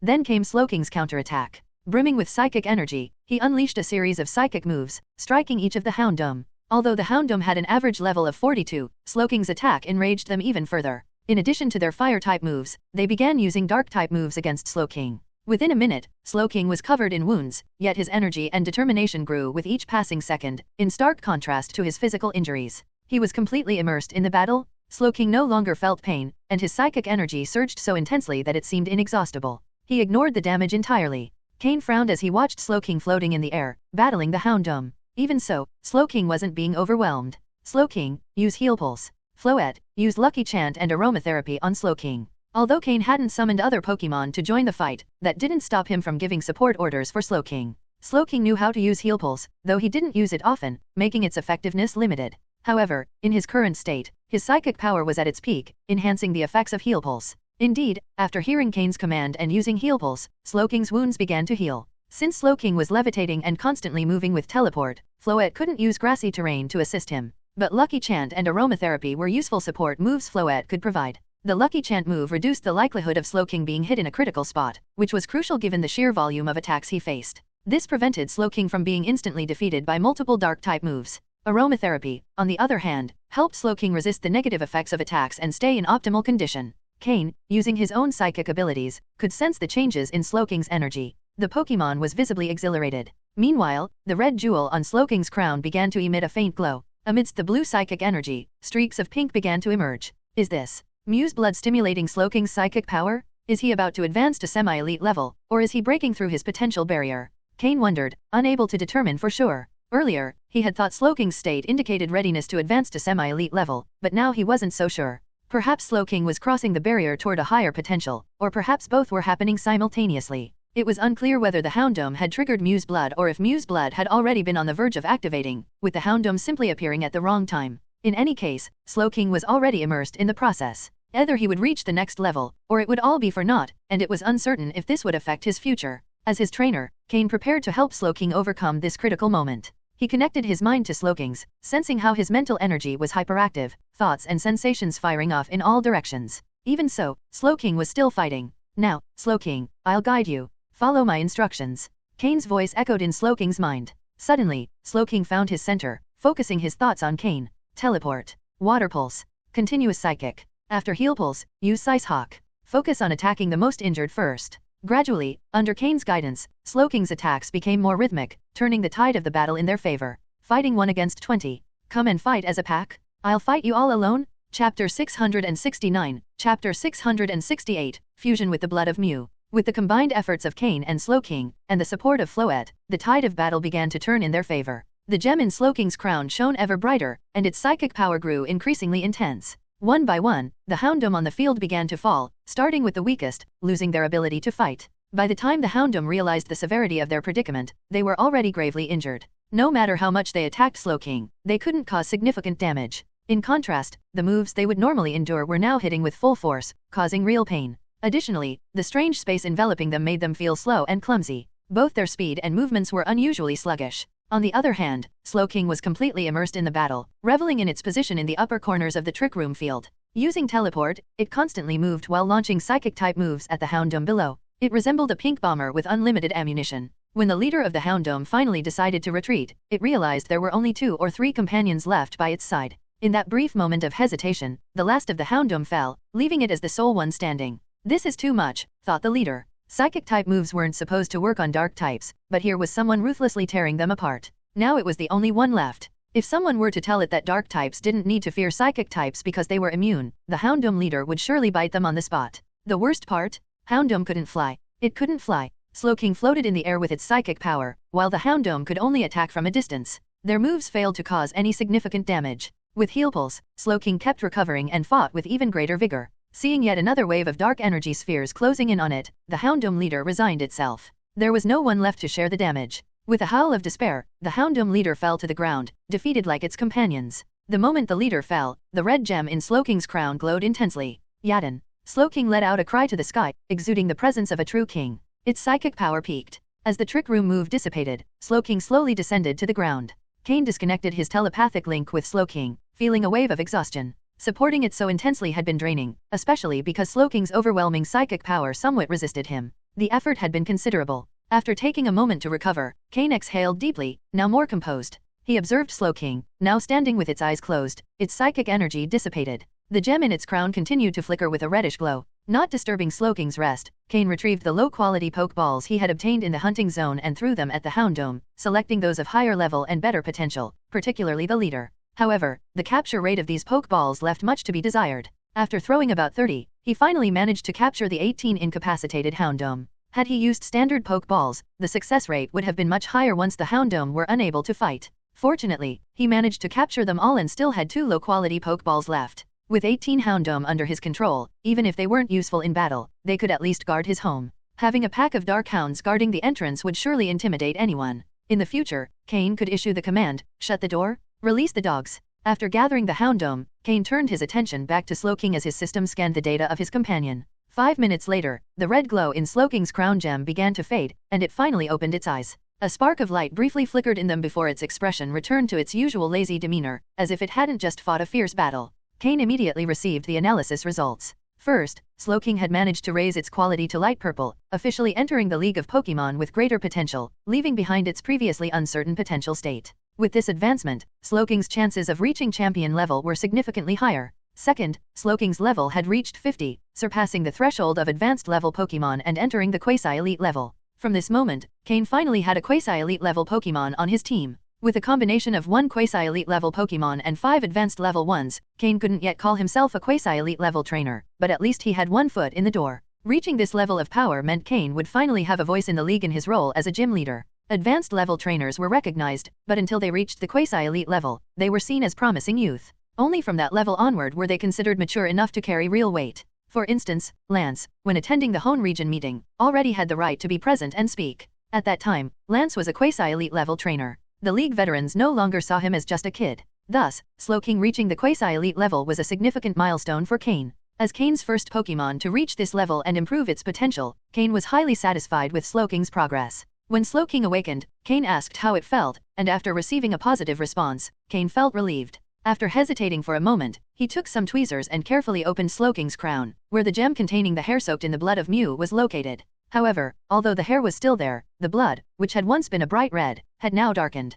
Connecting with his psychic power, Cain could no longer sense any special energy. The energy of the blood of Mew had completely fused with Slowking. End of chapter. Chapter 670. Chapter 669. Digging through dung? Slowking had successfully absorbed the blood of Mew, leaving Cain utterly astonished. When Slowking began showing signs of change, Cain had already suspected that the energy from the blood of Mew had been activated. What he hadn't expected was that all of the energy from the blood had fully fused into Slowking's body. The entire energy of Mew, a legendary Pokémon, integrated into Slowking's body? As a legendary psychic-type Pokémon, Mew's energy provided a tremendous boost to Slowking. Cain deduced that this recent surge of power was likely due to the exhaustion of Mew's energy, which was now fully dormant within Slowking's body, subtly promoting its growth and improvement.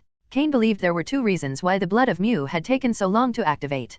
First, Slowking's body had not been prepared to handle the power of the blood of Mew. Second, the blood was likely reshaping Slowking's body slowly until it could withstand a burst of energy. Whatever the reason, Slowking had gained immense benefits. The most immediate changes were its rise to quasi-elite level and the improvement of its quality to light purple. After taking a brief rest, Cain, along with a fully revitalized Slowking and a somewhat fatigued Floette who had overused her moves, continued their journey deeper into the valley. Floette, perched on Cain's shoulder, was using synthesis, so she would likely recover soon. As they ventured further into the valley, Cain once again saw the waterfall and the Pokémon peacefully drinking from the water. It was a tranquil, serene environment, just as he remembered from previous visits, with no significant dangers. They approached a pile of rocks near the waterfall. Cain knew that the Megastone was hidden beneath that pile, and he was determined to retrieve it. Cain threw a Pokeball, and Drapion emerged. This type of physical task was perfect for the sturdy Drapion. Slowking would use its psychic powers to locate the Megastone while Drapion worked to move the rocks one by one. Through teamwork, they slowly began clearing the rock pile. However, their efforts caused considerable noise, which attracted several wild Pokémon that began to gather around them. They didn't appear fearful but also didn't come too close. Instead, they simply watched Drapion and Slowking as they moved the rocks. Something was off about those rocks. From the start, Cain noticed a strange smell. He guessed that something beneath the rocks might have rotted or fermented, explaining the unpleasant odor. He didn't give it much thought. The bad smell was a small price to pay for obtaining the Megastone. He'd dealt with worse smells before, like when he captured a group of Grimmar. As more wild Pokémon gathered, their expressions grew increasingly uncomfortable, as if they were holding something back. Cain began to get a bad feeling. And he was right. After Drapion removed more rocks, the wild Pokémon could no longer hold themselves back. Suddenly, they all rushed toward the pile of rocks to use it as a bathroom. One by one, the Pokémon began relieving themselves in the area where Drapion and Slowking had been working. It turned out that the pile of rocks was, in fact, the communal bathroom of the valley. Cain's eye twitched. In his past life, he had done this kind of dirty work with his own hands. At least that nightmare was over. Cain sighed in relief,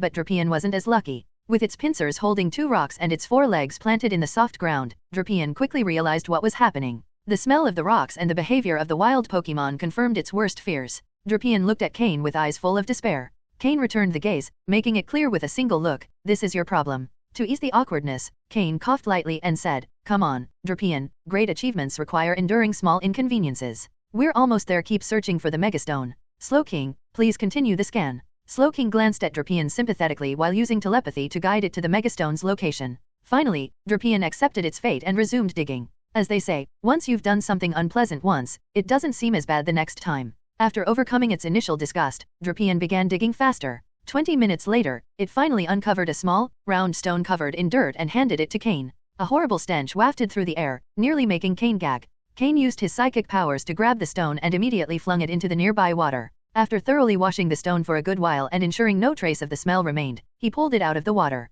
However, a faint odor still lingered, so Cain retrieved some berries from his storage space, squeezed their juice onto the stone, and scrubbed it until it was covered in a pleasant aroma. Slowking and Drapion watched the scene in silence. Without a word, Drapion headed straight for the waterfall to clean itself. To be fair, the Pokémon drinking from the river should also be grateful for experiencing the true flavor of Drapion. Meanwhile, Slowking tried to stifle its laughter, its pink face turning an even deeper shade of red.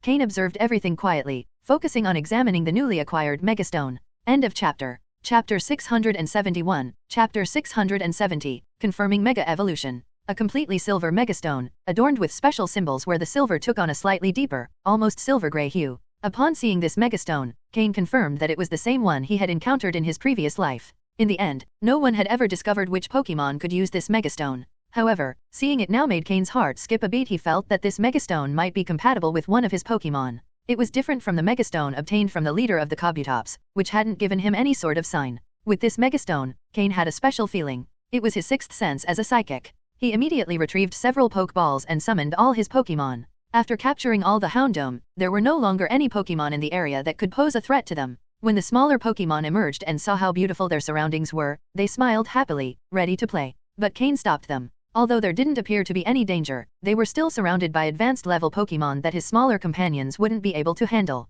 He simply wanted to test if the Megastone would react with any of his Pokémon. He began by testing Gengar, as it was the only one among his Pokémon that was in its final form and capable of Mega Evolution. If this Megastone were for Gengar, it would be a tremendous boon. However, there was no connection between the Megastone and Gengar. That left only the smaller Pokémon.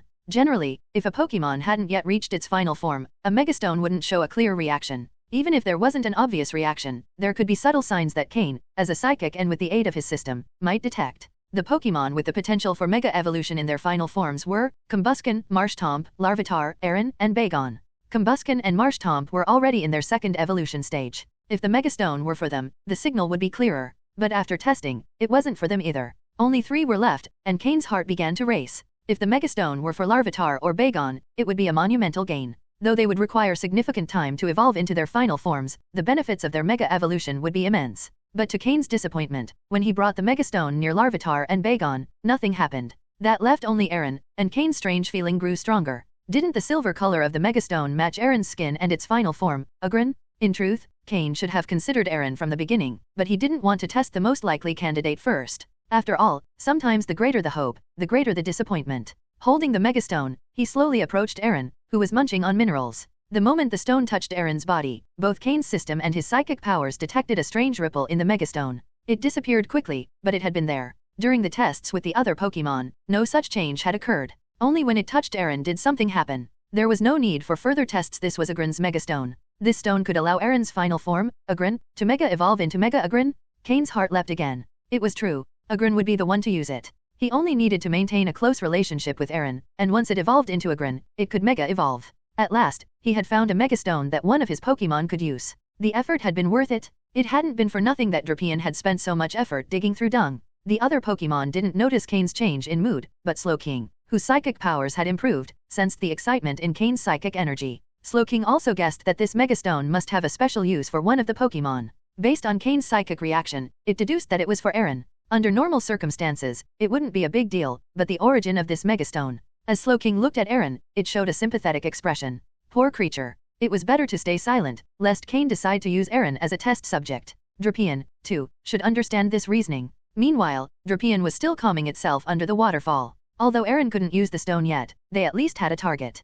Cain stored the Mega Stone in his storage space. He would bring it out again when Aron evolved into Ugrin, though that evolution would require a considerable level. Watching his Pokémon enjoying their lunch, Cain sat down on the soft grass with a long sigh of relief. It was rare to have such a relaxing moment. During this expedition, Cain had completed all his tasks. Though there had been some unexpected events, the outcome had been good. Bagon had finally begun to undergo the physical adjustments Cain was making for it. After finishing its daily dose, it gazed enviously at Larvitar and Aron, who were crunching on diamonds. And they had found the planned Megastone. Cain also gained some unexpected rewards. The key to the plans of Team Aqua and Team Magma. Torchic successfully evolved into Combusken, proving the effects of the quality-enhancing potion on a dark blue quality Pokémon. He obtained knowledge about Dragon-type Pokémon training from Elite Four member Drake, and Slowking had reached Quasi-Elite level, improving its quality to light purple. And a few smaller accomplishments, capturing a group of Houndoom as guard dogs, defeating the current Rustboro City Gym leader Roxanne, gaining a bit more recognition, and raising the levels of his second Pokémon team to varying degrees.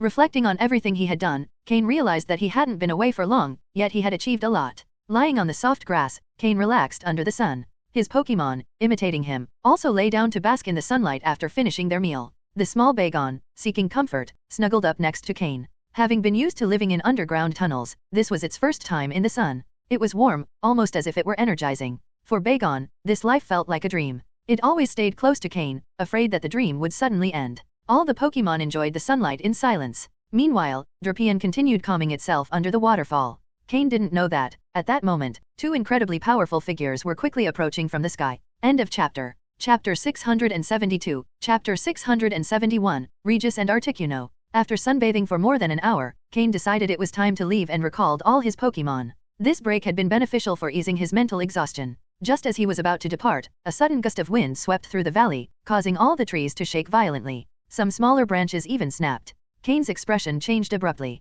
He looked up and saw a Pokémon above him. The sun was so dazzling that he couldn't immediately make out the figure of the Pokémon. Shortly after, another Pokémon appeared in the sky, and both emanated an extremely powerful presence. Suddenly, the two Pokémon collided, creating an enormous shockwave. Although the battle was far from where Cain was standing, he barely managed to keep his balance. After the impact, he could clearly see which Pokémon were fighting. The Ice Pillar, Regis, and alongside it, one of the legendary birds, Articuno. Two legendary Pokémon? Cain's heart skipped a beat. Were these two Pokémon fighting here? However, Cain calmed down slightly upon realizing that, while they were legendary, they were not deities. Even so, it was strange to see these two Ice-type Pokémon in battle. The Ice Pillar, Regis, one of the three legendary pillars, theoretically lacked the ability to fly. However, the three pillars could manipulate electromagnetic energy, allowing them to float if their control was strong enough. As for Articuno, with its majestic wings, flight wasn't even a question. At that moment, the two legendary Pokémon paused after clashing, locked in a tense standoff in midair. Cain noticed that the ambient temperature had dropped significantly. Even though the sun was still shining, no warmth could be felt. While the two Pokémon maintained their staring contest, a Charizard appeared flying in the distance, carrying a person on its back. Charizard, under its trainer's command, approached the battlefield and positioned itself next to Articuno. Articuno let out a sharp cry upon seeing it. This Articuno has an owner? Cain understood immediately and knew exactly who the owner of that Pokémon was in the Hone region. It was Noland, the leader of the battle factory in Hone's battle frontier. In the future, when Ash challenges the battle factory in Hone, he will face Noland, who will use this very same Articuno. Although he will eventually lose to Ash's Charizard, there's no doubt that Articuno is extremely strong. Articuno's opponent, Regis, one of the three legendary pillars known for its cold demeanor, was also famous. But why was Noland fighting Regis? Was he trying to capture it? Cain recalled that in the battle frontier, Brandon, the leader of the battle pyramid, already had the three legendary pillars under his control. He didn't know if Brandon had captured them all by this point. What intrigued Cain the most was whether this Regis could be the same one that had disappeared from Mythical Island, where the three legendary pillars guarded Mew's ruins. Although the thought came to him suddenly, Cain couldn't help but ponder it. Unfortunately, the Pokémon were too far away for his system to scan them. If he could, Cain would have uncovered the truth. He strongly suspected that this Regis was the same one that vanished from Mythical Island. He saw Noland attempting to communicate with Regis but doubted he could succeed. Could the three legendary pillars communicate verbally? Of course not. Brandon, the leader of the battle pyramid, commanded the three legendary pillars not through simple words but through his title and position as the Pharaoh.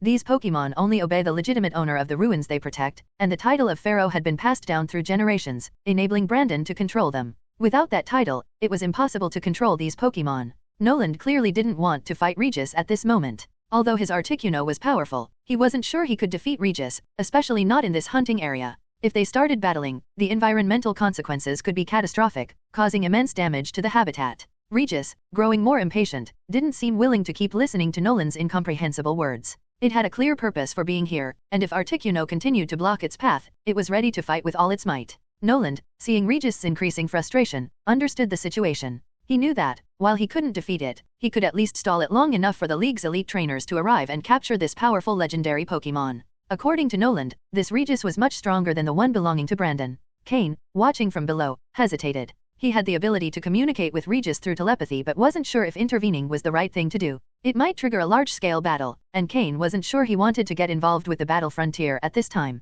The battle frontier, located in the Hone region, was very influential and not to be underestimated. Though different from the Kanto League, Hone's power structure was divided among the League, the Joy and Jenny families, the Pokémon contest, and the battle frontier. The battle frontier leaders were extremely powerful, with strength nearly comparable to the Elite Four, giving them significant influence within the Pokémon League. Some even believed the battle frontier leaders were as strong as the Elite Four. End of chapter. Chapter 673, Chapter 672, Manifestation of Psychic Powers. After hesitating for a long time and seeing that Regis was about to attack again, Cain decided to intervene. It wasn't necessary to help in the battle, simply facilitating communication would suffice. After all, Cain was trying to establish himself in the Hone region, and getting along with the big players in the battle frontier was very important. He called out his Flygon and climbed onto its back to fly upward.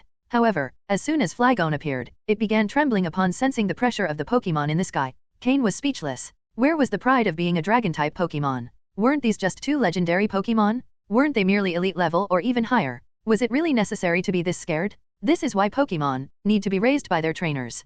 Pokémon trained by others really weren't reliable. Flygon still had a long way to go. Cain didn't even realize how scared he had been when he first saw Regirock.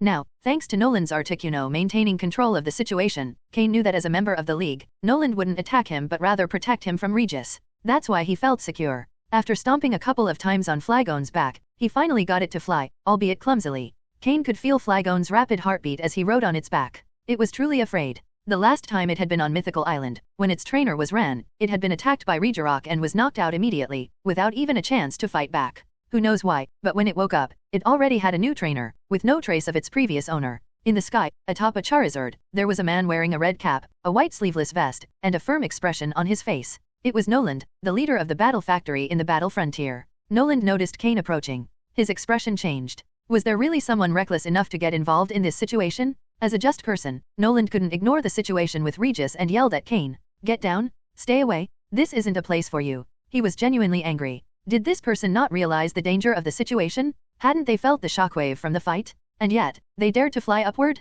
As one of the leaders of the battle frontier, Noland, an experienced fighter, instantly recognized that Cain's flagon was relatively strong for its level. However, he also realized that in this case, that wouldn't be enough to help. Mr. Noland? I'm Cain, gym leader of Leafy Town in Hone. I'm here to help.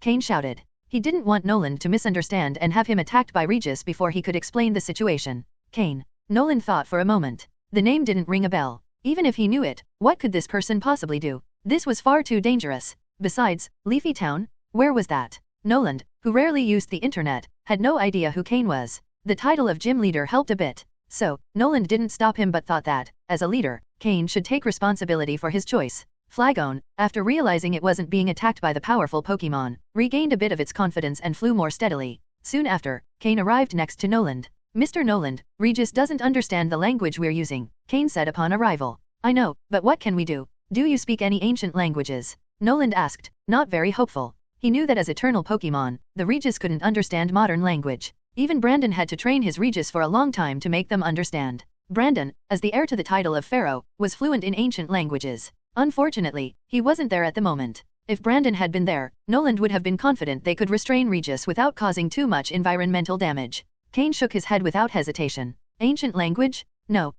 Who would learn something like that these days? Seeing Cain deny it so naturally, Noland couldn't help but think this was all a mess. Why had he come up here then? To be a burden? But I have another method, Cain replied. Before he could explain, Regis lost its patience. Watch out! Noland shouted as he and Articuno prepared for the attack. But at that moment, Cain used his telepathic ability, connecting his mind to Regis. Surprisingly, the telepathy worked. During his time on Mythical Island, when Regirock and Regis Teal were inactive, Cain hadn't been able to contact them. But now, with Regis conscious, he could establish communication. Regis! Cain shouted into the Pokémon's mind. The battle Noland feared didn't happen. Regis, which had been mid-attack, abruptly stopped in midair. The lights in its eyes, forming a cross, flickered as it began processing the telepathy. It was then that Noland noticed something unusual about Cain. His eyes were glowing with a strange light, as if they contained something mysterious and unknown. Is he a psychic? Noland realized immediately. Although psychics were rare in the world, Noland, due to his position, had met several. Now he understood what Cain meant by helping. If they couldn't communicate verbally, then they could do so through thoughts. Although Cain managed to stop Regis, the Pokémon continued to move, albeit more slowly. Cain then took a risk and visualized Mew in Regis's mind, betting that this Regis was the same one that had disappeared from Mew's ruins on Mythical Island. Sure enough, upon seeing Mew in its mind, Regis stopped completely and began communicating with Cain. What followed was a prolonged conversation, though telepathy greatly accelerated the process. For Noland, it all seemed to happen in a matter of minutes, though Cain and Regis exchanged many thoughts in that short time. End of chapter. Chapter 674, Chapter 673, 3 legendaries and a pseudo-legendary. Noland stood to the side, not interrupting Cain, who was using his psychic abilities to communicate with Regis. Although he was quite surprised to discover that Cain was a psychic, not knowing him beforehand lessened the shock. Mr. Noland, I've already communicated with Regis. It's just looking for something and has no intention of causing harm or battling other Pokémon. As you know, the Regis have things they need to protect, Cain explained after finishing his telepathic connection. Of course, the conversation between Cain and Regis wasn't that simple. However, certain key parts couldn't be disclosed to Noland, so Cain briefly summarized the main points. Noland didn't ask further questions. After Cain finished communicating with Regis, it noticeably calmed down, as if it had entered a state of stillness. If not for the glowing beads on its face, Noland might have thought Regis had gone into standby mode. The reason Noland had been chasing Regis in the first place was that it had suddenly emerged from a hidden island in the sea, heading somewhere with great urgency. As one of the League's leaders, Noland couldn't ignore it and followed to investigate, given how aggressive it seemed. Along the way, Noland had tried to stop Regis several times with his Articuno, but to no avail. Regis avoided direct confrontations with Articuno, though it was visibly annoyed. However, as it seemed to be in a hurry, it chose to evade instead of engaging directly. After several failed attempts, Regis finally attacked Articuno. With just one collision, Noland could gauge Regis' strength. He couldn't defeat it in direct combat. The best he could do was slow it down. Luckily, Noland had already informed the League in advance, so reinforcements would arrive at any moment. Now that Regis had calmed down, Noland felt relieved. He began to admire Cain's abilities and courage. Not everyone would dare to step in front of such a powerful Pokémon and demonstrate psychic powers. Noland and Cain exchanged a few words, during which Noland learned Cain's true identity. Meanwhile, Cain took the opportunity to analyze the data of the powerful Pokémon in front of him. Pokémon, Regis, light purple. Gender, genderless. Level, 74. Type, ice. Ability, clear body. Held item, none. Egg moves, none. Basic moves: Explosion, Stomp, Icy Wind, Charge Beam, Bulldoze, Curse, Ancient Power, Amnesia, Ice Beam, Hammer Arm, Lock On, Zap Cannon, Superpower, Hyper Beam. Learned moves: Signal Beam, Thunder Punch, Ice Punch, Gravity, Focus Punch. TM moves: None. Regis level surprised Cain. Level 74? On Mythical Island, the other two Regis, Regirock and Regis Teal, were at level 78. Why was Regis at a lower level? This put it in a different category. However, Cain had projected Mew's image into Regis' mind, halting its attack. It was clear this was the same Regis that had been in the ruins of Mythical Island. Had something happened during that time to affect its level? Or had the Pokémon on the island leveled up while Regis had weakened? Intrigued by these questions, Cain set them aside for later and scanned Nolan's Articuno. Pokémon, Articuno, Light Purple. Gender, Female. Level, 72. Type, Ice plus Flying. Ability, Pressure. Held item, None. Egg moves, None. Basic moves: Gust, Powder Snow, Mist, Ice Shard, Mind Reader, Ancient Power, Agility, Freeze Dry, Reflect, Hail, Ice Beam. Learned moves: Defog, Snore, Tailwind, Sky Attack, Water Pulse, Icy Wind. TM moves: Protect, Hidden Power, Fire, Blizzard, Hyper Beam, Roost, Aerial Ace, Steel Wing, Giga Impact, Frost Breath, U-Turn. Nolan's Articuno was also impressive, at level 72 with legendary status. However, in a direct confrontation with Regis, Articuno wouldn't have been able to win. That's why Nolan had tried to avoid causing damage to the environment, opting not to involve all his Pokémon in an all-out battle. Two legendary Pokémon in one day didn't faze Cain much. In fact, he found the situation somewhat amusing. He knew the conversation with Regis had touched on sensitive topics and that what Regis was searching for was somehow related to him. But now wasn't the time to reveal those details. Soon, other figures began appearing on the horizon. Among them was someone Cain knew well, the Dragon-type Elite Four, Drake, riding his fierce Salamence, flying toward them. There was also a middle-aged woman on a Skarmory, flying a bit slower than Drake. And then there was a man with a serious expression, dressed in a green trainer uniform, standing next to a Regirock. Another of the Regis, which meant that man was Brandon, the leader of the battle pyramid in the battle frontier. The middle-aged woman was likely the gym leader of Fortree City, as they were close to her town. Though her strength might not compare, she needed to be present to assess the situation and ensure it didn't spill over into her city. As for Drake, he had been at sea when he received the League's order to head over immediately, explaining his swift arrival. His presence reassured everyone, as he was highly respected for his strength. Although he no longer competed for the champion title, his power was undeniable. Drake's Salamence also caused a slight disturbance in Regis' energy. Apparently, Regis felt intimidated by Salamance's presence. Interestingly, though there were 3 legendary Pokémon and a pseudo-legendary in the scene, the most powerful of all was that pseudo-legendary, Salamence. This proved that being a legendary Pokémon didn't always mean being the strongest unless it held some divine status. End of chapter. Chapter 675, Chapter 674, Retreat. Mr. Drake, Brandon, Leader Mylan, you've all arrived, said Noland as he noticed the 3 approaching. Drake and the others quickly landed. Noland, where is the powerful Regis you mentioned? Brandon asked. Noland stepped aside, pointing to the Regis behind him. There it is. Isn't it calm now? Why all the urgency in calling us? Brandon commented upon seeing Regis' subdued state. You have no idea how fierce it was earlier. My Articuno barely managed to hold it off. If it weren't for this young man. Noland began, but was interrupted by Drake. Cain. Upon seeing Regis, Drake also noticed Cain and couldn't help but call out his name. Huh? Mr. Drake, do you know this young man? Noland asked. Drake nodded and smiled. Yes, but it seems that you, Brandon, and the other leaders of the battle frontier have been too busy to notice. Ask Leader Mylan, she knows him. The 3 turned their attention to Mylan. Among the 4, Mylan held the lowest rank and was the least powerful, so she had refrained from intervening earlier. However, now that Drake had mentioned her, she had no choice but to speak. She nodded and said, yes, I know him. He's one of the 2 most promising young trainers in the Hone region, known as one of the twin stars of Hone. He's the gym leader of Leafy Town Cain. Hearing this, Noland and Brandon exchanged glances, curiosity evident in their eyes.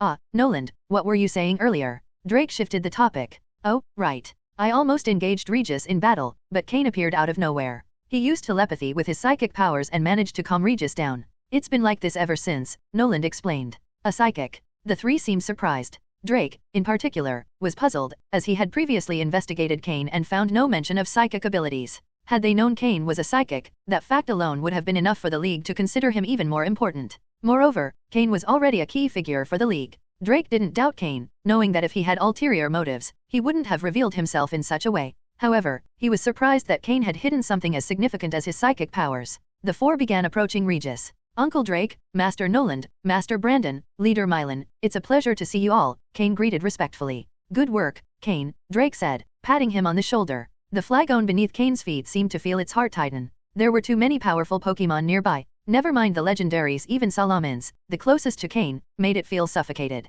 Cain scratched his head and smiled, saying nothing further. In truth, he was satisfied with his achievement. He knew the League wouldn't disappoint him after this effort, and he had no problem with revealing his psychic powers. He no longer intended to keep them hidden anyway. Cain, do you have any idea why this is happening? Drake asked. Although Noland already knew, Drake and the others were still in the dark. Cain repeated what he had told Noland earlier. So, if I understand correctly, this Regis was simply looking for something and rushed over, which led Noland to believe it was seeking a fight. Due to its urgency, it almost battled Articuno, Drake analyzed, stroking his chin. The others nodded in agreement. After all, if it wasn't here to fight, it would be much easier to handle. No one present could guarantee that a confrontation with such a powerful legendary Pokémon wouldn't affect others. Additionally, the three Regis were notorious for their ability to use explosion, which greatly concerned Noland and the rest. A legendary self-destructing was not something anyone wanted to witness. So, based on what you're saying, it was searching for something it could previously sense but has now disappeared, Brandon commented in his deep voice. Cain nodded and said nothing further.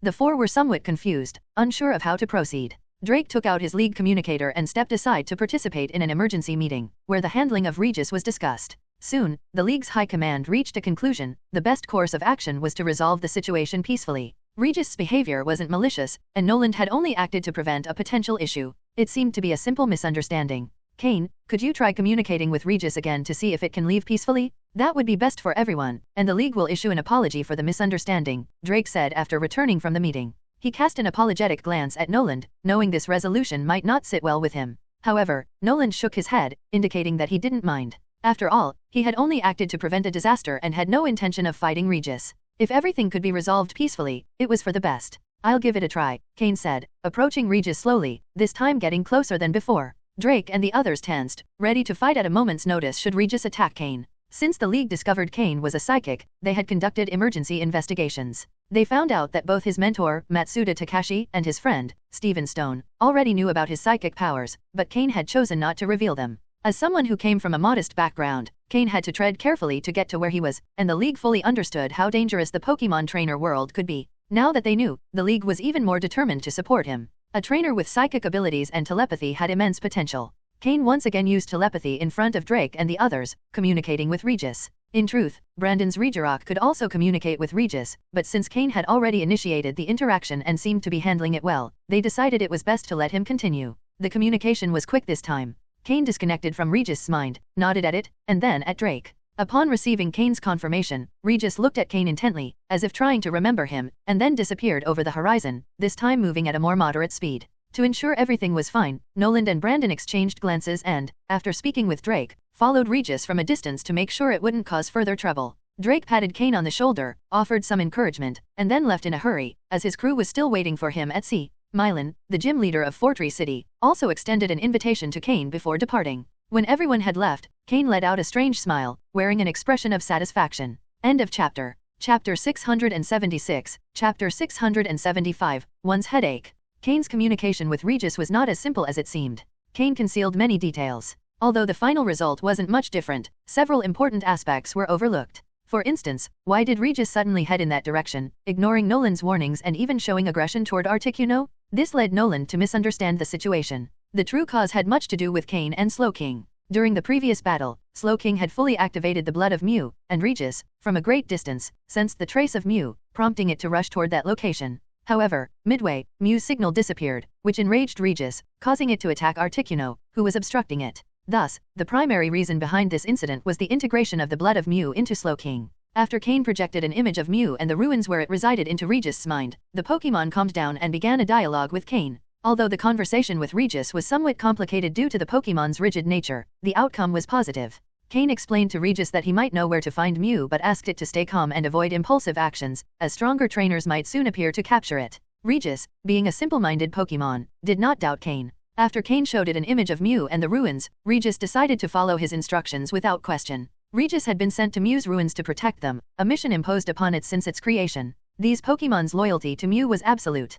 Cain assured Regis that he would help it find Mew in a few years, which was not an issue for Regis, as that span of time was merely a brief dream for it. It accepted the proposal without hesitation. In Regis' eyes, Cain was a good person, in contrast to the man who had attacked it alongside the Articuno it shared an ice type with. Cain also asked Regis why it was seeking Mew and what had caused it to leave Mythical Island. Regis explained that its mission was to find Mew and that it needed Mew's help to resolve a long-standing issue. As for why it left Mythical Island, Regis said it was to pursue a Pokémon that had invaded the ruins, but after leaving the island, it lost its way back. It couldn't remember how to return home, so it had no choice but to wander outside, searching for traces of Mew. Regarding the decrease in its level and power, even Regis didn't know the exact reason. Cain had promised to help Regis find Mew in a few years, based on his knowledge of Team Rocket's plans. Eventually, after the team's investigation into Mew's DNA, Mewtwo would make its appearance. After Mewtwo rebelled against Team Rocket, Mew would reappear to stop it. Therefore, Cain wasn't lying to Regis. After establishing smooth communication with Regis and calming it down, Cain ceased the conversation as the others arrived at the scene.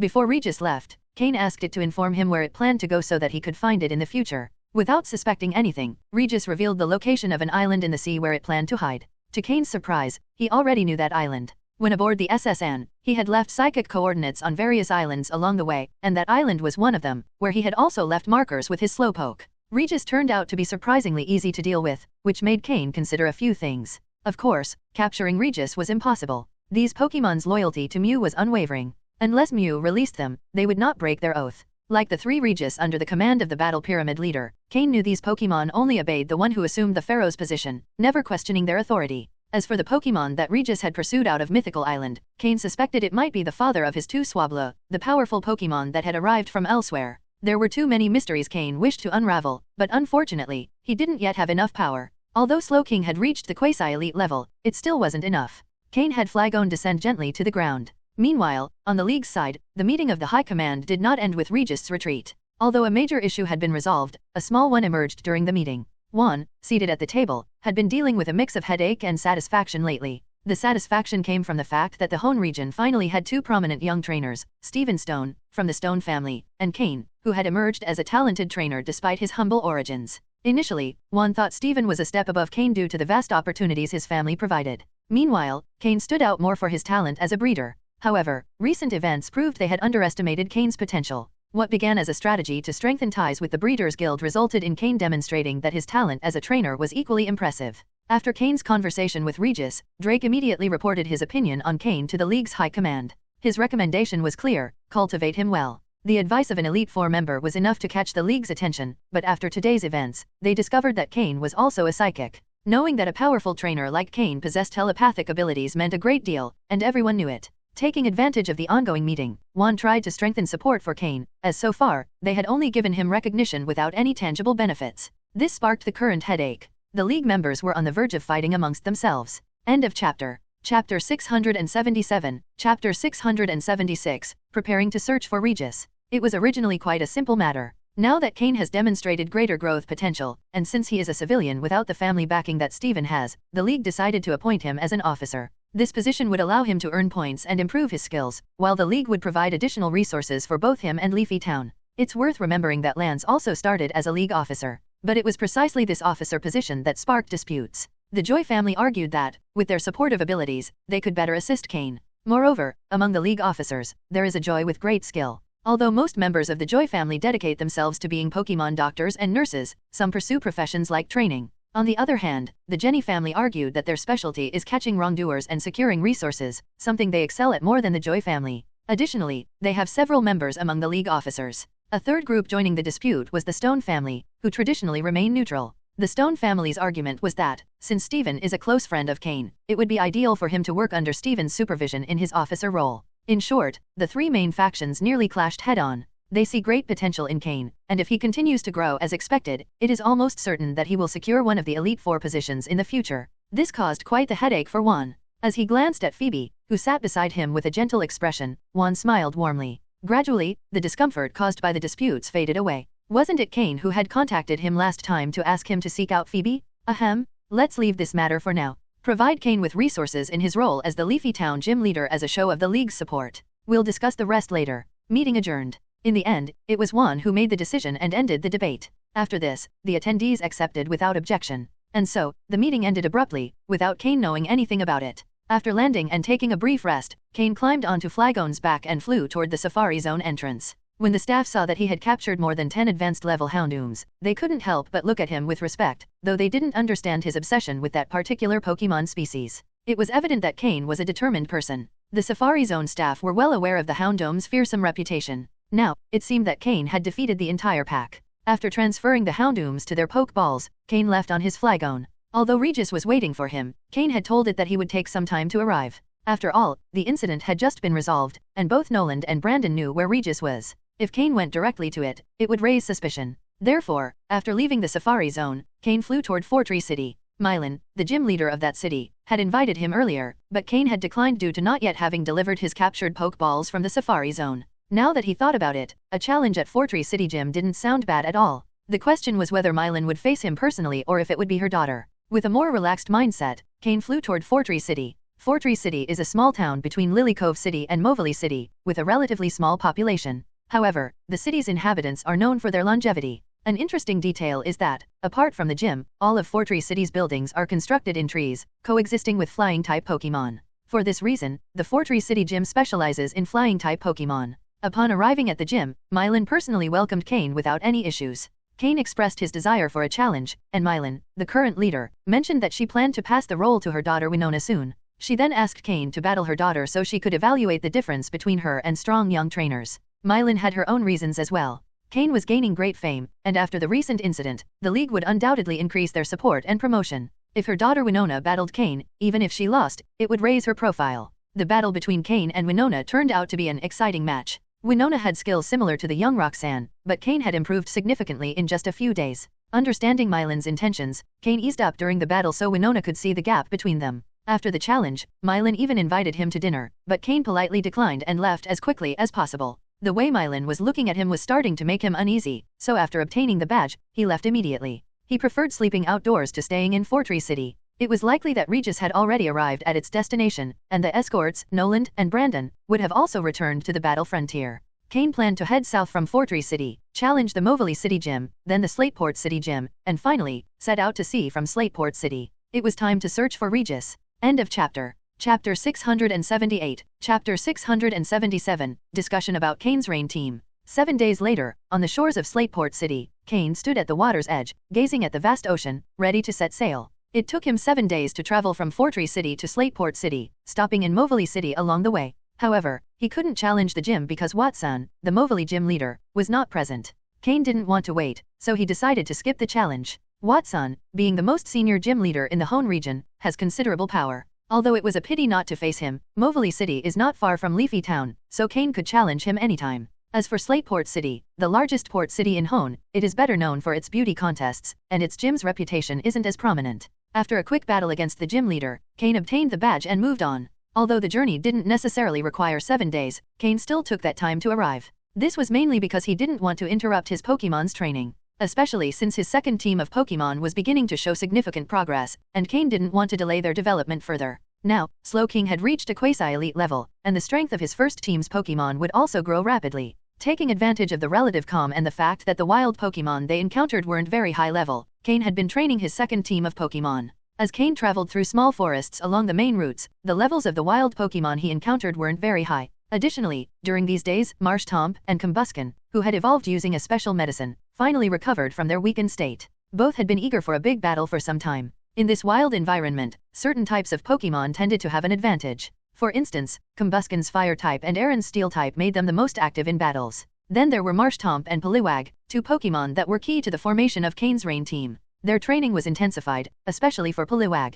Poliwag's evolution into Politoed would be crucial. Cain had already prepared the King's Rock item, and as soon as Poliwag evolved into Poliwhirl and met Cain's requirements, he would immediately evolve it into Politoed, establishing the core of his Rain team. In Cain's first team, there wasn't a defined tactical core. If anything, it was Slowking's ability to create a telepathic network, enabling all Pokémon to follow Cain's orders instantly. However, with his second team, Cain had begun capturing Pokémon more strategically. Even if he encountered Pokémon with potential, he didn't necessarily catch them for himself. Since the Leafy Town Gym is a Water-type gym, forming a combat team based on Water-type Pokémon would be crucial for Cain's future in the League and Leafy Town's position among League gyms. At higher levels, battles are rarely 1-on-1 or 2-on-2. Few would make the mistake of limiting themselves to such configurations. Instead, battles typically involve small groups of Pokémon supporting each other. An example was the battle between Price and Ariana at the Lake of Rage, in Team Rocket Space. Although Ariana had more Pokémon than Price, once Price's team coordinated correctly, Ariana could only defend temporarily without being able to counterattack. Of course, Pryce's Pokémon were much more powerful individually, but the key was his well-structured formation. Cain was designing his rain team, which was the most suitable for his battle style. The core would be Politoed, whose drizzle ability would keep the battlefield under rain.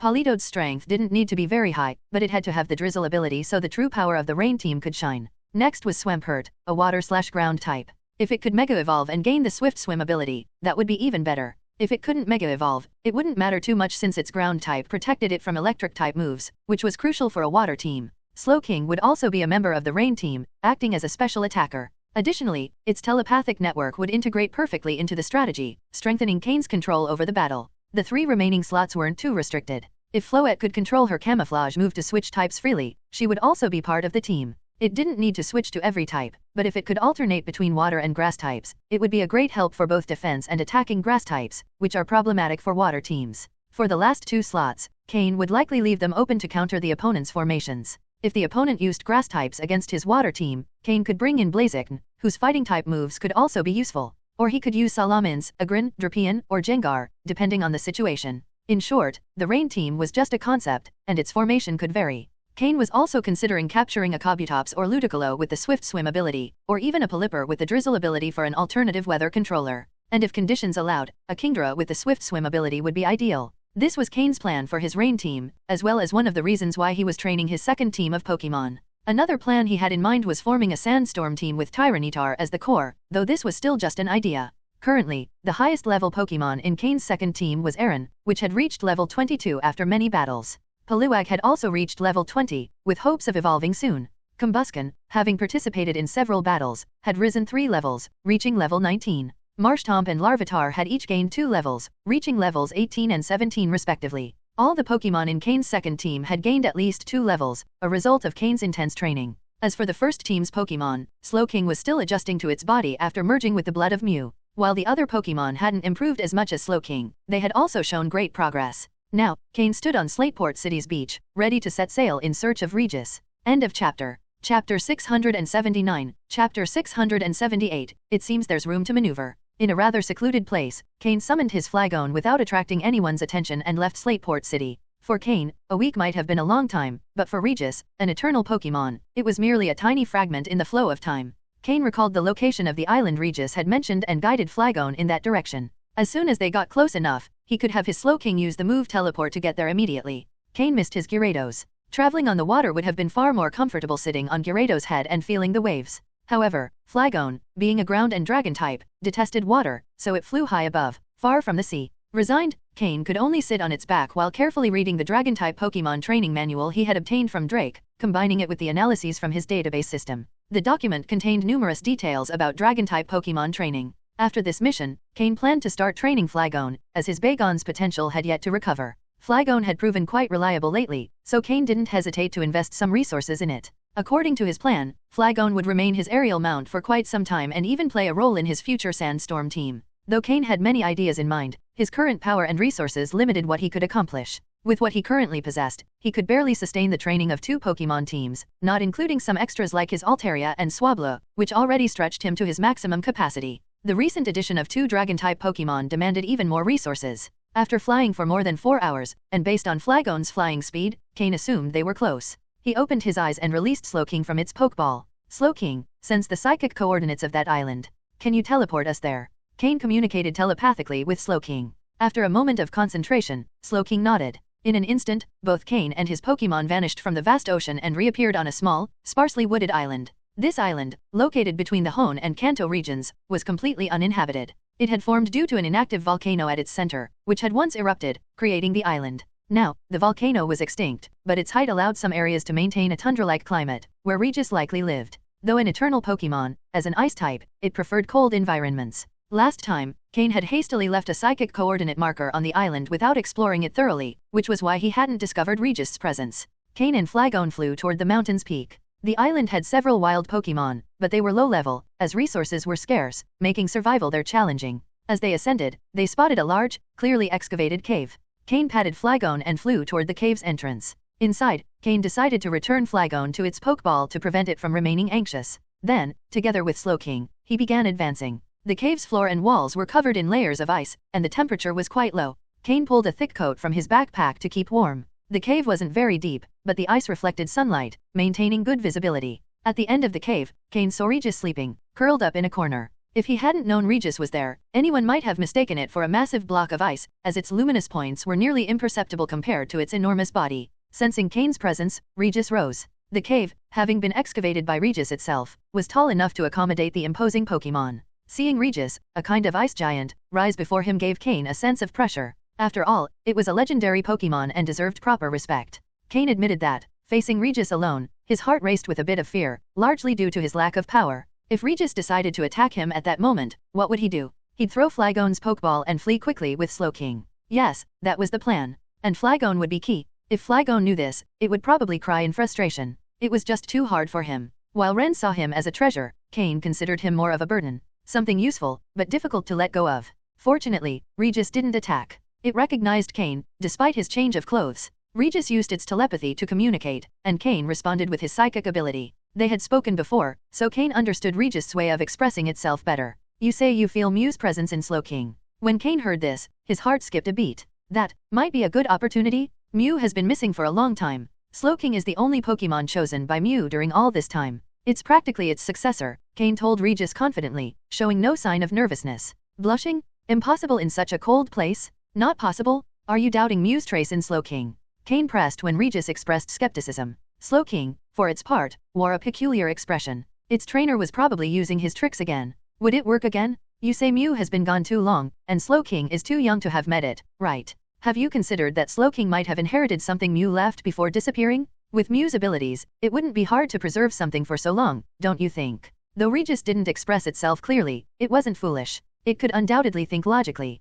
End of chapter. Chapter 680, Chapter 679, Little Regis. It took Cain a full 20 minutes to get Regis to admit that Slowking could be considered a partial heir of Mew. To show respect, Regis even slightly bowed towards Slowking in honor of Mew. This almost scared Slowking. After those 20 minutes, Cain had completely exhausted his psychic power, so he had to continue communicating with Regis with Slowking's help. Finally, they returned to the main topic. One of the reasons Regis wanted to find Mew was to return to Mythical Island. The other reason was that it needed to ask Mew for a favor. Cain hesitated to tell Regis that Mythical Island had already been discovered and that Team Rocket was invading it. If Regis returned, it would only be walking into a trap. Although the powerful Regirock and Registeel, who protect Mew's ruins, would likely not be defeated easily by Team Rocket members, Cain was sure that, sooner or later, Team Rocket would conquer the ruins. Regirock and Registeel, as the pillars of rock and steel, deeply respected Mew, but they wouldn't obey the orders of others, even if captured. Unless Team Rocket used special means to control them, the loyalty of the three pillars was unshakable.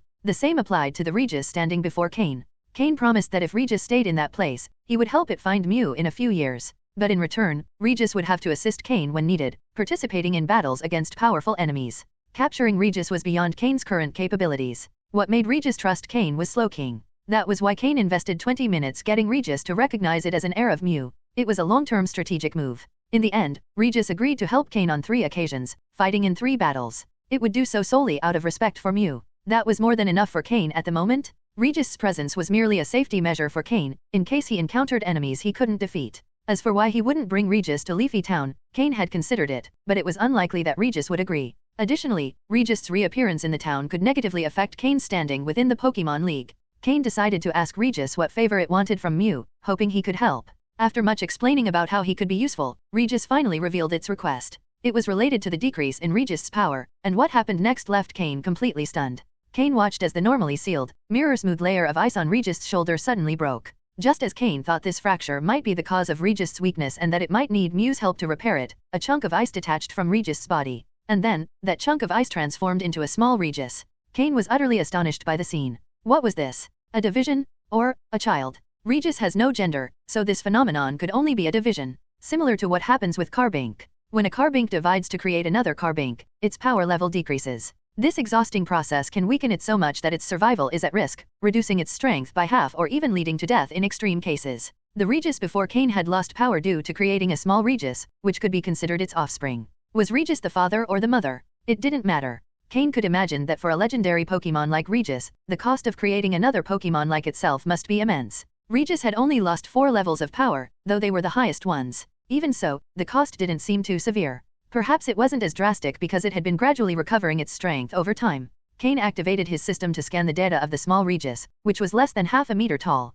Pokémon, Regis, Quasi-Purple, Incomplete. Gender, Genderless. Level, 10. Type, Ice. Ability, Clear Body. Held item, none. Egg moves, none. Basic moves, Explosion, Stomp, Icy Wind, Charge Beam, Bulldoze. Learned moves, none. TM moves, none. These were the small Regis stats. Cain didn't know how to react. Inside him, a voice whispered like a demon. Catch this little Regis? It has no loyalty to anyone. If you capture it, you could fully control a legendary Pokémon, the Ice Pillar of the Three Pillars. But reason told him this was impossible. Didn't he see a powerful Regis watching closely? If Cain tried to capture the small Regis, he'd get himself into serious trouble. Not only would escaping be difficult, but Regis would probably hunt him down, and this time, not as a friend. Moreover, the Pokémon League would notice his actions, and Cain would have to abandon any chance of working with the League and fully join Team Rocket. Taking a deep breath, Cain dismissed that dangerous idea. Looking at the small Regis, Cain understood Regis' goal. The little one was incomplete, possibly because Regis didn't fully understand the division process, causing it to stop midway and resulting in an undeveloped new Regis. Perhaps that's why Regis had only lost 4 levels. In this situation, there wasn't much Cain could do. Perhaps only a Pokémon of Muse level could solve the problem. Not even the system could offer a solution.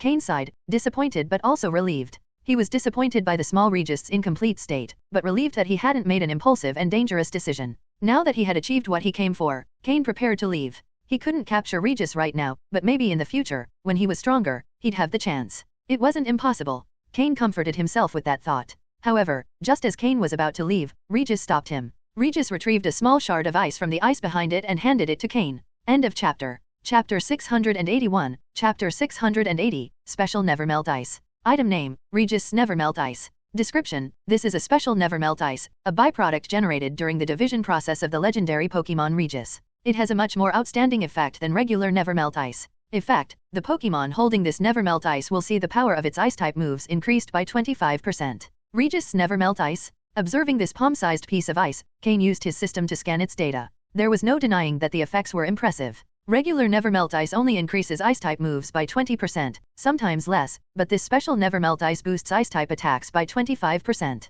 A title well-deserved for the Ice Pillar? Without further delay, after handing over this special Nevermelt Ice to Cain, Regis returned to the small Regis, and they resumed their previous state.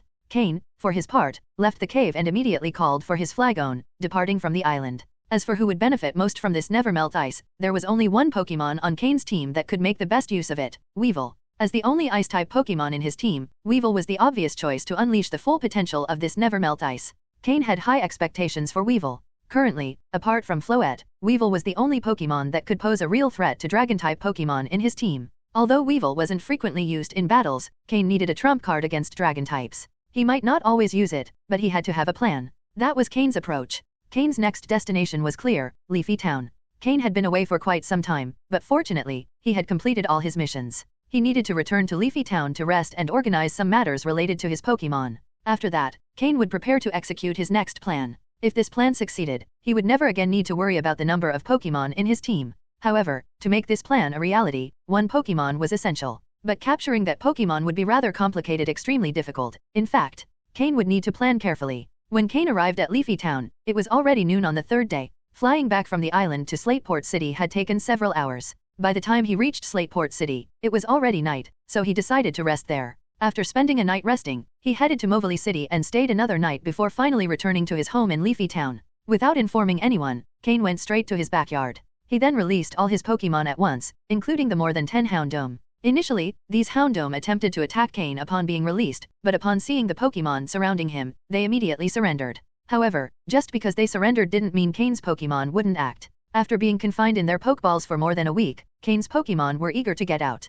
To train his second team, Cain had kept his first team in their Pokeballs for an extended period. Now that they were finally free and saw the energized Houndoom, they couldn't pass up the chance for a good fight. Honchkrow, Drapion, Weevil, and Jengar immediately jumped in and started pummeling the Houndoom into submission. After a while, all the Houndoom were completely exhausted and compliant. Watching the scene unfold, Flagon couldn't help but shed a tear. Finally, it wasn't him being beaten up. Flagon felt like his springtime had come again. After following Cain for so long, he had started to forget that he was a Dragon-type Pokémon. What a disgrace for Dragon types. Taking advantage of the situation, Flagon also stepped in and delivered a few kicks, venting some of his frustrations. Cain was confident that it wouldn't take long for Honchkrow and the others to teach the Houndoom how to be proper guardians. However, Cain couldn't help but frown as he observed the situation. It wasn't about how his Pokémon treated the Houndoom but rather something more concerning, his team's dynamic. Now that Cain had so many Pokémon, several had formed teams with clear hierarchies. This hadn't been an issue before when the second team was not yet being trained. But now that the second team had begun training, a problem had arisen. Cain could no longer attend to all his Pokémon at the same time. Training the second team meant that wild Pokémon or rivals were generally lower leveled, unsuitable for the first team. But focusing solely on the first team would mean the second team spent too much time in their Pokeballs. There were two solutions to this problem. First, train both teams to the same level so they could participate in battles together. However, Cain's first team was already mostly advanced level, preparing to reach pseudo-elite status, while the second team was still at lower levels, not even advanced yet. The time and resources required to bridge this gap were immense. Cain couldn't afford to slow down the growth of his first team just to wait for the second team. The first team was Cain's primary source of power at present. He couldn't misplace his priorities. Cain couldn't sacrifice the future or the present. Thus, the second option remained, finding someone he could trust 100% to train part of his Pokémon. This way, he could work in both directions simultaneously, ensuring no Pokémon lost valuable training time. Moreover, Cain's growth would effectively double. But the question was, did such a trustworthy person exist? Perhaps someone like that would appear in the future. But for now, Cain didn't have anyone in mind. Still, Cain had an initial plan to resolve this issue. Looking at the exhausted Houndoom on the ground, Cain sighed and instructed Slowking to drag them away and tie them up. Once they understood their roles, they would surely know how to behave. Look at Flagon, hadn't he become much more obedient? Shortly after Cain returned, he felt a light weight on his shoulders. Two Swablu had landed on them. With their wings soft as cotton candy, they brushed against Cain's face, making him feel very comfortable. Both rubbed their heads against Cain in an affectionate gesture. During Cain's absence, they had really felt the void. After tasting the delicious food Cain prepared, they could no longer enjoy anything else. As the two Swablu nestled on Cain's shoulders, Altaria appeared and gave him a resigned look. These two had become completely spoiled, and she had no way to correct them. End of chapter. Chapter 682, Chapter 681, Training Plan. Cain nodded at Altaria, indicating he understood her. He knew Altaria couldn't be too harsh on the two little Pokémon. She usually spoiled them, so Cain had to play the villain this time, a role he was quite experienced in. Next, he set out to establish a comprehensive set of training plans. He wasn't sure how much longer things would remain calm. Cain noted that although he had grown much faster in this life compared to his previous one, he also faced numerous challenges. Within Team Rocket alone, he had 2 declared enemies, and he had no idea how many others were watching him secretly. In Movoli City, there was also a small underground organization called Void. Cain believed that once they resolved their internal conflicts, his Heaven team would be their first target to establish dominance. Although the Heaven team had grown rapidly recently, there was still a significant gap in combat strength compared to Void. Then there were the 2 major underground organizations in the Hone region, Team Magma and Team Aqua, both of which Cain had interacted with quite a bit. When they emerged, Cain wouldn't be able to avoid trouble from them. In short, Cain currently had plenty of enemies. The training of Slowking and Honchkrow wasn't something Cain had to worry about. He had prepared a training plan for them long ago, and their discipline was so ingrained that not training for a while would make them uncomfortable. At this moment, Cain was mainly focusing on planning the training for his second-line Pokémon. Suddenly, a small computer appeared in his hand. Without opening it, he held it in his right hand. If observed closely, small electric currents could be seen at the point of contact between Cain's palm and the computer. Then, Cain began assigning training plans to his smaller Pokémon. First up was Aaron. As the highest level Pokémon in the second line, in addition to his daily intake, Aaron needed to increase his consumption of high-energy foods like diamonds and Pokeblocks to ensure his internal energy kept up with his strength growth. What Aaron needed to do most every day was run. As a future frontline Pokémon, endurance was crucial. Regarding mastery of moves and energy, Cain believed that only when physical condition was optimal could such training show its true results. Alongside Aaron was Larvitar. In addition to consuming more energy than Aaron, his daily training was very similar. However, Larvitar had an advantage in his excellent control of ground and rock-type energy. Once his endurance reached a good level, he only needed to refine his move proficiency. That said, Larvitar's weight was much greater than Aaron's, so his daily training was much tougher. As Cain's only Pokémon capable of Mega Evolution after its final evolution, Cain had high expectations for Aaron. And Larvitar? After investing so many resources into his hatching, this quasi-legendary Pokémon was a key piece in Cain's path to greatness. With Larvitar's energy control, his weight, and the help of Groudon's armor fragments, Larvitar would be a central figure in Cain's battle team. Next were Combusken and Marshtomp. As Hone starters with great potential, they would likely be the first second-line Pokémon to reach their final evolutions, serving as a crucial link between the first and second lines. Besides physical endurance, Cain made Marshtomp and Combusken face off against each other daily. Competing helped them learn and improve. Although Marshtomp had a type advantage, Combusken had the edge in attributes and moves, leading to fairly balanced battles. These two Pokémon would be strong offensive points in the future, so fighting each other boosted their synergy and combat experience. As Cain's second Pokémon to achieve Quasi-Purple quality, Combusken was a Pokémon Cain placed great hopes on. If he managed to find Blaziken's Megastone, its final evolution's potential could be limitless. Poliwag, being Cain's first core Pokémon in his team strategy, had different training. While Aaron and Larvitar focused on endurance and Combusken and Marshtomp on battles, Poliwag concentrated on energy control. Specifically, water-type energy control. After all, when Poliwag evolved into Politoed, its ability to control water-type energy would determine the intensity of the rain it could create. The stronger the rain, the more powerful the rain team. Thus, Poliwag's training revolved around mastering water-type energy. As for Bagon, who was recently captured, his potential had stopped deteriorating, but it would take time to fully recover. For now, after basic daily endurance training, Cain prohibited him from further exercise. Bagon needed to accumulate energy to restore his weakened body. However, seeing the other Pokémon train so hard, Bagon's desire to grow stronger was uncontrollable. Being bullied had intensified his drive for power more than any other Pokémon Cain had. As a Dragon-type Pokémon, Bagon's pride came from his essence. Perhaps even unconsciously, he didn't want to lose to any of Cain's Pokémon, including Slowking. In addition to them, two little Swablu, with pitiful looks, were sent by Cain to train. Although they sought Altaria, she ignored them and left their training to Cain. In the end, under Cain's pressure using food, the two Swablu reluctantly accepted their assigned tasks. The training had just begun, so the tasks Cain gave them weren't very difficult. He simply hoped they would gradually adapt to the regimen, with the intensity increasing over time. Although Altaria couldn't bear it, under Cain's insistence, she believed it was for their own good and flew away, planning to return at night to pick them up. Finally, Miss Magius. That's right, Miss Magius also started training. After a long period of inactivity, she finally accepted the idea of battling. She wanted to join the training partly to set a good example for Bagon and the others, as she was no longer the youngest among Cain's Pokémon. She also realized she needed some combat capability, otherwise, she wouldn't be able to protect Bagon or even herself.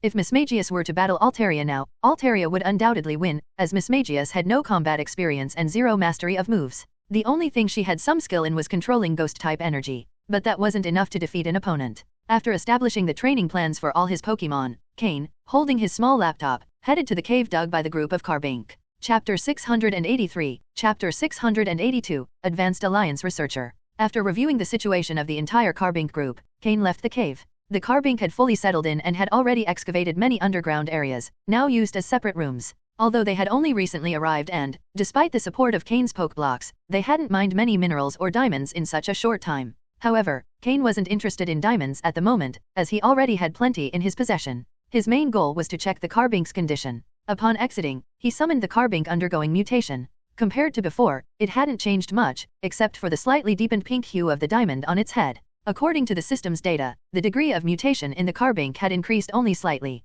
When Cain initially noticed this Carbink's mutation, he ordered the system to analyze the cause and assess the possibility of controlling it. However, so far, no results had been obtained. So, even though Cain wanted to accelerate the process, it wasn't possible. For now, he would have to wait for the Carbink to mutate on its own or for the system to collect enough data to expand its knowledge base and then attempt to control it. As a result, there was no need for the Carbink to undergo complicated training only to maintain its physical condition. In the days that followed, Cain's life settled into a more regular rhythm. He trained daily with his Pokémon and participated in the training himself to improve his physical condition. On gym challenge days, Cain brought Poliwag and Marshtomp to face the challengers. As the intensity of the training increased, both Pokémon became more comfortable in combat. Additionally, their synchronization with Cain improved significantly. During this time, no one noticed that Cain always carried a small laptop, which he never let go of, not even during battles or training. 2 weeks of peace passed, and everything in Cain's life seemed under control. He had entered a phase of steady growth. Leafy Town and the Heaven team were also experiencing rapid development.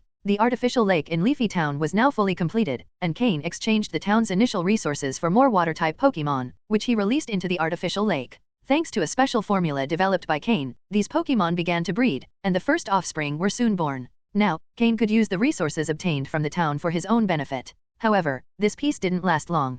A visit from an Alliance agent pulled Cain out of this stealthy growth phase. The Alliance agent brought a phone containing a call from Juan, the president of the Hone Alliance. Under the agent's watchful gaze, Cain dialed Juan's number. The conversation revolved around the help Cain provided to Noland in calming Regis and the exposure of Cain's psychic abilities. Juan reassured him not to worry, as the Alliance fully supported him. Furthermore, he was granted the title of Advanced Researcher of the Alliance. This position, exclusive to direct members of the Alliance, is divided into 4 levels: Chief Researcher, Advanced Researcher, Intermediate Researcher, and Junior Researcher. The advanced level is one of the highest. Even Lance is currently only an advanced researcher. The Alliance Researcher title is a direct pathway to power, as reaching the Chief Researcher level makes one part of the Alliance's management staff. Ascending from Chief Researcher can even lead to becoming one of the Elite Four. Lance's journey began as an advanced researcher. He'll likely soon ascend to Chief Researcher, then become Kanto's Dragon-type Elite Four and eventually Johto's champion. The Hone Alliance's decision to grant Cain the Advanced Researcher title was an extraordinary promotion. After all, Cain didn't yet meet the minimum strength standards for the position, nor had he undergone the regular evaluation process or progressed from junior to intermediate researcher.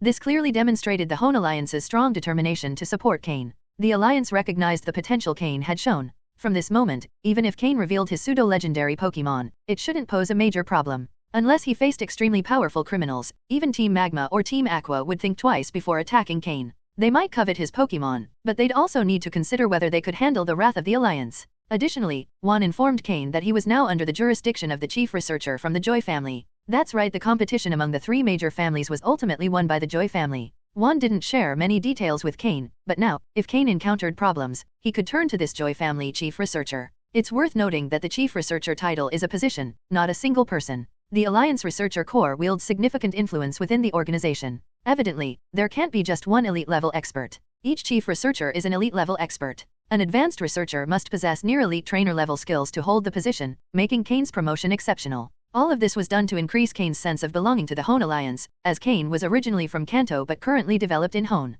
Meanwhile, Steven, who was in Rustboro City, was also promoted to the same position and is now affiliated with the Stone family. The Jenny family received nothing. Finally, the Alliance brought a batch of resources to aid Leafy Town's development, primarily ordinary water-type Pokémon, which were released into the artificial lake to boost the town's growth. This was a generous reward. After dismissing the Alliance agent's flattery and providing him with contact information for reassurance, Cain donned his signature black researcher coat and pinned on the official badge. He wore it immediately, and unlike an ordinary trainer's attire, it exuded an air of superiority, reminiscent of Lance. He looked impressive. For Cain, the Advanced Researcher title was merely a convenient name with few practical benefits. It was primarily a form of recognition from the Alliance. However, Cain didn't have long to enjoy this before another call interrupted him, and the source of this call made his expression turn serious. Because this call came from the exclusive phone of Team Rocket's Shadow Unit. The call indicated that Team Rocket's invasion of Mythical Island had been completed. With his heart on alert, Cain answered the call. Chapter 684, Chapter 683, Team Rocket's Withdrawal.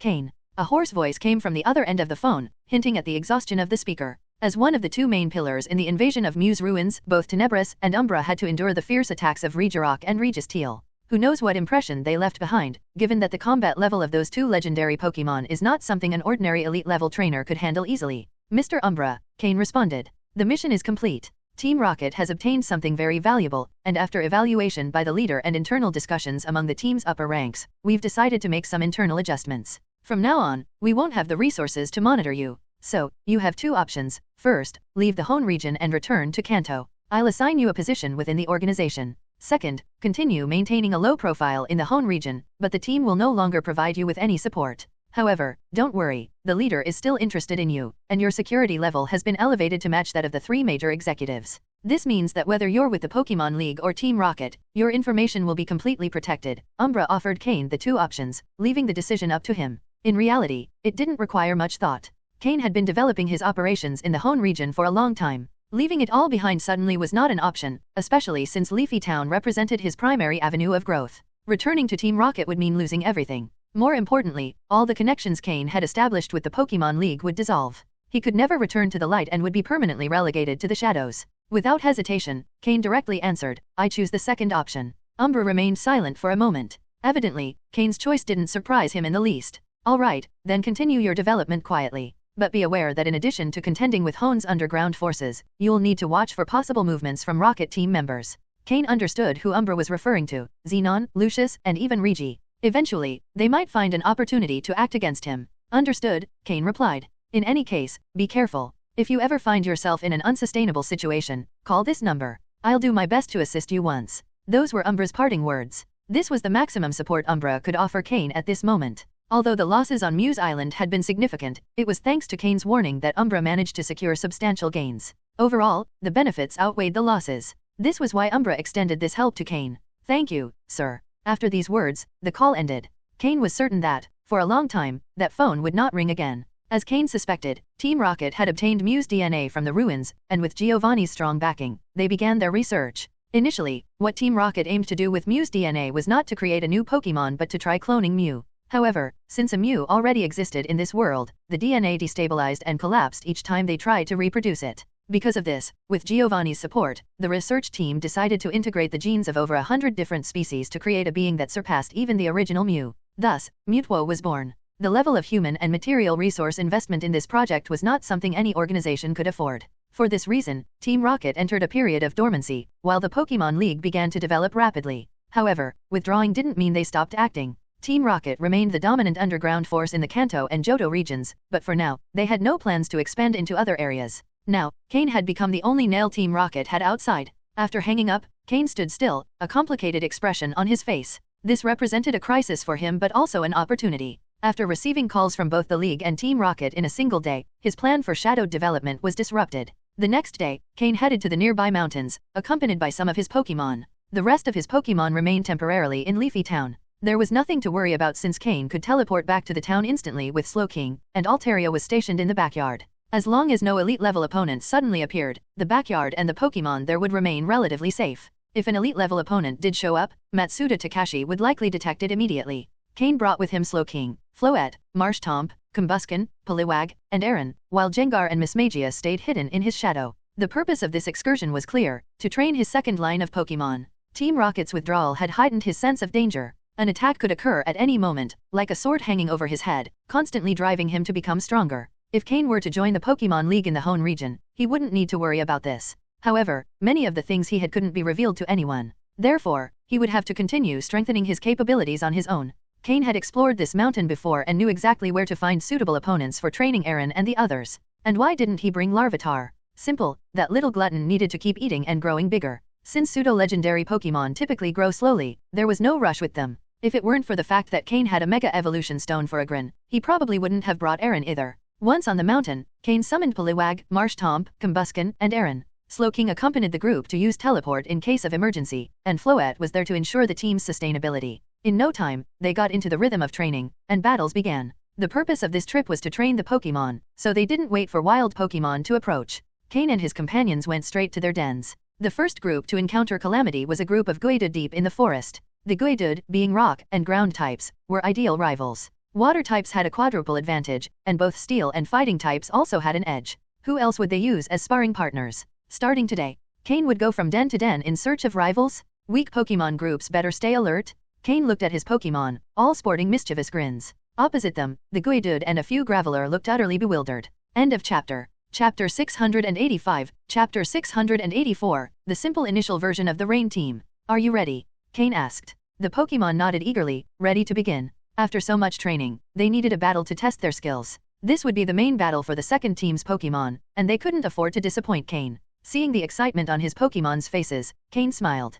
Poliwag, use Rain Dance. Marshtomp, use Water Pulse. Aaron, charge and use Iron Tail. Combusken, move quickly and then use Double Kick. These four Pokémon formed a team with synergy. This was one of the reasons Cain had not brought Larvitar. It didn't fit well with the group yet. Although Combusken was a Fire-type Pokémon, which usually doesn't benefit in rainy weather, in this team, it acted primarily as a fighting type. Unless facing a Grass-type Pokémon that countered the Water types, Combusken would use its speed advantage as a swift fighter. On the other hand, Aaron served as the team's front line, absorbing the initial impact of enemy attacks. Aaron could play a role in either a Rain team or a Sandstorm team thanks to its defensive characteristics. The core of the Rain team was Poliwag. Although it hadn't evolved into Politoed yet to gain the Drizzle ability, it had already learned Rain Dance. This allowed it to get used to controlling Water-type energy, and when it eventually evolved into Politoed, it would better understand the Drizzle ability. Additionally, Poliwag had the Swift Swim ability, meaning its speed would double in rainy weather. Marshtomp, while not benefiting from a speed boost in the rain, could still take advantage of it to strengthen its Water-type moves and improve its recovery. This was the first time they used this formation in battle, so Cain utilized telepathy to direct them, ensuring the Pokémon could react quickly and coordinate better. The previously clear sky suddenly darkened. Poliwag had executed Rain Dance precisely, evidenced by the size of the clouds gathering above. If Cain could obtain a damp rock, a rare item that extends the duration of rain, this team would have even more potential. However, such items weren't easy to come by. Although Cain did have a friend who was a stone enthusiast, the sudden appearance of clouds made the Geodude on the small rocky hill uneasy. It had been clear just moments ago why was it raining now, but they didn't have much time to think. Under Poliwag's control, the downpour intensified. Then, the attacks began to rain down, literally, on them. Marshtomp leapt nimbly across the now damp ground, gathering water around him to form a sphere of water-type energy. With a volleyball-like motion, it launched the water pulse directly at the nearest Geodude. The attack struck Geodude and exploded on impact, causing tremendous damage. A water-type move with quadruple effectiveness, boosted by the user's typing, and enhanced by rain, took down Geodude in one hit. But this was just the beginning. After the first Geodude fell, the remaining Geodude and Graveler in the area quickly gathered. Normally, they didn't look for trouble, but when someone provoked them, they became incredibly united and determined. Aaron stepped forward on his small legs, facing the crowd of Geodude and Graveler with a defiant attitude. Car. Aaron let out a challenging cry. Immediately, a horde of Geodude charged at him, but Aaron met them head-on with a flurry of attacks. Using Iron Tail and Metal Claw, it skillfully defended itself. Roar. A Graveler observing from behind, enraged at seeing its companions being beaten, let out a roar. Small stones on the ground began to tremble, and larger rocks shattered. It was using Earthquake. The Geodude quickly scattered, but Aaron stood firm, drawing them all into his position. Just as the Earthquake was about to strike him, faint electric sparks appeared on Aaron's limbs, slowly lifting him off the ground. Magnet Rise? Meanwhile, Marshtomp condensed another water pulse sphere, and Poliwag dashed forward, resembling a blue streak heading toward Aaron. Poliwag's swift swim ability activated under the rain, doubling its speed. Like Marshtomp, Poliwag formed a water sphere in front of it. Though smaller and containing less energy, it launched the sphere quickly. A perfectly timed attack. Poliwag's water sphere hit Graveler, and almost immediately, Marshtomp's water pulse struck the Graveler behind it. Boom, boom, the level 26 Graveler collapsed after taking 2 consecutive hits, unable to continue fighting.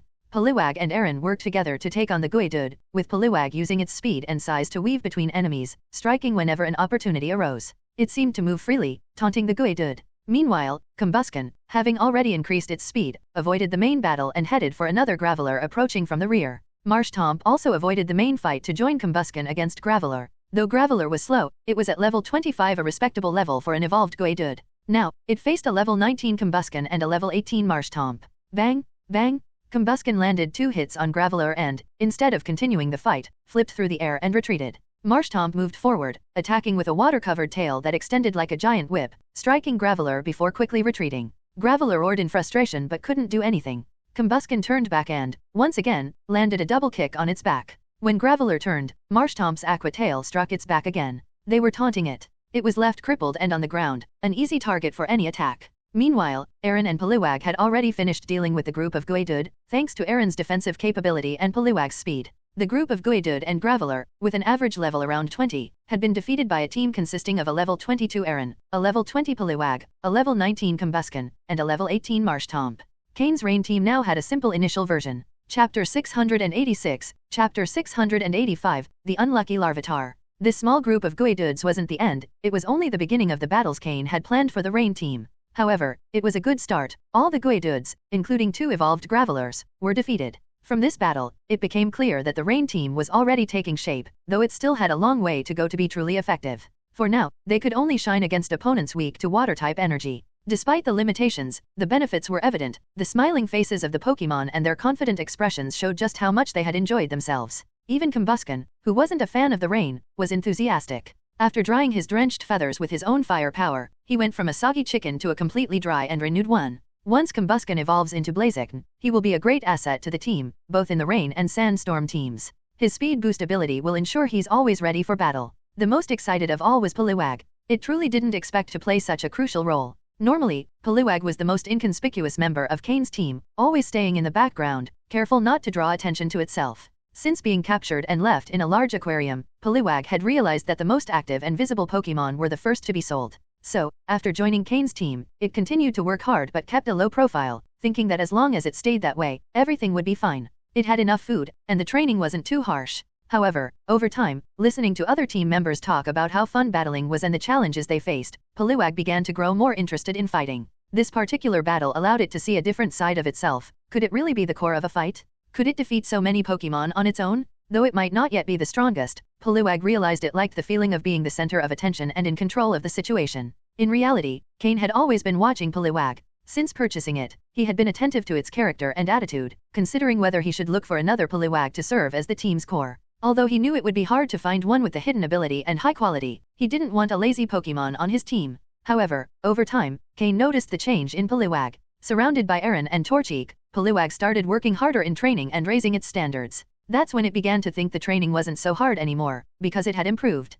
Earlier, Cain could see the excitement in Poliwag's eyes, the ambition. And that's when Cain accepted Poliwag as the true tactical core of the Rain team. Yes, the tactical core? At this point, Poliwag barely met Cain's standards to serve as the centerpiece of his strategy. After defeating the group of Guidudes, Cain didn't stop. The team still had energy, and they had won relatively easily. However, the upcoming battles wouldn't be so simple. Finding groups of Pokemon vulnerable to their strategy wasn't easy. They continued toward the next battlefield. Poliwag summoned the rain, Aaron took position at the front to endure attacks, Combusken moved quickly around the field looking for attack opportunities, while Marshtomp launched furious strikes. Once Poliwag stabilized the weather, it joined the fight, taking advantage of its ability to move freely in the rain and supporting Combusken with its speed to secure victory. This was the current strategy they had developed. As Cain directed them, the Pokemon improved their coordination. Though there were still many shortcomings, they were getting used to this fighting style. Cain knew that when everyone evolved and completed their development, they would achieve perfect coordination. A day of training yielded excellent results. But during all this time, Cain didn't let go of his small computer, not even for a moment.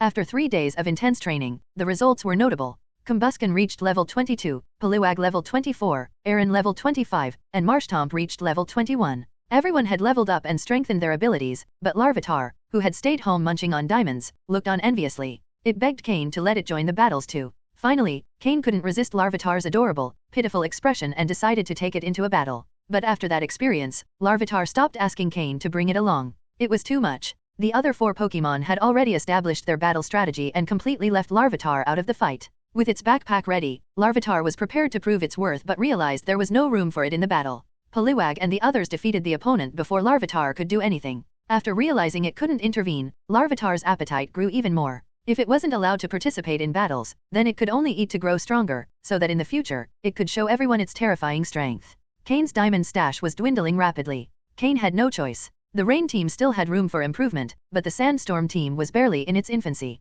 Aside from Larvitar and Aaron, with the potential inclusion of Combusken, there wasn't much else to add. It was clear that forming the Sandstorm team would take longer, so Cain decided to focus on the Rain team first. In any case, in a few days, Cain would take Slowking and the others back into battle, which might help balance things out between the two teams. Recently, Cain had changed his usual mountain route and headed in a different direction, hoping to find different opponents. If he continued on the same path, the wild Pokemon would become stronger, and it wasn't wise to suddenly face overly powerful foes. Cain was considering taking a trip to Hoen's Desert. There, he could find various useful items, and the types of Pokemon would be more suitable for his current team. During these reflections, Cain encountered an interesting group of Pokemon. It was another group of Poliwags, among which were several Poliwhirls. After a very tough battle, Cain's team finally defeated the group, but it was a significant challenge. Luckily, under Cain's direction, they managed to win, though they couldn't employ the Rain team strategy since the other group had more Pokemon with the Swift Swim ability. After the fight, Poliwag experienced a transformation. It wasn't just a physical change but also a psychological one. End of chapter. Chapter 687, Chapter 686, Shift in Mindset, Poliwhirl. As Cain watched Poliwag's body begin to shine with a white light, he let out a long sigh of relief. Finally, it was about to evolve. All the battles they had been fighting were meant to give Poliwag and the others that final push in their levels. Now that Poliwag was evolving, Cain could focus on other priorities. He pulled a special quality enhancing potion for Poliwag out of his storage space and handed it over for Poliwag to drink directly. The light of evolution finally engulfed Poliwag entirely. Keeping Poliwag in its current state somewhat restricted its combat abilities. Even though its level was higher than Combusken's and the others, its offensive capabilities weren't particularly notable. Only its Swift Swim ability under the rain allowed it to stand out in terms of speed. In the recent battle against a group of Poliwag and Poliwhirl who countered Rain Dance, Poliwag had fought frustratingly. However, it was precisely this battle that made Poliwag realize its true self. Over the past few days of battles, Poliwag's ego had started to swell, believing itself to be the core of the team, the most important member. Though it never said this outright, it was how it felt. This was understandable. Transitioning from a marginal member to a key player who initiated battles with Rain Dance was a difficult change to process. Cain had noticed this shift but chose to remain silent. If Poliwag continued letting its ego inflate, Cain had considered the possibility of replacing it. And then, they encountered that group of Poliwag and Poliwhirl, also powered up by the rain. It was only then that Poliwag recognized its true strength level. Without the rain's support, other team members like Aaron and Combusken performed much better than it did. Even Marshtomp didn't suffer a major loss of power without the rain. But Poliwag, without that boost, realized it had no advantage in attack, defense, or speed. It even got harassed by one of the Poliwhirl. If Combusken hadn't arrived in time with its speed to assist, Poliwag might have been seriously injured. After that tough battle, Poliwag felt somewhat disappointed but also relieved. It returned to its original mindset and stopped comparing itself to others. It understood what its true role in the team was. Cain's other Pokémon could perform exceptionally well even on their own, but it couldn't. It could only be considered a Pokémon that relied on a system. It needed its friends' help and the support of its teammates. After adjusting its mindset, Poliwag willingly accepted this blow. It was as though it had overcome a mental barrier, allowing it to enter the state of evolution. Cain felt satisfied with the appearance of that group of Poliwag and Poliwhirl, as they at least helped Poliwag see reality. With Cain's assistance, Poliwag drank the quality-enhancing potion in one gulp, and the evolution began. At this moment, Poliwag's mindset was excellent. Even if the evolution failed, its quality didn't improve, or it couldn't become the team's most important member, it didn't matter. Because Poliwag now knew it could use its abilities to integrate into the team and be an essential part of it. That final shift in Poliwag's mindset was what made Cain decide to reinvest resources into it. As long as Poliwag could recognize its place in the team without believing itself superior to others and could coexist peacefully with its teammates, Cain would never abandon it. To Cain, although he couldn't treat all his Pokémon with absolute equality, he would never allow any of them to feel above the others. Not even Larvitar and Bagon, whom Cain valued most, received special treatment. Pokémon had to live in harmony. Cain might favor some more than others since they contributed differently to him, but he wouldn't tolerate arrogance in any of them. Poliwag's evolution began, and all the data recorded by Cain's system spiked. The quality-enhancing potion had been tested twice, so there shouldn't be any issues. Cain had invested a considerable amount of resources in its creation, combining knowledge from his mentor Matsuda Takashi, data from Team Rocket, and the expertise Cain had gained in his previous life. Just as Cain had anticipated, when the white light faded, a Pokémon that stood upright with a spiral pattern on its abdomen appeared before him. Its round eyes were filled with clarity and calm, and its newly gained hands made it feel slightly clumsy. As a tadpole, Poliwag had lost its tail and gained hands. Such was evolution. Cain activated the system to scan the data of the new Poliwhirl. Pokémon, Poliwhirl, Blue. Gender, Male. Level, 25. Type, Water. Ability, Swift Swim. Held item, None. Egg moves. Water Pulse, Refresh, Bubble Beam. Basic moves, Water Sport, Water Gun, Hypnosis, Bubble, Double Slap, Rain Dance, Body Slam. Learned moves, Snore, Ice Punch, taught by Weevil, Icy Wind, taught by Weevil. TM moves, None. As Cain had foreseen, Poliwhirl's quality had improved, reaching the blue level, just like Marshtomp. Upon completing its evolution, Poliwhirl eagerly turned to tell its teammates it had evolved, but as soon as it did, it collapsed to the ground. The side effects of the enhancement potion surfaced, leaving Poliwhirl in a weakened state for some time. Cain decided the little one's combat training could end for now. All that remained was for Poliwhirl to develop its body to meet Cain's expectations, so it could use the King's Rock and evolve again. Then it would become Polydode, the true core of the Rain team. Cain patted Poliwhirl gently on the head and, smiling, said, "Rest well after evolving. I look forward to seeing your growth." Hearing Cain's words, Poliwhirl nodded firmly. It had understood its true self. Cain returned Poliwhirl to its Pokeball, then softly patted each of his Pokémon's heads, feeling their different textures before deciding to end this training session. After recalling all his Pokémon, Cain rested his hand on Slowking's back, ready to return. Slowking's psychic energy began to gather. Since they were far from Leafy Town, it took Slowking more time to locate the psychic coordinate point for teleportation. Just as Slowking found the target and was about to use teleport, suddenly, a strange wave of psychic energy emerged from another location, interfering with Slowking and preventing the move from being executed properly. As a psychic himself, Cain immediately detected the anomaly. "Who's there?" Cain exclaimed coldly. Chapter 688, Chapter 687, Wait for me? A strange psychic power disrupted Slowking just as it was about to use the move teleport. It was clearly a premeditated interruption. Fortunately, Slowking sensed the anomaly in time and halted the use of teleport. Otherwise, had it been interrupted mid-teleportation, the consequences could have been severe. Teleport is not impossible to disrupt. If the opponent's psychic power is strong enough, they can interfere with the teleportation process or even forcibly eject the user.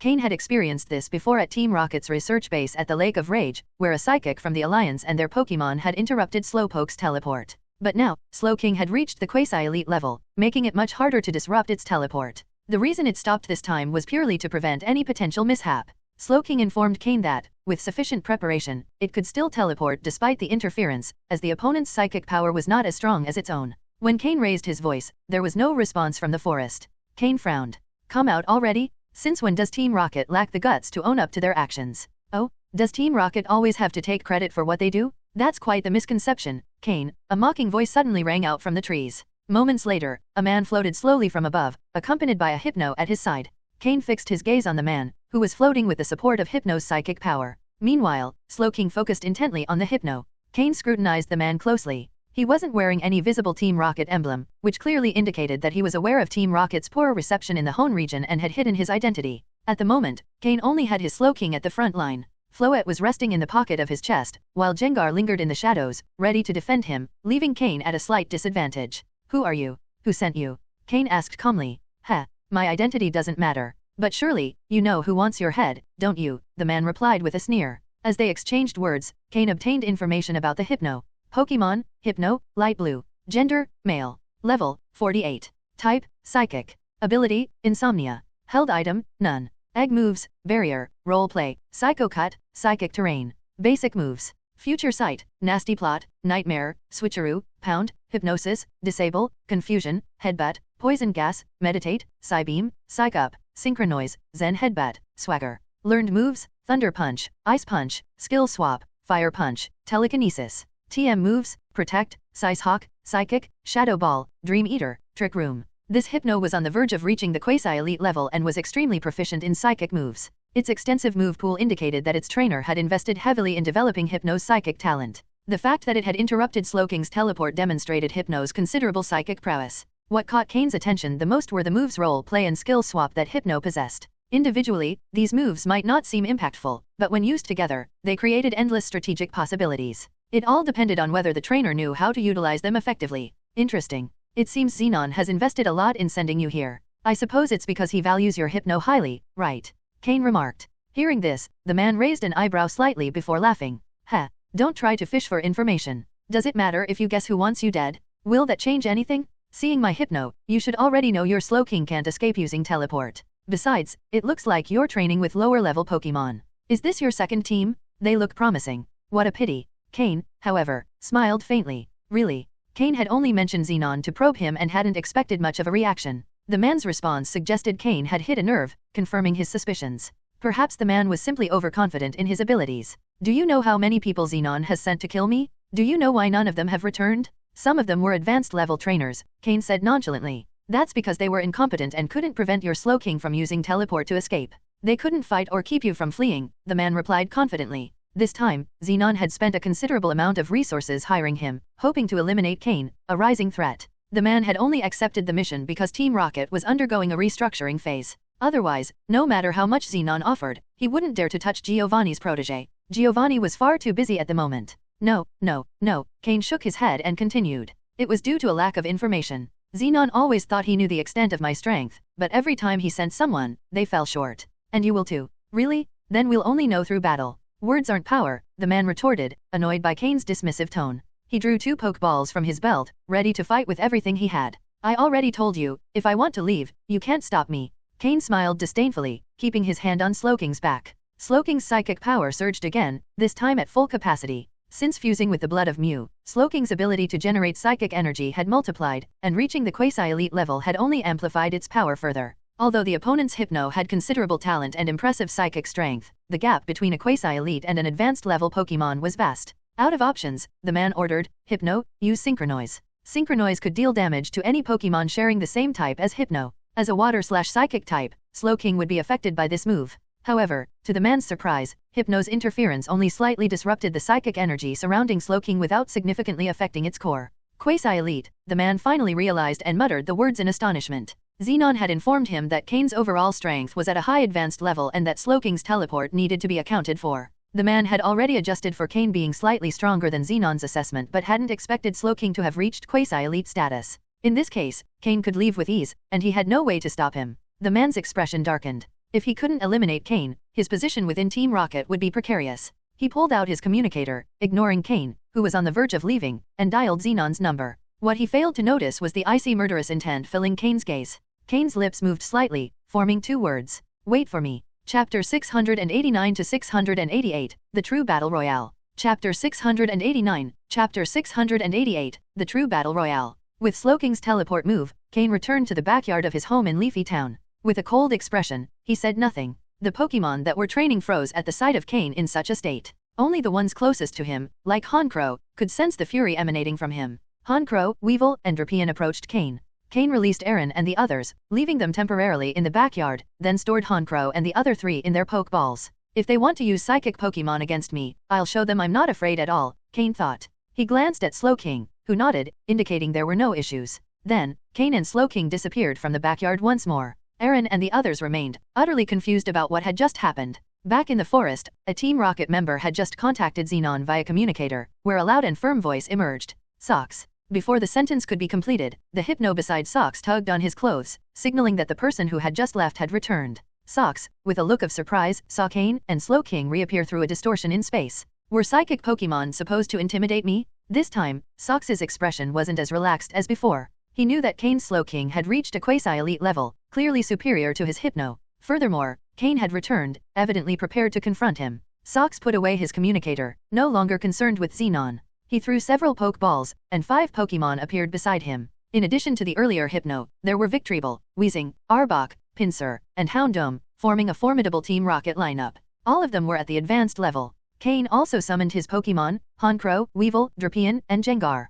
Including Floette, perched on his shoulder, he had a total of 6 Pokemon, all at advanced levels or higher. Except for Slowking, who had reached the quasi-elite level, Cain's other Pokemon were only advanced level, with Floette having just entered that tier. While Socks's maximum strength wasn't higher than Cain's, on average, his team wasn't much weaker. The two began an all-out battle. Cain's eyes glowed faintly blue as he activated his psychic power, telepathically connecting with all his Pokemon. Without a word, the battle commenced. Drapion, rubbing its pincers and stinger, stepped forward boldly and arrogantly. It was the team's sole tank. Weevil, agile and swift, leapt into the forest to Cain's right, quickly blending in with the trees. Weevil carried the special Nevermelt Ice Cain had obtained from Regis, amplifying its Ice-type moves significantly. Honchkrow let out a cry, enveloping Cain's Pokemon with a white current of air. With a slight flap of its wings, it soared into the sky. Socks's team had no flying Pokemon, giving Honchkrow an aerial advantage. Slowking, majestic as ever, slowly unleashed its psychic power, which spread through the air around it. The space seemed distorted, with pink streaks radiating outward. Floating 5 centimeters above the ground, its eyes glowed with an aura of wisdom. Floette, still perched on Cain's shoulder, waved its flower, and a bright green light enveloped it, altering its type to grass. Gengar merged half of its body with the ground, moving freely through the shadows of the trees. Socks's expression grew serious. Seeing Cain's Pokemon in action, he realized the tactical prowess Cain possessed. Socks inwardly smiled bitterly. This was not going to be easy. However, he showed no sign of this on his face. While Cain's Pokemon were strong, Socks also had the capability to fight. Hypno stood beside him, continuously swinging its pendulum and releasing psychic power, enveloping Socks and itself.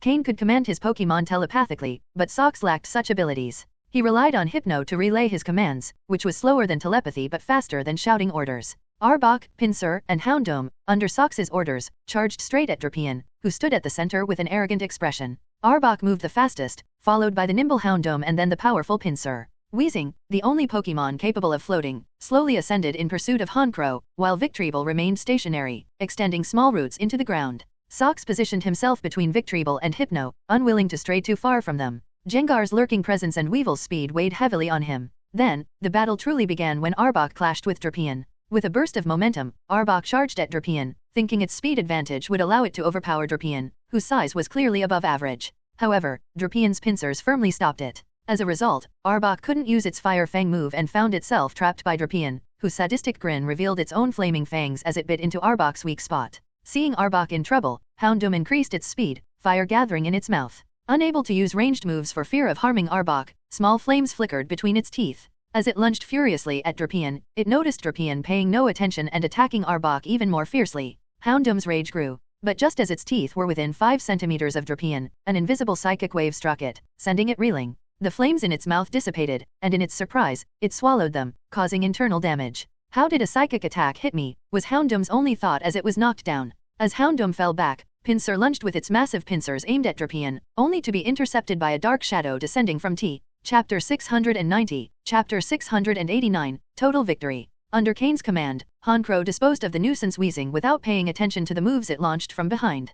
Honchkrow trusted Cain completely. Ignoring Weezing's moves, Honchkrow quickly concentrated its energy, enveloping itself in a blue aura resembling the flames of a divine bird. It calculated Pinsir's trajectory and intercepted it before it could charge at Drapion. Meanwhile, Weezing's attacks were stopped by a psychic barrier that appeared out of nowhere. Not only that, but Slowking projected its psychic power as an invisible blade, cutting through Weezing's move and striking it directly. Poison-type Pokemon are especially vulnerable to psychic-type moves, and the effect was devastating. Even with its psychic power spread thin to manage 2 Pokemon, Slowking could still dominate the battle. This was the strength Slowking could unleash upon reaching the quasi-elite level. Hypno tried to restrain Slowking with its own psychic power, but it was in a tough spot as Cain's fastest Pokemon, Weevil, and Gengar, had already reached the rear lines. Weevil, with a pair of metallic claws infused with ice-type energy, unleashed a blizzard toward the rear and then directly attacked Victreebel. Given Victreebel's large size, it found it hard to keep up with Weevil's agile movements. The vines it extended from its body were easily slashed apart by Weevil's sharp claws. Weevil's goal was clear, to disrupt the roots Victreebel used to regenerate.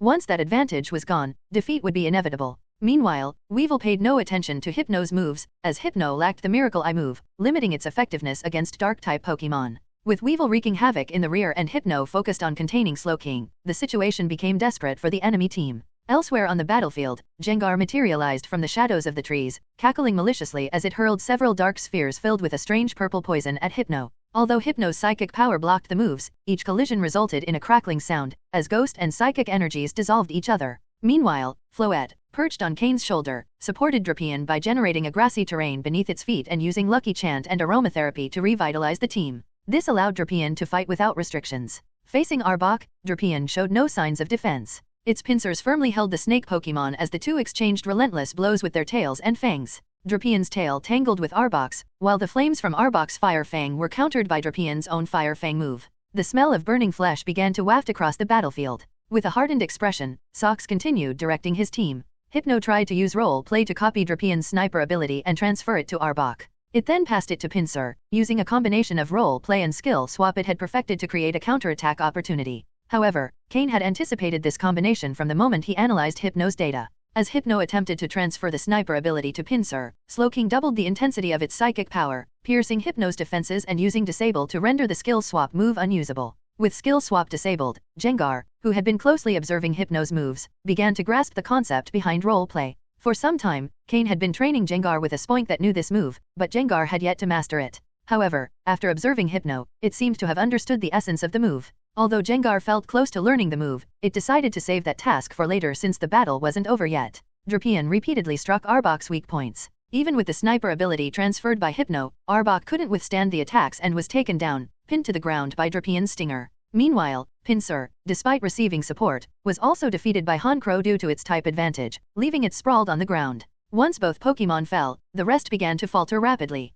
Victreebel, after being frozen and damaged by Weevil's powerful Ice-type moves, was the next to fall. After this, the entire enemy team started to collapse. Honchkrow and the rest of Cain's team knew Houndoom well, knowing exactly where to strike for maximum damage. Facing multiple Houndoom during daily training had taught them well. The last to fall was Hypno. Completely ignored by Weevil, it received a series of combined blows that left it unconscious at Cain's feet. Only Sox remained, his face grim. Of all the enemies Cain had faced, Sox had been the most thoroughly prepared. But Cain's abilities had grown immensely during his absence, and his psychic-powered combat coordination gave him an unmatched advantage. By neutralizing Hypno, Sox's team was left uncoordinated, and their defeat was only a matter of time. Without hesitation, Cain ordered Weevil to freeze Sox. Many of the answers Cain sought didn't require words, he already had access to all the information he needed. End of Chapter 691, Chapter 690, Settling Scores. Cain took the communicator he had obtained from Sox before Weevil froze him. The last entry in the contact list bore the name Xenon. Cain's eyes glinted coldly as he dialed the number without any expression. "Hey, Sox. How dare you hang up on me?" Xenon's energetic voice rang out through the communicator. Although they weren't face to face, Cain could imagine the confident expression on Xenon's rugged face. In his past life, working under Xander's command, Cain had known Xenon well. At that time, Xenon had already become a senior officer in Team Rocket. At this moment, however, he was only a candidate for the senior officer rank. Although he held the title of senior officer candidate, his actual position was officer the same rank as Cain. Cain did not respond immediately upon hearing his voice. From the other side of the line, Xenon also sensed something was off. Silence fell between them. "Cain?" Xenon finally asked after a few seconds. "Yes," Cain replied indifferently. Sometimes, when the time comes to confront someone, words are unnecessary. Many things have already been expressed through silence. "Well then," Xenon exclaimed before hanging up the communicator. A faint smile appeared on Cain's cold face. Xenon's previous failures hadn't caused Cain much trouble, but this time, with Sox's defeat, Xenon truly began to feel the threat Cain posed. Sox was known among Team Rocket's officers as a fairly powerful advanced-level trainer. His reputation, bolstered by his Hypno, had led Xenon to pay a high price to hire him to deal with Cain. Now that Team Rocket was in a period of seclusion, few were willing to take risks, and Cain's elimination of Sox meant he was now a genuine threat to Xenon. "I hope you come for me personally next time. If not, when I find you, your chances to counterattack will be slim," Cain murmured, staring at the communicator before crushing it with his psychic power. He pulled out a small laptop from his pocket, held it in his hand but didn't open it, merely keeping it there. After recalling his Pokémon, Cain used Slowking's teleport to return to his backyard. A tiger doesn't act like a cat when it's gravely ill. If not for Cain training his younger partners, he wouldn't have brought his weaker Pokémon. But now that they were all reunited, he wouldn't miss the opportunity to settle scores. Settling scores is not something to put off until tomorrow. After returning to his backyard, Cain planned to rest for a day before embarking on a long journey. The Hone region had a famous desert that Cain had yet to explore thoroughly. Once he became fully acquainted with it, he might consider traveling to other regions in search of new training grounds. However, just as Cain had prepared all his gear, he received a call from Stephen, who informed him he'd be arriving in Leafy Town the next morning and asked if Cain would be home since he had something urgent to discuss. With little choice, Cain decided to pack away his gear and wait another day to meet Stephen. The next morning, shortly after sunrise, Stephen, who usually arrived late, appeared surprisingly punctual in front of Cain, not even taking the time to retrieve his skarmory. "Well, you're on time today," Cain remarked with a smile. Stephen waved his hand and, after catching his breath, said, "I had no choice. Before, I was always busy with company matters and couldn't help but arrive a bit late. But since I took your advice, I had a good talk with my old man, and now I'm completely free." Stephen's relaxed expression reflected a confidence Cain hadn't noticed before. Freed from his business responsibilities, Stephen exuded unwavering self-assurance. With his exceptional talent as a trainer, dedication, and now the necessary time, Stephen had all the ingredients to develop immense confidence. Best of all, even though he no longer directly managed the company, the Stone family continued to support him fully. The power of money at its peak. Stronger than 99.9% of people in the world. "Looks like you can now focus entirely on your training," Cain said, genuinely happy for Stephen. Freed from his business responsibilities, Stephen could reach champion-level strength faster than Cain had anticipated. "Yes, but my old man said he'd only give me 5 years. During this time, his health will hold, but after that, no matter what level I reach, I'll have to take on my responsibilities," Stephen replied with a sigh. 5 years. 5 years were more than enough for someone with Stephen's talent. Cain nodded, knowing that by then, Stephen would likely have reached the peak of his potential. Even if he took over the company presidency, no one would dare underestimate him, and any dissenting voices within the Stone family would be silenced by his power. "Did you come all the way here just to tell me that?" Cain asked. Stephen, snapping out of his thoughts, remembered the real reason for his visit. "Of course not. I came here for 2 reasons. One is quite urgent, so you'd better prepare your team and come with me. I'll explain the rest on the way," Stephen said, quickening his speech. Hearing this, Cain understood that something truly important must be happening for someone like Stephen to be so impatient. Realizing the urgency, Cain quickly exited the gym. Stephen was surprised. "Aren't you going to pack your things? This trip might take a while." Without stopping, Cain pointed to his barely visible small backpack. "Before you arrived, I was already ready to leave. I only waited for you because you mentioned something urgent." Satisfied with the response, Stephen stopped insisting. He exited the gym and leapt onto his skarmory. In Leafy Town, Cain had permission to fly freely. Cain shook his head, pulled out a Pokeball, and called out his Flygon, then climbed onto its back. Seeing Flygon, Stephen's eyes lit up. "A new Pokémon? Flygon?" "Yes," Cain replied calmly, stroking Flygon before taking off. Stephen followed closely. "Now, tell me what this is all about." End of chapter. Chapter 692, Chapter 691, League Traders and the Sinnoh Tournament. "Do you remember the Team Magma member we captured last time at Empty Chimney?" Stephen didn't say anything directly, instead, he posed a question to Cain. "Yes," Cain nodded. The name of the person they had captured was Butler, a Team Magma member holding a rank equivalent to that of a senior officer, although his mind didn't seem entirely stable. "Then you surely don't know that shortly after Butler was imprisoned by the League, he was killed in prison, do you?" Stephen commented as if he were certain Cain hadn't known. Cain's eyes narrowed slightly before he smiled and said, "No, I didn't know, but I suspected as much." Without waiting for Stephen to ask, Cain continued, "Team Magma is clearly not ready to reveal itself publicly yet, so if one of their members, someone who knows too much, is captured, the upper ranks of Team Magma wouldn't allow them to remain alive. From the moment Butler left our hands, if he wasn't interrogated immediately, it was inevitable he'd be killed in prison."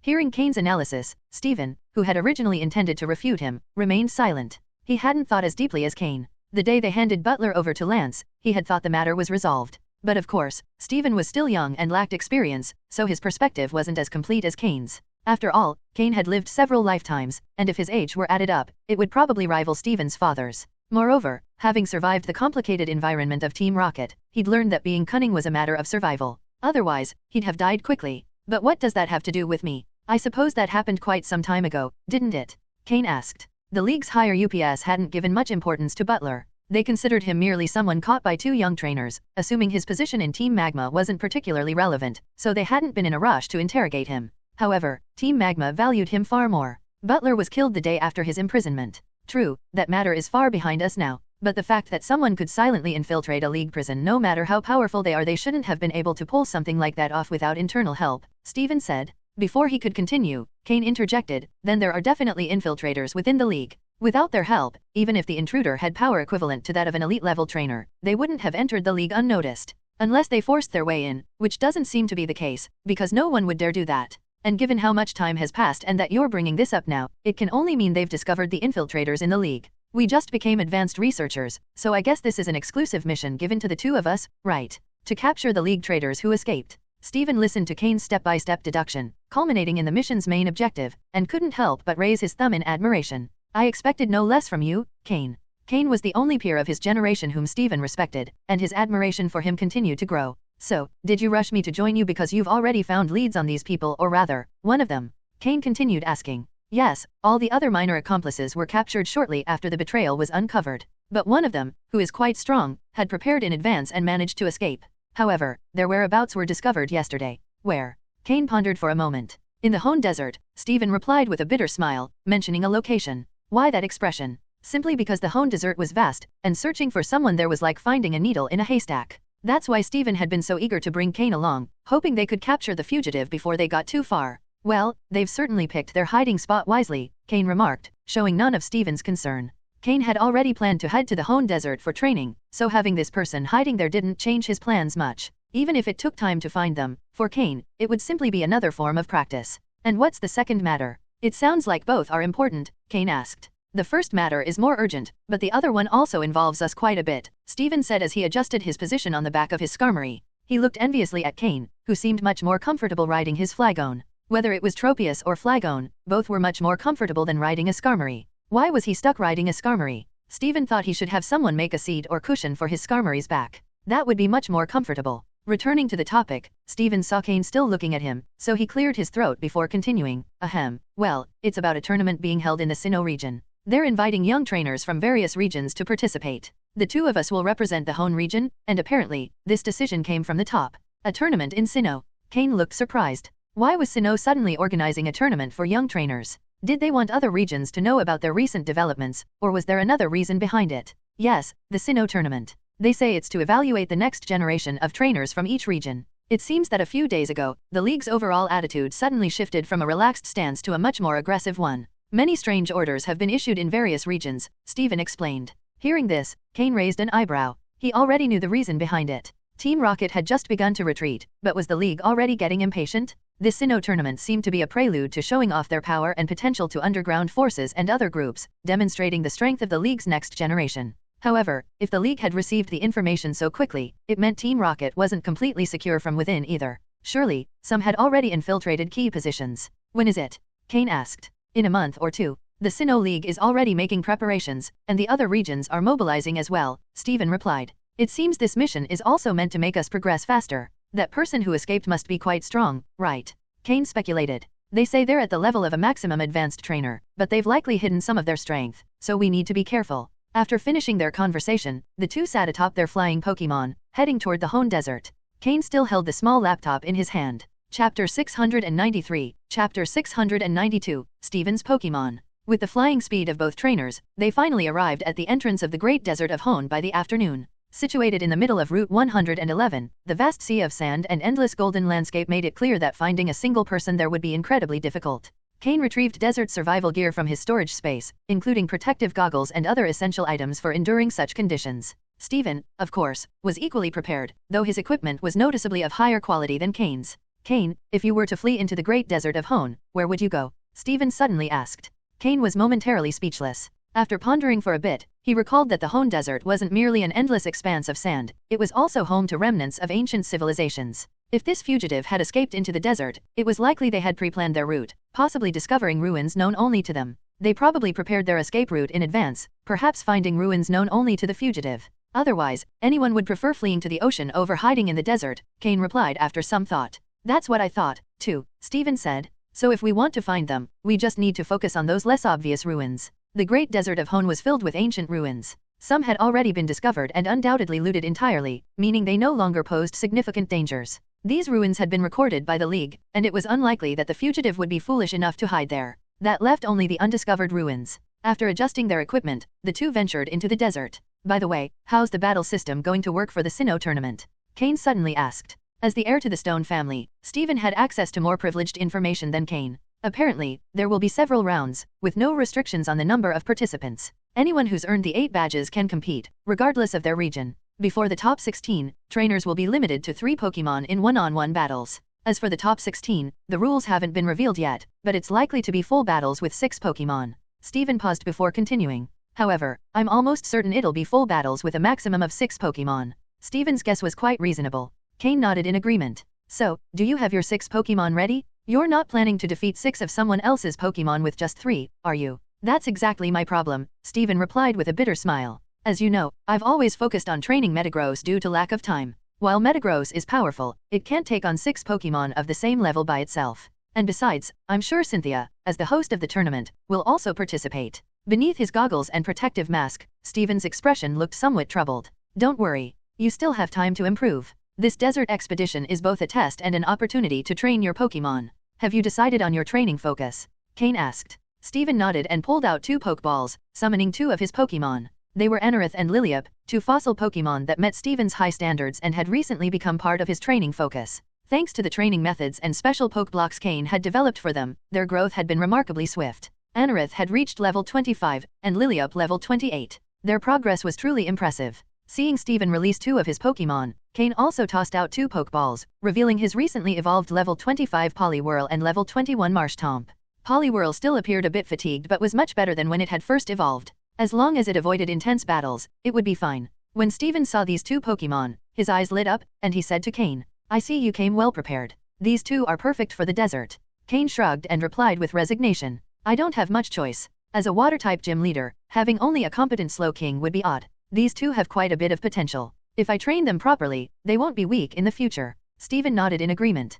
Poliwhirl, a Pokémon from the Kanto region, evolves into Poliwrath, and combined with the move Rain Dance, its power increases significantly. Marshtomp, on the other hand, is one of Hoen's starters, and its final evolution, Swampert, is renowned for its excellent typing and resistances. Stephen didn't know that Poliwhirl had another evolutionary path, and Cain didn't plan on telling him just yet. Perhaps it would be a surprise for the future. Let's consider this both training for our Pokémon and a search for the criminal. If we can't find them within a month, we'll leave. I'm sure the League won't hold it against us, Cain said as he ventured deeper into the desert with his Pokémon. They won't blame us, but if we fail to find someone in a month, won't we look a bit too incompetent? Stephen followed. If anyone has something to say, let them come here and try. Let's see them survive a month in the desert, Cain replied nonchalantly. The Hoenn League valued them highly, even granting them advanced researcher ranks under extraordinary circumstances. Failing one task wouldn't cause them trouble, and with the Sinnoh tournament approaching, the League would pull them out of the desert even if they wanted to stay. Besides, Cain didn't believe many in Hoenn had more skill than them. It seemed Cain, Stephen, Wallace, and Phoebe were the most talented and powerful of their generation in Hoenn. Anorith and Lillipup, as rock types, didn't have to worry about sandstorms. However, Marshtomp and Poliwhirl were somewhat affected. At Cain's suggestion, both Pokémon coated their bodies with a light layer of water, allowing them to resist the sand's damage unless the storms became too severe. Stephen, even counting these 2 Pokémon, you're still one short of a 6-member team, aren't you? Cain suddenly asked. Huh. Stephen looked momentarily confused. Then he nodded and replied. Yes, Metagross, Skarmory, Aggron, and now Anorith and Lillipup. I only have 5 Pokémon. Chapter 694, Chapter 693, Pokémon Recommendations. Then, you might consider capturing one in this desert. There should be several Pokémon here that meet your requirements, said Cain. Oh. Hearing this, Stephen's eyes lit up. Stephen showed interest. Cain, tell me, what Pokémon do you think I should add? But you know, my favorites are still steel types. Of course, if they're rock or ground types, I can accept them as well. In this desert, I would recommend Excadrill first, a steel and ground type Pokémon that fits your requirements, and you probably know its resilience better than I do. The second I'd suggest is Claydol, a ground and psychic type Pokémon. While psychic types don't always have a massive impact, not having one puts you at a disadvantage against opponents who do use psychic types. You already have Metagross, and pairing it with a Claydol could be even more impressive. You've battled me several times, so you must know why Slowking is such a nuisance, right?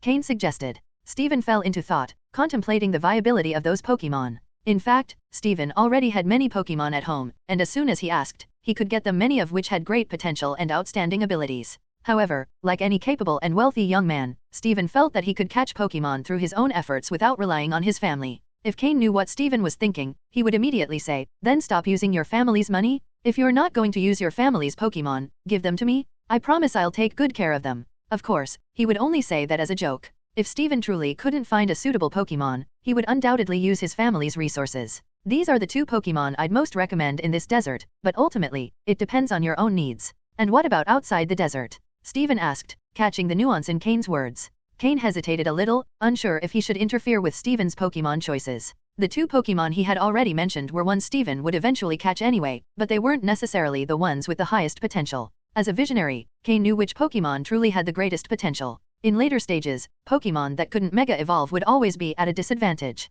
Onix, Scyther, Mawile, and Aegislash. Cain mentioned 4 Pokémon he thought would be most suitable for Steven and had the highest potential for development. Onix can evolve into Steelix, Scyther can evolve into Scizor, and Mawile as a Steel type is also a great option. As for Aegislash, is it a Pokémon from the Kalos region? Steven asked, familiar with the first 3 since he had seen them used within his family. However, he wasn't as familiar with the last one. If anyone had experienced what Cain had, they would understand how accurate Cain's Pokémon recommendations were. He wasn't misleading Steven at all. If Steven captured those Pokémon, alongside his shiny Metagross and Inagrin, he wouldn't just be a Steel-type champion, he'd be a much stronger champion. Onix had many weaknesses, but after evolving into Steelix, most of those weaknesses disappeared, leaving only 4 minor ones, along with 10 resistances and immunities. Most importantly, Steelix could Mega Evolve. Scizor, after evolving from Scyther, was even better than Steelix. Except for its quadruple weakness to fire types, it had no other weaknesses. Aside from its speed decreasing slightly after evolution, its physical attack and defense improved, and it could also Mega Evolve. Then there was Mawile, which currently was only a Steel type, but Cain knew that when the Fairy type was introduced, Mawile would gain that typing. Steven would then have a strong counter against Dragon types. Moreover, Mawile could also Mega Evolve, and its ability after Mega Evolution would be Huge Power. Huge Power doubled the Pokémon's physical attack power, making it an incredibly potent ability. These 3 Pokémon were outstanding and could Mega Evolve. Steven didn't know this yet, but when Mega Evolution was introduced, he would definitely thank Cain. As for the last one, Aegislash. A Steel and Ghost-type Pokémon from the Kalos region, it could change forms during battle, altering its attack and defense stats. Additionally, it had resistances and immunities to 12 types, making it a very strong Pokémon and one of Cain's personal favorites. It was like an upgraded version of Shuckle. Cain hesitated to tell Steven about these 4 Pokémon. While they were close friends now, Cain didn't know how Steven would react when his Team Rocket identity was revealed. Strengthening Steven now could mean strengthening his greatest enemy in the future, but in the end, Cain said it. That was what a true friend should do, and Cain didn't believe his Team Rocket identity would be exposed. Even if there was a possibility now, in the future, when Cain consolidated his plans and increased his influence in the league, he didn't think anyone in Team Rocket, except Giovanni, would dare expose him. And based on Giovanni's behavior, the higher Cain climbed, the less likely he'd be betrayed. Most importantly, Cain thought that even if Steven discovered his identity, there was a 50% chance he wouldn't do anything. And when Steven understood the benefits of the Pokémon Cain recommended, no one could surpass him in supporting Cain. Compared to the possibility of Steven becoming a formidable opponent in the future, Cain preferred to focus on immediate gains. Cain was confident that in the future, he wouldn't be weaker than Steven and might even surpass him. Cain slowly explained Aegislash to Steven and the reasoning behind his recommendations. Of course, he didn't mention anything about Mega Evolutions or the Fairy type. It would be up to Steven to decide what to do, but even if he didn't choose any of them, Steven would still have the strength of a CH. Chapter 695, Chapter 694, Rain in the Desert. Well, those are some Pokémon that really suit me. Cain, you've put in the effort, said Steven. Cain waved his hand dismissively. It would be great if Steven took his advice, but if he didn't, it wasn't Cain's problem. At the moment, Cain simply couldn't afford to raise so many Pokémon at once. Otherwise, some of the Pokémon he'd mentioned would have interested him greatly. But Cain wasn't like Steven, he didn't have the resources of a wealthy family. Even though he now owned a small mine, it was still insignificant compared to the mines owned by Steven's family. In the outer areas of the desert, the wild Pokémon were relatively weak. With Steven's Anorith and Lillipup, along with Cain's Marshtomp and Poliwhirl, they had enough strength to defeat them. It was unfortunate that Steven's Anorith had the Battle Armor ability. If it had the hidden ability Swift Swim, its synergy with Cain's Pokémon would have been even better. However, using the move Rain Dance in the desert remained a challenge. Occasionally, 1 or 2 Sandshrew appeared in the sand before Cain and Steven, but they didn't attack. Sandshrew were relatively docile Pokémon. But, on the other hand, there were much more aggressive groups of Pokémon. Like the one currently blocking Cain and Steven's path, a pack of Sandil with black ringed eyes, accompanied by a few upright and intimidating-looking Krokorok. They had an air of "this road is ours, and so is this tree," as if demanding a toll from Cain and Steven. For Cain and Steven, who had come to the desert partly to train their Pokémon, there was no way they were going to flee or miss the opportunity to battle. Steven's Anorith charged forward, leading the attack, while Poliwhirl, Marshtomp, and Lillipup took positions behind, using water and grass-type moves to deal significant damage to the Sandil and Krokorok. This was one of the main reasons Cain had chosen Hoen's Great Desert. It was full of ground and rock-type Pokémon, making it ideal for battles with water-type Pokémon. Although the arid environment made it difficult for water types to use their moves freely, Cain had plenty of poke blocks to help restore their stamina. Additionally, Anorith and Lillipup, being rock types, felt right at home in this environment. Lillipup, being rock and grass type, could also deal massive damage to the desert Pokémon. However, it seemed that Sandil formed quite a large population in this area. After defeating one group, more emerged from the sand, along with additional Krokorok. Marshtomp and the others couldn't defeat the Pokémon fast enough to keep up with the new ones appearing. Wow, did we wake up an entire colony of Krokorok or something? This endless flow of Pokémon, how long are we going to be fighting? We've barely entered the desert, said Steven, looking at the black ringed eyes surrounding them, feeling slightly overwhelmed. Sandil are Pokémon that live in groups and support one another. We've defeated the younger ones, and now another group of youngsters has come out. We should just be thankful the bigger ones haven't shown up, replied Cain. Hurry up, this is a rare training opportunity. As he spoke, Cain continued directing Poliwhirl and Marshtomp to use moves at full speed. Although Steven grumbled a bit, he knew that, despite being annoying, these Pokémon weren't very strong. With both of them being advanced level trainers and each having a quasi-elite level Pokémon, if their weaker Pokémon became exhausted, they could always bring out their stronger ones. However, the Sandil seemed endless. Cain and Steven's 4 Pokémon had been battling for half an hour, defeating more than 100 Sandil. Yet, instead of dwindling, their numbers kept growing, with the new Sandil being stronger and more Krokorok joining in. Cain and Steven began to feel the pressure. I hope we haven't attracted all the Sandil and Krokorok in Hoenn, Steven said again. The Pokémon were already exhausted, and while Cain fed them poke blocks, the Pokémon's energy was wearing thin after such prolonged, intense combat. But the Sandil that emerged were growing stronger. No, not all of them, but it looks like we've called out every Sandil in this part of the desert. Relax, it's not a big deal. Hang in there. Poliwhirl, use all your strength to perform Rain Dance. Marshtomp, protect it. Floette, use grassy terrain on Anorith and Lillipup. Cain finally brought out Floette to ensure his Pokémon could continue fighting longer and reap more benefits. Using the move Rain Dance in the desert was extremely difficult for Poliwhirl, but that was exactly the challenge it needed to refine its control over water-type energy. Gradually, rain clouds began to form in the sky, and a light drizzle started falling, quickly absorbed by the sand without leaving a trace. It was a minimal rain. Still, being able to use Rain Dance in such an extreme location as the desert demonstrated how much Poliwhirl's water-type control had improved. Once the rain began, even though it was light, the battlefield shifted in favor of Poliwhirl and Marshtomp. After so many battles, despite missing Aaron and Combuskin, Poliwhirl and Marshtomp managed to execute a combined strategy. Steven, who was resting, observed the increase in power of Poliwhirl and Marshtomp under the rain, and his eyes sparkled. As expected of someone I've approved of. Anorith? Lillipup?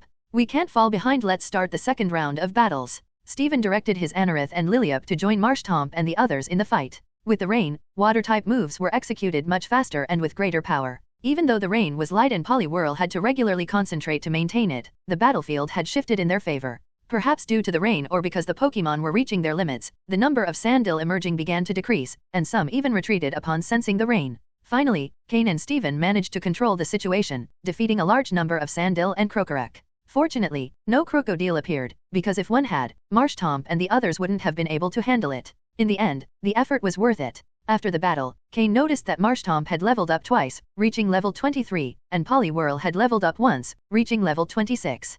Poliwhirl, still not fully recovered, was exhausted from maintaining Rain Dance. Steven's Anorith and Lillipup also saw slight improvements in strength. Chapter 696, Chapter 695, The Strange Ruin. After 5 days of thorough searching, Cain and Steven had explored the Great Desert of Hoenn, conducting an exhaustive investigation. However, due to the vast expanse of the desert, they had not found any traces of the Alliance trader until that moment. They were not only searching for the trader but also had a second purpose, to allow their Pokémon to adapt to the levels of the wild Pokémon in the desert. Only when their Pokémon were strong enough would they venture deeper, spending more time in specific areas to search. Despite the harsh desert conditions, the battle experience proved to be extremely beneficial for the levels of their Pokémon. In just 5 days, Cain's Poliwhirl reached level 31 and Marshtomp reached level 29, with daily progress. Steven's Pokémon also became significantly stronger. Anorith reached level 31 and Lillipup reached level 33. Although their official mission was to find the traitor, Cain had influenced Steven to also take the opportunity to train their Pokémon.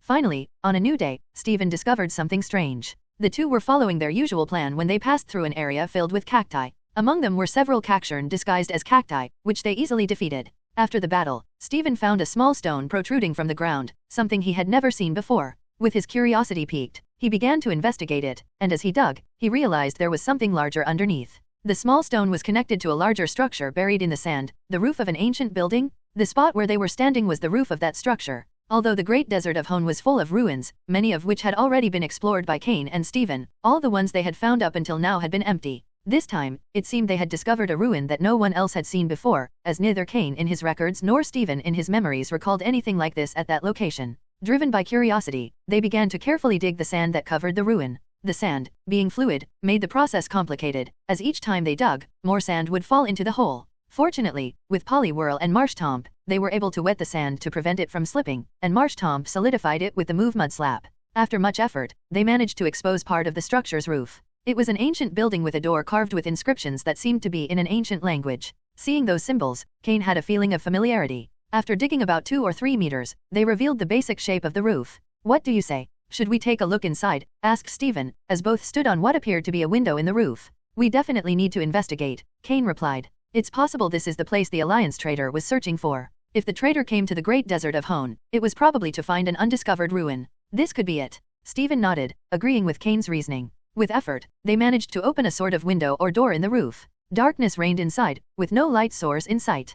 Cain jumped inside with Marshtomp and Polywhirl, falling about 3 or 4 meters. With his psychic powers, he controlled his descent to avoid landing too hard. "No problem, come on down," he told Stephen. With grace, Stephen brushed the dust off his coat, and together with Anorith and Liliup, he jumped inside. Cain, using his psychic powers, helped them land smoothly. Once Stephen was on the ground, Cain used his psychic powers to close the window above them. When the sun dried the sand, it would flow again, hiding the ruin completely once more. Cain held a specially prepared torch, lighting the dark interior as Stephen and his Pokémon followed him. The interior was remarkably intact, except for the thick layer of dust on the floor. "This place is very solid," Cain observed. "Despite all the sand on top, it doesn't seem to have suffered any damage. Look at the thickness of the dust on the floor, no one has been here in a long time." However, as he spoke, Cain pointed to an area where the dust was visibly thinner, about the size of a fist, with almost no dust compared to the rest of the place. "This doesn't look like a footprint. Could it have been left by someone?" Stephen asked. "If it was left by someone, it means whoever did it was experienced, and this is probably just a trace of their landing.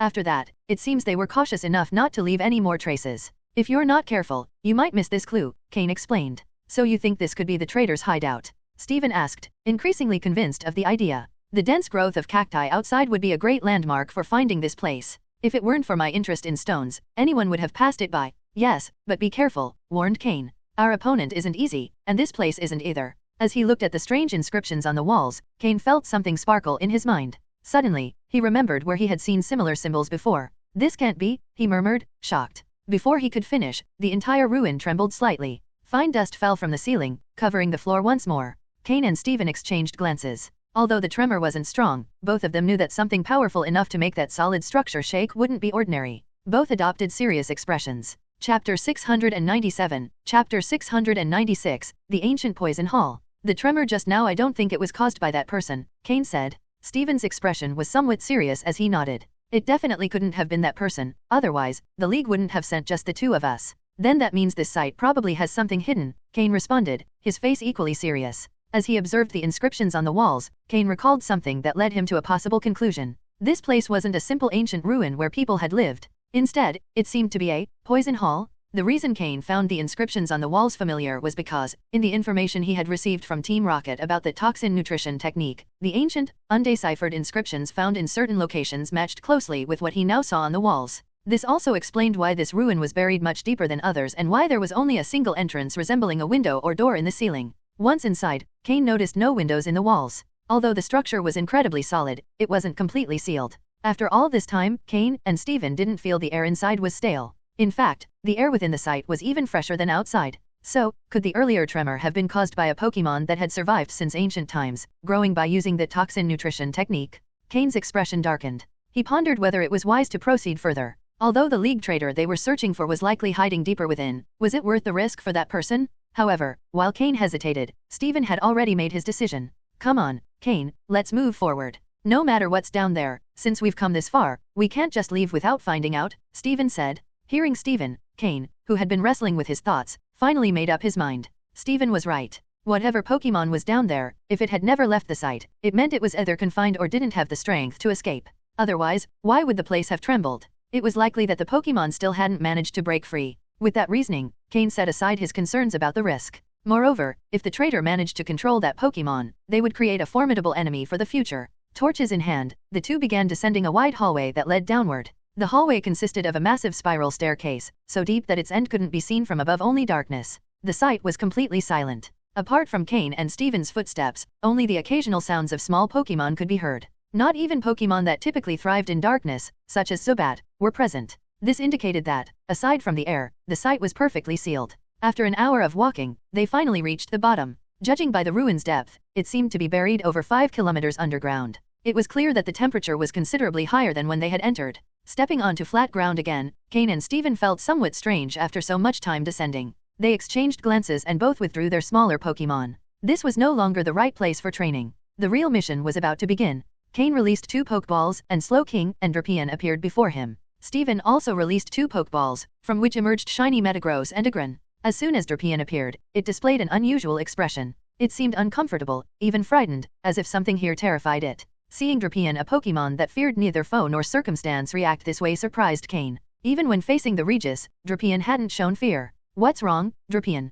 Cain used telepathy to connect with his Pokémon's mind. The response he received was an inexplicable sense of sadness and fear, as if something in this place deeply unsettled it on a primal level. Cain understood what was happening and tried to calm Drapion. After receiving an affirmative response, he finally breathed a sigh of relief. As for Slowking, it didn't seem to have noticed anything unusual. When Cain looked at Steven's Pokémon, shiny Metagross and Agron, he noticed that both had grown significantly since the last time he had seen them. The last time Cain saw Metagross, it had already reached level 49, nearly at the brink of becoming a quasi-elite level Pokémon. But now, its growth had been so remarkable that Cain couldn't help but be impressed. Metagross had reached level 53, firmly establishing itself as a quasi-elite level Pokémon. Moreover, as a shiny pseudo-legendary Pokémon of high quality, it was much stronger than an ordinary Pokémon. And with Steven's commanding abilities, it became a formidable opponent. Shiny Metagross was beginning to showcase the potential it had gained through its evolution. However, the Pokémon that had changed the most was Agron.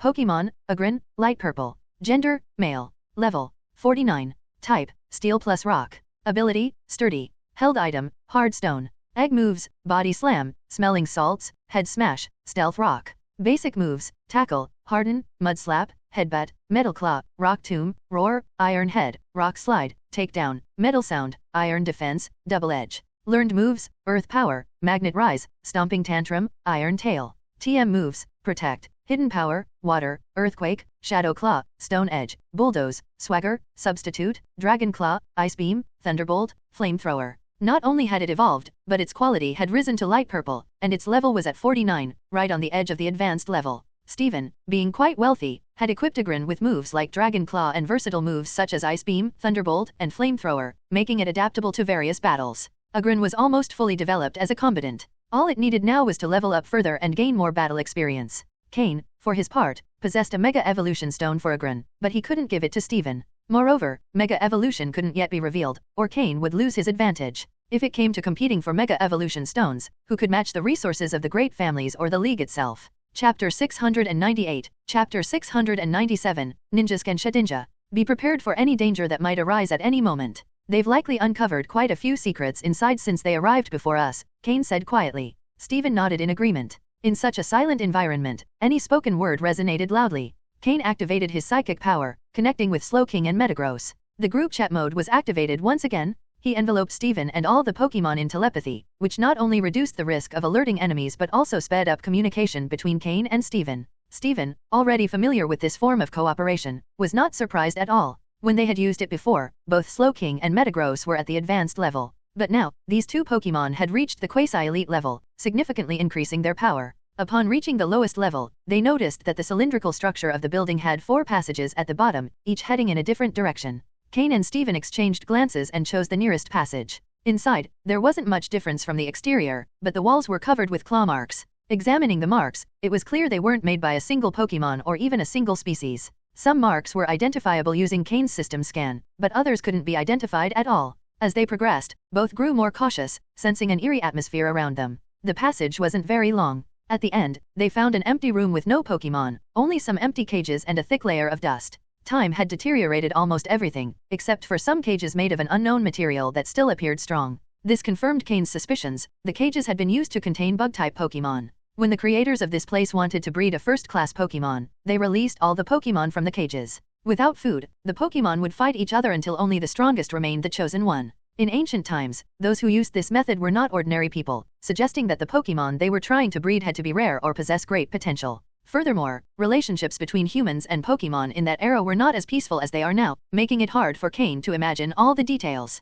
Since many ancient Pokémon species were already extinct, it was impossible to know for sure what Pokémon had been bred here. Let's check the other passages. They're probably similar to this one, Cain suggested to Steven telepathically. They explored another passage but found nothing new there either. However, in the third passage, something caught their attention. There were footprints on the ground, both human and Pokémon, and they appeared recent.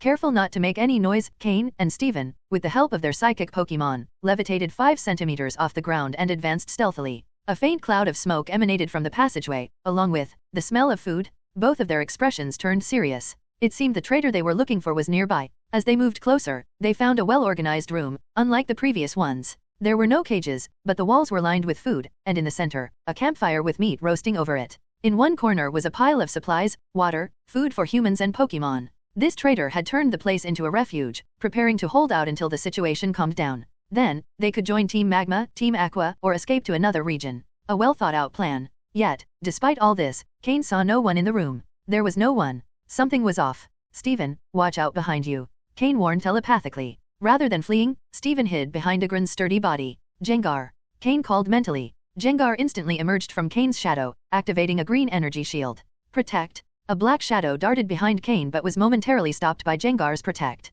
However, the shadow didn't stop completely and launched another attack toward Cain. Floette. Cain called out, using his psychic power to halt the attack. Fortunately, the shadow wasn't very fast, and Floette managed to use Protect just in time. Slowking also reacted quickly, using its psychic power to restrain the enemy. Meanwhile, Steven's Agron had successfully blocked an attack on his side as well. Despite the dangerous situation, Cain remained calm, and his Pokémon's swift responses allowed them to escape harm. The fact that the attack had pierced Jengar's Protect showed that the enemy was well prepared. Why hadn't Slowking and Metagross detected the enemy earlier? Before Cain could ponder further, the shadow bolted toward the passage's exit. Cain mounted Drapion and ordered him to give chase. Steven climbed onto Metagross, which used its electromagnetic levitation to closely follow Cain. Upon exiting the passage, they saw a figure standing in the center of the cylindrical chamber. Upon seeing Cain and Steven, the person's expression revealed surprise. I didn't expect to encounter the famous Cain and Steven. Now I understand why my plan failed. I've lost, the figure said. It was a woman with short black hair, dressed in loose,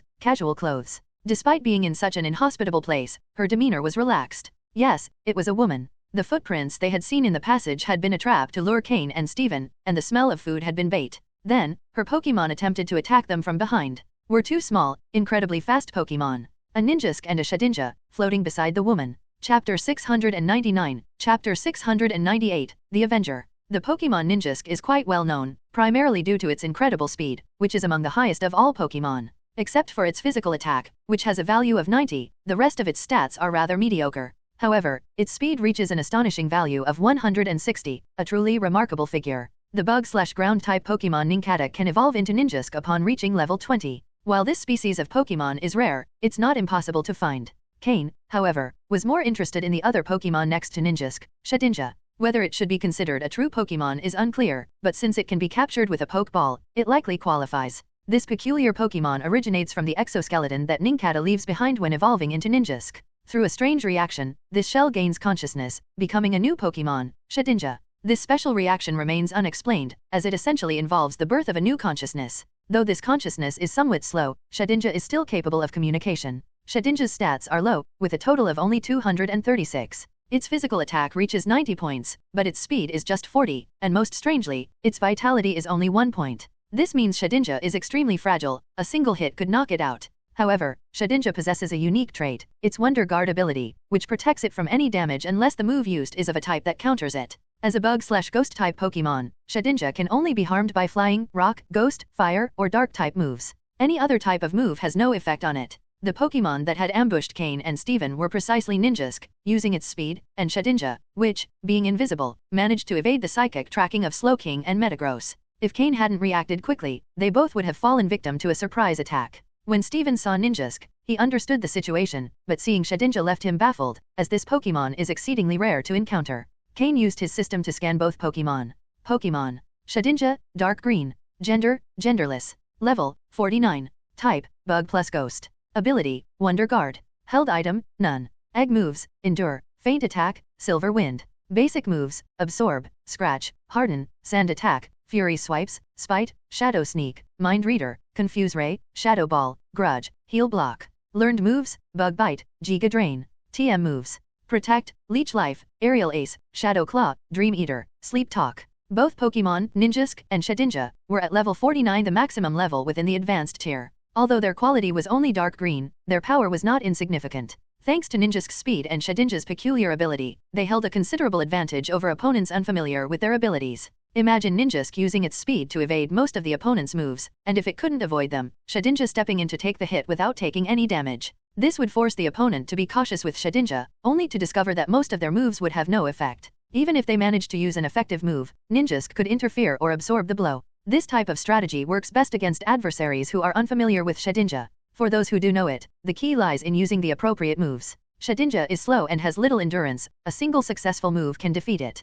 In Steven's case, being unfamiliar with Shedinja, the enemy had the advantage of knowledge. Although Steven's Metagross and Agrin were stronger, if he couldn't quickly identify the opponent's weaknesses, the outcome of the battle would be uncertain. Cain also understood why Shedinja's move had bypassed Gengar's Protect. Shedinja had used Shadow Sneak, which evades the effects of moves like Protect. Cain reacted swiftly enough, using his psychic power to counter the move. If Shedinja had attacked Steven instead, the result might have been very different. The League's trader clearly knew what they were doing. It's no surprise they dared to collaborate with Team Magma, as their knowledge of bug-type Pokemon was formidable. Knowledge is one of the greatest weapons of a trainer. Why do you think Professor Oak developed the Pokédex? It was to ensure that trainers affiliated with the League wouldn't be at a disadvantage due to a lack of information. Without the Pokédex, Ash would never have progressed as quickly as he did. Even Steven, despite his inheritance from one of the most powerful families, lacked knowledge about certain Pokemon. If he had faced this traitor alone, the outcome might have been uncertain. So not only do you feel no remorse, but you're also proud of it, Cain said in response to his opponent. The woman's expression grew increasingly sinister. Remorse? Ha ha ha, what a joke? Everything I did was for a little gain. I eliminated an evil member of Team Magma, and the League hunts me down as if I committed some great crime. I rose from being a mere civilian to this position. Why are they persecuting me this way? Although she was a woman, Cain sensed intense madness within her. If her mental fortitude had been slightly stronger, she might have succeeded in her plans. Cain felt a slight regret for her, but no pity. Despite her attractiveness and good figure, someone with that mindset could never be trusted. Moreover, with Steven by his side, Cain wouldn't do anything to reveal his true identity. A mere civilian? From the moment you started working for the League, you were no longer one. And by choosing to collaborate with Team Magma, you sealed your fate. There's no place for you in the League, Cain said firmly. His speech resonated with powerful conviction, as if he were the true avenger of the League, and Steven, by his side, nodded in agreement. Chapter 700, Chapter 699, Armaldo. What do you elite members cultivated by the Alliance know? You have no idea what someone like me, who rose from the depths of this world, has had to endure. The woman wore a look of evident disdain. Despite having worked for the Alliance for so long, what she despised most were those so-called elite members. They had access to the best resources, the best conditions, and were full of arrogance, yet their skills left much to be desired. That was her opinion of the Alliance's elite. Even those who seemed stronger were nothing more than decorations, greenhouse flowers. They had never experienced a real Pokemon battle, only what they called combat training. Could they even be considered true trainers? In today's relatively peaceful environment, their existence wasn't a problem. But if the Alliance thought it could thrive solely on such people, it was utterly ridiculous. Her name was Kaya, and she was born in a small town in the Hone region. As a commoner, her first Pokemon was a Wurmple she caught by risking her life in a forest. From that moment on, through constant effort, she became an official trainer. Then, after much time and countless hardships, she managed to become a worker for the Alliance. It took her years to realize just how extraordinary her talent was. If the Alliance had supported her from the beginning, now, at 27 or 28 years old, she wouldn't just be at an advanced or near elite level, she could have even aspired to the elite level. But she didn't have that option.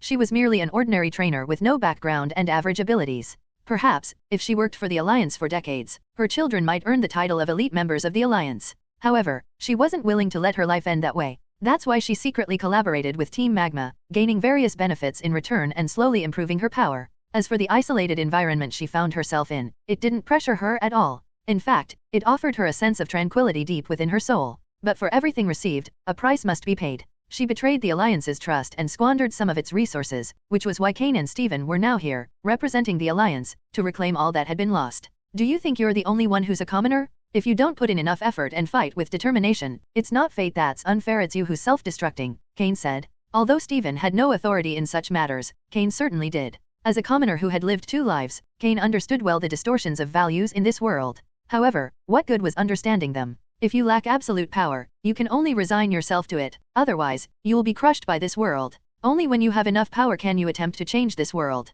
Until then, even if you're a dragon, you'll have to hide, and if you're a tiger, you'll have to crouch.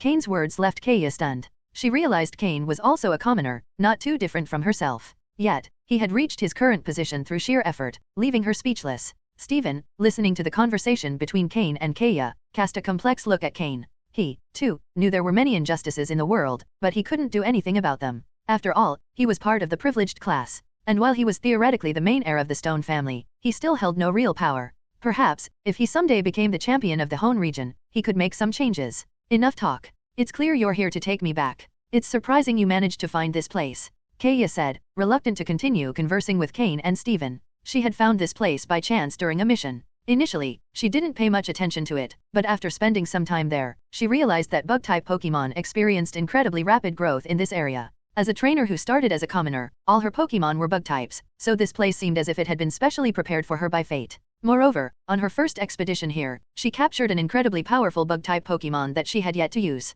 It was her trump card, the reason she dared to face Cain and Stephen. As for the earthquake felt in the area, she believed it was simply due to the proximity to the Earth's core, caused by tectonic movements or underground magma flow. It didn't affect her life or training there. Kaya was convinced that if she lived there for a year, she could reach the near elite level. If she stayed for 3 years, she might have the power to aim for the elite level. For now, her sole task was to keep Cain and Stephen occupied. Although their Pokémon intrigued her, she knew they wouldn't have the advantage in this environment, whereas bug types certainly would. Those 2 elite members of the Alliance, those greenhouse flowers, even if their power matched hers, she was confident she could handle them. Then there's nothing more to say. When you return to the Alliance, you can explain everything, Cain said with a smile. After all, Kaya was just another victim of this cruel world. Cain activated his telepathic communication ability, enveloping Stephen and his Pokémon. Metagross, Agron, Slowking, Drapion, Floette, and Jengar, all incredibly powerful. Then try defeating my Pokémon first. Ninjask, Shedinja, use the usual tactic. Kaya let out a cold laugh as she released 3 Pokeballs, revealing 3 Pokémon. One was a Beedrill, nearly twice its usual size, a Heracross, and the last one, an Armaldo. Stephen was stunned. There was an Armaldo standing before him? After Cain had explained Anorith and Lillipup to him, Stephen had researched and discovered that the evolved form of Anorith was precisely the Pokémon standing in front of him, Armaldo. Kaya had an Armaldo. Cain was also taken aback. This Armaldo had been captured by Kaya during her first discovery of this place. At the time, Kaya didn't realize Armaldo was a fossil Pokémon. After expending a large number of resources to capture it, she used her connections within the Alliance and her dealings with Team Magma to investigate more about Armaldo. Now, she believed she knew enough about the Pokémon. There was no longer any reason to hide it. No more pretense. She was ready to face them with everything she had. Hello, everyone! As we wrap up this video, I want to share a quick note. I have a Patreon account. If you'd like to support me and enjoy on-demand audiobooks, you can become a Patreon member. Alternatively, you can check out my Google Drive link, which has 500+ novel audiobooks available through my Ko-fi or Patreon shop. I appreciate your support.